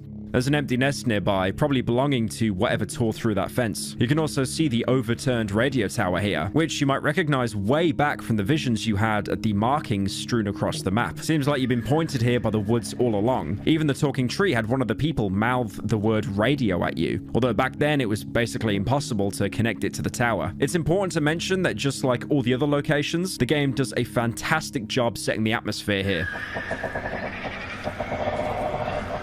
Walking in and you'll immediately start hearing the metal tower creaking like it's about to collapse under its own weight. This small design choice does an insane job of evoking a sense of abandonment, like the tower has outlived everyone around it. On the other side of the tower, you'll see what that nest belonged to. It's dozens of Banshee babies. What's worse is if you freed the snail, you've made the game harder for yourself. As you can see his broken shell lying past the Banshee nest. He probably tried to enter the radio tower like you're doing, but ended up being swarmed by Banshees, basically becoming the equivalent of a Polish KFC meal. Thankfully, the Banshees won't attack you immediately. They're sleeping, but any noise can wake them up. Meaning, unless you want to get body blocked to death, you might want to reconsider using firearms for now. To be fair though, they're not like the chompers in the Great Lakes, so you can actually use your flashlight here. Seriously, you can just spam it in their face and they just don't care. An interesting thing you can pick up on is that the Banshees or their babies never seem to show up anywhere with natural light. The only places we ever see them are night during specific events. When we do see them outside night events, it's always somewhere obscured from sunlight, which means if anything, these creatures are nocturnal. It's kind of telling that these things that avoid the sun are also triggered when you look directly at them. It's almost like they never want to be seen. Looking past the Banshee nest, you'll realize that, yep, once again, you are punished for trying to take the good moral choice. Because if you freed the snail, not only he dies here anyway, but now his shell is blocking the way forward. So you'll have to try and path around it instead of just taking the shortest path. Again, we can still get inside the radio tower, but we've made it a lot harder for ourselves. Although even the quote-unquote short path is completely filled with Banshee nests, moving through here without accidentally looking at a Banshee and getting yourself swarmed is basically impossible because of how tight the corridors are. Combined with the entire area being enveloped in pretty much complete darkness, meaning you can trigger a Banshee without even seeing her. Even better, if you manage to brush against a single Banshee baby by complete accident, it will instantly wake up, forcing you into a combat scenario where you'll probably bump into another one, and then another one, until you create a chain reaction where you end up waking up the entire bird population. Really, the only saving grace is how little damage they do when they hit you, so you can just pop an alcohol bandage and basically out-heal most of the hits. Oh yeah, and also, like I said earlier, the Molotov. Don't forget about the Molotov. Again, it's kind of funny how Banshees seem to hate light, and fire is one of the best weapons against them. After moving through the nests, you'll have to enter one of the buildings to progress. Going inside, like pretty much every single building in the entire game, it's completely ruined, having giant gaping holes in the roof and the aforementioned tower collapsing in on itself. And of course, being home to even more Banshees. I found an old overturned radio tower. The civilian radio equipment still works. Strange. That radio equipment he mentions can be found in the next room, connected to a network of routes. This basically proves that the forest has been manipulating the radio waves, as there's no way that these radios would still be working while everything around was destroyed. Being able to manipulate radio signals suggests a high level of intelligence in whatever is behind the Darkwood. But then again, it did make an entire forest just to fuck with some villagers, so, you know, nothing concrete there. Unfortunately, there's no sign of an exit in the building, but there is a journal to pick up. Right behind that small room with a Banshee that'll jump scare you immediately as you open the door. So even if you stealthed your way through the entire map, you've now given your exact coordinates to every single Banshee in the radio tower. 100% completely fair design. Actually, you know what? You know how I said at the beginning of the video, like the game is so great for having no jump scares? Nah, I take it all back. Anyway, once you make it past, you can find a crate with some ammo and an old cassette, as well as a backpack with a note inside it. We haven't slept again. Another madman came here at night, the second one this month. He jumped over the fence and tried to ram the door with his head, shot him in the ass with a tranquilizer, and today, we're going to transport him outside. Since that accursed tree appeared in the village, an increasing number of savages roam our hideouts. How do they know about us? They're psychos, they can barely talk. The villagers in our sector still have no clue what's going on. It's been 10 years or so. But when they lose it, all they need to do is go out into the woods and put some mud on their face and they come sniffing. Stefan told me that in the neighboring sector, the wild ones appear mainly in the vicinity of their hideout, located near the tunnel entrance. I don't think it's a coincidence.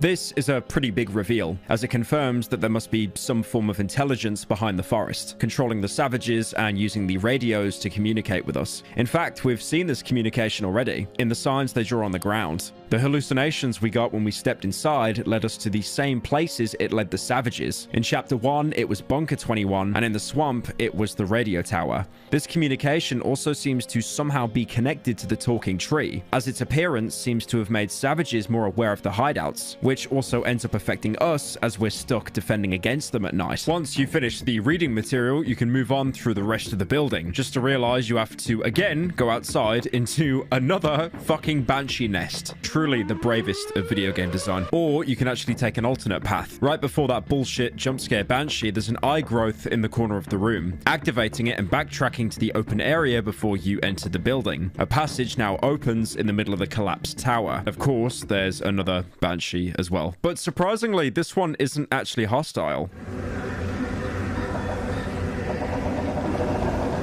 It kind of sounds like it's crying, standing over the corpse of one of its babies. Stop fucking crying, bitch! If anything, it's one of the first humanizing moments of any of the forest's creations in the entire game, which feels kind of weird considering they all look like they were created just to kill. But again, maybe there's something deeper here. Maybe they aren't all mindless predators, instead leading actual, albeit incredibly twisted from our point of view, normal lives. I have to go to work. Continuing on the path will lead you to a small hidden area. The first thing you see are more of the savages' drawings, but instead of random circles, this time it's a clear drawing of the bunker door. It even looks kind of similar to the visions we had of the door back in Chapter 1. So again, this could be another inspiration from the forest. It's kind of weird seeing it here though, considering no one in the swamp would even know about it. If anything, it feels like it was left here for you. You were the one that was meant to find it. I mean, to be fair, that door did mean so much to you. It was basically your only way to escape. Looking around, you'll also see that this is where the base of the tower is. And of course, it's all entwined with roots, which is pretty much what caused it to collapse. You can actually go under the tower here to find a small roofed area with 3 graves under it. Behind the graves, there's a sack containing mushrooms, and also a charcoal drawing of the bunker door, and even another iron cowbell, the same one that you could find back in the tunnels. This, of course, is a callback to the 3, although I'm not really sure why they have graves prepared here. It could be that they made them themselves as some sort of offering to the forest, which could also be a reference to the dream where we were told to lay down in a grave. It would also suggest that the 3 are aware of Bunker 21. They're probably the ones to make that drawing on the ground earlier. I don't really see why it would interest them though, as that door only leads deeper into the woods. There's one more thing to find here. Behind the graves is another corpse consumed by roots, laying on top of the savage ritual circles, with bird corpses strewn on top of it, just like the corpses in the markings you could find in the rest of the swamp representing all of the different enemies. But this one represents the banshees. It's also probably why their presence is so heavy here, and considering that this area seems so heavily connected to the 3, it's possible that they were the ones responsible for this ritual. So technically, if their father wasn't a thieving dipshit, we probably never would have had to fight a single banshee. Now, instead of pathing back through the building and into that banshee nest, you can take a shortcut right before the door to the other part of the building. The first thing you'll notice is a mountain of corpses piling up against the wall, presumably savages, drawn here just like it was said in the earlier note. There's also one savage still alive, banging his head against the metal door. Killing him, you can now approach it, just to realize it's locked with a code that you don't have.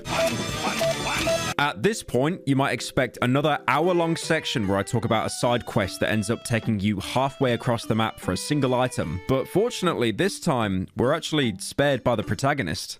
I think I remember the code to this door.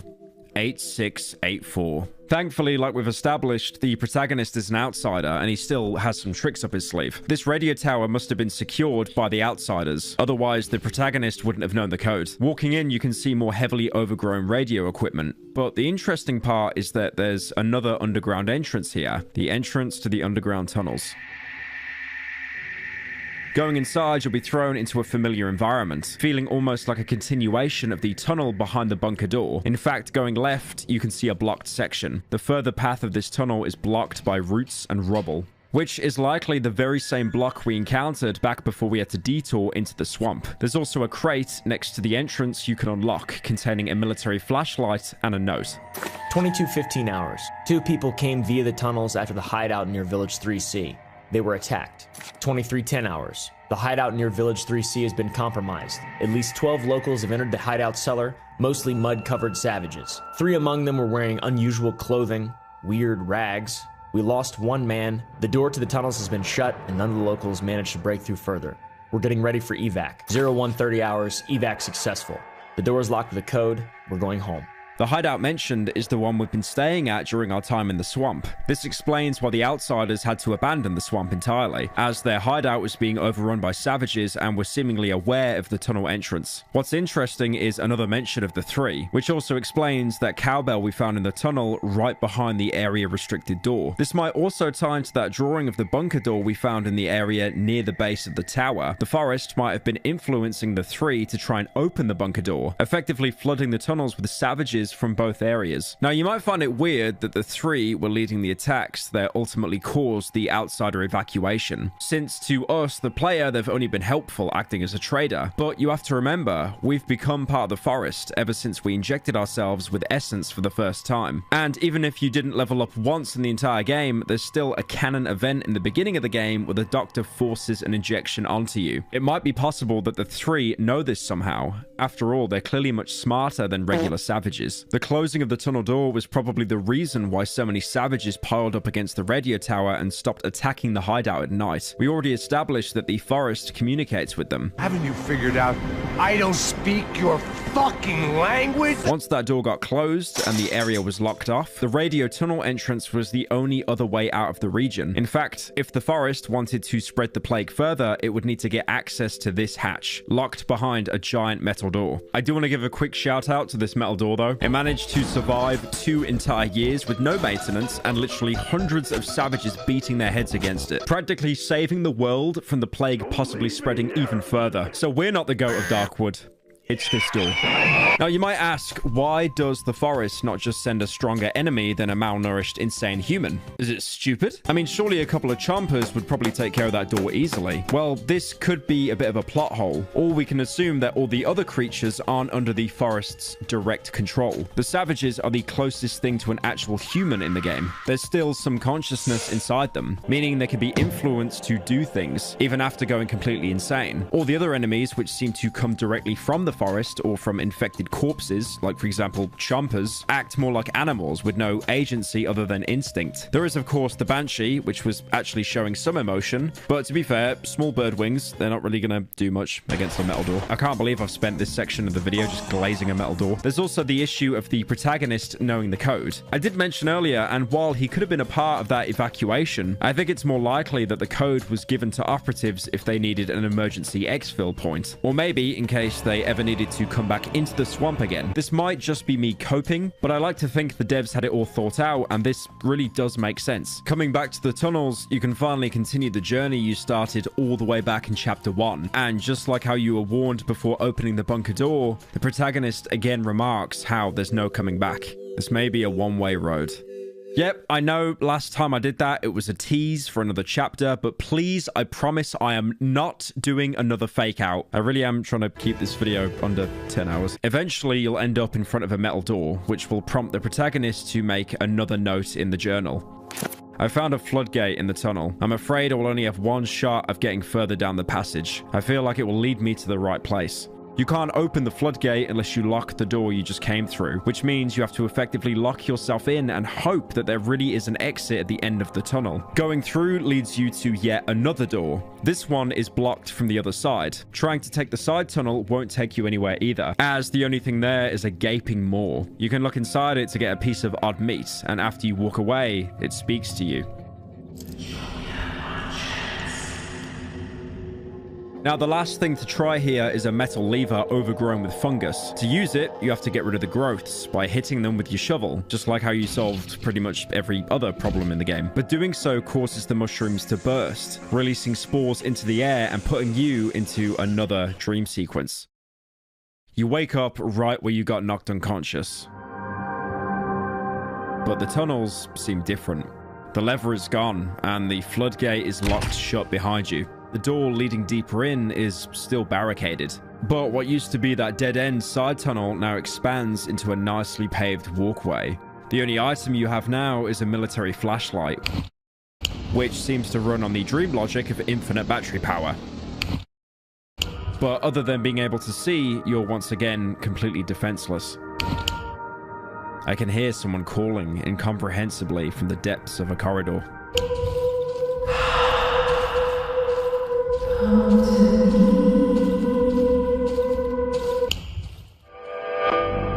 Following the source of the voice, you'll stumble into a larger chamber with the words "Come to me" scratched out in Polish on the ground.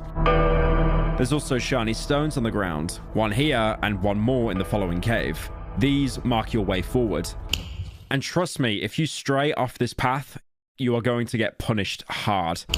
More writing on the floor. The forest is calling you. Not seeing a shiny stone, you might take the wrong corridor. You'll see a bed you might recognize just to hear a voice behind you. Are you lost? A half-dead man with pale, withered skin, hollow eyes, and teeth black as night. Sounds very familiar. Hopefully, it won't stay familiar for long. More walking. More walking. More writing. It all says the same. Come to me. This time, there's also a tree in the middle of the room with bloodied fragments of cloth stuck to it. Taking the wrong path reminds you of life before Darkwood. Simple furniture from your old apartment, and a madman in the corner telling you that that's not where you're going. I think you've lost your way, buddy boy.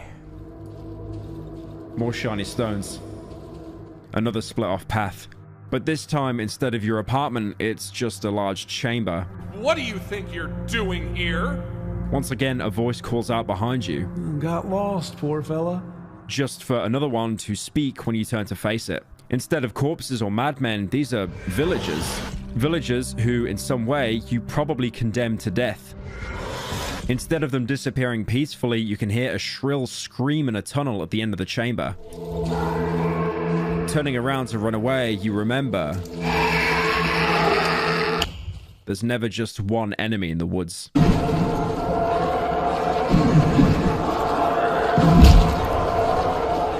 Trying to evade the spiders, you come across a familiar sight. Puddles of water, forming right up until a large door. You come out of Bunker 21. It was never the way out. You follow the corridor, but instead of leading to the surface, you arrive where it all began. The doctor's interrogation room. The tunnel behind you turns into a wall, but you already know what to do. You walk into the big house. Banshees scream outside the windows. You won't be alone here for long. Just like you remember, you need to go into the room behind the wardrobe just to see yourself strapped to a surgery table. You won't give in to the Darkwood's tricks. Not anymore. You take the table leg from the crate, your very first real weapon. It feels reassuring to be able to defend yourself. Right until you hear the growling outside the barricades. Preparing for combat is futile. Even with a weapon, you basically stand no chance. Once again, running away really is the better option. A chomper breaks through the door, keeping Yannick locked, his corpse following behind. This is your chance. Dodging attacks, you make it through and jump out of the window. You pass through the doctor's old clinic. The constant growling follows close. You run until you reach a metal door. It's stuck. Just when you think it's over, the growling goes quiet. You push open the door with the table leg. You exit into an area even more overgrown than what you've ever seen before. The forest pulsates around you, beating almost like it has a heart. You end up back at the bunker door. Maybe this time, it'll be different. The water is red with blood. The shiny stones still guide your way, but taking the wrong path, you can pretty much always end up being dead. You retrace your steps. You see the writings again, calling you. Finally, you reach another open chamber. There's a savage here, praying to a giant head in the roots. It opens for a moment, once again calling out to you. You run into the mouth, barely making it as it closes behind you forever. The tight corridor between the roots leads to another door. You open it, and the music fades. You made it. You see the familiar grating of the tunnel. You pick up a shovel and dig up all the rubble blocking your way. You open the tunnel door, and the dream ends.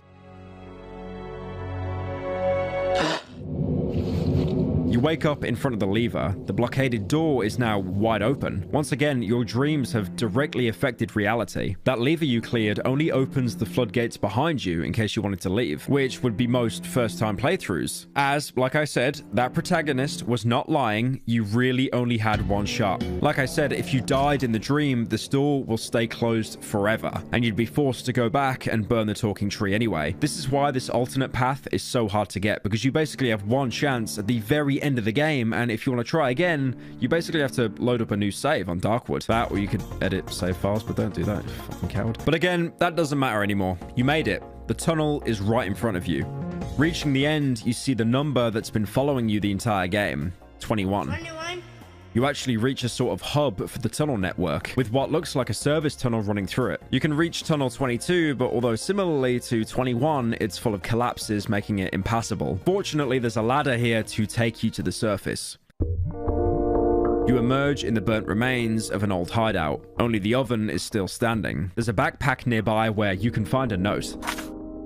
The roots have made it impossible to dig further. Specialist tools will be needed if we are to go deeper. Observation.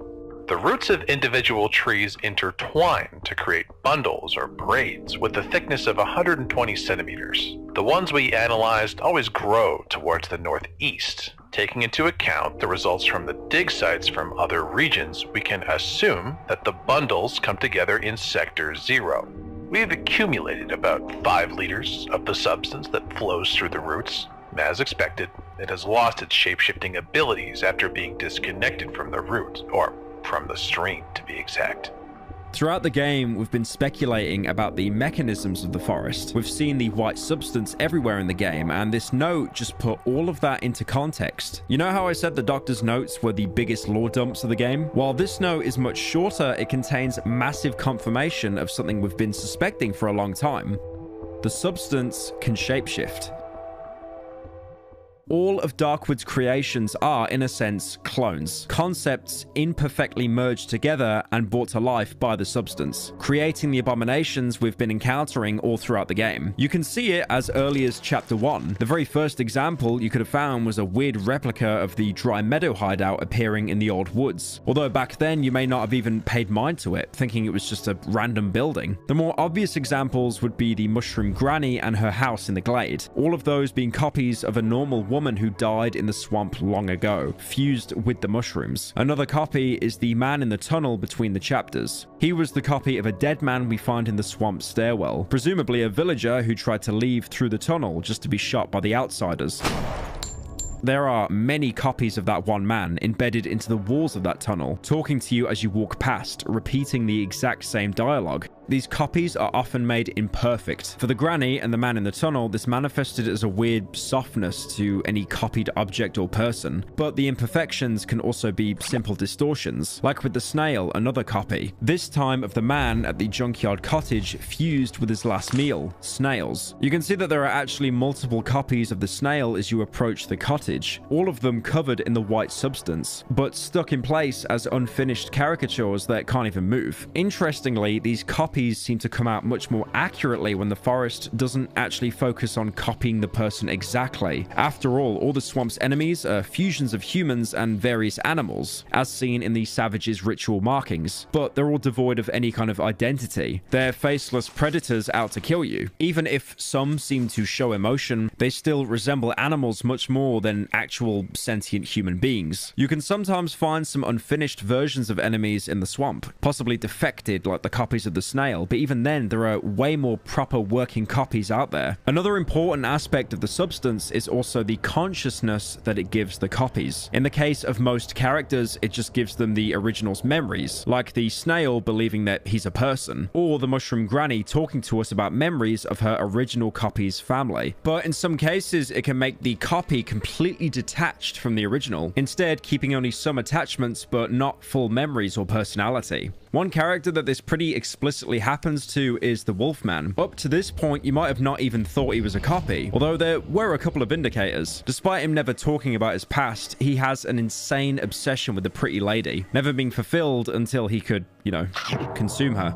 Oh my But the big thing connecting them was the distorted wedding ring you could find on his corpse. Real rings could only be found in two places, near the pretty lady, but also in the hunter's cabin on the hunter's corpse, which was completely overgrown in roots. The obvious connection to make is the hunter was in a relationship with the pretty lady, but at some point was killed, probably with a gun, considering the Wolfman's jacket has a bullet hole in it. The forest then merged him with the missing trophy, a wolf head, creating the furry that we came to know, leaving him obsessed with the pretty lady and keeping his hunting mannerisms, but changing him into a creature whose hatred of humanity overcame any other attachment.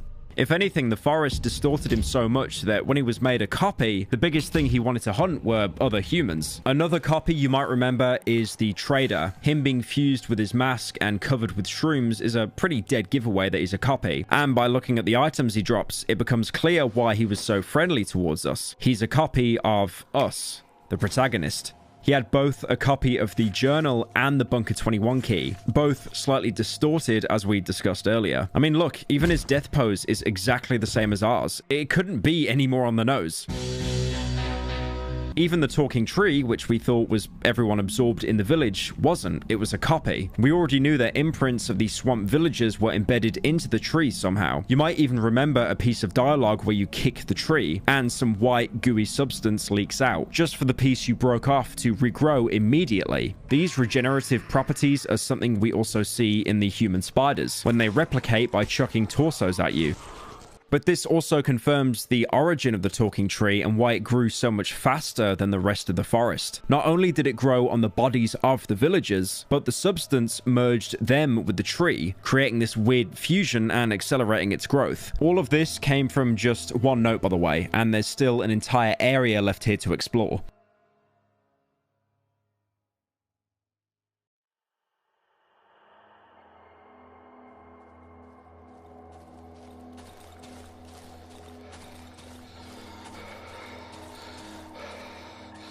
Looking around, the area you came out in seems to be some sort of clearing within the forest. There's even some sort of farmland, albeit flooded and broken up by huge bundles of roots. In the middle, you can see a scarecrow. Inspecting it further, you see it's dressed up in a hazmat suit for some reason. Going deeper in, you can see that this entire area has been deforested, as evidenced by the stumps left on the ground. This is probably the work of the outsiders, who needed to clear a path to the tunnel entrance. But there are still some trees left. And going further, you'll see a few bodies tied to them, dressed in what looks like the same hazmat suits. Only one tree doesn't have a body on it. Instead, there's some blood-stained rope on the ground. A ragged rope with traces of dried blood and a piece of hazmat suit glued to it. Whoever was tied here must have been able to escape. There's also a discarded protective boot that you can find a little bit further away. You can also find another abandoned hideout. There's corpses everywhere, some holding military gear, some belonging to savages with only rope in their inventory. This camp must have belonged to the outsiders, also evidenced by sample jars and machinery connected up to the trees, with what looks like light bulbs on one of the trunks. It really does look like the doctor might have been onto something with his electricity theory after all. Step 1. Insert light bulbs into a tree. Step 2.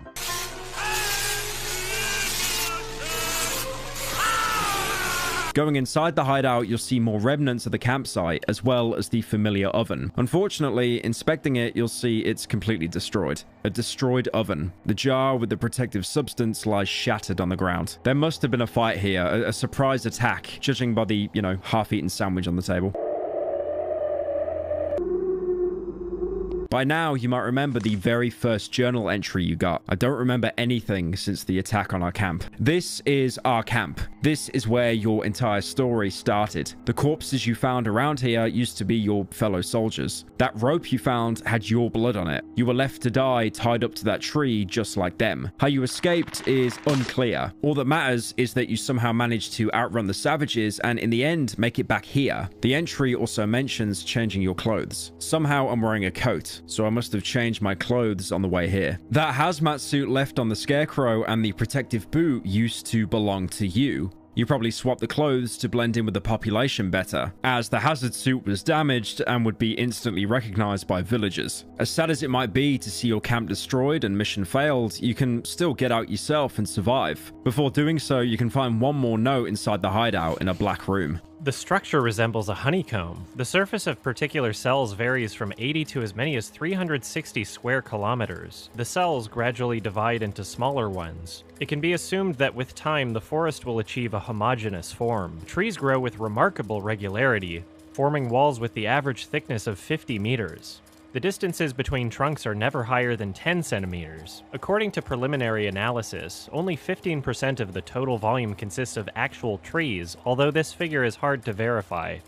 This note seems to just be more research about the forest. The interesting part is right at the end when he says only about 15% of the Darkwoods forest is actually made of real trees. The rest is presumably just replicas made by the substance. This is another huge reveal because it explains why the forest could spread and grow so fast, instead of just being, you know, less spooky, unexplained, scary thing. This is something I really like about Darkwood, which I mentioned near the beginning of the video. Everything ends up making sense as long as you spend the time to actually uncover it. I totally get the aspect of horror and suspense, you know, the thing you can't see is so scary because your mind has to, you know, make up the pictures. Insert the Batman quote here. And you always fear what you don't understand. I'm afraid. You can also find a couple more experimentation sites behind the camp, all of them seemingly focused on hooking up electrodes to roots. This and the previous experiment would suggest that the outsiders must have been suspecting that the substance could actually conduct electricity. Thinking about it now, if the forest could manipulate electricity through its roots, that could explain how seemingly broken radios would suddenly come to life, or how lights in our hideout would suddenly turn on and off. Again, yet another horror trope that happens in basically any spooky horror game, but in Darkwood there's a legitimate reason explained behind it. There's nothing more to be found in the hideout. The only thing left to do is to go further and hopefully leave the forest for good.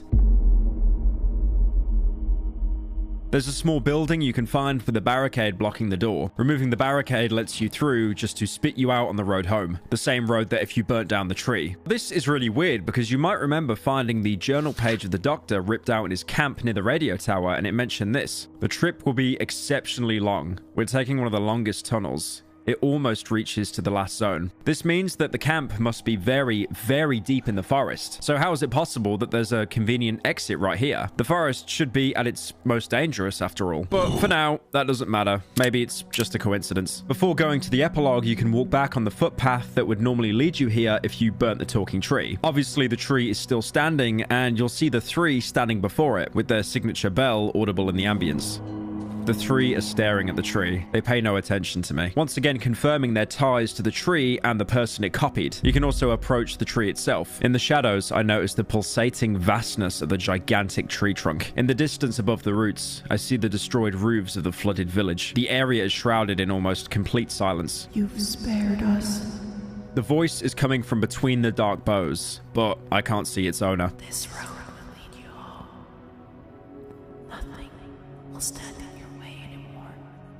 And so, like the main ending where you burnt down the tree, you can go home. We've managed to spare the tree, but likely condemning the cripple to death. So again, even though this could be seen as the more moral option, someone still gets punished by your hand. Now, everything ahead is pretty much the exact same as the original ending. So I think it'd be a good idea now to start nitpicking things that just are wrong with it. For example, your camp was supposed to be very deep in the forest, yet the nearest town is only 25 kilometers away. You even remember the trader telling you all roads lead deeper into the woods. All the roads. Then you start to notice it. You walk into town again, the same things play out. The woman feeding the birds, but your neighbor doesn't even comment on your ghoulish appearance, not to mention your scarecrow outfit. What you thought was just normal Polish background ambience now starts to sound like screams. And how can your character talk again? The only way he was ever able to communicate was by nodding or shaking his head. The worms you used to find everywhere in the swamp cover the ground next to one of the trash cans. The buildings stretch on forever, looking exactly the same. If you choose to run up or down the map, you'll notice that the buildings just start to repeat themselves. Every building is an exact copy. You go inside and walk down to the basement. You take a turn just to find mushrooms growing in one of the corridors. The same ones you injected into yourself to attune more with the forest. Through the door next to it, you can see something moving. You can only see bits through the bars, but it looks like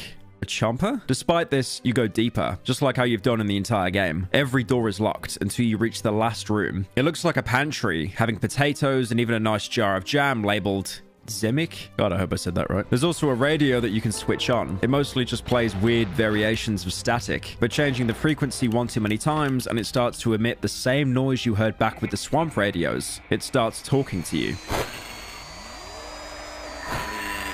After which all the lights go out. You start going back, and as you do, hear loud thumps, like something is hitting a wooden box. You should probably get out. Walking back to the ground floor, you start feeling more tired. Something is drawing you back to your flat. But that itch on the back of your head, that feeling of unease, it won't let go. You start trying to open doors, any doors, just to find some kind of side content. Predictably, they're all closed. But after you walk back, one of them opens slightly. You're waking my kids! A pissed off mother yells at you. You peek inside just to see the baby is actually a fetus lying on the ground. The same fetus that we would have dreams of in chapter 1. What is that? Is that a fetus? You start fearing the worst. Despite this, you continue on to your apartment. You go up the stairs and through the hallway, but you notice some cracks in the wall. Peeking through, you can't make out anything at first, but then your vision clears up and you see a pulsating, fleshy growth, along with a legion of chompers. The light gives out and the monsters disappear, but now you know that there's something definitely wrong. But still, the urge to go to sleep is incredibly strong, but you manage to pass your apartment and continue down the hallway until you realize that every door leads to your apartment. You fight the compulsion to just give up and rest. You move along the hallway until it devolves into a never-ending mess of roots. You give in and go back to your apartment. It seems like the same ending is going to play out. You take off your coat and you get to see your dog again. You're happy, but you know this isn't real. You remember something you were told long ago, way back when you thought Bunker 21 would lead you out. When you entered the Silent Forest, a sleeper told you this. Hey there, friend.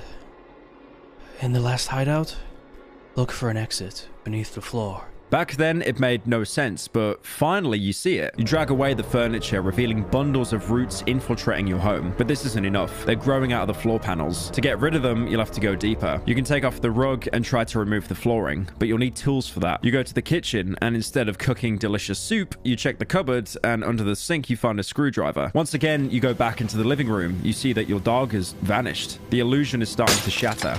You start removing floorboards, one by one. You uncover pulsating roots. As the calming ambience changes to that uncertain tone of the night that you're so used to hearing. You move onto the corridor. You hear a heartbeat in the background.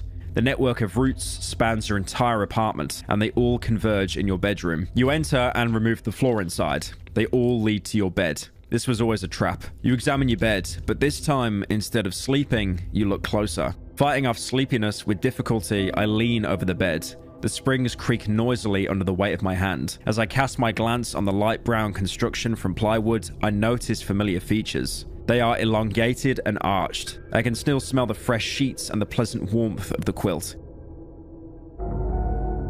You look under the bed. I feel a gentle draft coming from the dark gap between the bed and the floor. You reach underneath. My fingertips brush a thin layer of dust, coldness, moisture. I'm touching something rough, but my arm is too short to catch it. I think I need to move the bed. You drag the bed away to reveal a hole in the ground. You remove more flooring to be able to reach inside, and finally, you can enter.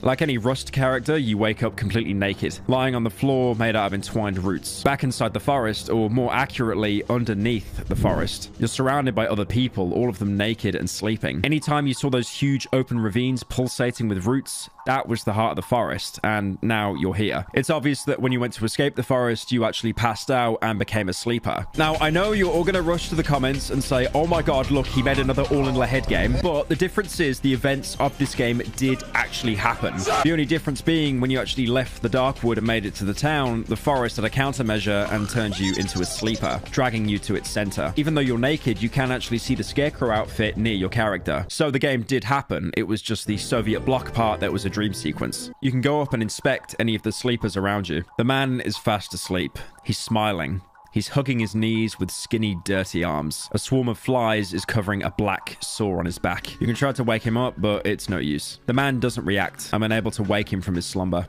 You can follow the trail of your own clothes back to the wall of the chamber. The steep slope blocks the way ahead. There are some tunnels at its base. The whole area looks more like a crater than anything else. You can examine a tunnel in the wall, seemingly the one that got you through. It's a meter-wide tunnel covered with a slimy membrane. Further inside, I can see pulsating growths blocking the way ahead. I won't be able to pass through this way. It looks like it closed itself off behind you once you entered. In fact, you may remember this being foreshadowed in the dream back at the radio tower basement. You literally go into a gigantic mouth that closes itself behind you to finish the dream. You literally led yourself into the mouth of the forest in hopes to get out. Darkwood has always gave you multiple ways to approach something, but here you have no choice except to go deeper down into the chamber. You can interact with another sleeper, this time a woman muttering through her sleep. Dirty, clumped hair covers the woman's face. She's murmuring in her sleep, clutching a rag doll filled with straw. Now the moon has faded. The sleep stole over my doll. Your eyes. You can't wake her up. As you move further in, more and more roots start emerging from the ground. They're so close to the surface, you can feel them just by walking. I'm at the bottom of a huge valley. I feel the dry, dusty earth pulsating under my feet.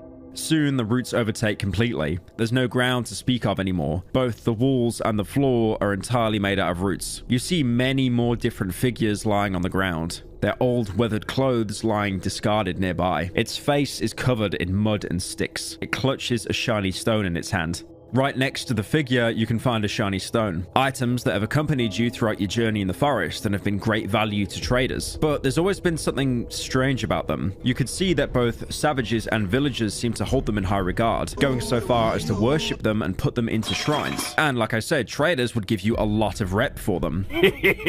Seeing them here confirms that they are definitely somehow connected with the forest. Moving forward, you can see a huge chamber splitting off from the path, containing even more sleepers. It hums something quietly in its sleep, swaying to the rhythm of a simple melody. The figure speaks to someone in its sleep, squeezing an old man's photo in its hand. The figure is talking in its sleep, moving its hand as if caressing someone with affection. Probably the same way we'd caress our wife in one of the dreams.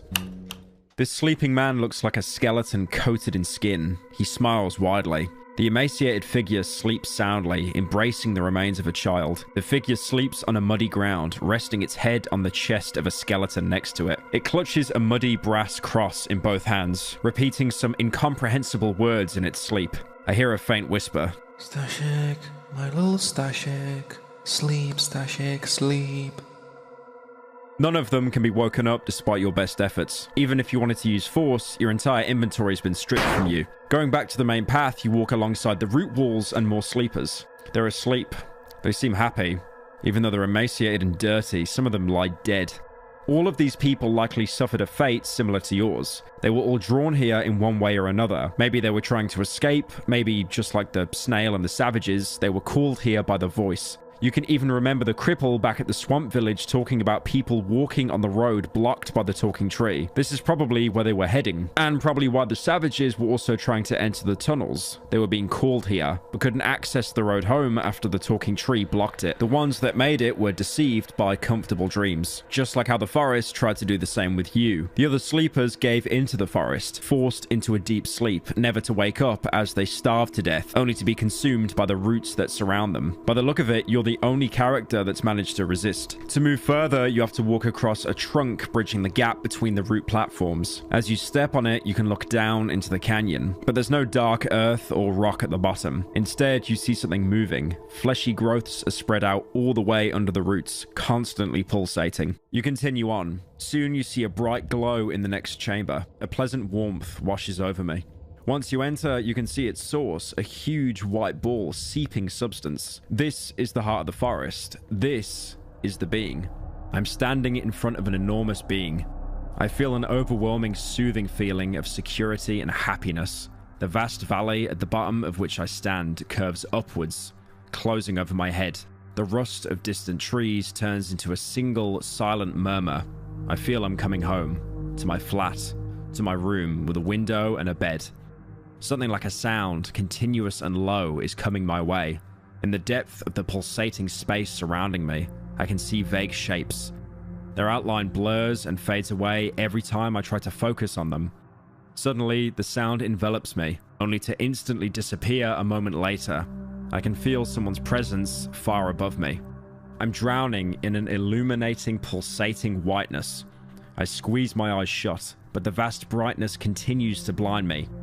The silent grunt grows stronger with every moment. It stratifies into an unlimited number of abstract, incomprehensible sounds, only to combine into a distant, wailing voice. My eyes fill up with tears. My hands are trembling. The ever-present whiteness blinds me. It explodes with brightness once more, and then starts vibrating. Suddenly, I realize that the pleasant feeling of warmth has been replaced by coldness. The coldness of the void that surrounds me. I feel a heat emanating from the being. I sense my pulse slowing down. A calmness. I want to rest. Come back home. To my bed. I want to lie down. To fall asleep. I don't want to do it. Still, my hand pushes the being away. The warmth that was emanating from it disappears, replaced by piercing coldness. The being is the heart of Darkwood. All of its roots originate from it and spread out, covering the entire region. This is also what's been talking back to you all this time, through the radio, but also through your dreams. Looking back on them now, they revealed a lot of the forest's nature, even if we don't have the full context to understand it back then. The final dream scene in the radio tower bunker especially revealed a lot more if you were paying attention. That tree you could find with bloody scraps attached to it was a reference to a tree that you were tied to and managed to escape. Every time you strayed from the main path, you would also find pieces of your apartment, just to have someone tell you that you're lost. The being was telling you that you're never really going back there. And to be fair, you were literally told this on day one by none other than a clone of yourself. All roads only lead deeper into the woods. If the trader knew this, then it's likely you too knew it at some point. But ever since you're injected with essence by the doctor, you were under the being's control to some extent. Bunker 21, the talking tree, even the radio tower, they were all bait for your desperation to get out. The being led you into its trap like so many others. And now, even though you're awake, you can't get out. The tunnel you came in through closed behind you, and the root walls are too steep to climb on your own. Exploring around the being chamber, you can see some savages are actually still awake, bowing before the being, worshipping it. They're probably so far gone that they didn't even need to be put to sleep. You can also find a familiar face among the sleepers. The Doctor, now in his full-blown savage form.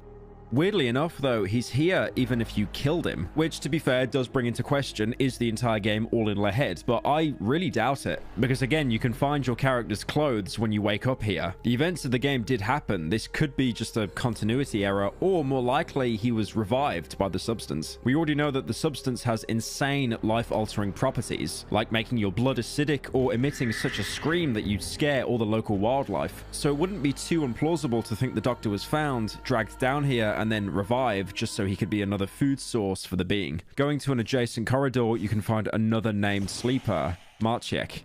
The man mumbles in his sleep. He's emaciated and dirty, but his face is radiant and calm. He clutches a rusty object covered with old beads.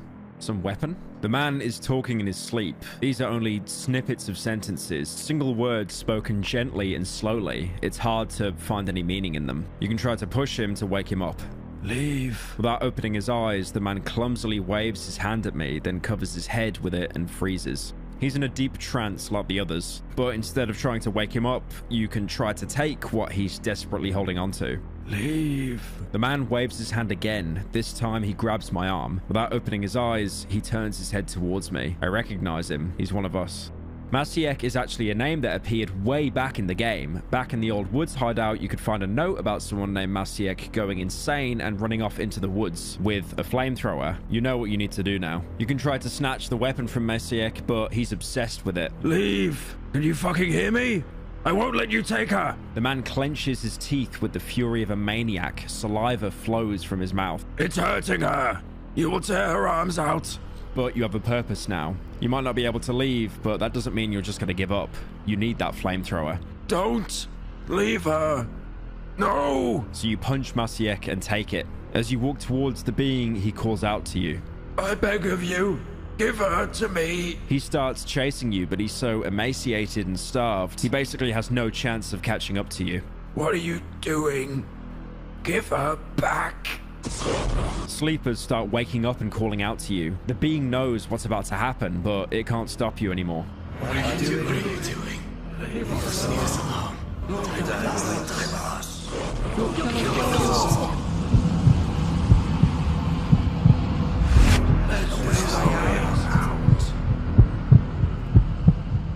But you've accepted that already. There was never a way out. You fire the flamethrower. The being immediately catches on fire. It screams, filling the chamber. Every sleeper around you starts waking up and rushes at you, trying to stop you, almost like the white blood cells dealing with a foreign body. But it's too late. The being's white shell burns away, revealing a fleshy mass beneath it. Even its appearance was most likely an illusion. As everything burns around you, you look desperately for an exit.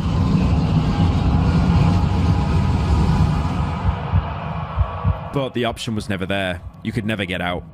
You were doomed from the start. You make peace with yourself because at least now, Darkwood will burn away alongside you. A great fire consumed the woods for a couple of days, gradually claiming many of its inhabitants. The fire consumed the last road leading to the heart of the woods. This is the final true conclusion to one of my favorite games of all time. Yummers. There's no Marvel post-credit scene where it's like, oh, look, suddenly you're alive, and you got the wholesome 100 good ending. An ending like that wouldn't fit Darkwood. You might remember me talking about how there's no good choices in the game. The fate of the protagonist is one of those choices. You can't survive Darkwood no matter what you do. What choices you make, all roads lead to the same place. You always die. Either turning into a sleeper and being slowly consumed by the tree, or choosing to go out on your own terms and taking the infection with you. And there's definitely a certain hopelessness that comes with this realization. One that no game could ever replicate for me since playing Darkwood. Like, your choices, despite being impactful, could never really help you. The only difference they made is shaping the world that you leave behind. After you finish the game, you get some end cards talking about the fates of the characters you left behind. These adapt to every major decision you've made throughout the game, meaning that there are easily multiple pages worth of variations as to what happens to them. If I were to cover every single one, the video would probably get another hour in runtime, and holy shit, this video is already way too long, so I'll keep it brief and only talk about the most interesting ones. Generally, going to sleep in your apartment and giving up to the being doesn't change much for the characters. You were basically a passerby without being a big impact on the world. That is, of course, your finger slipped on accident. I promise it did. I did not mean to shoot that child. Despite the fact that Darkwood has no clear good endings, this one, called Bliss, can be considered the worst one. You end up being deceived by the being. You waste away in a comfortable dream, and overall, you change nothing. The woods keep stagnating, but at least you got to rest, I guess. Most characters just continue on living, although some of them do end up getting some form of conclusion to their story. If you follow the musician's path and then kill both of his parents and the pretty lady, he ends up moving in with the chicken lady, who now tends to him like she used to tend to her sister. I mean, to be fair, that is a pretty wholesome ending, as long as you skip over, you know, all the murder you had to do to get this. Alternatively, if he comes with you to the swamp and you don't mutate him by feeding him shrooms, he actually manages to find his way into the bunker tunnels. The boy with the violin waited many weeks for the stranger to return. One day, the trapdoor leading to the underground opened once again. The little boy traveled through the tunnels, and to his great despair, he had to leave his trusty old violin behind him. A similar thing happens to Marcinek. If you never interact with him, he permanently moves in with the Mushroom Granny. The Granny even recovers some of her original's memories, and generally they probably get the happiest ending out of anyone in the game. It also turns out that bringing the child back to the Elephant Mother was a very blatant bad karma choice, since he just ends up being locked in the room forever and the Granny just wastes away. The game even confirms that the Elephant Mother was going insane, since she starts hearing Marcinek's voice in the woods if you don't bring him back. Which, as we already know, is the being calling out to trap people in the valley. If you leave the tree alive, the cripple goes insane, which isn't really surprising, considering he's got, 20 schizophrenic Polish villagers yapping above his head all day. And interestingly enough, you can also have a unique ending if you kill every single character in the game. From then on, wooden crosses covered with a coat and a hat started appearing in the woods. They were usually accompanied by 3 black beakless dead crows. The inhabitants of the woods believed these symbols protected them from a scarecrow lurking between the trees, silently taking the lives of everyone he encountered. The other ending, meanwhile, affects every character in the game. After all, you destroy the forest by completely burning up the being. This ending is kind of better since you do free everyone stuck in the Darkwood, or more than likely kill them, because in this ending, 90% of all characters, no matter how you interacted with them, straight up die. There's only a couple that actually end up surviving in this ending. If you didn't bring Marsonek back, he manages to run away to the swamp and survives the fire, just to go back to his family, who burnt down along with their cottage. Rick Grimes and The Walking Dead be like, we can all live together. I'll live. If you fail the train wreck dream, the Doctor will apparently survive somewhere deep in the woods. He'll still obviously end up going completely insane though, so unfortunately, he can truly never get a good ending. If you take any other path, he'll burn along with the being, since we can find him in the chamber. Although, that being said, I swear there has to be some kind of bug, because he somehow appears there every time, even if he's killed in Chapter 1, no matter what path you take with him. The musician also survives if you didn't kill the Sow. He manages to find the entrance to Bunker 21 and hides out the fire inside. And lastly, the Wolfman just disappears. Dis-a-fucking-peer. It's intentionally left unclear, presumably so furries wouldn't boycott the game if he was killed off. There's also the villagers from Chapter 1 that survive if you spare the Sow, but honestly, who cares? I'm not skipping a hotbar upgrade just to get the good ending. There's also, of course, an ending line if you genocide everyone in the forest. And the vagabond from outside the woods, the monster in a scarecrow's disguise, who, due to reasons only known to himself, killed everyone who crossed him. Even after the endings, which honestly do wrap up the game pretty well, there's one more thing that stays mostly unexplained: the being. We know how it works in terms of substance and the forest it created, but apart from that, there's not really much said about it. We kind of just, set it on fire.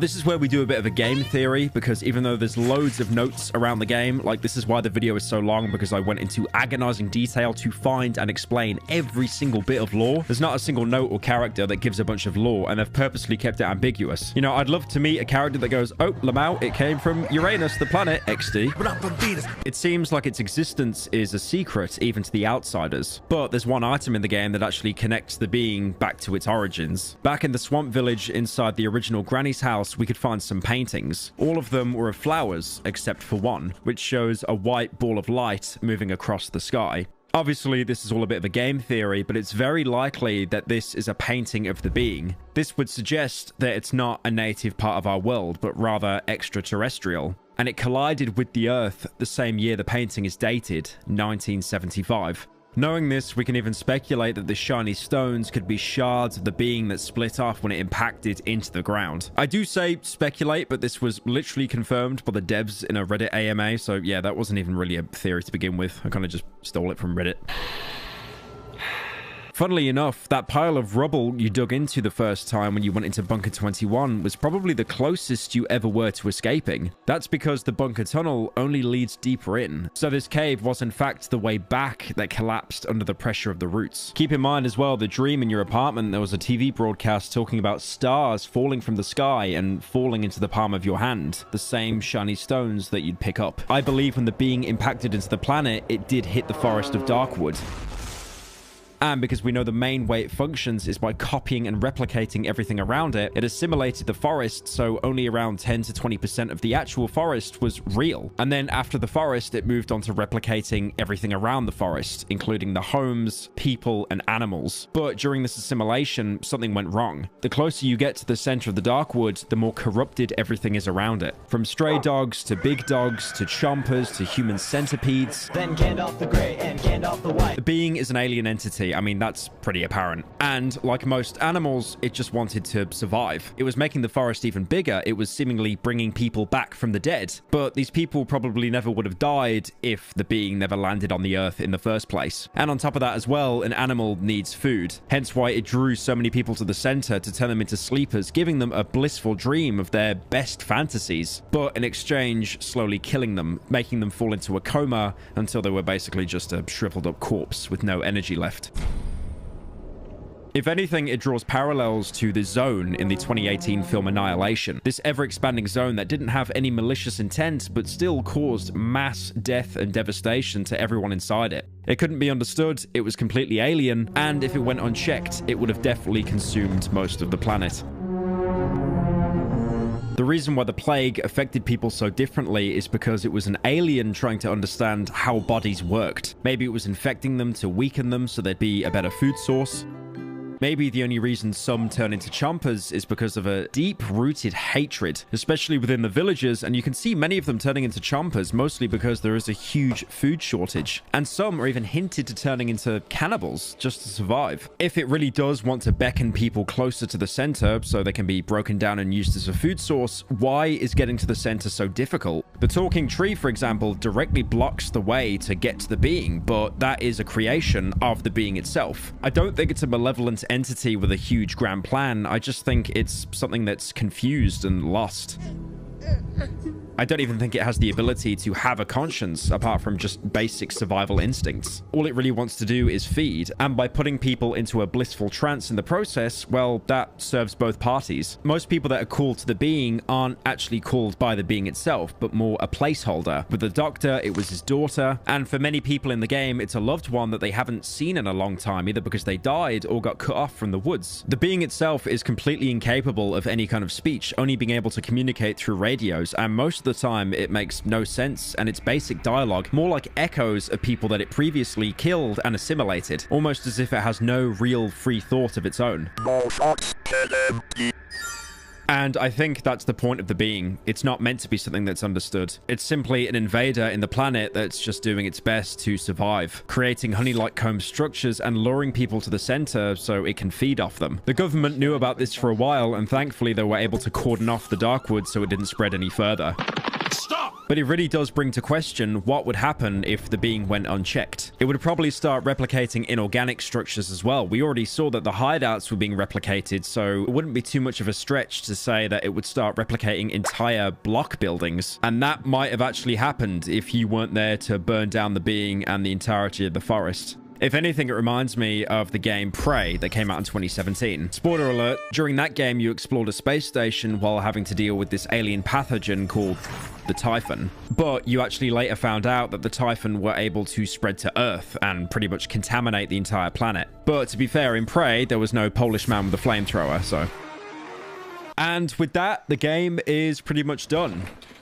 There's really nothing more to talk about. I could sit here for hours just rambling on about the being and its true intentions, but again, the devs have kept that purposely vague. And I do stand by the theory that the being is not something malevolent, it just wants to survive. Also, while probably trying to understand the planet that it's inhabited. One thing I do want to talk about more in the game is cut content. While making this video, I reached out to the devs regarding some technical stuff relating to the game. One of those things was getting access to the dev mode to let us record footage easier. By easier, I mean we wouldn't have to replay 7 hours of footage to get a single line of dialogue. Devil, fuck your mother! The dev mode also lets you spawn any item in the entire game, including a bunch that never made it to the final release. Some of these items, I can totally understand why they were cut, because they are just absolutely game-breaking. An interesting cut item is the noise law, which is kind of an obvious mechanic for any survival horror. With noise laws, you'd be able to precision target where you want to bait an enemy. You might ask, why am I putting this completely normal item in the very obviously joke section? Well, the item is unfinished, and for some reason, this is the placeholder sound it plays. What's even better, there's more variations of this sound. Like they genuinely went the extra mile for a fart joke. This is exactly what I mean by peak game design. To go with this, you also get a fart pillow, which would no doubt be the most broken item in the game if it were added, so I understand why they tried to keep this amazing power contained. There's also a kebab, which instantly restores you to full health, which is only fair considering Acid Wizard apparently lived off kebabs for a long time while working on Darkwood. And to finish it off, there's a straight-up acid pill in the game. Get it? Because Acid Wizard Studio. This is not funny, Pyro. Death to inflation form. I was really hesitant on taking this, especially because in another game I covered, Cruelty Squad, you could take pills and 9 times out of 10, it would just end up breaking the game in a really bad way, like shrinking you down so you couldn't complete levels, or flipping the world upside down so you got stuck in a single room. But this pill gives you insane stat buffs for an amount of time that's not really long enough for me to bother measuring. And also, on top of that, makes you die in 1 hit. So if this was a legit item in the game, I imagine it was probably used as some kind of like glass cannon speedrun. There is one more thing in the game that happens much earlier, but I chose to ignore it until now. Back at the beginning, when you started the game, you might remember the option to tick something marked as Indiegogo content. So this doesn't actually impact the game at all, apart from putting an additional dream into the pool.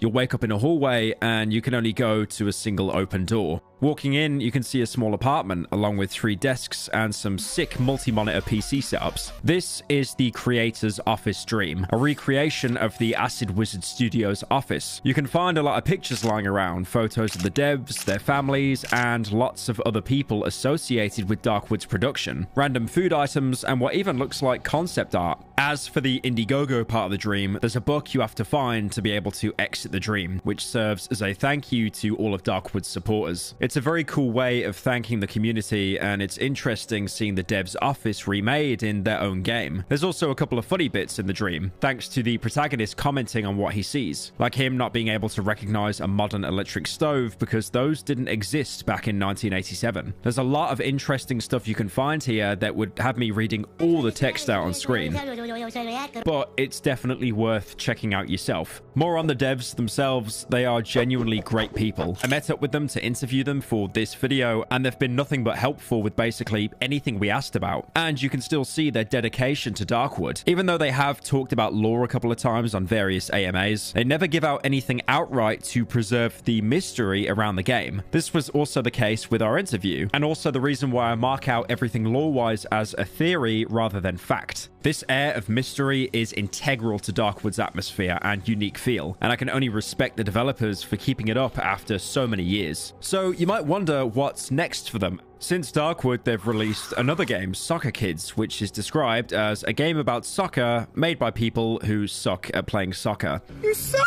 The game's in early access right now on Steam for free, and it looks pretty good. It's got a lot of good reviews when it came out, but obviously there's no way I can sugarcoat it. This is the furthest away from Darkwood you could ever get. It's also set in 90s Poland. Darkwood was obviously a huge success for Acid Wizard, but also it took a huge toll on them, as the project overtook their personal lives while they were working on it.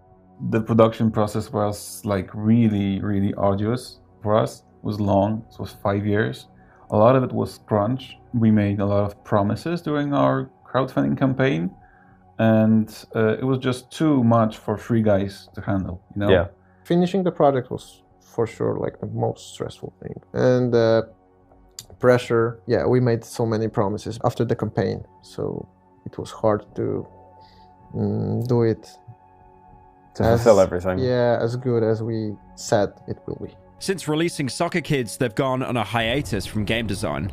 And honestly, they definitely deserve a break. They've made what can genuinely only be called a masterpiece, and I can only wish them well for the future. And again, I really want to thank the devs for both the help they provided with the video and for making such a unique and frankly insane game. I really don't think there's a single game out there that can replicate the experience of Darkwood. So what would you think like the main legacy of Darkwood is now? Because it's obviously been cemented as like a really successful game. Like, I mean, there's so many video essays talking about it, people that have beat me to it. But, you know, like, what would you think is going to happen with the game going ahead? That's a very hard question for me. I don't know how to answer the legacy part, because I don't know. I think I'm not the right person to answer this. It's up to other people to answer it. Like you said, many people are like making video essays about it, and it's like very cool for us to watch it, that they're like spending their time to analyze it, and like they treat it with a much respect, and it's very cool for us. This game is a niche game. Everyone who wants to play it played it already, but all the time it's changing. Like the game is Like more people are finding the game. Yeah, and it's like very shocking. It's really awesome to have these people who are like really fan of this game and they're like making, for example, Wikipedia or some additional stuff. Admins on the wiki page of Darkwood, they met there and they formed a relationship and they got married and she moved in from the USA, to Finland. Where they got married over Darkwood? Yeah. That's lit. Yeah. It's a real story. What happens to Darkwood is that I think we will continue developing the world. Maybe not ourselves, but with cooperation with some very talented people in other media. What Darkwood is unique is that it's a niche within a niche. It's like a horror, but it's also pixelated, it's retro, it's from a top-down perspective. And I think it's like one of the first games which kind of utilize this perspective to have this effect. So when a lot of people see it, and you can see on the reviews on Steam and whatnot, that people, you know, say that, hey, I saw this game, I didn't believe that it could be so atmospheric and scary, but then I tried it and indeed it's really fucking scary. So I would really like for other games to kind of maybe delve into it further, because I don't think, I think there's a lot more to say, a lot more things to be said in this perspective. Yeah. Shit, that's everything. Fuck. So all in all, that is Darkwood, one of the best games I've ever experienced. Top-down games just don't do it for me. I just think they're bedtime. But a game like that has immersed me and just done such a fantastic job at keeping me engaged throughout. I know there have been like a billion video essays on this game. I swear there's like another one every single month. It was so difficult to try to add anything that other people didn't do because they did amazing jobs. That's why I came out here in the middle of Sweden in the snow, despite the fact that there is no snow in Darkwood whatsoever. But yeah, I hope you enjoyed the video. That's it. Go buy the game. It's really good.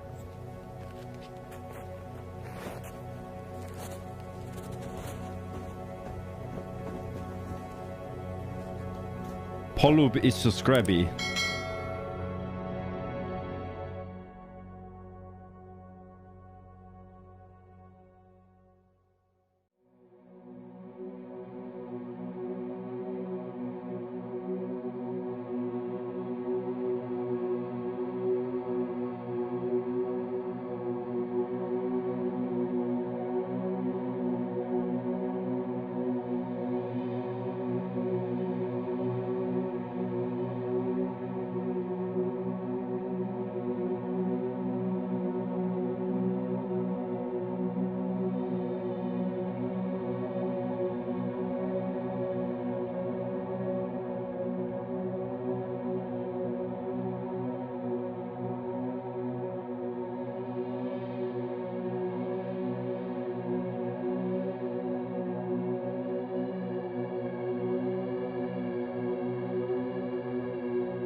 So that's the video. I'm not gonna lie, I didn't really pay attention. I was scrolling through Reels pretty much the entire time, lol. Please like and subscribe so I can be a rich YouTuber just like my hero, KSI.